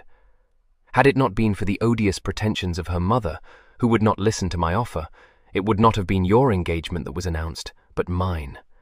Rid your mind of that illusion at least. I should not have permitted you to become engaged to Miss Laleham, or to anyone else. I can believe it, but I do not admit your right to interfere in what concerns me so nearly. What you admit doesn't signify. Until you come of age, I have rights over you of which you don't appear to have the smallest conception. I have not chosen to exercise very many of these, but I will tell you now that I shall allow you neither to entangle yourself in an engagement, nor to embarrass my affianced wife by obtruding yourself upon her. Obtruding? Ha! So you fancy she would be embarrassed, do you, cousin? If you subjected her to such a scene as this, I imagine she would be thrown into a fever. She is recovering from a severe attack of influenza. Is she? Said Gerard with awful sarcasm. Or was it a severe attack of the Marquis of Rotherham? I know that she has been hidden from me, that I learned at Cherryfield Place this very day. From Lady Laleham I expected to hear nothing of Emily's present whereabouts. She would take good care not to let me come near Emily. Now it appears that you too are afraid to disclose her direction. That tells its own tale, cousin Rotherham. I have not the smallest objection to disclosing her direction, replied Rotherham. She is visiting her grandmother in Bath. In Bath? Cried Gerard, his face lighting up. Yes, in Bath. But you, my dear Gerard, will not go to Bath. When you leave this house, you will return to London, or to Scarborough if you like, that's all one to me. Oh no, I shall not, countered Gerard. It is not in your power to compel me. You have told me where I may find Emily, and find her I will. She must tell me with her own lips that her feelings have undergone a change, that she is happy in her engagement, before I will believe it. I tell you this because I scorn to deceive you. You shall never say that I went without informing you of my intention. I shall never say that you went at all, said Rotherham, thrusting back his chair and rising suddenly to his feet. "And I will tell you why, Cockerel. You dare not. For just so long as I will bear with you, you crow a puny defiance. But when my patience cracks, you have done with crowing. Beneath all this bombast, you are so much afraid of me that one look is enough to make you cringe." He gave a bark of laughter. "You disobey my commands. I wish I may see it. You haven't enough spirit to do so much as keep your knees from knocking together when I comb you down. I know exactly what you will do in this case. You will boast of what you have a very good mind to do, play the broken-hearted lover to gain the sympathy of the credulous, whine to your mother about my tyranny, and give as an excuse for your chicken-heartedness the fear that if you fail to respond to my hand on your bridle, I should wreak my vengeance on your brothers. What you will not say is that you fear my spurs, but that is the truth." He paused, scanning his ward. Gerard was as white as his preposterous shirt-points, trembling a little and breathing jerkily, but his burning eyes were fixed on Rotherham's face and did not flinch from the piercing challenge of those contemptuous grey ones. His hands were clenched at his sides. He whispered, "I would like to kill you." "I don't doubt it. You would probably like to hit me too, but you won't do it. Nor will you treat me to any more of your heroics. You may remain here tonight, but tomorrow you will return whence you came. I wouldn't remain another instant under your roof for anything you might offer me." Gerard gasped. "Gerard, I said I would have no more heroics. I am leaving Claycross now." Gerard spat at him and plunged towards the door. "Not so fast. You are forgetting something." Gerard paused and looked over his shoulder. "You told me that your pockets were to let, which is not surprising, after all this posting about the country. How much do you want?" Gerard stood irresolute. To spurn this offer would be a splendid gesture, and one which he longed to make. On the other hand, there were the post charges to be paid, and more than a month to be lived through before he received the next quarter's allowance. His sense of dramatic value was outraged by what he perceived to be an anticlimax of a particularly galling nature, and it was in anything but a grateful tone that he said, "I shall be obliged to you if you will advance me £50, cousin." "Oh, you will you? And what shall I be expected to advance midway through the next quarter?" "Rest assured that I shall not ask you to advance me a penny," said Gerard grandly. "You wouldn't dare to, would you?" said Rotherham, opening a court cupboard at the end of the room and taking from it a strong-box. "You would apply to your mother? Well, since it appears to be entirely my fault that you are at a standstill, I'll let you have your £50. Next time you wish to upbraid me, do it by letter. If you refuse to advance me my own money, I will only accept yours as a loan," declared Gerard. "I shall repay you the instant I come of age." "As you please," shrugged Rotherham, unlocking the strong-box. "And I will give you my note of hand. By all means. You'll find a pen on my desk." Gerard cast him a look of acute loathing, snatched up a quill, dragged a sheet of paper at random from a sheaf, and in trembling haste wrote a promise to pay. He then flung the quill down and said, "I shall meet that on the day I gain possession of my principal at latest, and if I can contrive it, much sooner. I'm obliged to you. Goodbye." He then crammed the bills held out to him into his pocket and hurried out of the room, slamming the door behind him. Rotherham put his strong-box away and walked slowly back to his desk. He picked up the note of hand and began abstractedly to tear it into small shreds, his brows lowering and his lips compressed. The door opened again, and he glanced up quickly. It was his steward who had entered, and who said in a quiet but resolute voice, "My lord, you will please allow me to have speech with you." "Well?" "I saw Mr. Gerard as he left the house, my lord. It is not for me to remonstrate with you, but since there is no one else to do it, I must. You must not let him go like that. I'm damned glad he is gone. My temper will stand no more of him." "My lord, this will not do. He is your ward, remember. I have never seen such a look on his face before. What did you do to him to make him as white as his shirt? What the devil do you suppose I did to a wave-faced weakling I could control with my right hand tied behind me? Demanded Rotherham wrathfully. Not that you used your strength, my lord, but your tongue. Yes, I used that to some purpose, said Rotherham with a grim smile. My lord, whatever he may have done, he has done nothing. I doubt if he has the spirit to do anything but nauseate me with his gasconades and his fustian theatrics. Let me fetch him back, Wilton begged.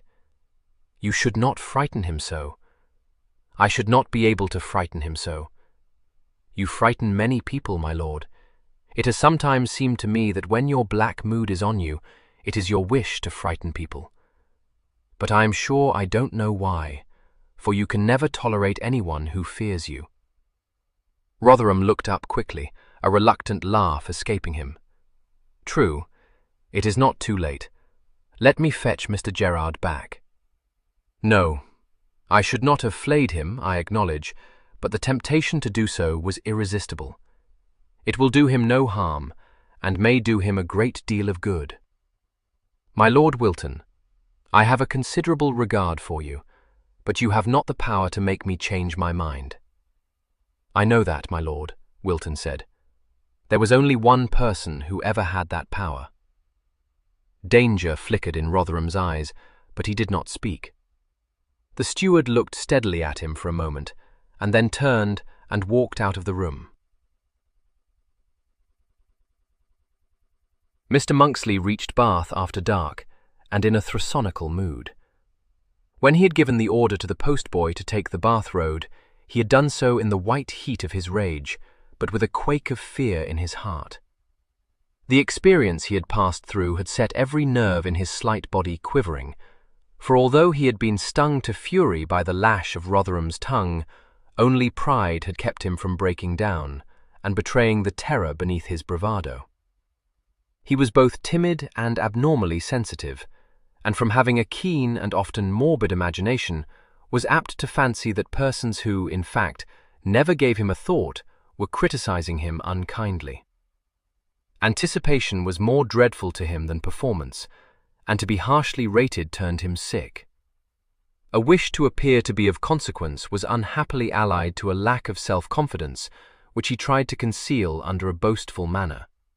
And nothing could more surely have won for him the contempt of his guardian. There was never a more ill-assorted pair, and if Gerard was the last boy alive to appeal to Rotherham, no worse guardian than Rotherham could well have been found for a boy compact of timidity and vain glory. A much younger Gerard, at once anxious to impress an almost unknown guardian, and afraid that he would be despised by him, encountered a look from those hard, bright eyes, and wilted under it. It was neither angry nor disdainful. It was almost incurious, but it utterly disconcerted Gerard. He had the feeling that it pierced right into his mind and saw everything that he most wished to hide, and he never recovered from that first disastrous meeting. Rotherham indifferent made him feel ill at ease. When later he saw Rotherham angry, he was terrified. A natural abruptness he mistook for a sign of dislike. He read a threat into every curt command, and if he was reprimanded, he was always sure that the brief but shattering scold was but the prelude to hideous retribution. The fact that on the only occasion when condign retribution had fallen upon him, it was neither hideous nor even particularly severe, quite irrationally failed to reassure him. He thought it a miracle that he had been let off lightly, just as he was convinced every time he annoyed Rotherham that he had escaped chastisement by no more than a hair's breadth. It was doubtful if Rotherham, with his nerves of steel, his tireless strength, and his impatience of weakness, would ever have felt much liking for so delicate and nervous a boy as Gerard. But he would not have been intolerant of him had it not been for Gerard's unfortunate tendency to brag about himself. In the early days of his guardianship, he had frequently invited him to one or other of his country seats, feeling that, however great a nuisance a schoolboy might be to him, it was clearly his duty to take an interest in him, giving him a day's hunting, teaching him how to handle a gun or cast a line, and how to keep a straight left. He very soon realized that Gerard, so far from being grateful, regarded these benefits in the light of severe ordeals, and would have become merely bored had he not heard Gerard, after an ignominious day in the saddle, during the course of which he had contrived to evade all but the easiest of jumps, boasting to one of the servants of the regular raspers he had taken.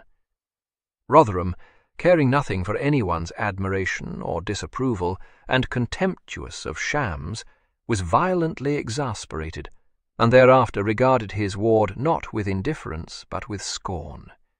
Even Gerard's docility irritated him. He preferred the more resilient Charles, whose predilection for getting into all the more damaging and perilous forms of mischief had made him declare that never again would he have the whelp to stay with him. But as soon as Charles had outgrown his destructive puppyhood, he had every intention of opening his doors to him and of taking him in hand. Charles provoked him to anger, but never to contempt. Severely castigated for setting a booby-trap for the butler, which resulted in a splendid breakage of crockery, the chances were that he would bounce into the room not half an hour later, announcing in conscience-stricken accents that he feared he had killed one of the peacocks with his bow and arrow. He found nothing unnerving in the look that made his elder brother shake in his shoes, and when threatened with frightful penalties, he grinned. He was outrageously mischievous, maddeningly obstinate, and wholly averse from respecting prohibitions, and since these characteristics never failed to rouse his guardian to wrath, neither Gerard nor Mrs. Monksley could understand why he was quite unafraid of Rotherham, or why Rotherham, however angry, never withered him with the remarks which made Gerard writhe. "Cousin Rotherham likes people who square up to him," said Charles. "He's a great gun." But Rotherham today had shown no signs of liking it, thought Gerard bitterly, unable to perceive the gulf that lay between his rehearsed defiance and his graceless brother's innate pugnacity. It had angered him into uttering words so scathing that for several stark minutes Gerard had been thrown into such a storm of shocked fury that he was jerked out of his shams and hurled his defiance at Rotherham without the smallest thought of impressing him.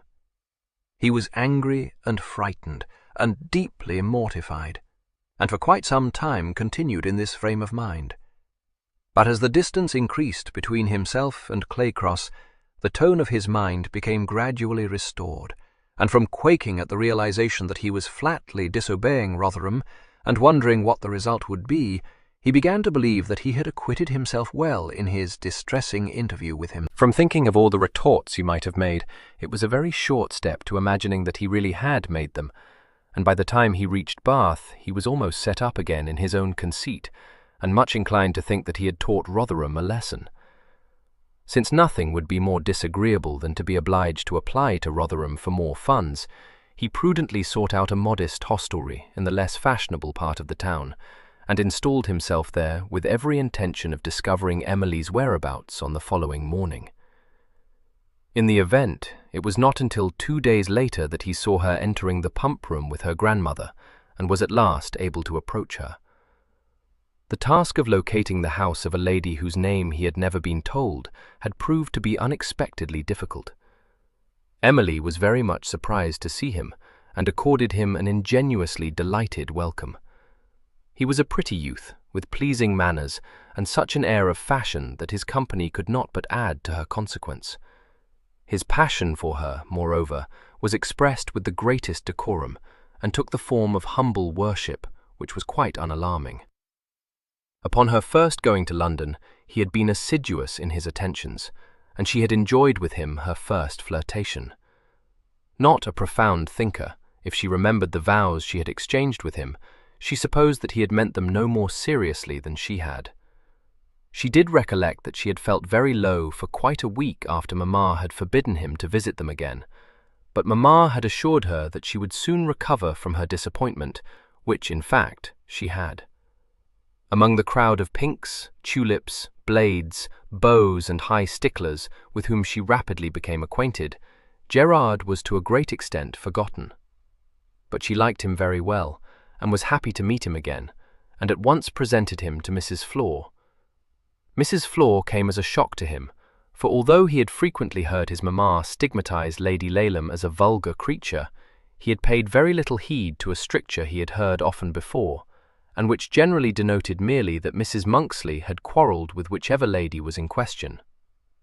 He had expected nothing as unrefined as Mrs. Flor, who was arrayed in a gown of such a powerful shade of purple that he almost blinked.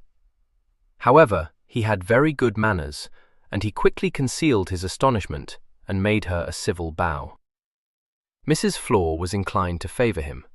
She liked young persons, and Gerard struck her as a pretty-behaved beau, dressed as fine as fivepence, and plainly of the first respectability. But her shrewd gaze had not failed to perceive the ardour in his face when he had come hurrying up to Emily, and she determined not to encourage him. It would never do, she thought, for him to be dangling after Emily in a lovelorn way calculated to set Bath tongues wagging. There was no saying but what Emily's grand Marquis might not like it above half, if it came to his ears. So when she heard him asking Emily if she would be at the lower rooms that evening, she interposed, saying that Emily must stay at home to recruit her strength for the gala night at the Sydney Gardens on the following evening. Gerard, on his guard from the instant he realized this amazing old lady's relationship to his adored, took this with perfect propriety. It was Emily who exclaimed against the prohibition, but so much more in the manner of a child denied a treat than in that of a damsel bent on flirting with a personable admirer, that Mrs. Flor relented a little and said that they would see. It naturally did not occur to her that Emily could have a tendre for any other man than her betrothed, but she was well aware that Emily was apt, in the most innocent way, to give rather more encouragement than was seemly in her situation to her admirers. It was all very well for the chit to talk in that misleadingly confiding way of hers to a steady young fellow like Ned Goring, whom one could trust to take no liberties. Quite another for her to be giving this smart town sprig to think that she would welcome a flirtation. But when, after Gerard had escorted the two ladies back to Beaufort Square, very politely giving Mrs. Flor his arm, she told Emily that it would not do for her to be too friendly with such a handsome young beau, Emily looked surprised and said, "But he is such a splendid dancer, grandmamma. Must I not stand up with him? Why ought I not? He is quite the thing, you know. I dare say he's one of the first stair, pet, but would his lordship like it? That's what you ought to think of, only you're such a flighty little pusswell, there." "Oh, but Lord Rotherham could have not the least objection," Emily assured her. "Gerard is his ward. They are cousins." That, of course, put a very different complexion on the matter, and made Mrs. Flor exclaim against Emily for not having told her so in time for her to have invited Mr. Monksley to dine with them. But that was soon rectified. She took Emily to the ball, and there was Mr. Monksley, nattier than ever in evening dress, his ordered locks glistening with Russia oil, and the many swathes of his neckcloth obliging him to hold his head very much up. Several young ladies watched his progress across the room with approval, most of the gentlemen with tolerant amusement, and Mr. Guinette, who had attempted unavailingly to present him to a lady lacking a partner for the boulanger, with strong disapprobation. Gerard was in no mood for dancing, but since there seemed to be no other way of detaching Emily from her grandmother, he led her into the set that was just forming, saying urgently, "I must see you alone. How may it be contrived?" She shook her head wonderingly. "Grandmamma would not like it. Besides, everyone would stare." "Not here, but we must meet. Emily, I have only just learnt of this engagement you have entered into." "Have been forced into. I know you cannot. I have come all the way from Scarborough to see you. Quickly, where may we meet?" Her hand trembled in his. She whispered, "Oh, I don't know. It is so dreadful. I am very unhappy." He caught his breath. "I knew it." There was no time for more. They were obliged to take their places in the set, to school their countenances, and to exchange such conversation as was suitable to the occasion. When the movement of the dance brought them together, Gerard said, "Will your grandmamma permit me to visit her?" "Yes, but pray take care. She said I must not be too friendly.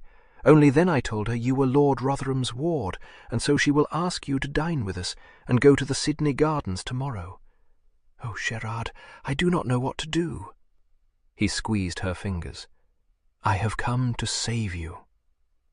She found nothing to smile at in this announcement, but threw him a look brimful of gratitude and admiration as they parted again, and waited hopefully to know how her rescue was to be accomplished.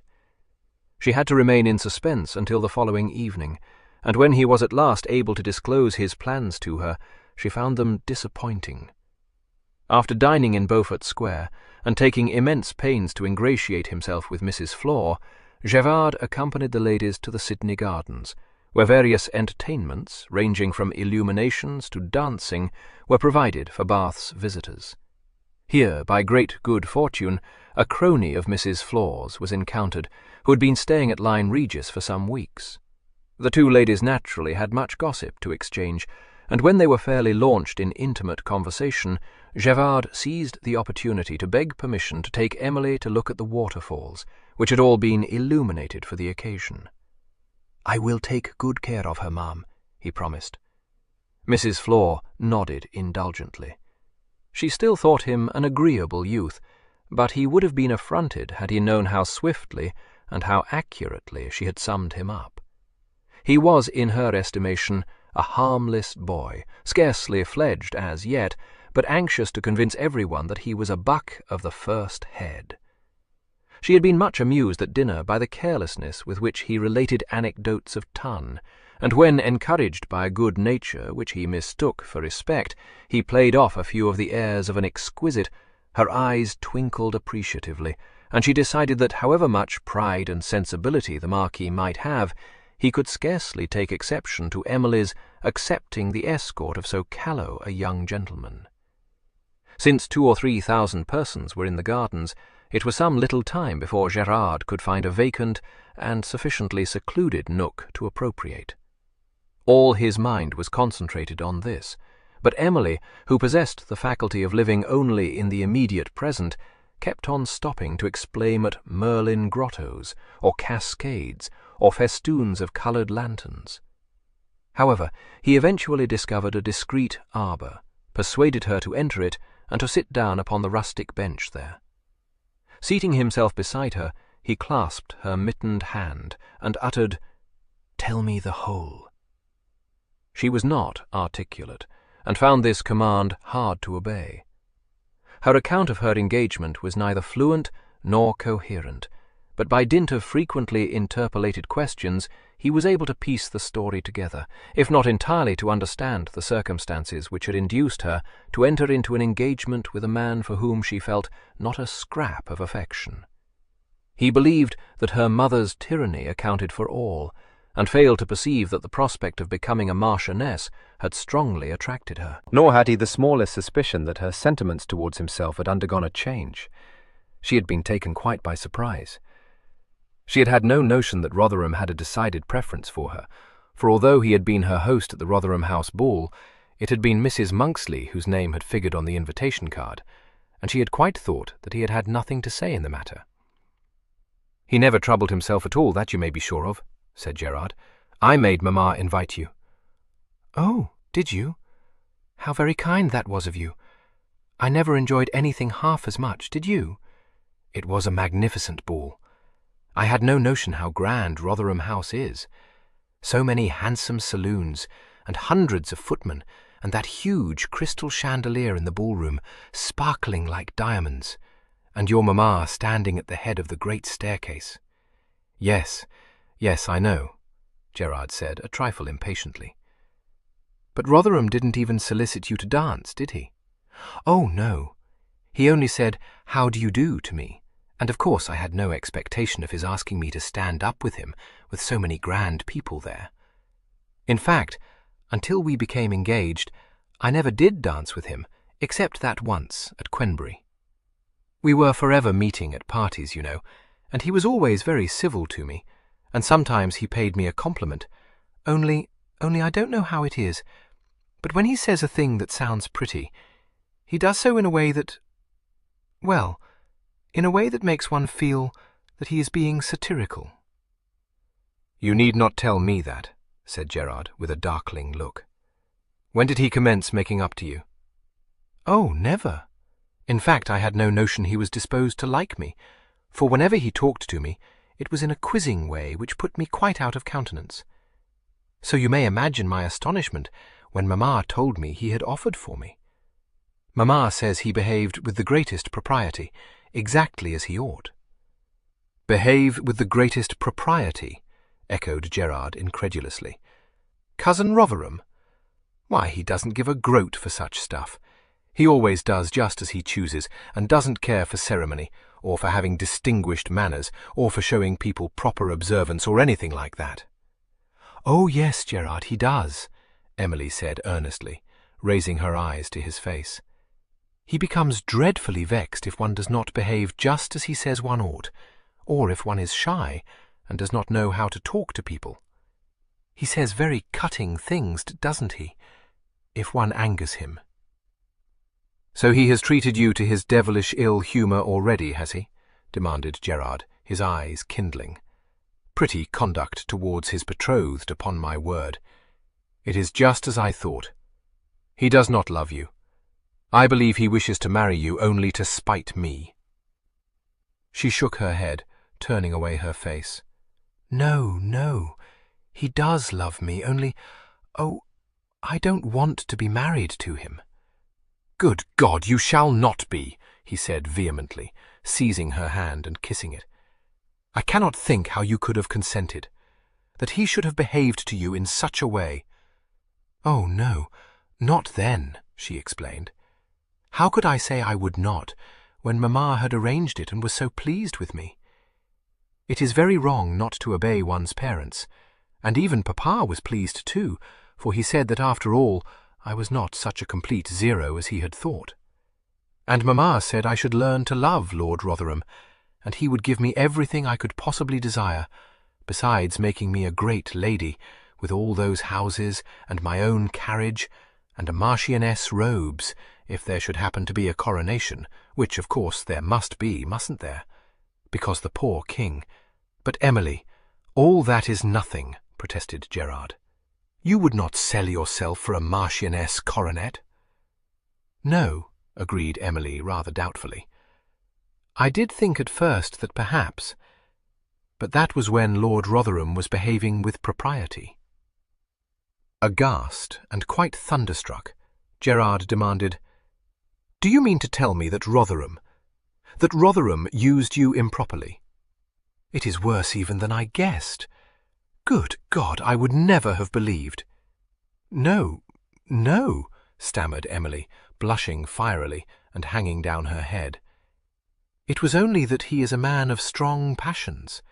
Mamma explained it to me, and she said I must be flattered by the violence of his feelings. But I don't like to be kissed so roughly, and that makes him angry, and oh, Gerard, I am afraid of him. He is the greatest beast in nature." Gerard said, his voice shaking with indignation, "You must tell him at once that you cannot marry him." Her eyes widened in startled dismay. "Cry off? I can't. Mamma would not allow me to." "Emily, dearest Emily, she cannot compel you to marry anyone against your will. You have only to be firm." Anything less firm than the appearance Emily presented as she listened to these brave words would have been hard to find. Her face was as pale as it had a moment earlier been red, her eyes charged with apprehension, and her whole frame trembling.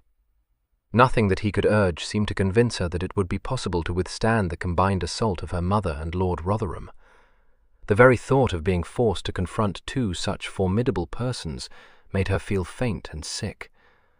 Moreover, the alternative to marriage, little though Gerard might think it, was almost worse, since it would carry with it no such alleviations as coronets and consequence.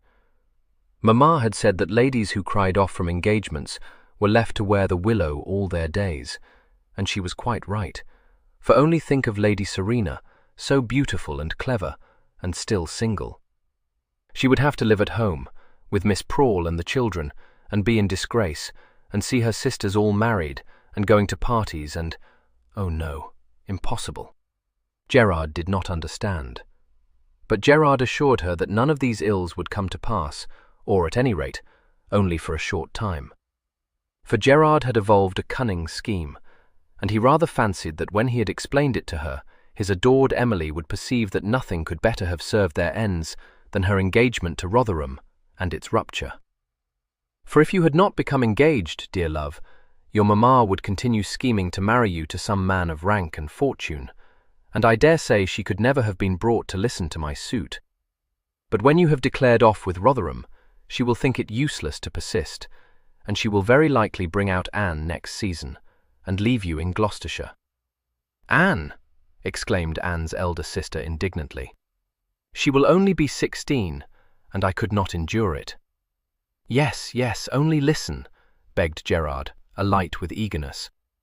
"I come of age in November of 1817, very little more than a year from now. Then Rotherham will be obliged to put me in possession of my fortune. Well, it is not precisely a fortune, but it brings me close on £300 a year, which is an independence at least. I am not perfectly sure whether Rotherham would be obliged to pay it to me now, if I left Cambridge, because my father left it to me to cousin Rotherham in trust for me, until I am 21, so that it should provide for my schooling and maintenance. Only Rotherham gives it to me for my allowance, and chose to pay for my education himself. I did not ask him to, and in fact, I would liefer he did not, because to be under an obligation to him is of all things what I most dislike. I dare say he sent me to Eton just to get me into his power. However, never mind that. The thing is that I fear he can compel me to finish my time at Cambridge, and, you know, I do think perhaps I should, because I mean to embrace a political career, and to get my degree would be helpful, I expect. One of my particular friends is related to Lord Liverpool, and has interest with him, and he is very ready to oblige me. So you see that I have excellent prospects besides my poetry. Rotherham may not think that writing poetry is a gainful occupation, but only consider Lord Byron. Why, he must have made a fortune, Emily, and if he could do so, why should not I?"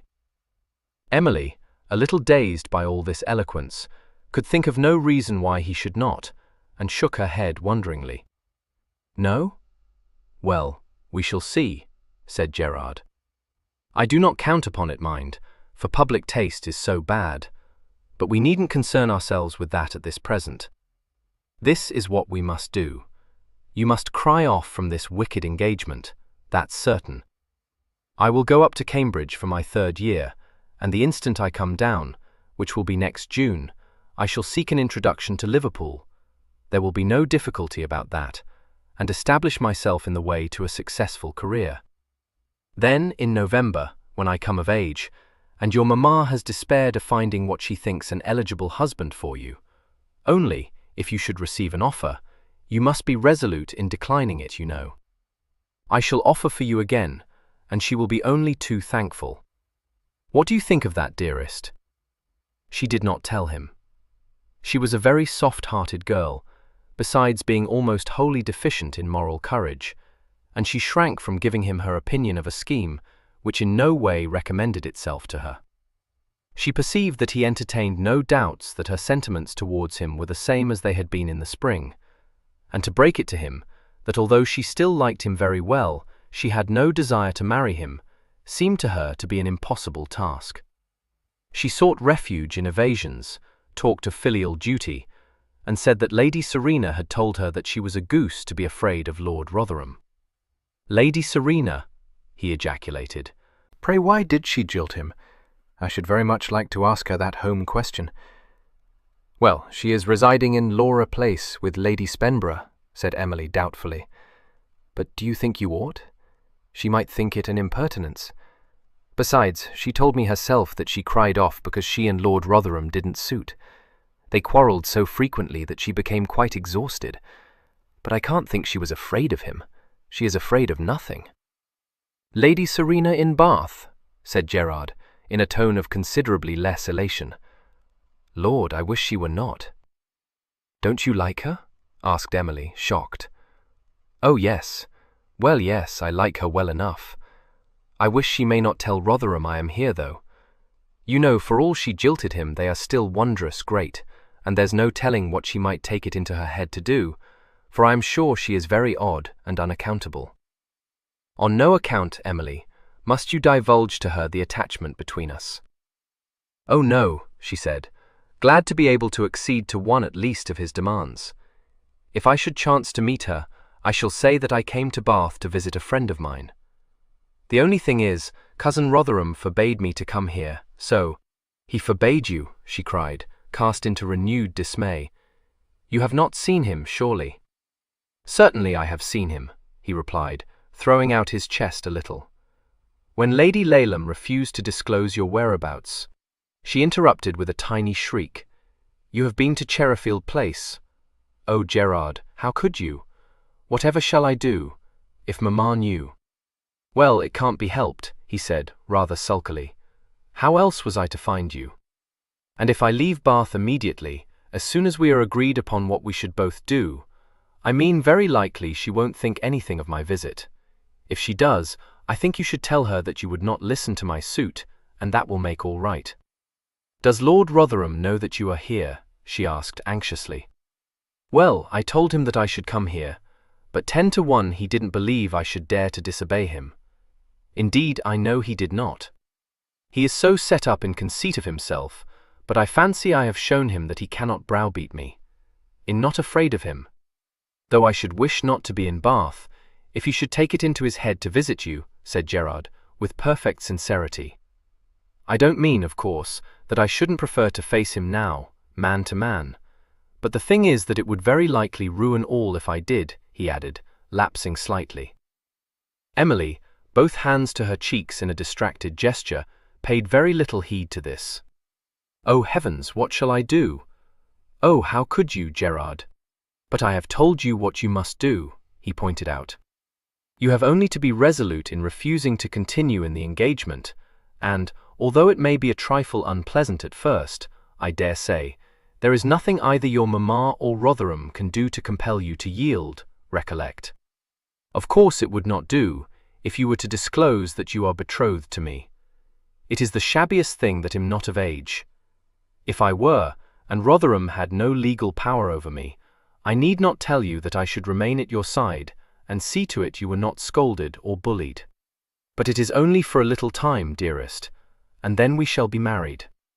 But Emily, deriving no comfort from this prospect, merely begged him to take her back to her grandmother, and declared herself to be incapable of deciding, without reflection, upon any course of action.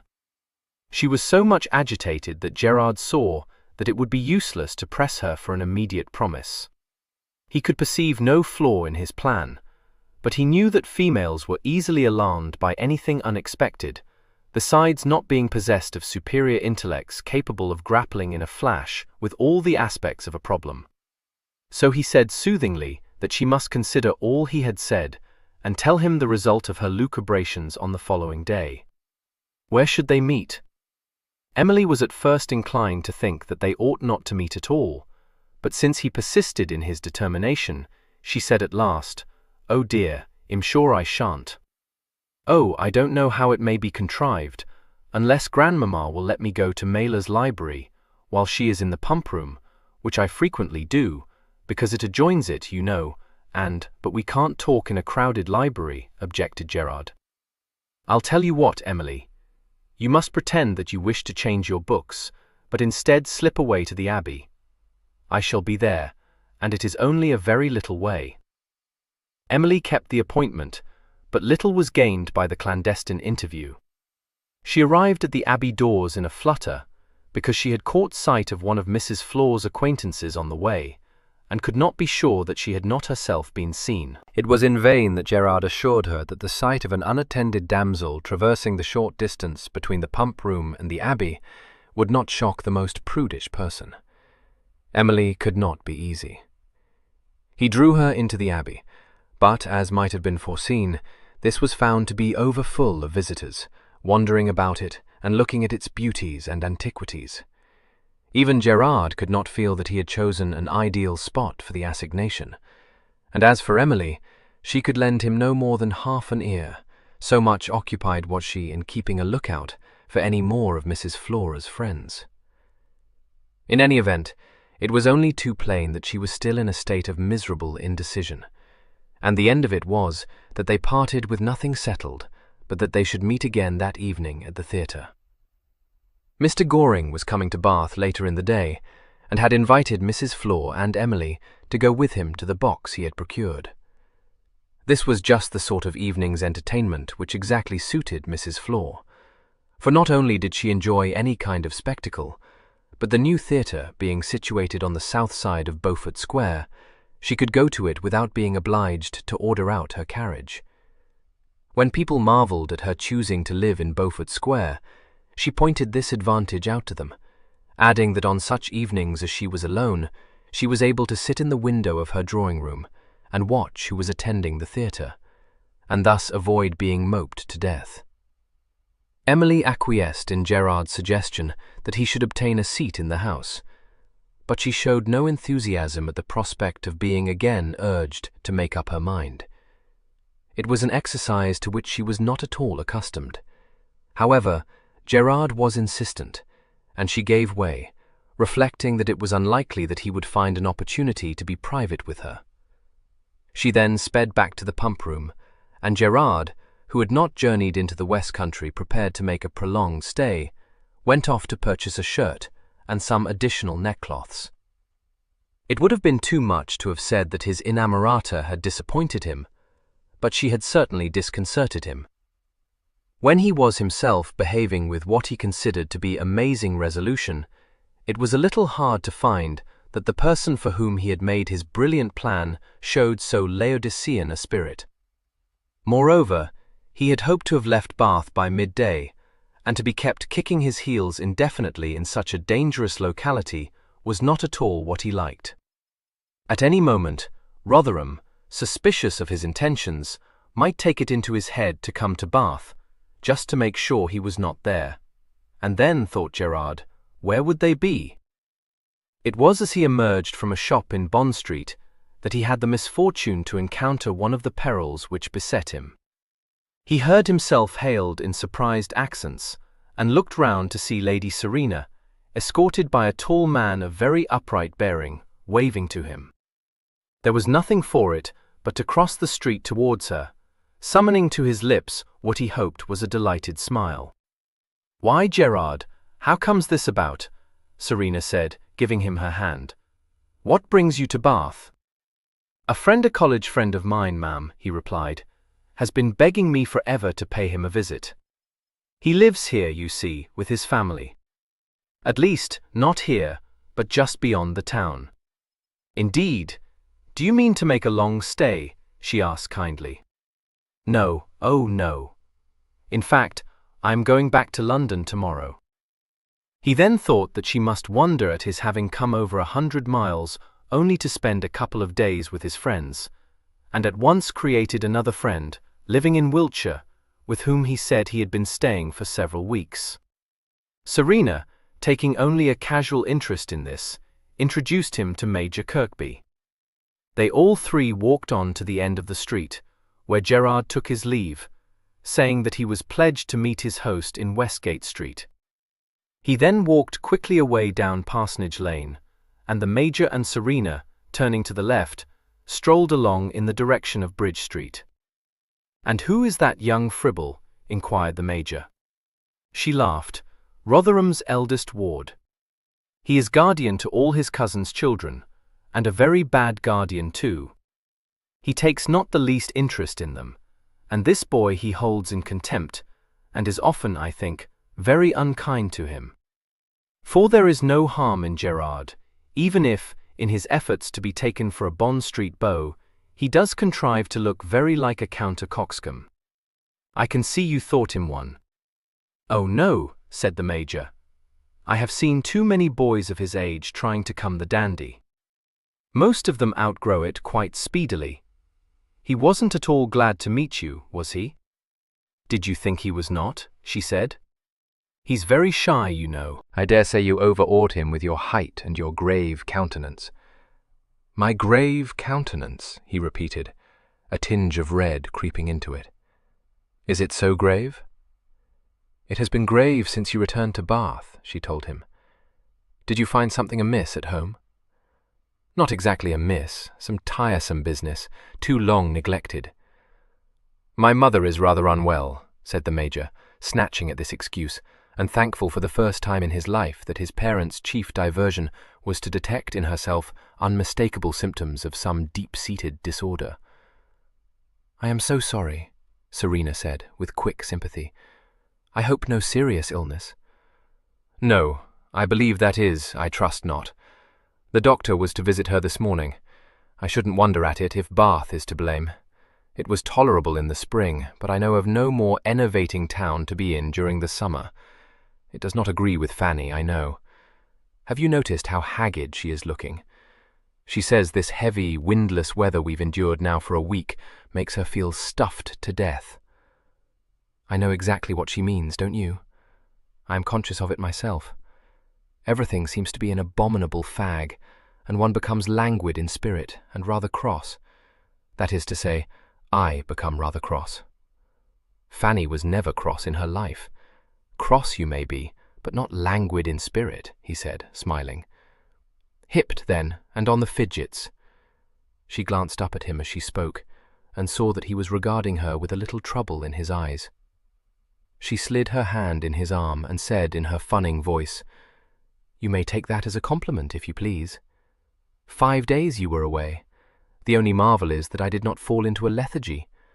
I dare say I must have done so, had I not been occupied in thinking how shabbily I was used, and how best I should punish you. Did you miss me? He asked. Very much. It was a dreadful bore. I hope you missed me. It would be too bad if I were the only sufferer. He responded in kind, and spent the rest of the walk to Laura Place in telling her of the alterations to his house he meant to put in hand. He parted from her on her doorstep. She invited him to come in and to partake of a nuncheon, but although he longed to see Fanny, he knew that he must see her as seldom as possible, and he declined, saying that he had promised his mother to come home within the hour. I won't press you then. Pray, give my love to Mrs. Kirkby, and tell her how sorry I am to hear that she is out of sorts. Thank you, I will. Do we ride tomorrow, Serena? Yes, indeed. Will you— Oh, confound it. Is not tomorrow Wednesday? Then I cannot. I promised I would ride with Emily to Farleigh Castle. Drive with me instead, later in the day. Willingly. At what time? A little before 3 o'clock?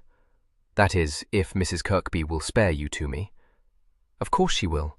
I shall be here, he promised.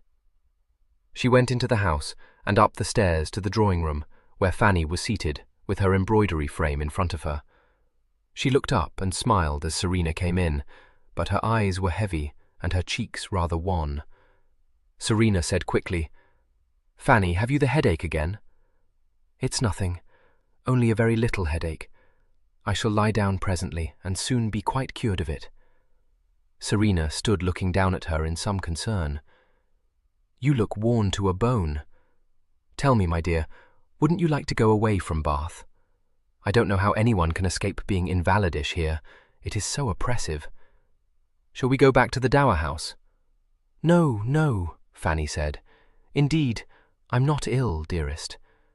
I dare say if the sun would but shine, I should be in a capital way again. I don't know how it is, but these hot, dull days always give me the headache. We only hired this house until the end of August, persisted Serena. Why not leave it now? Do you say no because you think I don't wish to leave Hector? Tell me truthfully, Fanny. I'll go with you tomorrow if you would like it. Dear, dear Serena, Fanny said, catching Serena's hand and nursing it to her cheek.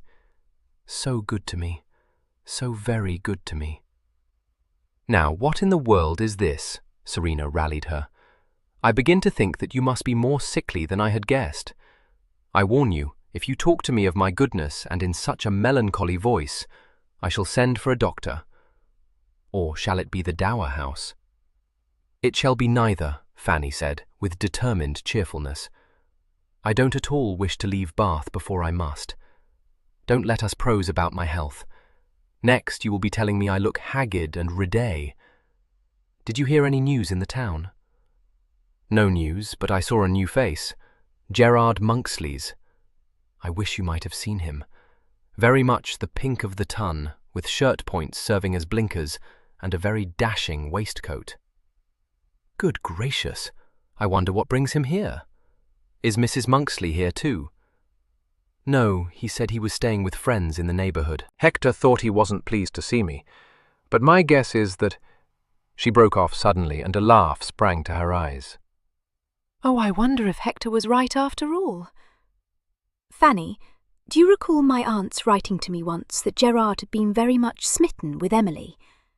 Can it be that the foolish boy has come here to dangle after her? He would be a more suitable match for her than Lord Rotherham," said Fanny. "He would be the worst possible match for her, my dear, for, setting aside the fact that he has no fortune, he is very nearly as silly as she is, and has not yet outgrown the schoolboy. However, it is not all likely that he will be a danger to Evo, even if he has come to Bath in a love-lorn state. I notice that Emily's flirtations are always with men a good deal older than herself. Her youthful admirers she considers stupid. It won't do, of course, if Gerard makes a cake of himself by enacting the disappointed lover for the entertainment of the Bath quizzes. I do wonder whether he was telling me a whisker when he said he was visiting friends, or whether he is lurking somewhere in Bath. It will be well, perhaps, if I drop a hint to Emily not to encourage him to dangle after her. She is riding to Farleigh Castle with me tomorrow." She spoke lightly, unaware of the fact that all recollection of this engagement had been banished from Emily's mind.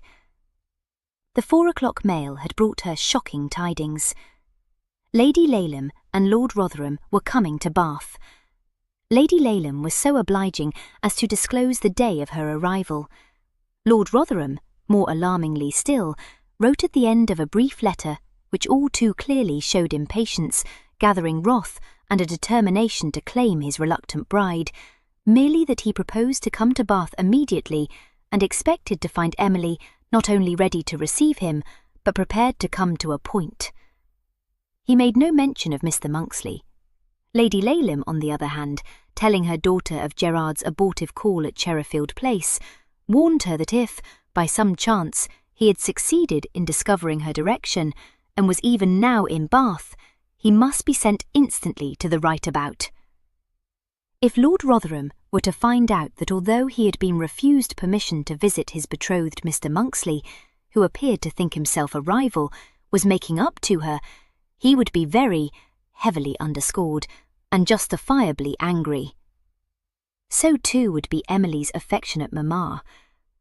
The combined effect of these two missives was to throw Emily into a fever of apprehension. Converging upon her, each filled with rage and determination, were two dread figures, one of whom would certainly arrive on the following afternoon, the other perhaps even sooner. Between them she would inevitably be crushed. She saw herself being dragged by her mother to the altar, and there delivered into the power of one who by this time figured in her distorted imagination as a merciless ogre. That her grandmother might intervene to save her from this hideous fate never occurred to her, partly because Mrs. Flor, not unnaturally, had refrained from expressing to her her opinion of her only daughter, and partly because it was incredible to Emily that her vulgar, good-natured grandmamma could exercise the smallest influence over the far more formidable Lady Laleham. Her only hope of support seemed to lie in Mr. Monksley's slender person. Terrifying under any circumstances, though the approaching ordeal must be, she felt that if he would only remain at her side to protect her, there might be a very faint chance of her surviving it. Or he might be able to think of a way of escape. It was true that the only plan he had so far evolved would not serve the purpose at all, since it depended for its success on the resolution she was well aware that she lacked. But when he learned of the imminent peril in which she stood, he might, perhaps, be inspired with further schemes. Her hope was not misplaced. After looking round the theatre, and perceiving, with a start of surprise, that Mrs. Flor was in one of the boxes, Gerard hurried upstairs in the first interval, encountering Mr. Goring's party on their way to the foyer. He received a friendly greeting from Mrs. Flor, a slight bow from Mr. Goring, and from Emily a look so full of meaning that he at once realised that something of an appalling nature must have happened since the morning. Mr. Goring being occupied in guiding Mrs. Flor to a seat against the wall, it was an easy matter for Gerard to whisk Emily to the other end of the foyer, where, in an urgent undervoice, she told him of the letters she had received and besought his counsel and support. He showed no tendency to minimise the danger. Indeed, he was more inclined to magnify it. The intelligence that his guardian was coming, like Nemesis, to Bath, transfixed him with dismay, and set his wits working faster than ever before in his life. Emily's timid suggestion that he should come to Beaufort Square to confront Rotherham at her side he dismissed hastily, saying with great vehemence, "Useless!" Emily wrung her hands. "They will make me do just as they say, then. I can't tell them I won't, Gerard. Oh, do you think Mamma and Lady Serena may be right, and it won't be so very dreadful to be married to Lord Rotherham?" "No," said Gerard positively. "It would be far worse than you dream of. I tell you this, Emily, Rotherham is a tyrant. He will make you wholly subservient to his will. I have cause to know. You cannot yet have seen him in one of his rages, my poor darling. They are quite ungoverned. His servants are all terrified of him, and with good cause." He saw that her face was perfectly white, and pressed home his advantage. "You must not meet him. All will be lost if you come within reach of that ruthless despotism. Emily, we must elope." It was not to be expected that she would instantly perceive the advantages of this course. She was, in fact, shocked by such a suggestion, but by the time Gerard had regaled her with an account of his own sufferings at Rotherham's hands, and some liberal prophecies of the horrors in store for her, and had declared himself to be incapable of imagining the extent or effects of the Marquis's wrath when he discovered, as discover he would, what had been going on in Bath, she was ready to consent to any measure that would rescue her from her Andromeda-like plight. People were beginning to leave the foyer. Gerard had only time, before Mrs. Flor bore down upon them, to warn her not to breathe a word to her, but to meet him in Queen's Square at 10 o'clock on the following morning. "Leave everything to me," he ordered. "Once in my care, you are safe." These somewhat grandiloquent words were music to her ears. Naturally dependent, she was only too thankful to be able to cast her cares onto his shoulders, and now that he had ceased to counsel her to face her tyrants with resolution, she began to think that she might like him very well as a husband. At least he was kind and gentle, and loved her very much, and although he was not her ideal, she supposed that they might live very contentedly together. Her mind relieved of its paramount dread, she was able to listen to the rest of the play with tolerable enjoyment, but she did not recover her vivacity, her attitude being languid and listless enough to make Mrs. Flor say, as soon as Mr. Goring had escorted them home, "Now, Emma, love, you just tell Grandma what's the matter, and no nonsense. If you're looking like a drowned mouse all because your ma is coming to stay with me tomorrow, you're a goose-cap. Now, ain't you?" "Well, I'm afraid Mamma means to take me away from you, Grandmamma," faltered Emily. "Bless your sweet heart!" exclaimed Mrs. Flor, planting a smacking kiss upon her cheek. "So you don't want to leave your Grandma? Well, I don't deny I love to hear you say so, my pet, but there's reason in all things, and I can't say that I'm surprised your ma's got to be a trifle impatient. I'll be bound she's got her head full of your bride clothes by this time, and so will you have before you are very much older. Lord, how I do look forward to reading all about you when you're a marchioness. You think about what's before you, pet, and never mind about your old grandma." This bracing speech, excellent in intention though it was, shut the door on confidence. Grandmamma, as much as Mamma, wished to see Emily a marchioness. Emily kissed her, and went upstairs to bed, planning her escape on the morrow, praying that it might not be frustrated by the arrival of her betrothed, and wondering where Gerard meant to take her. 20. Serena, arriving in Beaufort Square at 11 o'clock on the following morning, mounted on her good-looking mare and attended by her groom, was a little surprised not to see a livery horse waiting outside Mrs. Flore's house. Fully alive to the honour of being invited to ride with so noted a horsewoman, Emily had formed the practice on these occasions of ordering her hired hack to be brought round quite 20 minutes too soon, and of running out of the house the instant she saw, from her lookout in the dining-room window, that neat figure rounding the corner of the square. "You had better knock on the door, Fobbing," Serena said, holding out her hand for his bridle. He gave it to her, but before he had reached the front door, it opened, and Mr. Goring stepped out. He came up to the mare, and looking gravely into the beautiful face above him, said, "Lady Serena, Mrs. Flore desires me to ask you if you will be so good as to come into the house for a moment." Her brows rose swiftly. "I will do so, certainly." "Is anything amiss?" "I am afraid very much amiss," he replied, in a heavy tone. He held up his hand. "May I assist you to—" "No, I thank you." One deft, practised movement, and her voluminous skirt was clear of the pommels. The next instant she was on the ground, and giving her bridle into Fobbing's hand, she caught up her skirt, swinging it over her arm, and went with Mr. Goring into the house. "Is Emily ill?" she asked. "No, not ill. It will be better, I dare say, if you learn from Mrs. Flore what has occurred. I myself arrived here only a short time ago, and— But I will take you up to Mrs. Flore. I should warn you that you will find her in considerable distress, Lady Serena." "Good God, what can have happened?" she exclaimed, hurrying towards the stairs, her whip still in her hand.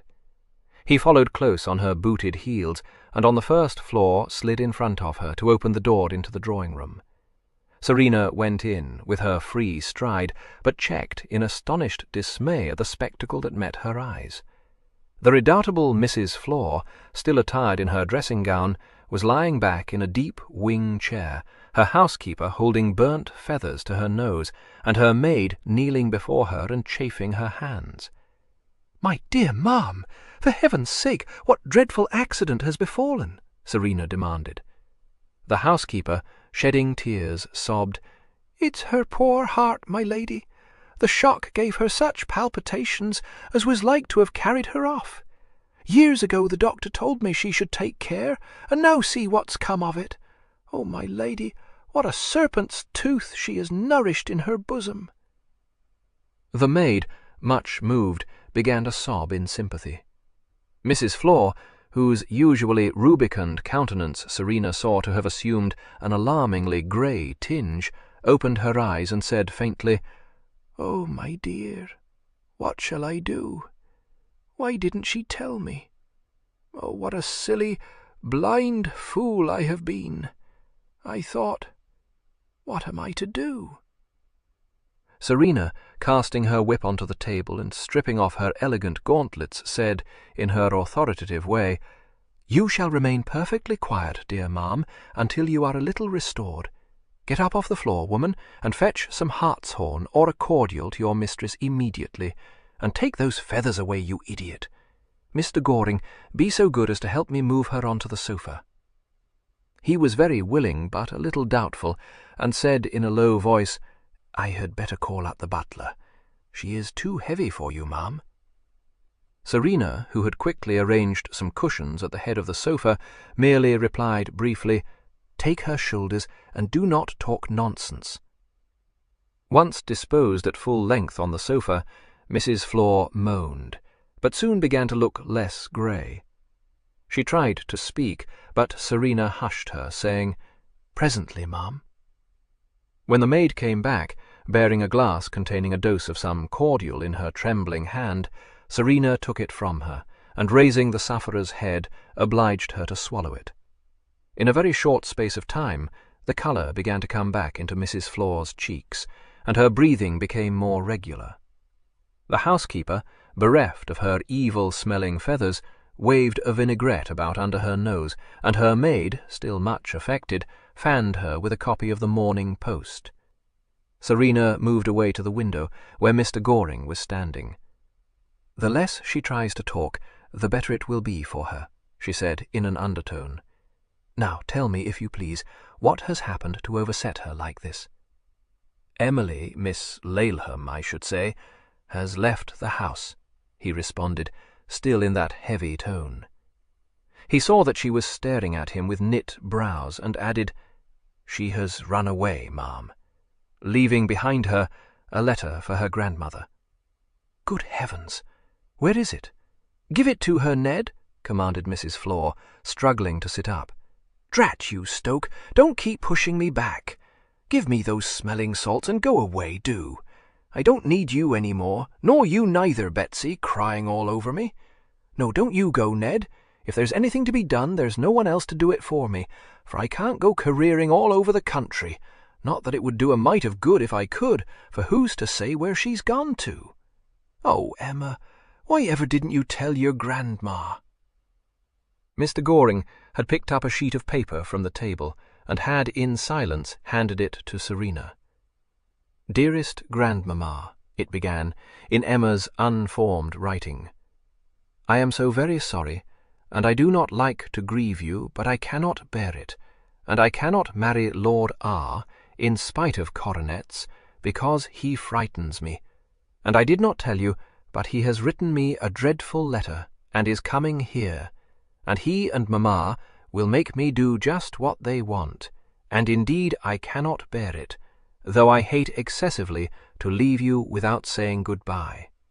Pray do not be angry with me, my dear, dearest Grandmamma. Your loving Emma.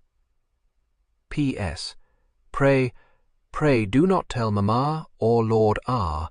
where I have gone." "You would certainly be in a puzzle to do so," said Serena, reaching the postscript. "Of all the bird-witted little idiots. My dear Ma'am, I beg your pardon, but she deserves to be slapped for such folly.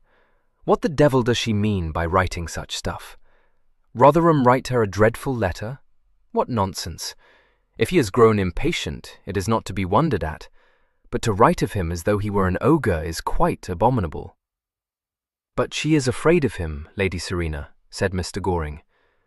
"I ought to have known it was Suki's doing," said Mrs. Flor, in an agony of remorse. "Right at the start, didn't I suspect it? Only then Emma wrote me such a letter, so happy it seemed to me, that I thought, poor little lamb, if I'd only had the sense to tell her what I think of Suki, which I never did, not thinking it seemly, she wouldn't have been afraid to tell me. And now there's Suki coming here this very day, and how to face her I don't know, for there's no denying I haven't taken proper care of Emma.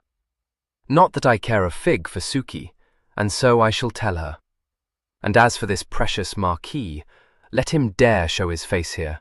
Let him dare, that's all I ask. Scaring the dear little soul out of her senses, which nobody can tell me he hasn't done, because I know better. And last night, oh Ned, I thought she was moped because she didn't want Suki to take her away from me, and all I did was to tell her to think about her bride clothes, so I dare say she took it into her head I was as set on this nasty marriage as her ma. And now what am I to do? When I think of my little Emma, running off all alone, to hide herself heaven knows where." "You may be certain of one thing at least, ma'am," interrupted Serena. "She has not run away alone." Mr. Goring directed a steady look at her.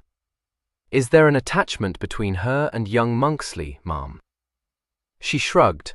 On her side, I should very much doubt it. On his, evidently. I shall be sorry for him if it ever comes to Rotherham's ears that he persuaded Emily into this escapade. It is the most disgraceful thing to have done, and if he comes off with a whole skin, he may think himself fortunate. Mrs. Flor, pray don't cry.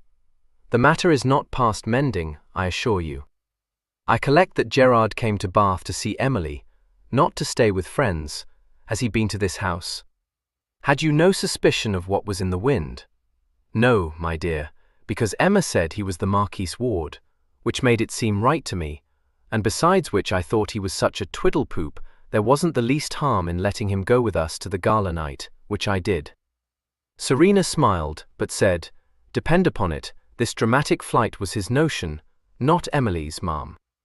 What is more, I would wager my pearls all this nonsense about Rotherham was put into her silly head by him." But let us not waste time in discussing that. What we have to do is to get her back. Mr. Goring, I shall need your help. I shall be happy to do everything in my power. Lady Serena, to restore Miss Laleham to Mrs. Flor, but I will have no hand in forcing her into marriage with a man whom she fears, he replied bluntly. Let me see anyone dare, said Mrs. Flor. Only fetch her back to me, and trust me to send this Marquis to the right-about, and Suki too. There is no question of forcing her to marry Rotherham, said Serena. When she meets him again, I fancy she will discover that the extremely unamiable portrait she has painted of him is wide of the mark. Is it known when she left the house? No, because no one saw her go. Only she wasn't gone before 10 o'clock, that Betsy swears to, for she heard her moving about in her bedroom when she passed the door.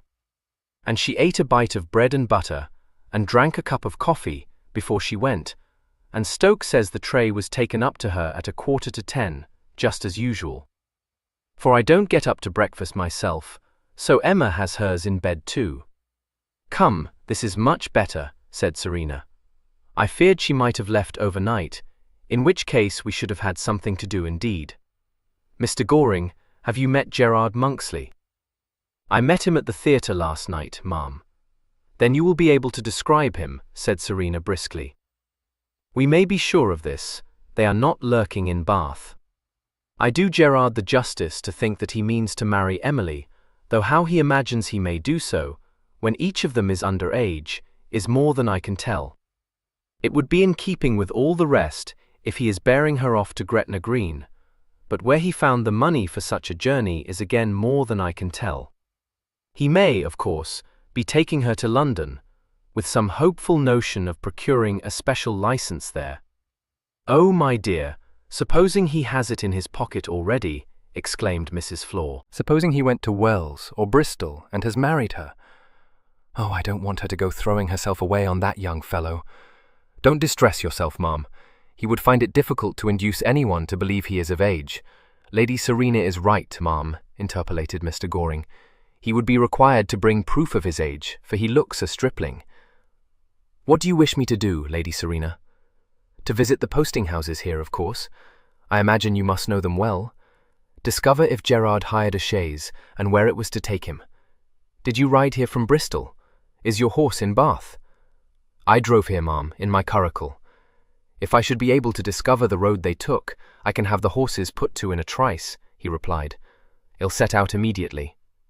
Ned Goring, I'll go all the way to Land's End for Emma, but I'll do it decently, declared Mrs. Flor. Don't you think to hoist me into any nasty open carriage. A chaise and 4, that's what you'll hire. My dear ma'am, you are going to remain quietly here, said Serena.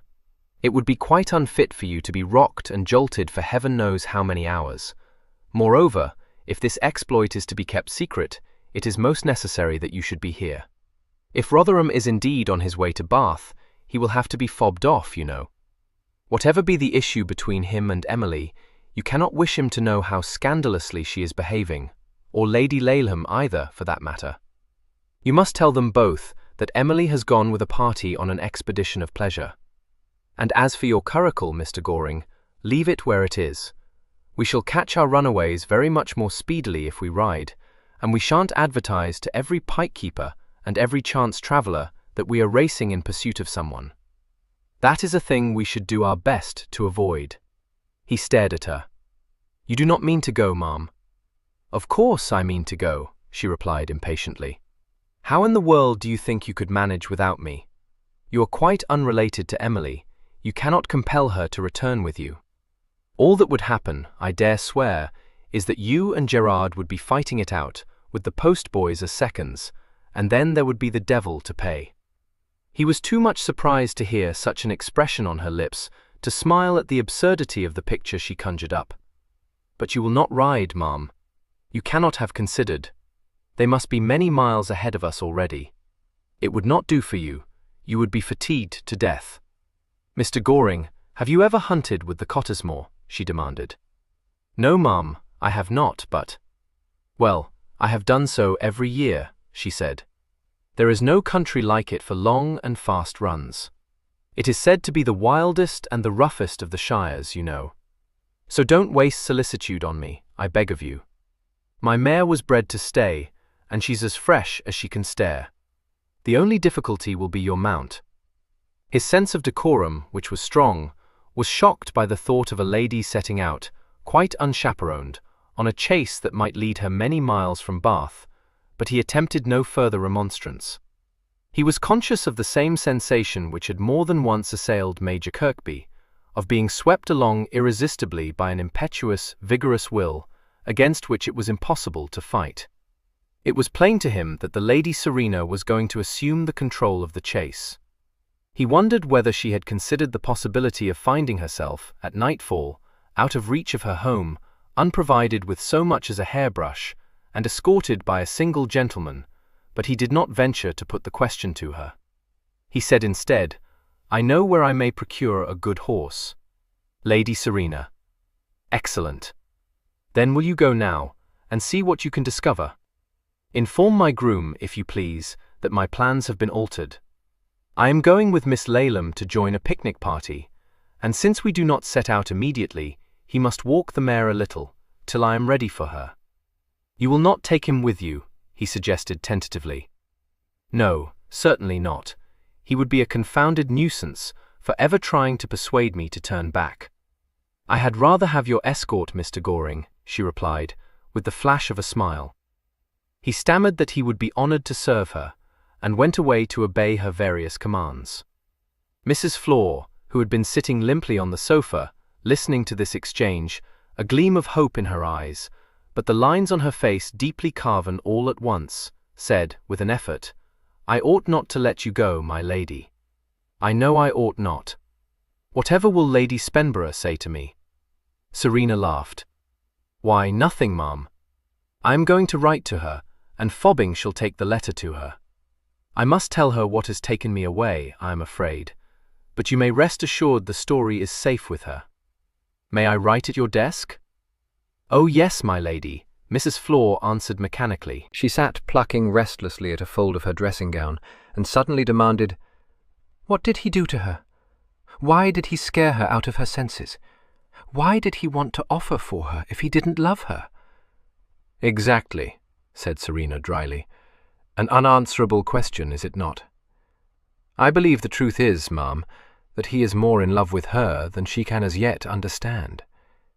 She is very young, quite childish, in fact, and not, I think, of a passionate disposition.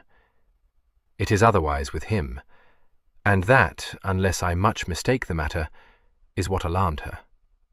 What can she have known of love, after all? A few discreet flirtations, the homage of a boy like Gerard, protestations, compliments, respectful hand-kissings. She would not get such tepid stuff from Rotherham. No doubt her shrinking provoked him. I can believe that he let her see that he is not a man to be trifled with, but as for giving her cause to fly from him in this outrageous fashion, stuff and nonsense. Of course he should have guessed that it would be necessary to handle her at first with the greatest gentleness. It is unfortunate that he did not, but we may suppose that he has learned his lesson. He has been careful to keep away from her, another mistake, but from what she has told me, I collect he has allowed himself to be ruled in this by Lady Laylam. He would have done better to have visited Emily long since. She would not then have built up this ridiculous picture of him. However, if he is indeed coming here, he will very soon set matters to rights. He has only to show her tenderness, and she will wonder how she came to be such a goose. "There's a great deal in what you say, my dear," agreed Mrs. Flor. "But it's as plain as a pikestaff she don't love him." "She loves no one else," Serena replied. "It is not unusual, ma'am, for a bride to start with no more than liking." "Well, it don't appear she likes him either," said Mrs. Flor, reviving a little. "What's more, my dear, those ways may do very well for tunnish people, but they don't do for me. If Emma don't love him, she shan't marry him." Serena looked up from the letter she was writing. "It would not be well for her to cry off, ma'am, believe me." "You did so," Mrs. Flor pointed out. Yes, I did, agreed Serena, dipping the pen in the Standish again. Mrs. Flor digested this. Suki and her dratted ambition, she said, suddenly and bitterly. You needn't tell me, my dear. I know the world. You could cry off, and no one to say more than that you were rid of a bad bargain. But if Emma did it, there'd be plenty to say that, if the truth was known, it was him and not her that really did the crying off. I did not say it was well for me either, ma'am, Serena replied quietly. Mrs. Flor heaved a large sigh. I don't know what to do for the best, and that's a fact. If you're right, my lady, and Emma finds she likes him after all, I wouldn't want to spoil her chances, because there's no doubt she has got a fancy to be a marchioness. At the same time, well, one thing is certain, and that's that I'm not letting the Marquis into the house until I have Emma safe and sound here again. The servants shall tell him she's gone off for a picnic, and very likely won't be home till late. Oh, law, whatever's to be done if you and Ned don't find them today? If they go putting up at a posting-house for the night, it'll be no use finding them at all. If I know Gerard, retorted Serena, he will insist on driving through the night, ma'am. He will wish to put as much ground as possible between himself and Rotherham, and with good reason. But if Mr. Goring can discover the road they took, I have no doubt we shall catch them long before nightfall. Mr. Goring returned to Beaufort Square just before 12 o'clock, and came running up the stairs with a look of triumph on his face. Serena said, as soon as he entered the drawing-room, You have found out where they went. My compliments, Mr. Goring. You have been very much quicker than I had dared to hope. It was just a piece of good luck, he said, colouring. I might as well have gone to half a dozen houses before hitting upon the right one. As it chanced, I got certain news at the second one I visited. There seems to be no doubt that it was Monksley who hired a post-chaise early this morning and ordered it to be in Queen's Square at 10 o'clock. A yellow-bodied chaise drawn by a single pair of horses. Well, I must say, exclaimed Mrs. Flor indignantly, if he had to make off with poor little Emma, he might have done it stylishly. 1 pair of horses only. I call it downright shabby. I fancy Master Gerard is none too plump in the pocket, ma'am, said Serena, amused. Then he's got no business to elope with my granddaughter, said Mrs. Flor. Very true. Where are they off to, Mr. Goring? The chaise was booked to Wolverhampton, ma'am, which makes it seem as though your guess was correct. Wolverhampton? Demanded Mrs. Flor. Why, that's where all the locks and keys come from. Very good they are, too. But what maggots got into the boy's head to take Emma there? It's all of a piece. Whoever heard of going to a manufacturing town for a wedding trip? No, no, ma'am. I don't think you need fear that. Serena said, laughing, It's as I told you. Gerard is husbanding his resources. Depend upon it, they mean to go on by stagecoach, or perhaps mail, to the border. Never mind, she added soothingly, seeing signs of gathering wrath in Mrs. Flor's countenance. They are not going to reach Wolverhampton, or any place near it, ma'am.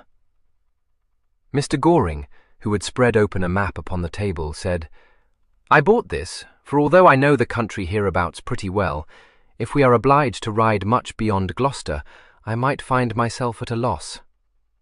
Very well done of you, Serena approved, going to his side and leaning one hand on the table while she studied the map. They will have taken the Bristol Pike Road, though it's longer. We came into Bath from Milvy by way of Nailsworth, but the road is very bad, brings the horses down to a walk in places. How far is it to Bristol? 12.5 miles. They should have reached it in an hour. Bristol to Gloucester is about 34 miles, a good pike road. They must change horses 10 miles out of Bristol at the Ship Inn, or go on to Fulfield, 15 miles out. They won't do that, travelling with one pair. No. The next change, then, will be at the Cambridge Inn, here, about a mile short of the Church End Turnpike, and 10 miles from Gloucester. If we knew when they set out from Bath! We have a fair notion. Gerard ordered the chaise to be in Queen's Square at 10, and at 10 Emily was still in her bedroom, which one can't but feel is precisely what would happen in such an absurd adventure as this. When did you know that she was missing, ma'am? Mrs. Flor shook her head helplessly, but Mr. Goring, thinking the matter over, said, I arrived here about a quarter of an hour before you rode up, Lady Serena, and it had been known then for several minutes, I think. Then, we may take it that they started between 10 or 15 minutes after 10 and 10:30. My dear sir, we are only an hour and a half behind them. What I wish to do is to overtake them before they reach Gloucester. We can't but run true on the line up to that point, but once in Gloucester, we might be obliged to make several casts. We will take the Nailsworth Road as far as Badminton, and then ride cross-country to Dursley.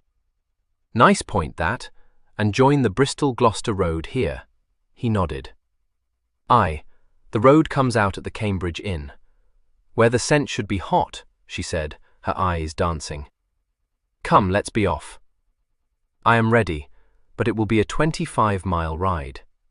Lady Serena, do you think? Oh, the mare will do it, she said cheerfully, pulling on her gauntlets. All we have to do now is to get rid of fobbing. The worst of a groom who ran beside one on one's first pony is that he can't be ordered off without explanation. I'll tell him our picnic party doesn't assemble until 12:30, but that I want my letter carried to Lady Spenborough at once, in case she should be uneasy. Mrs. Flor, you will have Emma under your wing again before nightfall, I promise you. Pray don't tease yourself any more. Mr. Goring opened the door and held it for her, but before he followed her out of the room, he looked at Mrs. Flor and said, I'll do my best to bring her back, ma'am, but don't let them push her into marriage with Lord Rotherham. You may depend upon it I won't, said Mrs. Flor grimly. She isn't old enough to marry anyone yet, he said, and hesitated, as though he would have said more. Then he seemed to think better of it, bade Mrs. Flor a curt goodbye, and departed in Serena's wake. 21. The start to the elopement was not altogether auspicious, for the bride was tardy and the groom harassed. What had seemed to Gerard, after watching the first act of a romantic drama, a splendid scheme, he found, upon more sober reflection, to present several disagreeable aspects to his view.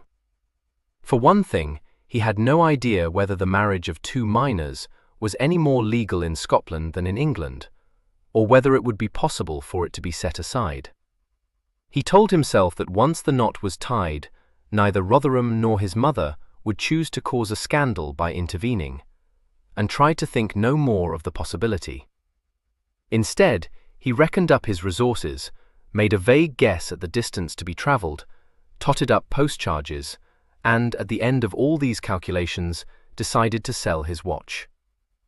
Elopements to Gretna Green, he realized bitterly, were luxuries to be afforded only by men of substance, for not merely was one obliged to journey over 300 miles to reach the border, one was obliged to come all the way back again. This reflection brought another difficulty before him.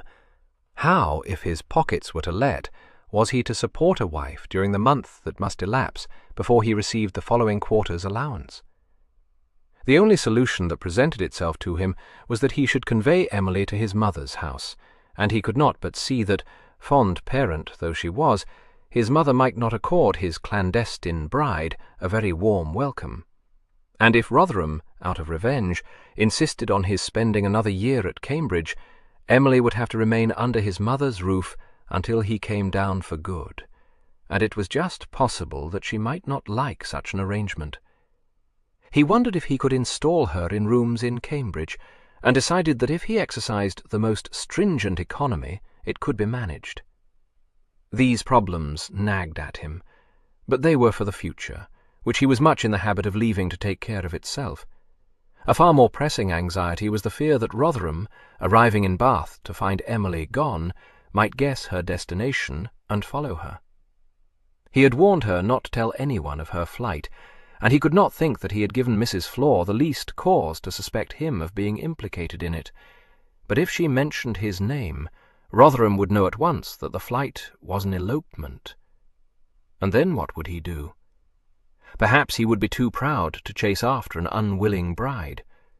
Gerard could picture his look of contempt, the curl of his lip, the shrug of his powerful shoulders. Unfortunately, he could even more clearly picture his look of blazing anger, and when he at last fell asleep, his dreams were haunted by the sound of hooves, relentlessly drawing nearer and ever nearer, and by lurid, muddled scenes in which he was always looking down the barrel of a dueling pistol.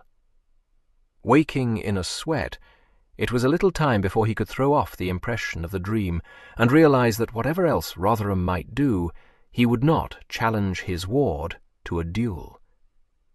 But Rotherham was a boxer, and whether he would consider himself debarred by his guardianship from wreaking a pugilistic vengeance on his ward was a question to which Gerard could find no answer. Of the two fates, he thought he would prefer to be shot. That Rotherham would be very angry with him he had no doubt. That Rotherham, and indeed several other interested persons, would have every right to be angry, scarcely occurred to him. In general, of course, elopements were condemned. In his case, only an insensate person could fail to perceive the purity of his motive. The thing was not so much an elopement as a rescue. Indeed, only as a last resort had he planned it, when he had failed to induce Emily to be resolute. He was up betimes in the morning, for he had much to do. The sale of his watch was disappointing. He was obliged regretfully to part with his second-best fob, and a very pretty tie-pin as well. And even when these sacrifices had been made, the hire of a chaise and four to the border was quite out of the reach of his purse. With post charges as high as 1 shilling and 2pence per mile for each horse, the hire of a chaise and pair, only for a journey of over 300 miles, would, he realized, leave him in extremely straitened circumstances. Like Mrs. Flor, he felt that to elope in anything less than a chaise and four was odiously shabby. But there was no help for it.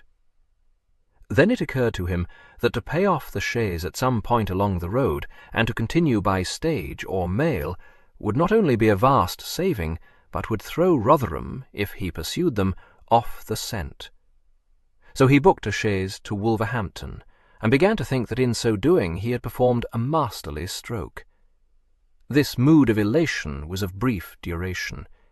He and the yellow-bodied chaise arrived in Queen's Square precisely at 5 minutes to 10, in case Emily should be early, which meant that for 25 tense minutes he had nothing to do but walk up and down one side of the square in fretting impatience, a prey to every gloomy foreboding. And when Emily did appear, carrying 2 bandboxes, and looking perfectly distracted, she exclaimed breathlessly, and in total disregard of the postboy, "Oh, I am so sorry! I could not escape before, because Betsy was forever in and out of Grandmamma's room, and she must have seen me. Pray don't be vexed. Indeed, it was not my fault." Nothing could have been more unfortunate, as Gerard was immediately to discover. The postilion, ejecting the straw from his mouth, indicated in unmistakable terms that, being possessed of strong scruples, he could not bring himself, unless greased in the fist, to assist in a runaway marriage. His manner was amiability itself, and a broad grin adorned his homely countenance. But Gerard, grinding his teeth, thought it well to comply with his suggestion, and to untie the strings of his purse. Among the incidental expenses of the journey, he had not foreseen the need to bribe the postboys, so it was not surprising that his first words to Emily, when he climbed up into the chaise and sat down beside her, were more aggrieved than lover-like. "What in thunder made you say all that in that fellow's hearing?" he demanded, "when I had taken care to tell them at the stables that you were my sister? Of course, if you mean to blurt out the truth in that fashion, I shall have no money left to pay the postboys, or the tolls, or anything." "Oh, I am sorry. Oh, don't be vexed," she replied imploringly. No, no, he assured her. Good God, how could I be vexed with you, dearest, sweetest Emily? I only said, well, you must own it was the most totty-headed thing to do. Her lip trembled. Oh, no, not that, Gerard said hastily, slipping his arm round her waist. Just a dear little goose. But do take care, my darling. Setting aside all else, if it were known along the road that we were eloping, we should be easily traced, and we don't want that, do we?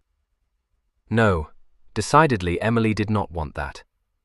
The mere thought of being pursued made her shiver and turn saucer-like eyes towards him.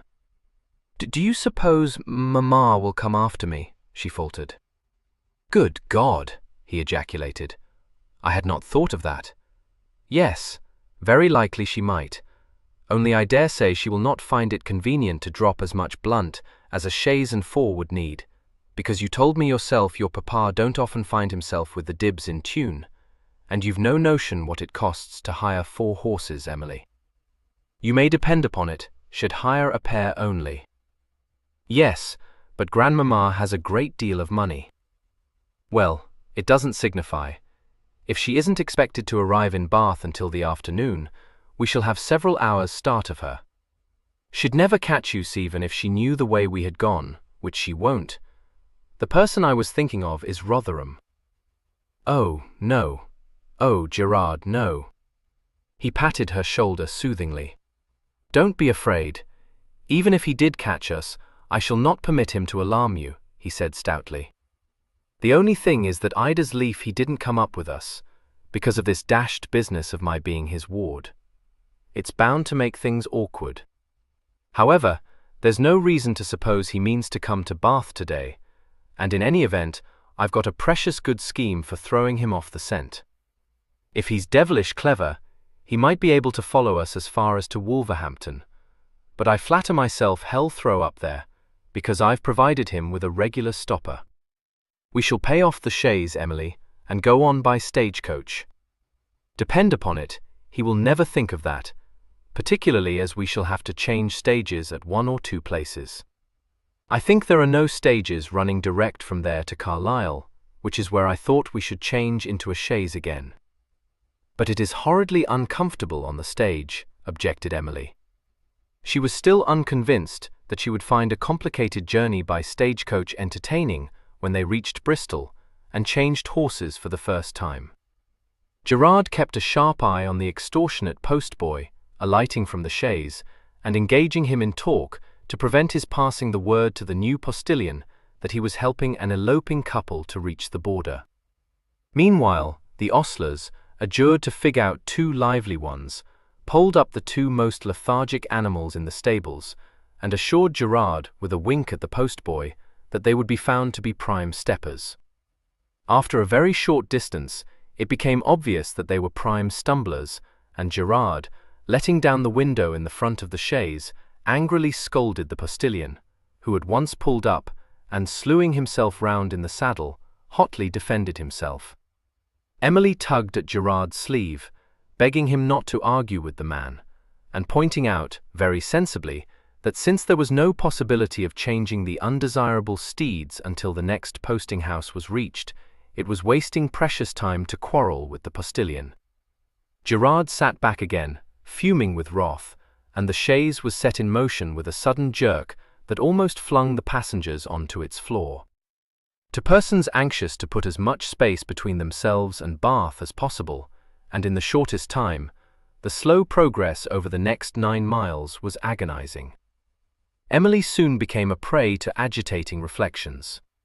Against all reason, she fancied that they were already being pursued, and every time an imperative blast on a horn gave notice that some faster vehicle was about to pass the chaise, she clutched Gerard's arm and uttered a shriek. However, at the Ship Inn they fared better, being supplied with 2 strengthy beasts and a youthful postboy, who, on being urged to spring 'em a bit, obeyed with such enthusiasm that the body of the chaise rocked and lurched so violently that Emily began to feel sick.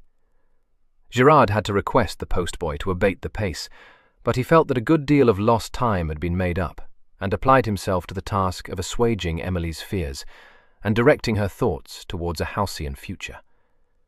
By dint of skimming lightly over the next year or two, and dwelling on the time when he should have become an important member of Lord Liverpool's administration, he succeeded pretty well. By the time the Cambridge Inn was reached, 23 miles out of Bristol, Emily had temporarily forgotten her fears in discussing the rival merits of Green Street and Grosvenor Square as possible localities for the house of a rising politician. A couple of miles farther on, a slight contretemps occurred, at the Church End Turnpike, where the pike-keeper made a spirited attempt to overcharge one whom he took to be a greenhorn. But from this encounter, Gerard came off triumphant, which pleased him so much that he began to feel more confident, and for the next 4 miles boasted to Emily of all the occasions when ugly customers, trying to cheat him, had found themselves powerfully set down. It was at about this time that Serena and Mr. Goring, after a splendid cross-country gallop, dropped into a narrow lane, leading to the village of Dursley from the Bristol to Gloucester Pike Road. "By Jove, Lady Serena, you're a devil to go," Mr. Goring exclaimed, in involuntary admiration. She laughed, leaning forward to pat the mare's steaming neck. "I like a slapping pace, don't you?" "I should have called it a splitting pace," he retorted. "Neck or nothing. My heart was in my mouth when you rode straight for that drop fence." "Was it indeed? It didn't seem to me that you were precisely hanging back, Mr. Goring." He smiled. "Why, if you chose to take the fence, what could I do but follow?" "Very true. Pitting that peacocky bay of yours against my mare, you could do nothing else. But you did your best to get ahead of me, I thought," she said, throwing him a quizzical look. "Confess that you enjoyed that last point as much as I did. For myself, I could almost forgive Gerard and Emily their iniquities. I haven't liked anything so well since I came to Bath. What is the time?" He pulled out his watch. 20 minutes to 2. We should come up with them before they reach Gloucester, I think. In another few minutes they were on the Pike Road, and with the Cambridge Inn in sight. Here, Serena permitted Mr. Goring, who knew the house well, to make the necessary inquiries. He returned to her presently with the intelligence that the yellow chaise had changed horses there about 20 minutes previously. They were sweating badly, he added, as he hoisted himself into the saddle again, so no doubt young Monksley is making the best speed he can. "In that case, we won't jaunter along either," said Serena. "What do you mean to do when we sight the chaise?" asked Mr. Goring. "Am I to hold it up?" "Good God, no. We want no dramatic scenes upon the high road.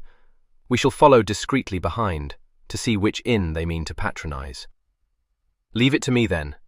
I know Gloucester as you know Bristol. I shall be better able to carry it off smoothly than you. Yes, I know you would like to have a turn-up with Gerard, but it's my ambition to emerge from this imbroglio without kicking up any dust." Thus it was that Gerard, jumping down from the chaise at the Bell Inn, Gloucester, to inspect the horses that were being led out, received an extremely unpleasant shock. "How glad I am to have caught you," said an affable voice. "You need not have the horses put to." Gerard spun round, hardly believing his ears. But they had not deceived him. It was the Lady Serena who had spoken. She was standing just behind him, a pleasant smile on her lips, but her eyes glinting. His own eyes starting at her, he stood transfixed, and could only stammer, "Lady Serena." "I knew you would be surprised," she said, still with that horrid affability. "It is not necessary, after all, for Emily to hurry north. Her brother is very much better. Famous news, isn't it? The letter came too late for anyone to be able to stop you before you left Bath, so I told her grandmother I would ride after you. Mr. Goring, do you know Mr. Goring, was so obliging as to give me his escort, and here we are." He uttered in a choked voice, "It's no concern of yours, ma'am." "Oh no, but I was happy to be of service." She nodded smilingly at the elderly ostler, who was touching his forelock to her. "Good day to you, Runcorn. It is some time since you stabled my horses for me, isn't it? I am glad you are still here, for I want you to take charge of my mare, and Mr. Goring's horse too. Ah, I see Emily staring at me. I must instantly tell her the good news, Gerard. Do you go into the house and bespeak refreshment for us all. Tell the landlord it is for me, and that I should like a private parlour. Lady Serena, he said furiously, I must make it plain to you, indeed, yes, we have so much to say to one another, I in particular, but not, do you think, in the courtyard? She turned away and walked towards the chaise, where Mr. Goring, having relinquished the bridles he had been holding into the ostler's hands, was already persuading Emily to alight. She seemed to be on the point of bursting into tears, but he took her hand in a firm clasp and said gravely, but with great kindness, Come, Miss Laleham, there is nothing to be afraid of. You must not go any farther. Let me help you down, and then we will talk the matter over sensibly, shall we? You don't understand, she said, trying to pull her hand away. I can't. I won't. Yes, I do understand, but you are making a mistake you would bitterly regret, my child. Rest assured that your grandmamma won't permit anyone to compel you to do what you don't like. She looked unconvinced, but his tone, which was much that of a man bent on soothing a frightened baby, calmed her a little and made her feel a sense of protection. She stopped trying to free her hand and only made a faint protest when he lifted her down from the chaise. She found herself confronting Serena and hung her head guiltily, not daring to look up into her face. That's right, said Serena in a heartening voice. Now, before we go home again, we'll drink some coffee, my dear. Mr. Goring, I shall leave it to you to see that the horses are properly bestowed. Tell old Runcorn that Fobbing will ride over to fetch home my mare in a couple of days' time, if you please, and arrange for 4 good horses to be put to half an hour from now. I know I may safely depend upon you. She then swept Emily irresistibly into the inn, encountering Gerard in the doorway and saying, Well, have you done as I bade you? This question, calculated as it was to reduce Mr. Monksley to the status of a schoolboy, made him flush angrily and say in a sulky voice, I am willing to break our journey for a few minutes, ma'am, but pray do not imagine that I shall permit you to dictate to me or to tyrannize over Miss Laleham. In future Miss Lalem's welfare, he stopped, not because he was interrupted, but because it was abundantly plain that she was not attending to him. The landlord was bustling up, and she walked past Gerard to meet him, saying in her friendly way, Well, Shear, and how are you? Pretty stout, my lady, I thank you. And how is your ladyship? And my Lady Spenborough? Now, if I had but known we was to have the honour of serving your ladyship with a nuncheon today. Just some coffee and cold meat will do excellently for us. I dare say Mr. Monksley will have told you that he was escorting Miss Laleham here on what was feared to be a sad errand. One of her brothers took ill suddenly, and the worst was apprehended, so that nothing would do but she must post to Wolverhampton, where he is staying. However, better tidings have been received, I am happy to say, and so I have come galloping after her, to save her a tedious and most anxious journey. Dear Emily, you are still quite overset, and I am sure it is not to be wondered at. You shall rest quietly for a while, before returning to Bath.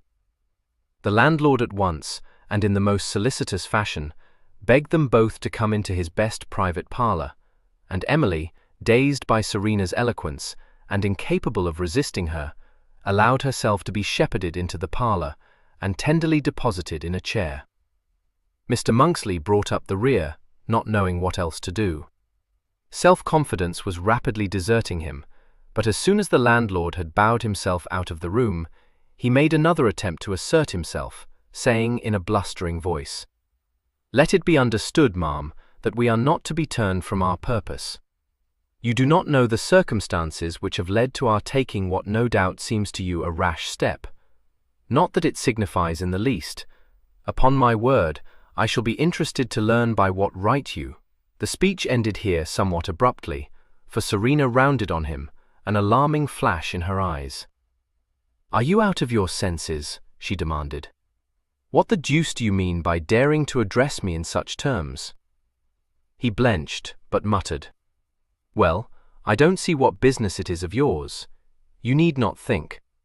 Let me remind you, Gerard, that you are not talking to one of your college friends, she interrupted. I don't take that tone from anyone alive, and least of all from a cub of your age. I have previously thought that Rotherham was too severe with you, but I am fast reaching the conclusion he has been too easy. What you need, and what I am strongly tempted to see that you receive, is a sharp lesson in civility. Do not stand there glowering at me in that stupid, ill-bred style, and do not waste your time talking fustian to me about the circumstances which led you to take what you call a rash step, but which you know very well to be a disgraceful and a dishonourable prank.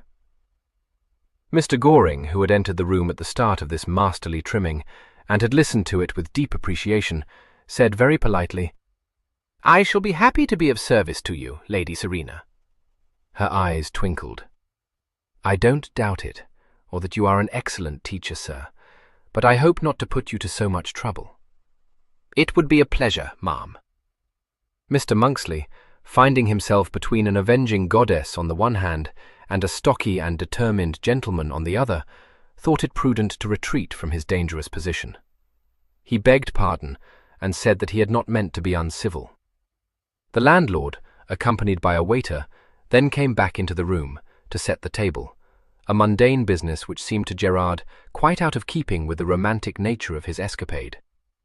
And when they were alone again, Lady Serena sat down at the head of the table and began to pour out the coffee, commanding the star-crossed lovers to come and take their places, as though she were presiding over a nursery meal. "Oh, I could not swallow anything," Emily said in lachrymose accents. "I dare say you will find, when you make the attempt, that you are mistaken," replied Serena. "For my part, I am excessively hungry, and so, I don't doubt, is Mr. Goring. So come and sit down to the table, if you please.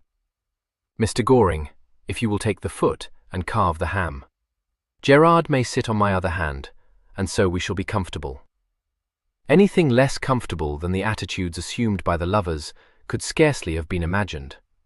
Mr. Goring, glancing up from his task, was hard put to it not to laugh.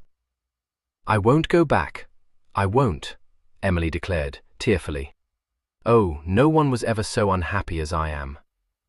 "Well, you know, I think you deserve to be unhappy," said Serena. "You have caused Mr. Goring and me a great deal of trouble.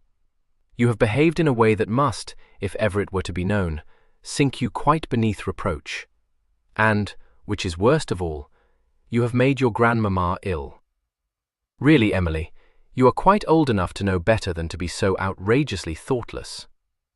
When I arrived in Beaufort Square this morning, it was to find Mrs. Flor recovering from a heart attack, and in such distress that I don't know when I have been more shocked." Emily burst into tears. "Lady Serena, it is useless to seek to interfere," said Gerard. "This step has not been lightly taken. And as for being dishonourable, it's no such thing. If you think I acted behind Rotherham's back, you are much mistaken. Before ever I came to Bath, I went to Claycross, and told my cousin what I should do." Lady Serena lowered her cup. "You told Rotherham you were going to elope with Emily," she repeated. He reddened. "No, not that. Well, I didn't mean then to elope. I told him I should go to Bath, whatever he said, and if he didn't choose to believe me, I'm sure it was not my fault. Are we to understand that Rotherham, in fact, forbade you to approach Emily?" asked Serena. "My poor Gerard, what a fortunate thing it is that I was able to catch you. We must hope that this escapade doesn't reach his ears, but there's no saying that it won't, and I am strongly of the opinion that you should book yourself a seat on the next London-bound coach." "I'm not afraid of Rotherham," stated Gerard. "Then I know just what you should do," said Serena cordially. "Take the bull by the horns, my dear Gerard. You know what Rotherham is. Seek him out, and make a clean breast of it, and he won't be nearly as angry." He cast her a look of intense dislike. "I've no desire to see him at all, ma'am." Serena spread mustard on a mouthful of ham, and said thoughtfully, "Well, I can't but feel that if I stood in your shoes, I had rather seek him than have him seek me. However, that is quite your own affair. But put this absurd Gretna Green idea out of your head, I do beg of you." If I fail to persuade you to abandon your project, I shall have no choice but to inform Rotherham immediately, and then you will see him somewhere on the road to Scotland. I shan't envy you that meeting." Emily shrieked. "You would not. Oh, you would not do so cruel a thing." "Of course I should. It would be far more cruel to let you ruin yourself in Gerard's company." "And talking of ruin, pray how did you come by the money to pay for this trip, Gerard? I suppose you think I stole it," he said furiously. "If you must know, I borrowed it." "Who in the world was fool enough to lend you enough money to get to Gretna Green and back?" she demanded, quite astonished. "I shall pay it back on the day I come of age. In fact, he holds my note of hand." "Who does?" "You know, this becomes more and more serious," Serena said. "I fear Rotherham will be quite out of patience with you." "Well, he will not, because it was he who lent me the money," retorted Gerard. Mr. Goring choked over a mouthful of bread and butter. Serena, after gazing in an awed way at Gerard for a few moments, said unsteadily, "You borrowed money from Rotherham to enable you to dope with the girl to whom he is betrothed. No doubt he gave you his blessing as well." "No, he did not. Of course I didn't tell him I wanted it for. Well, I didn't want it for that. I mean, I hadn't thought of eloping then, or I shouldn't have. Though it isn't as if I asked him to give me the money, after all," he added defensively. Mr. Goring, listening to him in grim amusement, remarked dispassionately, "You're certainly an original, Monksley." "Oh, Gerard, how could you?" said Emily. "Oh dear, how dreadful everything is. I'm sure it would be very wrong of us to let Lord Rotherham pay for my marriage to you. Now I shall have to go back to Bath, and I wish I were dead." Gerard, who, to do him justice, had not until now considered this particular aspect of his exploit, flushed scarlet and said in a deeply mortified voice, "Well, if it was wrong, at least I did it for your sake." Serena refilled her cup. "I dare say it may prove to be a blessing," she observed. "His worst enemy never said of Rotherham that he had no sense of humour, and the chances are he would laugh so much that he would forget to be angry with you, Gerard." He did not appear to derive much comfort from this, but before he could speak, Emily said, tightly clasping her hands, "Lady Serena, I don't want to marry Lord Rotherham." "Oh, pray do not try to persuade me. I cannot love him." "Then I suggest that you tell him so," replied Serena calmly. Tell him so," repeated Emily, her eyes widening in horror. "Yes, tell him so," said Serena. "When a gentleman, my dear Emily, does you the honour to offer for your hand, and you accept his offer, the barest civility demands that if you should afterwards wish to cry off, you must at least inform him of the alteration in your sentiments." Emily began to cry again. Mr. Goring said, "Miss Laleham, pray don't distress yourself. What Lady Serena says is true, but she should have told you also that you have nothing to fear in returning to Mrs. Flore's house. I can assure you that you will find in her a stout supporter. Had you informed her of your dislike of Rotherham, this unfortunate affair need never have been." She raised her wet eyes to his face in an incredulous look. "Oh, but mamma!" "Believe me," he said earnestly, "Mrs. Flore is more than a match for your mamma. Indeed, my poor child, you must return with us. You have allowed the irritation of your nerves to overset your judgment. I have never met Lord Rotherham, but it is inconceivable to me that he, or any other man, could wish to marry a lady who held him in such aversion." "Mr. Goring," said Serena, "it is a happiness to have become acquainted with you. Your common sense is admirable. I can think of no one more unlikely than Rotherham to hold a reluctant female to her engagement to him, and you will own that I have reason to know what I am talking about." A murmur from Emily caused her to whip round, saying sharply, "If you bleat mamma just once more, Emily, you will find that I have a temper quite as much to be dreaded as Rotherham's. Why, you little ninny-hammer, if it is mamma you fear, marry Rotherham tomorrow. You could not have found any man more capable of protecting you from her, or, I dare swear, more willing to do so. Yes, you may stare. That had not occurred to you, had it? There is another thing that has not occurred to you. We have heard a great deal from you about the terror with which he has inspired you, but I have yet to hear you acknowledge that he has treated you during these weeks you have skulked in Bath with a forbearance of which I did not believe a man of his temper to have been capable. Why he should love such a sapskull as you, I know not, but it is clearly seen that he does. His reward is that when he at last tells you that it is time you came to a point, rather than summon up the courage to face him and to tell him the truth, you elope with a silly schoolboy for whom you do not care the snap of your fingers. His own ward, too.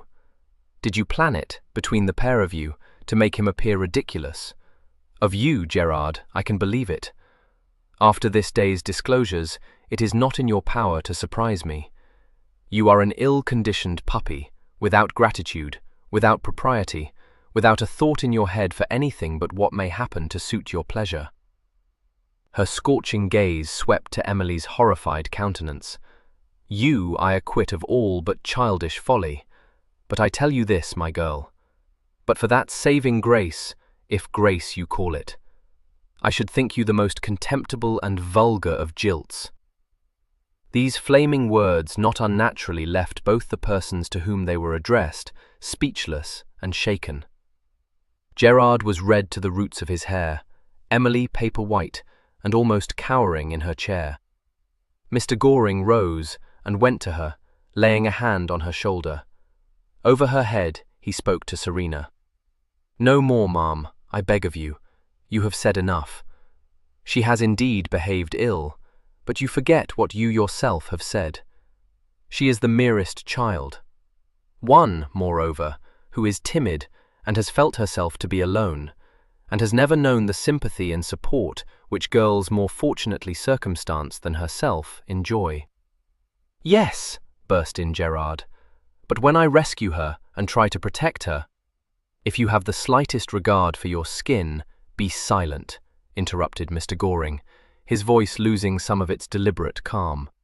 "No man who wishes to protect an ignorant girl persuades her into taking a step that must expose her to the censure and the contempt of the world." The storm vanished from Serena's face, and she gave an involuntary laugh. "You set us all to rights, Mr. Goring. There is really no more to be said, and if we are to be in Bath again by dinner-time, we should set forward immediately. You need not look so scared, Emily. I shan't scold you any more. And I hope you will not, because I once lost my temper with you, imagine me to be an ogress." "Oh, no, no," Emily stammered. "How could I? I never meant. I didn't think. But you have turned Rotherham into an ogre, have you not?" Serena said, arching her brows. "Come, I think you would do well to wait until you have seen him again before you decide to jilt him, my dear. It may be, you know, that you will find that the picture you have painted is a false one. If he still seems terrible to you, why then, tell him you wish to cry off." She held out her hand, but spoke to Mr. Goring. "Do you come with us, sir? I shall ride behind the chaise, ma'am." "Emily!" exclaimed Gerard. "Will you permit yourself to be dragged from my side?" "I am so very sorry," she said, trembling. "Pray forgive me. I didn't mean to behave so wickedly." "My dear Gerard, if you wish to remain at Emily's side, you have only to hire a horse," said Serena. "Then, when Rotherham comes to Bath, you may confront him together." "No, no," cried Emily, clutching her arm. "Oh, don't let him. Lord Rotherham and Mamma would know what I did, and I couldn't bear it. If my love means so little to you, go," said Gerard nobly. "I see that the coronet has won." 22.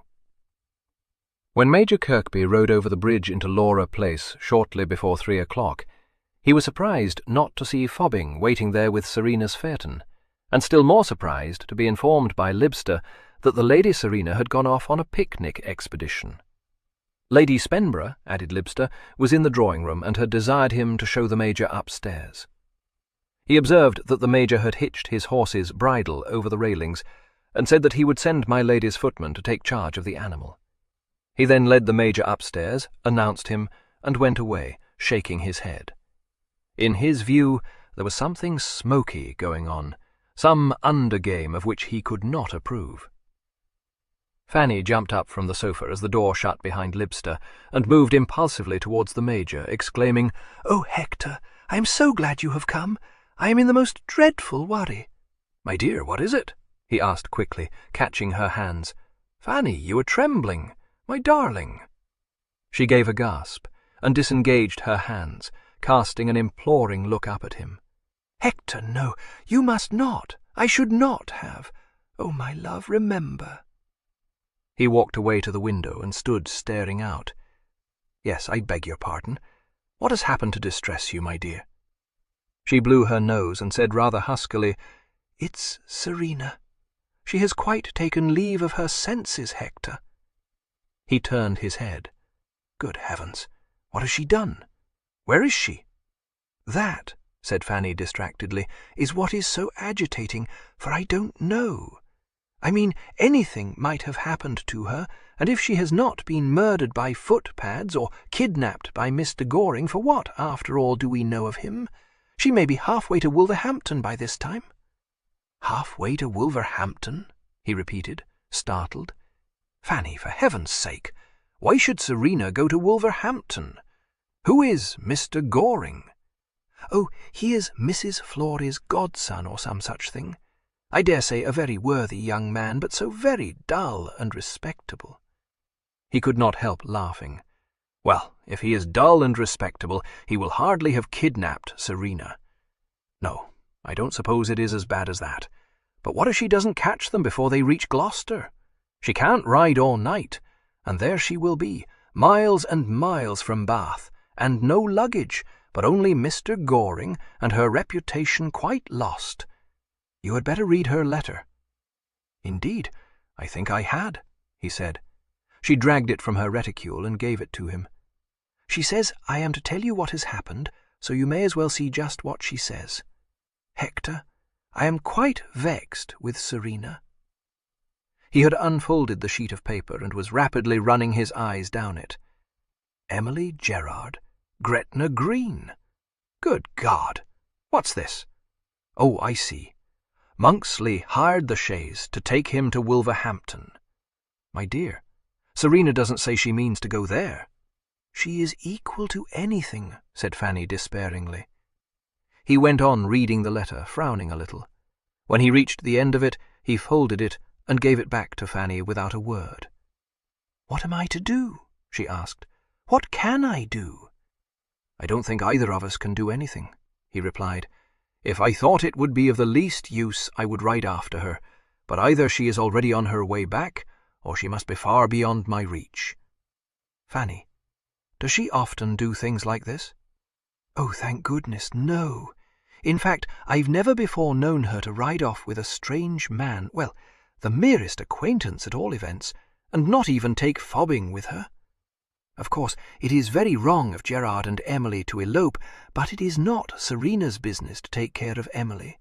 And I must say, if the wretched girl fears that her odious mother will push her into marrying Lord Rotherham unless she runs away with Gerard, I cannot wholly blame her. How Serena can believe that Emily could ever be happy with such a man as Rotherham is something that quite baffles me. Hector, do you think that Serena is greatly concerned with Emily's happiness?" he asked slowly. "It seems to me that it is Rotherham's happiness which interests her." He took the letter out of her hand and unfolded it again. "I can't and I won't allow them to serve Evo such a trick. It is unthinkable that he should be twice jilted, and this time for such a Bartholomew baby as Gerarda, silly boy that is half flash and half foolish, and his own ward besides." He lowered the paper and looked at Fanny. "If you ask me, my love, Emily might have eloped with Serena's blessing had Rotherham not been in question." "Lord, what a tangle!" She stared up at him. "But Hector, it isn't possible. She told me months before she met you again that she had only once cared for anyone, and that he was you. And when you met her, Hector, you cannot doubt that she was in love with you again on that instant." He said ruefully, "I did not doubt it any more than I doubted my own feelings, Fanny." "Hector, I am persuaded you are mistaken. She could not love Rotherham. As for him, I have never seen a sign that he regretted the breaking of the engagement. Indeed, far otherwise. He doesn't care the snap of his fingers for her well. Has he not shown that he doesn't, if we had needed showing? He has no tenderness for her, not even solicitude. Do you think that Serena desires to be treated with solicitude, Fanny? He asked. It has sometimes seemed to me that nothing vexes her more. Oh, no, she protested. Not vexes her. She doesn't like one to cosset her, but... She stopped uncertainly. Well, perhaps. But Rotherham does not even admire her beauty. Do you recall what he said when he dined here and she was looking quite ravishing? He said she looked like a magpie, and that is precisely the sort of thing he always does say to her. Indeed, I am sure you are refining too much upon what she has written in that letter. Though she does not regret it, I believe she thinks that she didn't use him well, which is why she must feel it so particularly, now that it seems as though he will be jilted a second time. For, of course, it was quite shocking to have cried off almost at the last moment. I can't think how she had the courage to do it. She doesn't lack courage, Fanny, he replied. He glanced at Serena's letter again, and then laid it down on the table at Fanny's elbow. I suppose she will bring that foolish girl back. If they outwit her, I wonder. But they won't. To own the truth, I can't imagine her being outwitted by anyone. He sighed faintly, but said with determined cheerfulness, There is nothing to be done, my dear. We can only trust to this man, Goring, to take care of her. I had better leave you. If she returns in time for dinner, as she promises, will you send me word by your footman? If she does not, said Fanny resolutely, I shall set out myself. Fanny, he said, half laughing. No, my darling, you will not. I must, said Fanny tragically. It is my duty, Hector. I know I shan't find Serena, but as long as I am not in this house, I can prevaricate and say I was with her. And I beg of you, Hector, don't leave me here alone.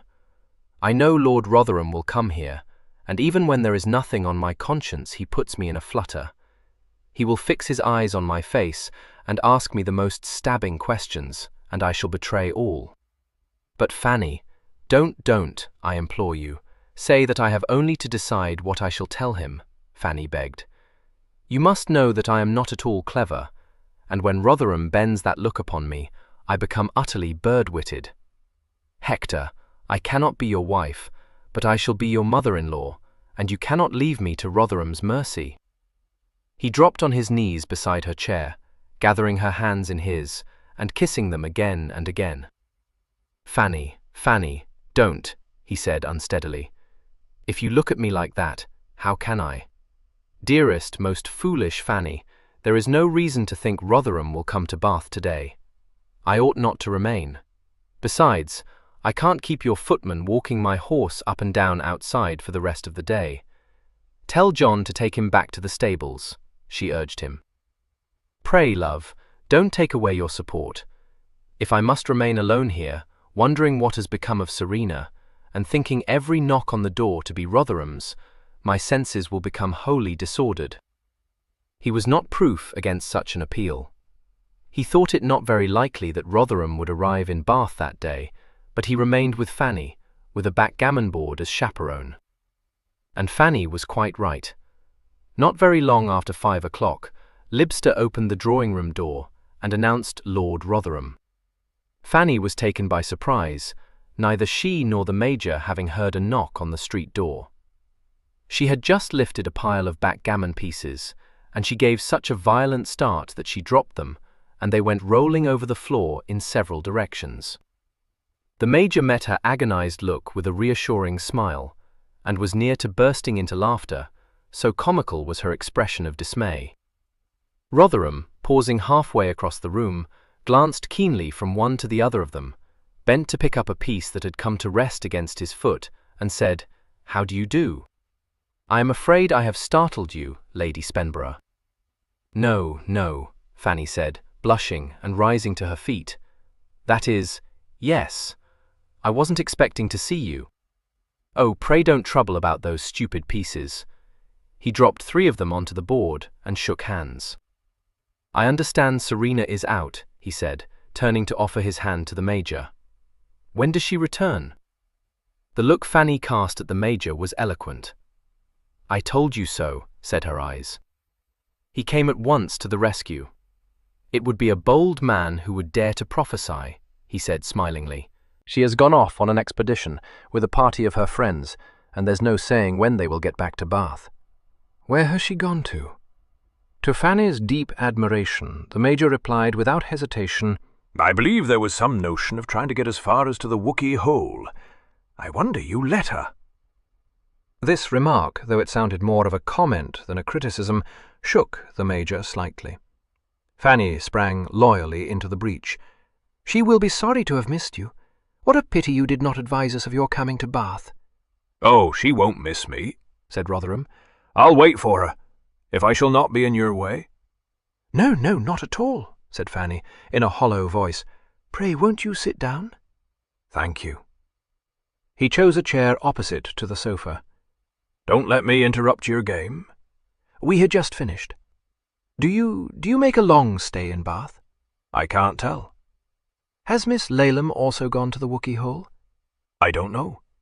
"That is, I forget whether—" "Oh, I expect she has," said Fanny, feeling herself being driven into a corner. She knew that unnerving gaze was fixed on her, and began with slightly trembling hands to put the backgammon pieces into their box. "By the by, has my eldest ward been seen in Bath?" asked Rotherham abruptly. The Major was just in time to catch one of the pieces, which, slipping from between Fanny's fingers, rolled across the board to the edge. "Oh, thank you. So clumsy. Gerard, Lord Rotherham?" "I haven't seen him." "Did you expect to find him here?" "I wasn't sure. That's why I asked you." Fanny found herself obliged to look up, and was lost. The compelling eyes held hers. But they were not frowning, she noticed. A rather mocking smile lurked in them. "I accept without question that you haven't seen him, Lady Spenborough. Has anyone?" "Are you talking of a boy called Monksley?" interposed the Major. "Yes, I've seen him. Serena introduced him to me. He said he was staying with friends outside the town." "He lied, then. Has he too gone to the Wookey Hole?" "No, indeed he hasn't," Fanny said quickly. He has left Bath, I believe." "Oh, my God! Why did I never thrust some jumping powder down his throat while there was still time to cure him of cow-heartedness?" exclaimed Rotherham, in accents of extreme exasperation. He got up abruptly. "He heard I was coming and fled, did he? I wish you will stop fencing with me, Lady Spenborough. Sooner or later I am bound to discover what has been going on here, and I'd as lief it was sooner.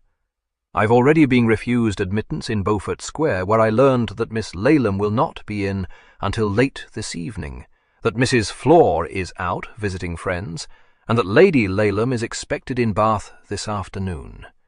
Now I find that Serena too is not expected back until late, and that ward of mine has taken himself off in a hurry, which makes nonsense of the whole.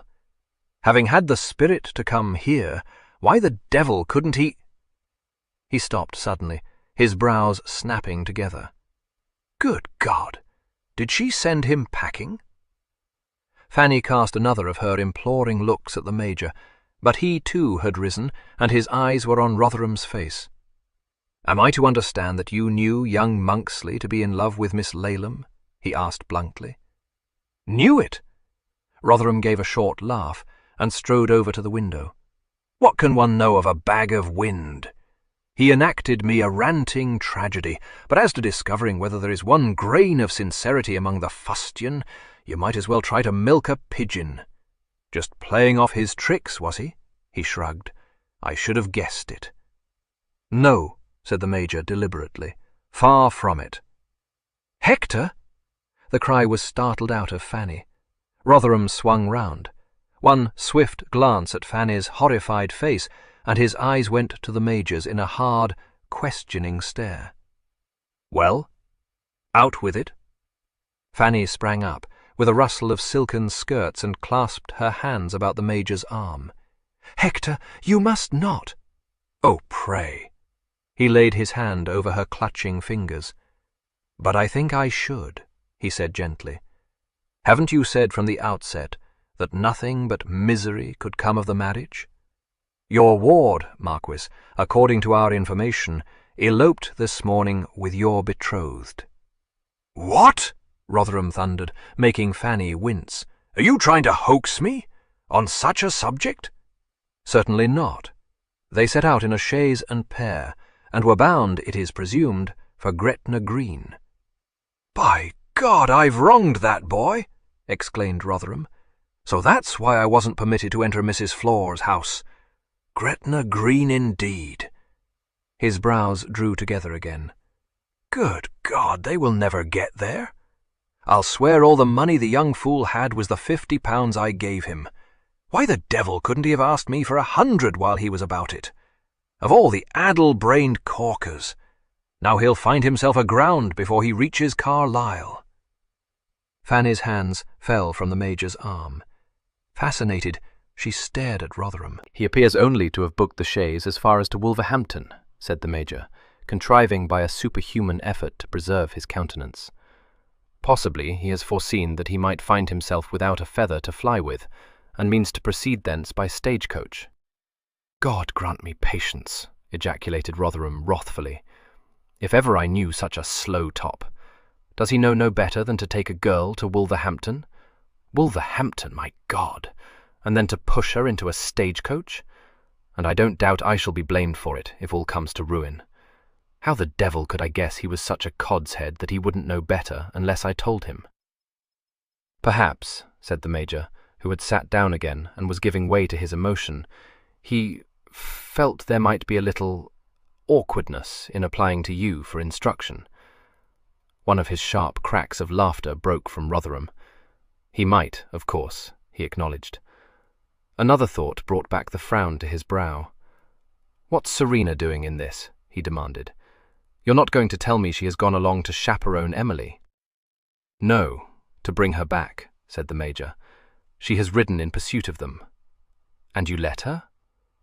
"It was not in my power to attempt to stop her. I only learned of it this afternoon. It was far too late to try to catch her. I can only trust she'll come to no harm." "Serena?" Rotherham's lip curled. "You needn't be anxious on her account. It isn't she who will come to harm. So she means to bring Emily back, does she? I am obliged to her." He came slowly away from the window, a brooding look in his harsh face, his lips tightly gripped together. He saw that Fanny was watching him, and said curtly, "No doubt she will be home presently. I shouldn't tease yourself about her, Lady Spembra, if I were you. She's very well able to take care of herself. I won't wait to see her." He held out his hand, but before she could take it, the Major had risen and picked up from the table Serena's letter. "You had better read what she wrote to Lady Spembra," he said. "I fancy it makes the matter tolerably plain." Rotherham took the paper from him, directing a searching glance at him from under his brows. Then he bent his gaze upon the letter and began to read it, his face very grim. But he had not proceeded far before his expression changed. The set look disappeared, to be succeeded by one of mingled wrath and astonishment. He did not speak until he came to the end, but he seemed to find it difficult to control himself. At last he looked up, and Fanny's heart instantly jumped into her mouth, such a blaze of anger was there in his eyes. "I will wait to see Serena," he said. "I must certainly thank her in person. So busy as she has been on my behalf." He rounded suddenly on the Major. "And who the devil is this Goring she writes of?" he demanded. "I have never met him, but Lady Spembra tells me he is Mrs. Flore's godson, and a most sober and respectable young man," replied the Major. "We must depend on him to bring her safely back." "Oh, we must we?"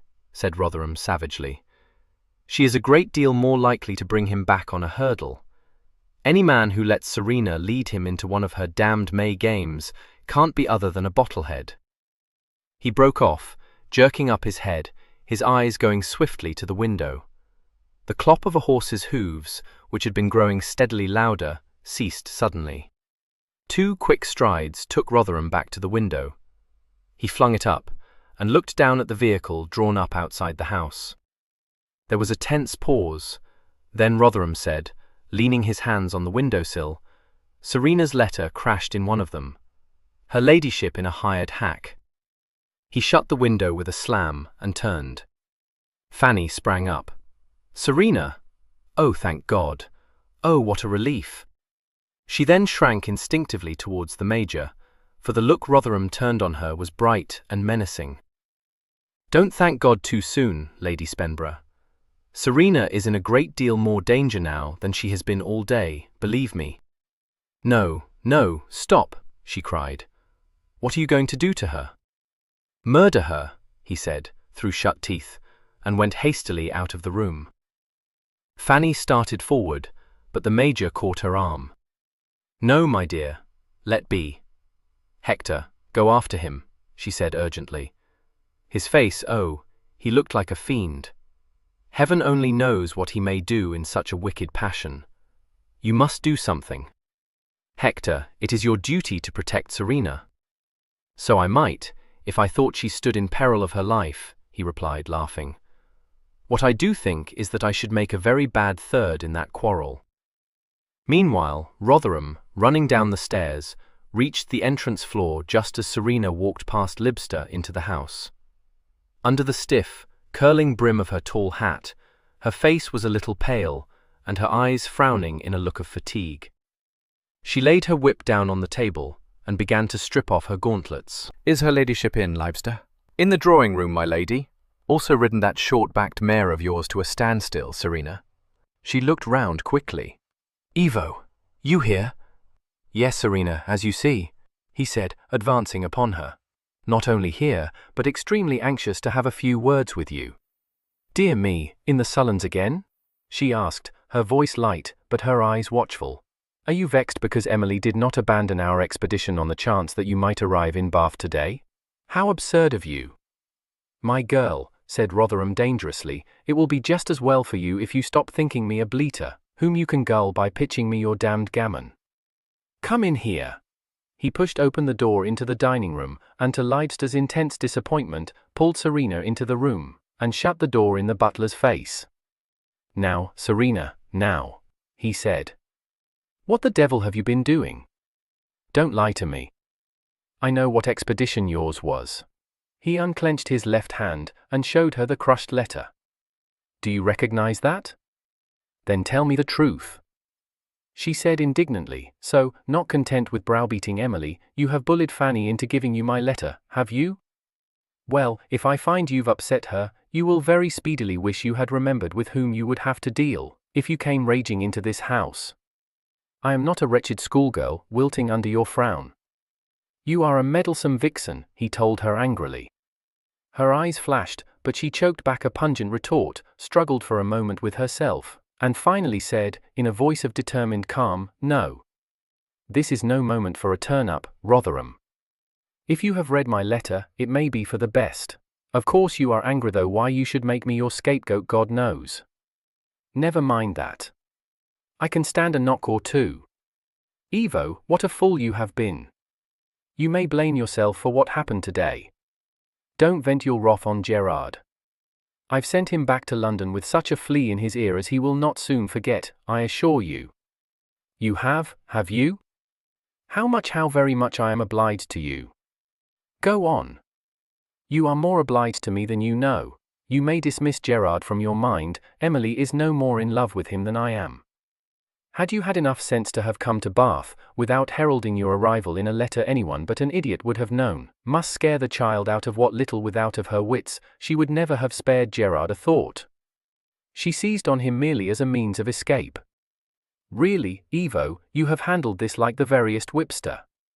You have the vilest temper in creation, but I've never known you lose it with a nervous young un. Couldn't you guess that if you let Emily see it, she would behave exactly as would a filly you had spurred? She turned you into a positive ogre, and you could have made her adore you. Instead, you frightened her, and the devil's own task I have had, all the way from Gloucester, to convince her she has been a goose. I can't tell whether I've succeeded, but I can't do any more. The rest is with you. Be gentle with her, and I think all may be well." "Oh God," uttered Rotherham, in a strangled voice. "What have I ever done to be cursed with such a marplot as you, Serena? So you've convinced her that I am not such a devil as I made her think. I thank you, and I thought that if there was one person I could depend upon to urge the wretched girl on no account to marry me, it was you. I might have guessed you would bullfinch me if you could." "Rotherham," exclaimed Serena, grasping a chair back. "Are you telling me you daring to tell me you meant to scare Emily into jilting you?" "Of course I meant it," he said furiously. "You think I am clever in the saddle, do you? Much obliged to you. A pity you didn't remember it earlier. Good God, Serena, you can't have supposed that I wanted to marry that hen-witted girl." "Then why the devil did you offer for her?" she demanded. "It only needed that," he said. "Serena, I could break your damned neck." She stared at him in bewilderment. "Why? How was I to guess you had run mad? Anyone would think it was my fault you lost your head over a pretty face." "I never lost my head over any but one face, God help me. My temper, yes, once too often. I offered for Emily because you had become engaged to Kirkby. And if you were not a paper skull, you would have guessed it. It's a lie. I only wrote to tell you of my engagement after the notice of yours had appeared in the Gazette," she said swiftly. And you thought that because you hadn't told me of it, I didn't know? Well, I did know. You cannot live in a man's pocket here, my girl, without setting tongues wagging. From 3 separate sources did I hear of your doings. If you choose to listen to gossip. No, I didn't listen to it until I knew who it was who had appeared in Bath. Then I did more than listen. I got the truth out of Claypole. You didn't so much as remember Hector, she stammered. Of course I remembered him, he said scornfully. I remembered something else, too. That unknown person whose name you refused to divulge when I first visited you here. Unknown person? She repeated blankly. Oh, good God. Mrs. Flor. I had not seen Hector then. Evo, what a fool you were. I was a fool, he said grimly, but not in believing that Claypole spoke the truth. And you became engaged to Emily merely because... Evo, it is beyond words. To use a child very nearly young enough to be your daughter as a weapon of revenge on me. I wonder that you dare to stand there and tell me of such an iniquity, Serena said hotly.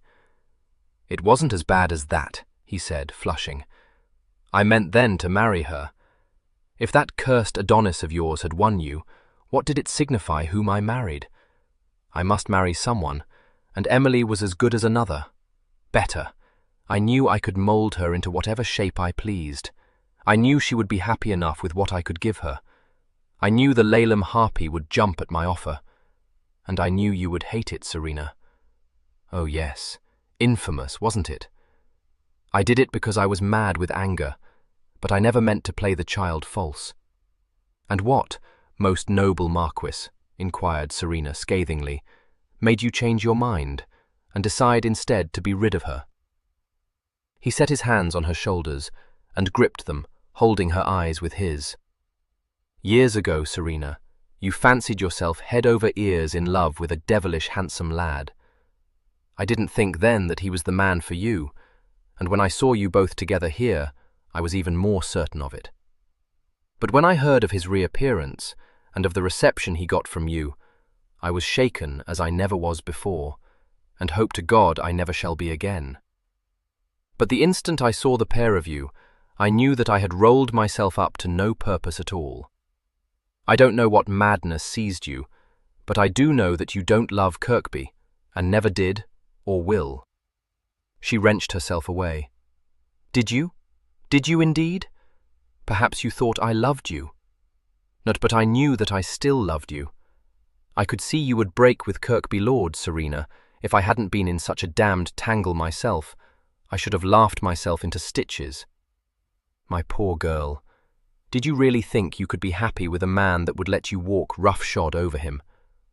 For how long did you enjoy having your own undisputed way? When did you begin to feel bored? Let me tell you this, Rotherham, she flung at him. Hector is worth a dozen of you. Oh, probably 2 or 3 dozen. What has that to say to anything? It has this to say: I am pledged to him, and I shall marry him. So let me recommend you to lose no time in reinstating yourself in Emily's good graces. How dare you talk to me like this? And to think I didn't believe the things Emily poured out to me today. She paused, almost choking. You deliberately tried to make that girl cry off. Well, how the devil else was I to get out of a marriage that was going to wreck the pair of us, and Emily too, for that matter? You made your bed, and we could all of us lie on it, I suppose, he interjected witheringly. She drew a breath. Good God, had you no compunction? You had offered her a great position. Yes, I had. And if you fancy that her mother forced her to accept my offer, you're out, my girl. I never tampered with her affections. Don't think it. Had I thought she cared one jot for me, it would have been a different story. But she didn't. She wanted nothing from me but rank and fortune, and she made that abundantly plain. Evo, did you or did you not make violent love to her, and tell her that if she played the coquette with you after you were married, it would be very much the worse for her? Serena demanded. Oh, not then, he replied coolly. That was later. God knows what she thought I had in store for her, little fool. Oh, how I wish she had slapped your face, raged Serena. So did I wish it, he retorted. Wouldn't you? Well, see that. Now you listen to me, my girl. There's nothing I should like better than to continue quarrelling with you. But thanks to your well-meant but cork-brained efforts on my behalf, the tangle is now past unravelling and must be cut. When I've done that, I'll come back, and you may revile me to your heart's content. Don't you dare set foot inside this house again, she said. Try if you can keep me out, he advised her, and let her wrist go, and strode out of the room, a little too quickly for Leibster, hovering in a disinterested fashion in the narrow hall. What a rare day's entertainment for you, he said sardonically. I beg your lordship's pardon, said Leibster, the picture of bewildered dignity. You may well. Inform Lady Spemborough that I shall be dining here tonight. Yes, my lord. Serena was in the doorway, her eyes flashing green fire. You will on no account admit Lord Rotherham into this house, Leibster. No, my lady, said Leibster, moving to the street door and opening it for Rotherham. Serena turned towards the stairs. Fanny, on the first landing, whisked herself back into the drawing-room and softly closed the door. There, you heard what she said, she whispered to Major Kirby. Yes, and I heard what he said, he replied. Serena's hasty steps sounded outside. Fanny looked anxiously towards the door, but Serena passed on and up the next flight. Oh dear, I fear she is in one of her rages, said Fanny. What shall I do? Oh, what a dreadful day this is. He smiled. No, I think not, love. If I were you, I would do what I am going to do. Retire to change for dinner. Hector, you don't mean to leave me to dine with those two? She cried, aghast. Not I. Do you think I have no interest in the outcome of this battle? I too am dining with you, my love, he said. Admitted into Mrs. Floor's house, Rotherham had barely time to hand his hat to the butler before a door opened at the back of the hall, and Lady Laleham came out, dressed in all the elegance of figured silk and lace, and wreathed in smiles. Ah, dear Lord Rotherham, she pronounced. I knew you might be depended upon to call again. Such a sad mischance that you should have found no one at home when you came this afternoon. But you must not blame us, you know, for you forgot to tell Emily which day you meant to arrive in Bath. I hope I see you well? My health, I thank you, ma'am, is excellent. I cannot, however, say as much for my temper, which has been exasperated beyond anything which I am prepared to endure, he replied, in his harshest voice. She laid the tips of her fingers on his arm, in a fleeting gesture of sympathy. I know, she said, considerably to his surprise. will you come into the morning room? You will, I know, forgive my mother for not receiving you. She is elderly and, alas, not capable of exertion. The person I wish to see, Lady Laleham, is not your mother, but your daughter." "Exactly so," she smiled, preceding him into the morning room. "And here she is." He strode into the room and paused, looking grimly at his prospective bride. She was standing beside a large wing chair, one trembling hand resting on its back, her eyes huge in her white face, and her breathing uneven. She looked very young, very pretty, and very apprehensive, and she showed no disposition to come forward to greet her betrothed until her mother said, in a voice of honeyed reproof, "Emily, dear." After that she advanced and said, "How do you do?" putting out her hand. "Effusive," said Rotherham. "You must not behave as though I were your whole dependence and delight, you know." "She is a little tired," explained Lady Laleham, "and she has been a very silly, naughty child, which she knows she must confess to you." His eyes went to her face, an arrested expression in them. "Lady Serena said I need not tell, Mamma." "We are very much indebted to Lady Serena, my love," Lady Laleham returned smoothly, "but you will allow Mamma to know best what you should do." She met Rotherham's fierce stare with perfect coolness, a faint smile on her painted lips. "The poor child is afraid that you will be very angry with her, Lord Rotherham, but I have assured her that where there is full confession, there must always be forgiveness, particularly when it is accompanied by deep repentance." The wretched Emily, perceiving that her betrothed was looking like a thundercloud, began to feel faint. But Rotherham was not thinking about her.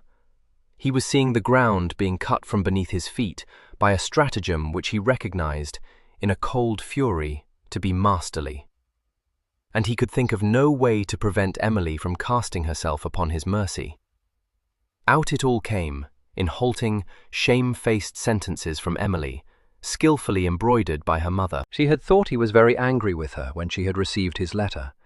He had stayed away from her for so long that she feared he no longer loved her. Gerard had told her such dreadful things that she had taken fright. But Lady Serena had come to the rescue just when she was wishing she had not done such a wicked thing. And Lady Serena had assured her that she had nothing to fear from Lord Rotherham. So she had come home, and had been crying her eyes out ever since, because she was so very, very sorry. Finally, would he forgive her, and believe that she would never do it again? He became aware that she had finished speaking, and saw that her eyes were fixed on his face in a look of painful inquiry. He said abruptly, "Emily, do you love Gerard?" "Oh, no," she said, and there was no mistaking the sincerity in her voice. No way of escape there. There was only one way out, and that was to play the outraged lover and repudiate the engagement. It could not be done. To push her into flinging that handsome diamond ring he had given her in his face was one thing. To push her into eloping with his ward, and then to round on her, was quite another. He wondered what pressure her mother had brought to bear to make her so anxious to marry him. She was no longer thinking of riches and position. If he could get rid of Lady Laleham, he might be able to reach an understanding with Emily, if she was capable of understanding anything, which she did not look to be. "I think it would be as well if we talked this over alone," he said. Lady Laleham had no intention of allowing this. Unfortunately, Emily's terror of him was greater than her dread of her mother, and she gave him no support, but shrank towards Lady Laleham. At which moment the door opened, and a startling vision surged into the room. "I thought as much," said Mrs. Flor ominously. "And who gave you leave to entertain guests in my house, Suki?" She retained her clutch on Mr. Goring's supporting arm, and added, "No, you stay here, Ned. There's nothing that's happened here this day you don't know, and a true friend you've been, like your father would have been before you." Rotherham, with difficulty withdrawing his eyes from the magnificence before him, glanced at Lady Rotherham. What he saw in her face afforded him considerable solace. Fury and chagrin were writ large in it, and beneath these emotions, unless he much mistook the matter, fear. So this was the mysterious grandmother about whom he had quizzed Emily on his first meeting with her. He bent his penetrating stare upon her again, as she settled herself in the chair of her choice, and directed Mr. Goring to pull forward a footstool. Mrs. Flor was doing justice to the occasion in a staggering gown of lustring, with turbine stripes of a rich ruby and a quantity of floss trimming. This splendid robe was draped over panniers, fashionable in her youth, and was worn over an underdress of satin. A medley of brooches adorned the low-cut corsage, and round her short neck she had clasped several strings of remarkably large pearls. A turban of ruby silk and tinsel was embellished with a cluster of ostrich plumes, and from the lobes of her ears hung 2 large rubies. "That's right," nodded Mrs. Flor, shifting the position of the stool a trifle, with one red-heeled and buckled shoe. "Now let me take a look at this precious Marquis I've heard so much about." Lady Rotherham, with an unconvincing smile pinned to her mouth, murmured to Rotherham, "Dear Mamma is quite an eccentric." "I'm not an eccentric, and I'm not deaf," said her dear Mamma sharply. "I'm a plain woman that came of good merchant stock, which, though I may not have your fine lady airs and graces, my dear, I've got more sense than to be ashamed of. And another thing I'll tell you is that you'd do better to introduce this Marquis to me than to stand there biting your lips and wondering what he must be thinking of your ma. He can think what he likes, and if Emma means to marry him, which, however, isn't by any means a settled thing, the sooner he gets used to her grandma, the better it will be for him." "How do you do?" said Rotherham, slightly bowing, his tone indifferent, but his eyes keenly surveying this amazing old lady. She gave him back stare for stare, taking him in from the heels of his boots to the crown of his black locks. "Good gracious, you're a regular blackamoor," she exclaimed. "Well, they say handsome is as handsome does, but from all I can make out, my lord, you haven't done very handsome yet." "You must not mind Mamma. She is so droll," said Lady Rotherham. "It'll be more to the point if I don't mind him," observed Mrs. Flor, who was clearly in a belligerent mood. "You must excuse me staring at you, my lord, but I never did see such peculiar eyebrows. Now I shouldn't wonder at it, Emma, my pet, if half the time you thought he was scowling at you, it was nothing but the way his eyebrows grow, which he can't help, though of course it's a pity." Rotherham kept his countenance set in its forbidding lines. At any other moment he would have exerted himself to please Mrs. Flor, for he was strongly attracted to her. But since her attitude appeared to be hostile, he saw in her his one hope of salvation, and began to consider how best to annoy her. "Dear Mamma, you know that Emily wished to see Lord Rotherham in private," said Lady Rotherham. "Don't you think, perhaps—" "No, I don't," replied Mrs. Flor bluntly. "What's more, it wasn't Emma that wanted to be private with him, and if she had done, I don't see much privacy for her with you standing over her, Suki." "You forget, Mamma, that I am her mother." "Well, and if I do, whose fault is that?" demanded Mrs. Flor. "You act motherly, and maybe I won't forget. From the look on poor little Emma's face, you've been bullying her, the pair of you." "That's right, Ned. You give her a chair, and don't you be afraid, my pet, because you haven't any need to be." "None at all," said Lady Rotherham. "Lord Rotherham has been most forbearing, just as I knew he would be, and has not uttered one word of censure, has he, Emily?" "No, Mamma," said Emily, in a small, scared voice. "It's to be hoped he hasn't," said Mrs. Flor, her eyes snapping. "That's not to say he won't hear a word of censure from mine fact, a good many words. Yes, it's all very well to be high in the instep, my lord, and to look at me as though I was a spider, and very likely you're thinking I'm just a vulgar old woman, but what I say is that if anyone's to blame for what's happened, it's you."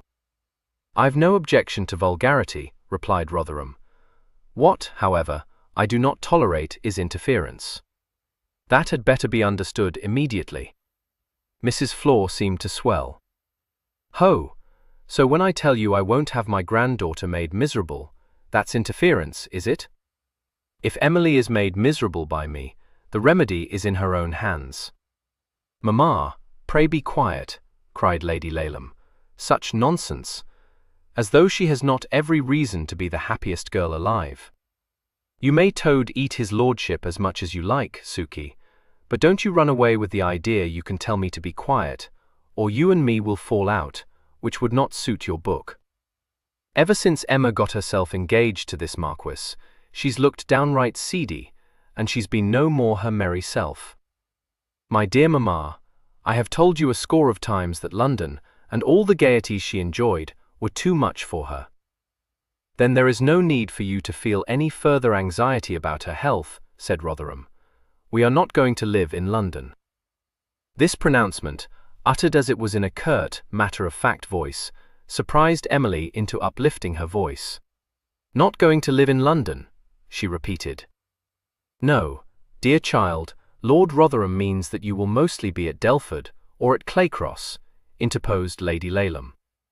Naturally, you will be in London for a few months during the spring.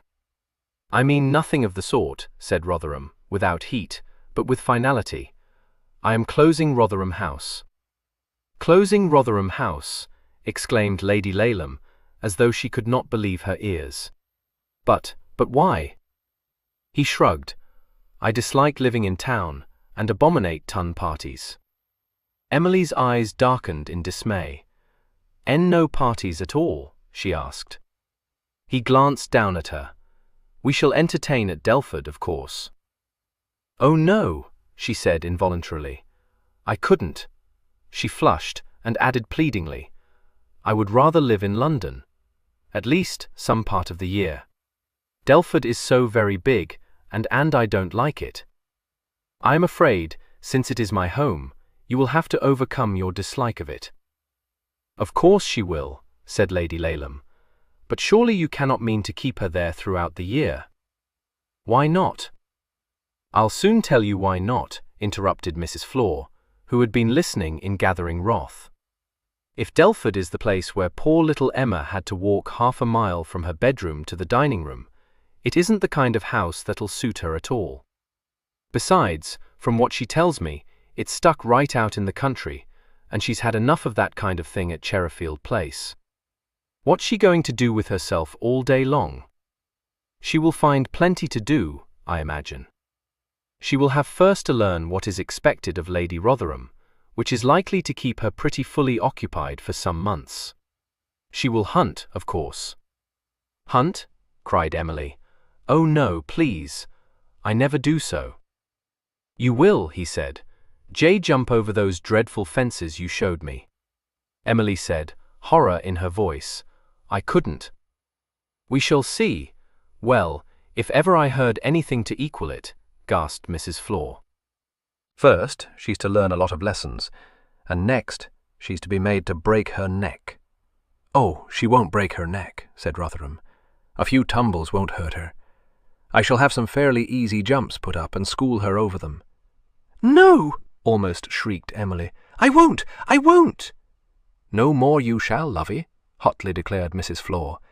It will be as well, Emily, if you realize that when you are Lady Rotherham, I shall expect obedience from you.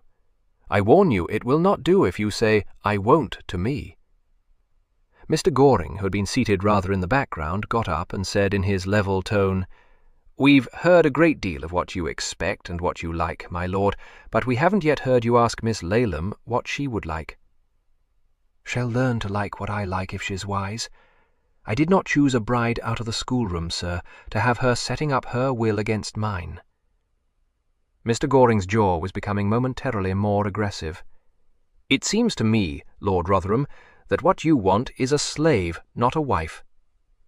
Mrs. Flor, unable to contain herself another instant, said forcefully, And he's not getting a slave in my Emma.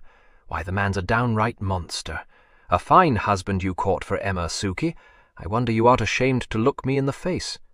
If I didn't say to Lady Serena that it wouldn't matter to you if a man was cross-eyed and had one foot in the grave, not so long as he was a duke, which is all you care for.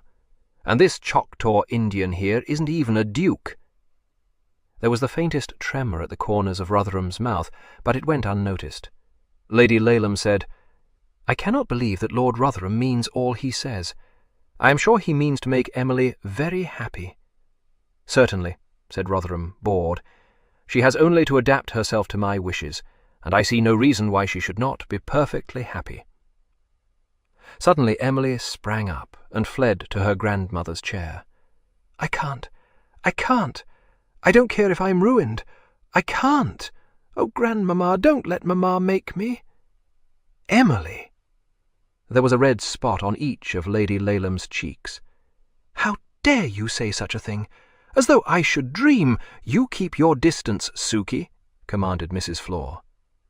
Mr. Goring, stepping up to Rotherham, his chin now well out-thrust, said, "Perhaps your lordship will do me the favour of stepping outside for a few minutes."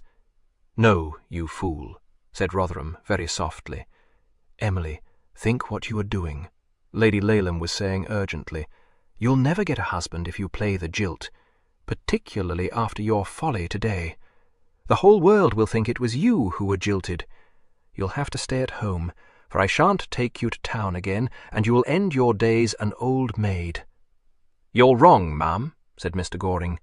"There's time and to spare before she need think of being married, but you needn't fear she won't get another offer, because I can tell you that she will."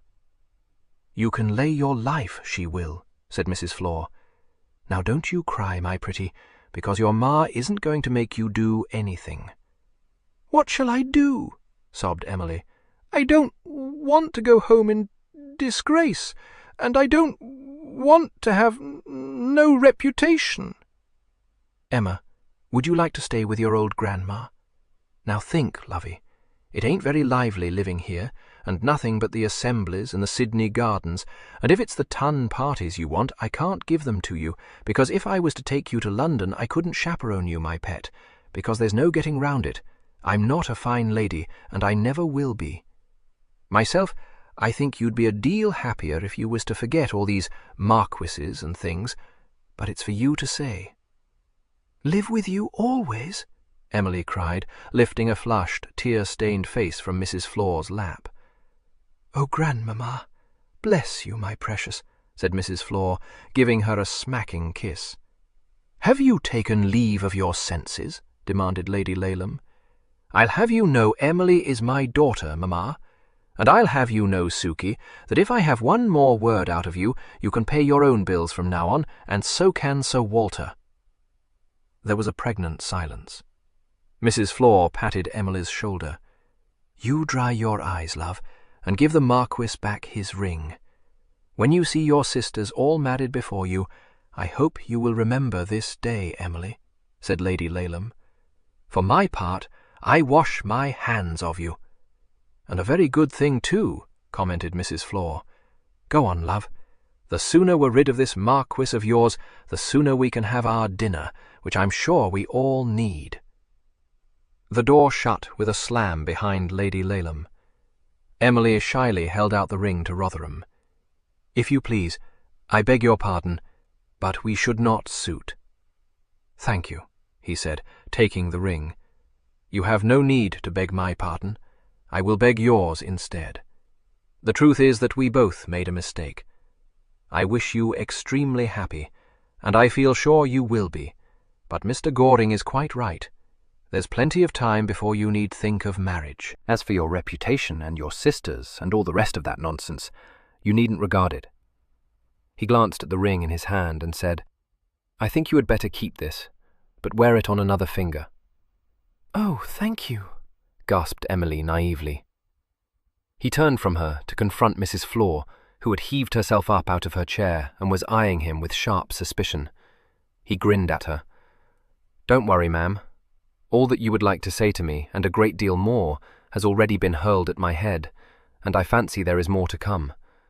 I am delighted to have made your acquaintance, and I trust that next year, perhaps, I shall have the pleasure of entertaining you, and Emily, of course, at Rotherham House. By the way, Don't send a notice to the papers. I shall be sending one that will obviate the necessity, and will convince the world that I have treated Emily abominably, which, I own, I have." "So that's it, is it?" said Mrs. Flor. "Of all the impudence! Well, I'm sorry for her, that's all. And I hope with all my heart that shall lead you such a dance as will put you in your place once and for all." "She will do her best. Pay me a visit when you come to town, Goring, and well put the gloves on. You shall tell me, too, how you enjoyed taking care of Lady Serena. You had my sympathy." A brief bow, and he was gone. Half an hour later, he was being admitted to the house in Laura Place by Fanny's footman. He found the butler in the drawing-room, engaged in lighting the candles in the wall sconces. "Masterly, Libster," he said. "Go and tell the Lady Serena that although you did not let me in, I am nevertheless here, and should like to see her immediately." "Her ladyship, my lord," said Libster, with an apologetic cough, "informed me that if your lordship should happen to cross the threshold, she would partake of dinner in her bedchamber." "Did she, by God? Go and tell her ladyship that if she does not come down to me, I shall go up to her." "Yes, my lord, if your lordship insists," said Libster, and departed. He did not return, but within 5 minutes Serena swept into the room, her cheeks flushed, and her eyes far too fierce to suit the dove-grey gown she was wearing. "How dare you send me insolent messages by my own servants?" she demanded. "I thought that would fetch you down," he remarked, walking forward. "Yes, and you will be shortly extremely sorry that it did. If you think, Ivo—" This speech ended abruptly. Not only was she roughly jerked into Rotherham's arms, but her mouth was crushed under his. For a moment or two, she strained every muscle to break free, and then, quite suddenly, the fight went out of her, and she seemed to melt into his embrace. It tightened ruthlessly, and only relaxed sufficiently to allow her to get her breath when Rotherham at last raised his head and looked down into her eyes. "Well, you beautiful, bad-tempered thorn in my flesh. Well? Have you done scolding yet?" She lay against his arm, her head flung back on his shoulder, her eyes glinting at him under their curved lids. Detestable creature. Mannerless, conscienceless, overbearing, selfish, arrogant. "Oh, how much I dislike you," she sighed, "and how much you dislike me. It as lief be mauled by a tiger. You're mad, too. Never were you more thankful to be rid of anything than of me. Own it, all these years." "Never," he assented fervently. "I swore then that never again would I put it in your power to drive me to the brink of insanity with your obstinate, headstrong, willful, intolerable conduct. But it's no use, Serena. Don't you know that? I thought I had torn you out of my heart. I thought you were nothing to me but an old friend's daughter until— What made you do it, Serena? What crazy folly made you do it?" The smile vanished from her eyes. "Oh God, I don't know. I meant it, Ivo. When I saw him again, I felt I was a girl, a 19-year-old. Perhaps it was because I was so lonely, perhaps because he still loved me so much, thought me a goddess, flattered me. Oh, Ivo, worshipped me as you never did, I'll swear." "No, I don't worship you," he said, mocking her. "I know you for what you are, you enchanting termagant. And what you are, I can't exist without. I saw him worshipping you, poor devil, and shutting his eyes to your imperfections. I pitied him, but I held him in contempt as well, because what is most admirable in you, he liked least. He'll open no gates for you, my girl. You'll take any fence I take, and well clear it neck and neck." He felt the response in the quiver that ran through her, and laughed, and kissed her again. "You may set the country alight if you choose, but ride roughshod, over me you will not, if we fight from cockcrow to sundown." "Ivo, Ivo," she whispered, turning her face into his shoulder. She seemed to struggle with herself, and looked up at last to say, "I cannot, I must not. It is too base, and, oh, what would Papa say to me for behaving ungentlemanly? Ivo, I have been Hector's dream. "It's a dream he has awakened from, believe me," he said dryly. "Lord Serena, the clever fool that you are, stop mouthing fustian to me, or I'll shake some sense into you. Haven't you seen what has been going on under your nose? Your calf-love doesn't want to be your husband. He is hoping to God he may become your father-in-law." She stared at him with knit brows. Then she began to laugh. He kissed her again, heard a slight sound, and looked over her head towards the door. Major Kirkby, quietly entering the room, was standing with one hand on the door, watching them. "I don't beg your pardon, Kirkby," Rotherham said. "I am reclaiming my own property." Serena pulled herself out of his arms and went towards the Major, her hands held out. "Hector, forgive me. I have used you so shamefully. I think I must be the most fickle wretch alive." He took her hands and kissed them. "Not as fickle as I, nor such a crass fool. My dear, I wish you happy with all my heart. You are a grander creature than any I ever dreamed of." She smiled. "Only I am not your dear. And you are the kindest and best of men, but not my love." He was still holding her hands, rather flushed, a rueful look in his eye. "There is something I don't know how to tell you. I must appear worse than a fool." "I've told her already," interposed Rotherham. "I see no need to wish you happy. You will both be extremely happy."